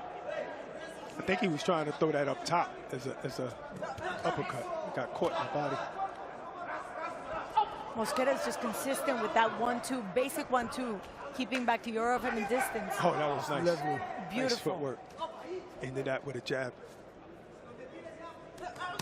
One thing that could be benefiting Mosqueda, that coming into the tournament, he wasn't matched softly. He was matched very intentionally. 6 of the 8 fighters he faced coming into the tournament had winning records. It's just the way they're throwing the punches at the minute. Look how sharp he is with his movements and the way he throws the shots. He accelerates into his work. Mosqueda. Right hand there from Bakhtiarov.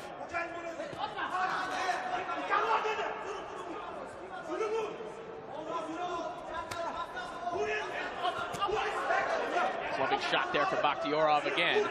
We're inside the final minute of round 3.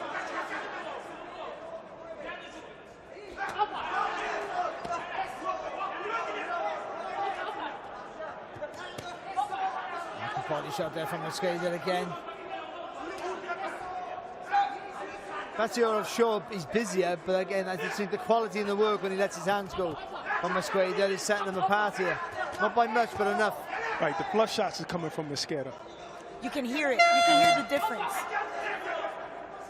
They both shared good body shots there, though. Even Mosqueda acknowledged that one. Yeah, you can hear the difference. You can also kind of see the difference in their body structure. Mosqueda so much thicker and more muscular.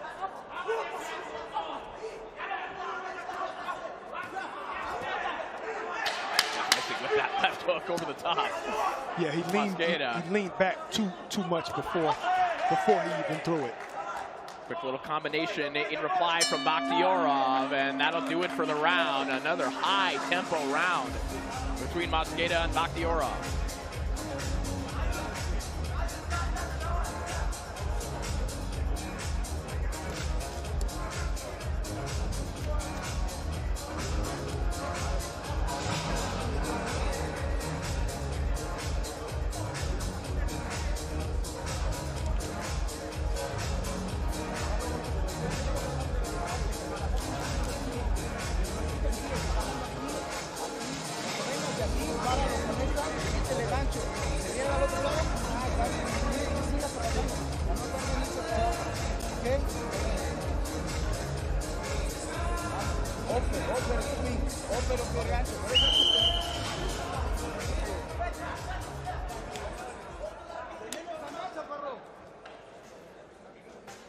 See Brandon's uncle, Jorge Mosqueda, his trainer, miming some of the combinations that we've seen his nephew landing through the first 3 rounds of this fight. As we're back to action here in round 4. Doubling up on that jab. Mosqueda is dominating this round in the first few seconds.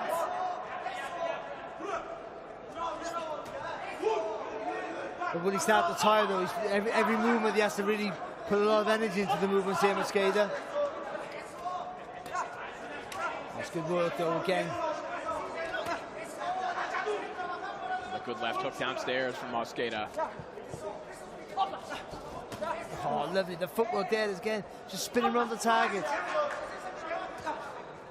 Caught him with an overhand right, too, Mosqueda.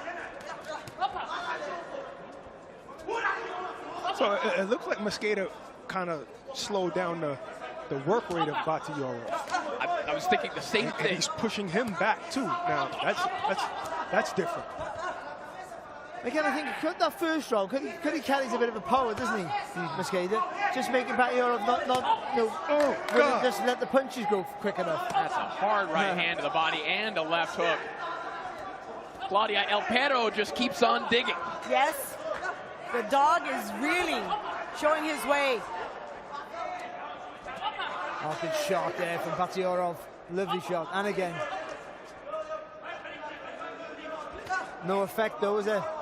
On Mosqueda. Well, at least he didn't show any pain, any discomfort whatsoever. Takes a good shot. And I think he saw it as well. Right. They both got good poker faces, though. Because Bakhtiorov is taking these shots, and those are some hard shots. Either Mosqueda can't punch at all, which we know he can. Yeah. Or he's just a good poker. He got a good poker face, Bakhtiorov. And Barry, I think you were kind of alluding to this earlier. Bakhtiorov, his style, he can replicate this round after round. I think the question was, can Mosqueda keep up what he was doing? If he can't, that straight ahead style of Bakhtiorov, eventually it'll start rolling over. He'll roll you over. Well, instead, that hasn't happened. And I think with Bakhtiorov, the more momentum he gets, the more work he'll do. I think he feeds off it. Right. Well, it would have needed to happen this round, and it's not happening. Well, Mosqueda's actually, well, in our eyes, winning this round too. We said that with Nash. Just out of curiosity, how many times do we see Uzbeks fighting in their heels? And this is exactly what's going on with Bakhtiorov. And this is Mosqueda creating that, pushing the Uzbek to just fight in his heels.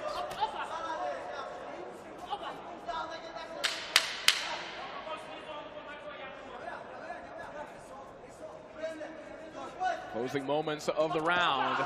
Another big one for Mosqueda. Left hook, a right hand. And we will head back to the corners. And Bakhtiorov, poker face during the fight, but looks a little dejected right now. Tell you what, and what he did there was great. To fire back when he got caught with a good shot. You can't teach that instinct to what I just. I'm not having that. not to give any ground up. Take a shot, you got to give it back. Well, there's a level of urgency in Bakhtiarov's corner. His coach has slapped him, like to wake him up. I mean, I don't understand much of the instructions.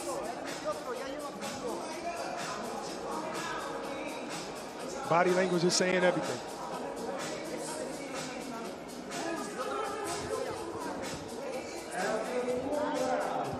One judge has it 40-36. The other two judges have it 39-37. All unanimous for the gold corner, Brandon Mejia Mosquera. What round was that those two judges saw? I think the third round he had a better round, Bakhtiarov, I thought, but not enough to win it for me. Yeah. So 39-37 twice and 40-36 all in favor of Mosquera. Which again, listen, we saw it in the last fight. Can mean that Bakhtiarov can go on a run here for 2 rounds and through the enhanced scoring system wind up winning this fight on the cards. Get a majority draw, but he has to win these rounds big. Yeah, and I just think with the way Mosquera's landed, the quality of the shots he's landed with, and the weight of the shots are going to give him a big advantage, I think, on the score back. Enhanced scoring. Yeah. Yeah, and Barack, you know, these are two 20-year-olds going at it. They're similar junctures of their careers, like we talked about. Doesn't Mosquera just look more physically mature at this stage? And not all 20-year-olds are going to be made the same. He just looks different than Bakhtiarov. He definitely looks physically more mature, but he also looks like he has a bigger IQ. And a better engine from the last round, by the way. That was Lomachenko right there. And he's keeping up this work rate flawlessly.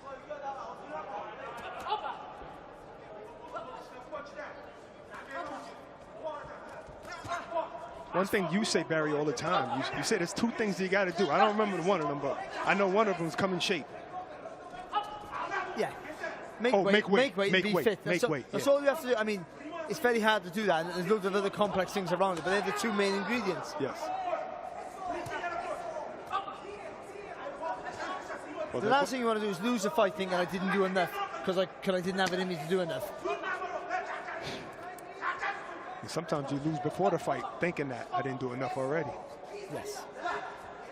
Preparation really boosts confidence. He's not 20 years of age. I'm not having that. The way, not the way he looks, the way he fights, it's just his body, his physicality of him as well. Yeah. Oh, lovely. Just they dip the legs there, stay nice and low, come up with the left hook. You talk about that a lot. You like that. Yeah, I love it. I think you just dip. You're harder to hit, smaller target, harder to hit, better view of the target, everything. Shot. Good right hand. Barry, also, you were right. He's 21. We missed a birthday. I knew I'm sorry. it. I knew it.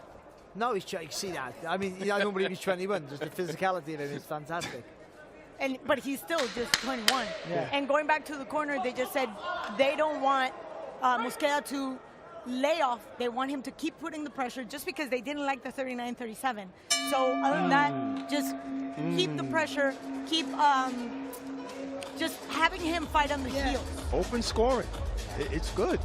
Yeah. It's good. I'm convinced. Well, there must have been something in the birthday cake for Brendan Mosquera over the last couple of months because he is looking fantastic here tonight. From head to toe, this is a completely different fighter that we saw fighting Power. Remember, Power was one of those guys that I was very high on, and he did not look well when he was fighting Power.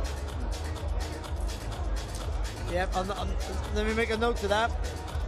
Digging out another British fighter, thank you. Yeah, got that. There you go. It's obviously some sort of bias. Something going on here. Something going on. More to come. Don't worry. We have the. Oh, actually, are you guys in the semi? Oh no, I'm sorry. No Brits in the semifinals. No. Oh man. Wow. So sorry. I mean, we knew that coming in. No, we didn't because Guli Power was one of those guys. Yes, and I was really high on Guli. Yeah. So 6th and final round here. And again, theoretically possible that if Bakhtiarov won that last round and wins this round, that we could get some intrigue on the scorecards. To our eyes, I think collectively, I can confidently speak for the whole desk here in saying I do not believe that was the case in round 5. I think it's No. I think it's a clean sweep. No, absolutely. Yeah, but there's a couple of judges that did not see it like that. And Oh that's my why God. they want to make sure that Bakhtiarov keeps fighting in his heels, make sure that obviously Mosqueda puts the pressure, because that's going to close not only the round, but the fight. Yeah. Claudia, is there any USA people in the Americans in the semifinals? Since you got the list. Not that I know. I don't think so. Yeah. No. Devin I Young think got Troy Nash eliminated. was young. Troy Nash got eliminated. Yep. Oh, never mind. But we do have 2 Colombians. Oh, and they're bad. They are awesome. I'm on play-by-play. I'm remaining neutral, so I will not bring up fact that what we're my Canadian. nationality and who might No, be there in the middleweight division. I'm only saying that to make Barry feel better, you know, because I'm not rooting for my country. I like the fighters. I like fighters no matter where they're from. And I think it's fantastic that we get the opportunity to, bring up over 40 different countries. Oh, that's amazing. Brought it down to 19, and obviously we have great talent. Yes. Coming up. I have a new phrase now, and I say to the boxers, I'm not a boxers fan. I'm a boxing fan. Exactly. That's Stick I with like that. I think most people watching here tonight have become a Brandon Mosqueda fan if they weren't already. Oh, I definitely was already. It's the best I've seen. This is the best fight he's produced. I didn't think he was this good. I thought he was going to lose this fight. I really did. I just insist he was not firing with all the cylinders in the last fight. He wasn't. He wasn't himself. Yeah, and let's say he just made drastic improvements. This also shows, you think, because we're in a tournament, that fighters are just going to be one version of themselves, fight after fight. There can be significant improvements that are made in the course of 3-4 months. For the young, evolving fighters, aren't they? Yeah, of course. And they're learning from these experiences as well against other quality fighters. Oh, what a shot. Bakhtiarov is also dishing out some punches, but they're not being as effective. And all it takes sometimes is a good performance to get you sparring from the right guys that can actually help you to get much better. That's very much. I tell you what, Mosqueda does have as well, a good chin, and that gives him the confidence to come forward. I don't think he's. I think he's been comfortable all night. I go as far to say that. There's been some moments now and again, but throughout the majority of the fight, he's been comfortable. Yeah. Mosqueda kind of reminds me of a Marco Antonio Barrera a little bit. An absolutely stellar performance from Brandon Mosqueda as the bell sounds. And forget sparring, I think people are going to be lining up to train at the Box Mosqueda gym that he owns with his family. Wow.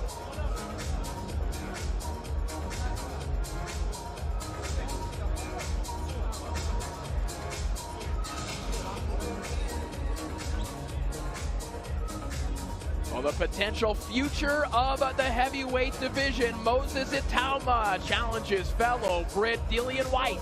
The headline act of Esports World Cup Fight Week, live on DAZN this Saturday. You can buy it now at DAZN.com/boxing.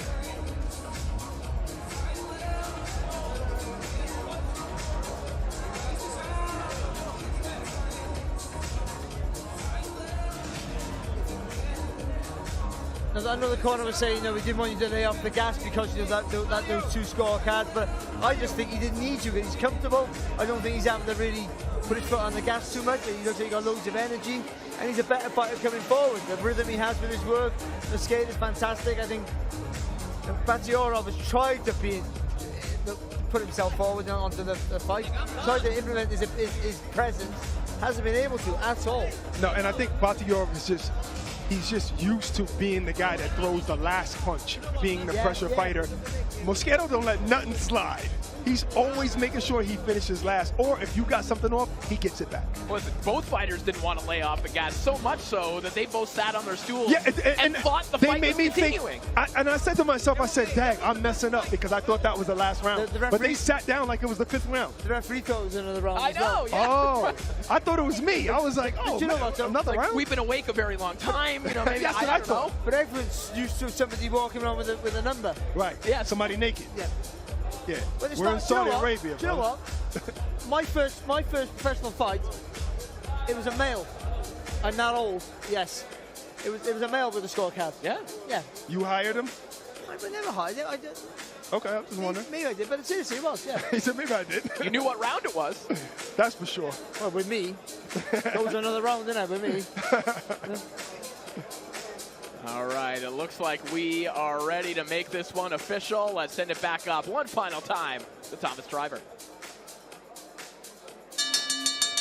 Ladies and gentlemen, after 6 rounds of boxing, we go to the judges' scorecards. Judge Alan Krebs scores it 60-54, and both judges, Glenn Dawson and John Yona, are in agreement. They both scored the same, 59-55, all for your winner by unanimous decision. Brandon Mejia Mosqueda. And his award is presented by our featherweight alternate from Kazakhstan, Zholdas Zhengisov.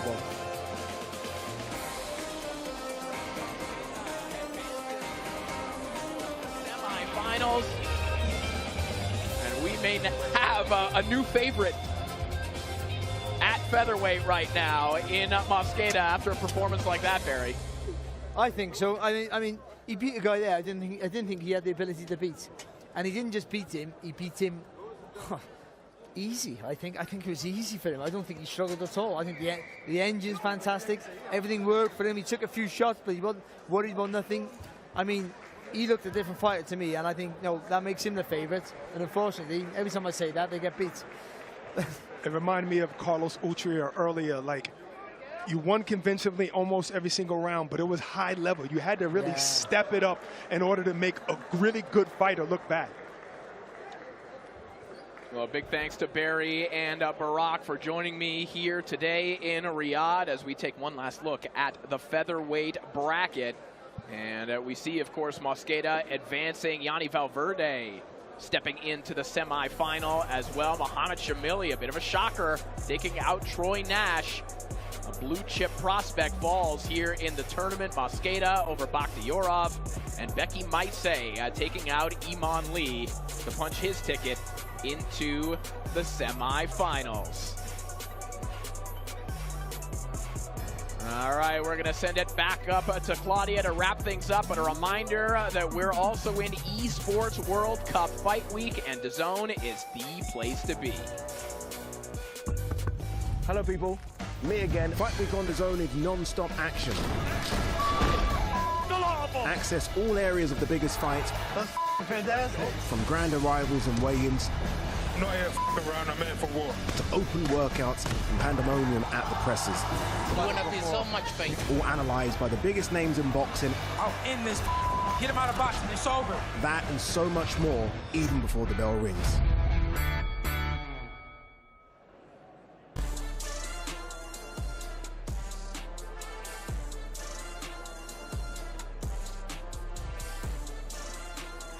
And DAZN has all the angles covered on Fight Week, and straight after we're done, here it's time for the media workouts. On Thursday, the press conference takes place. Then on Friday, the fighters hit the scales as Esports World Cup Fight Night is made official.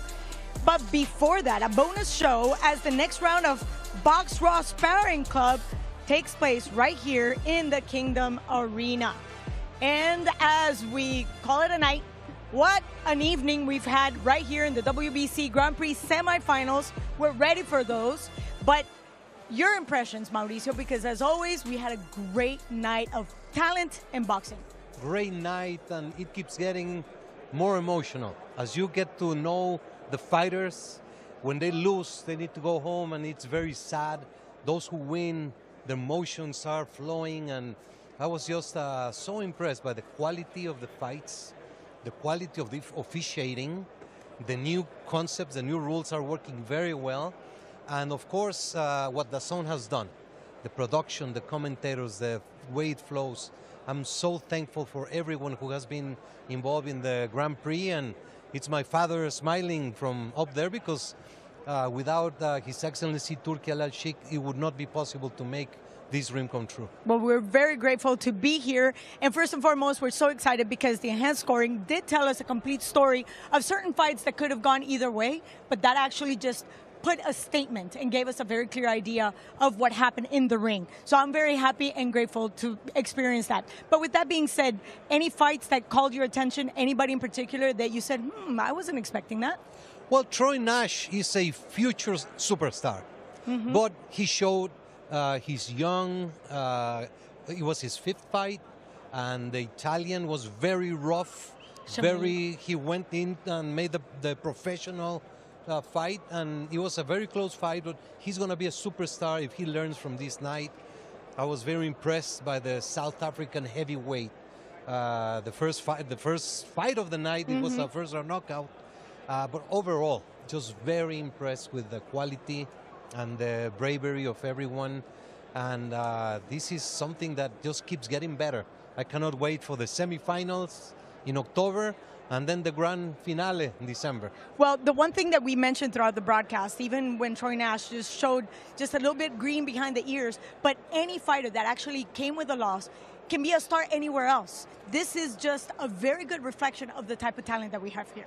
Yes, it is undoubtedly all over the world, Africa, Italy, France, United States, Mexico, Argentina. Ramirez's story is unbelievable.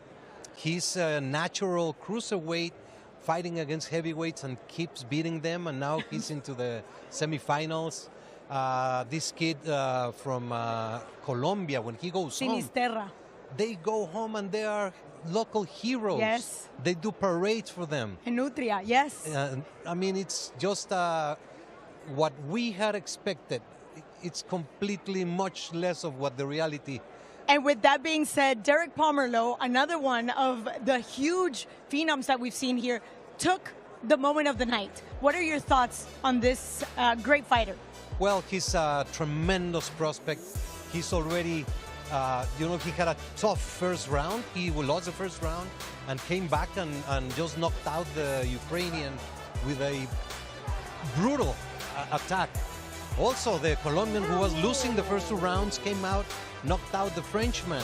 I mean, we had everything this night, and I'm just very happy, satisfied.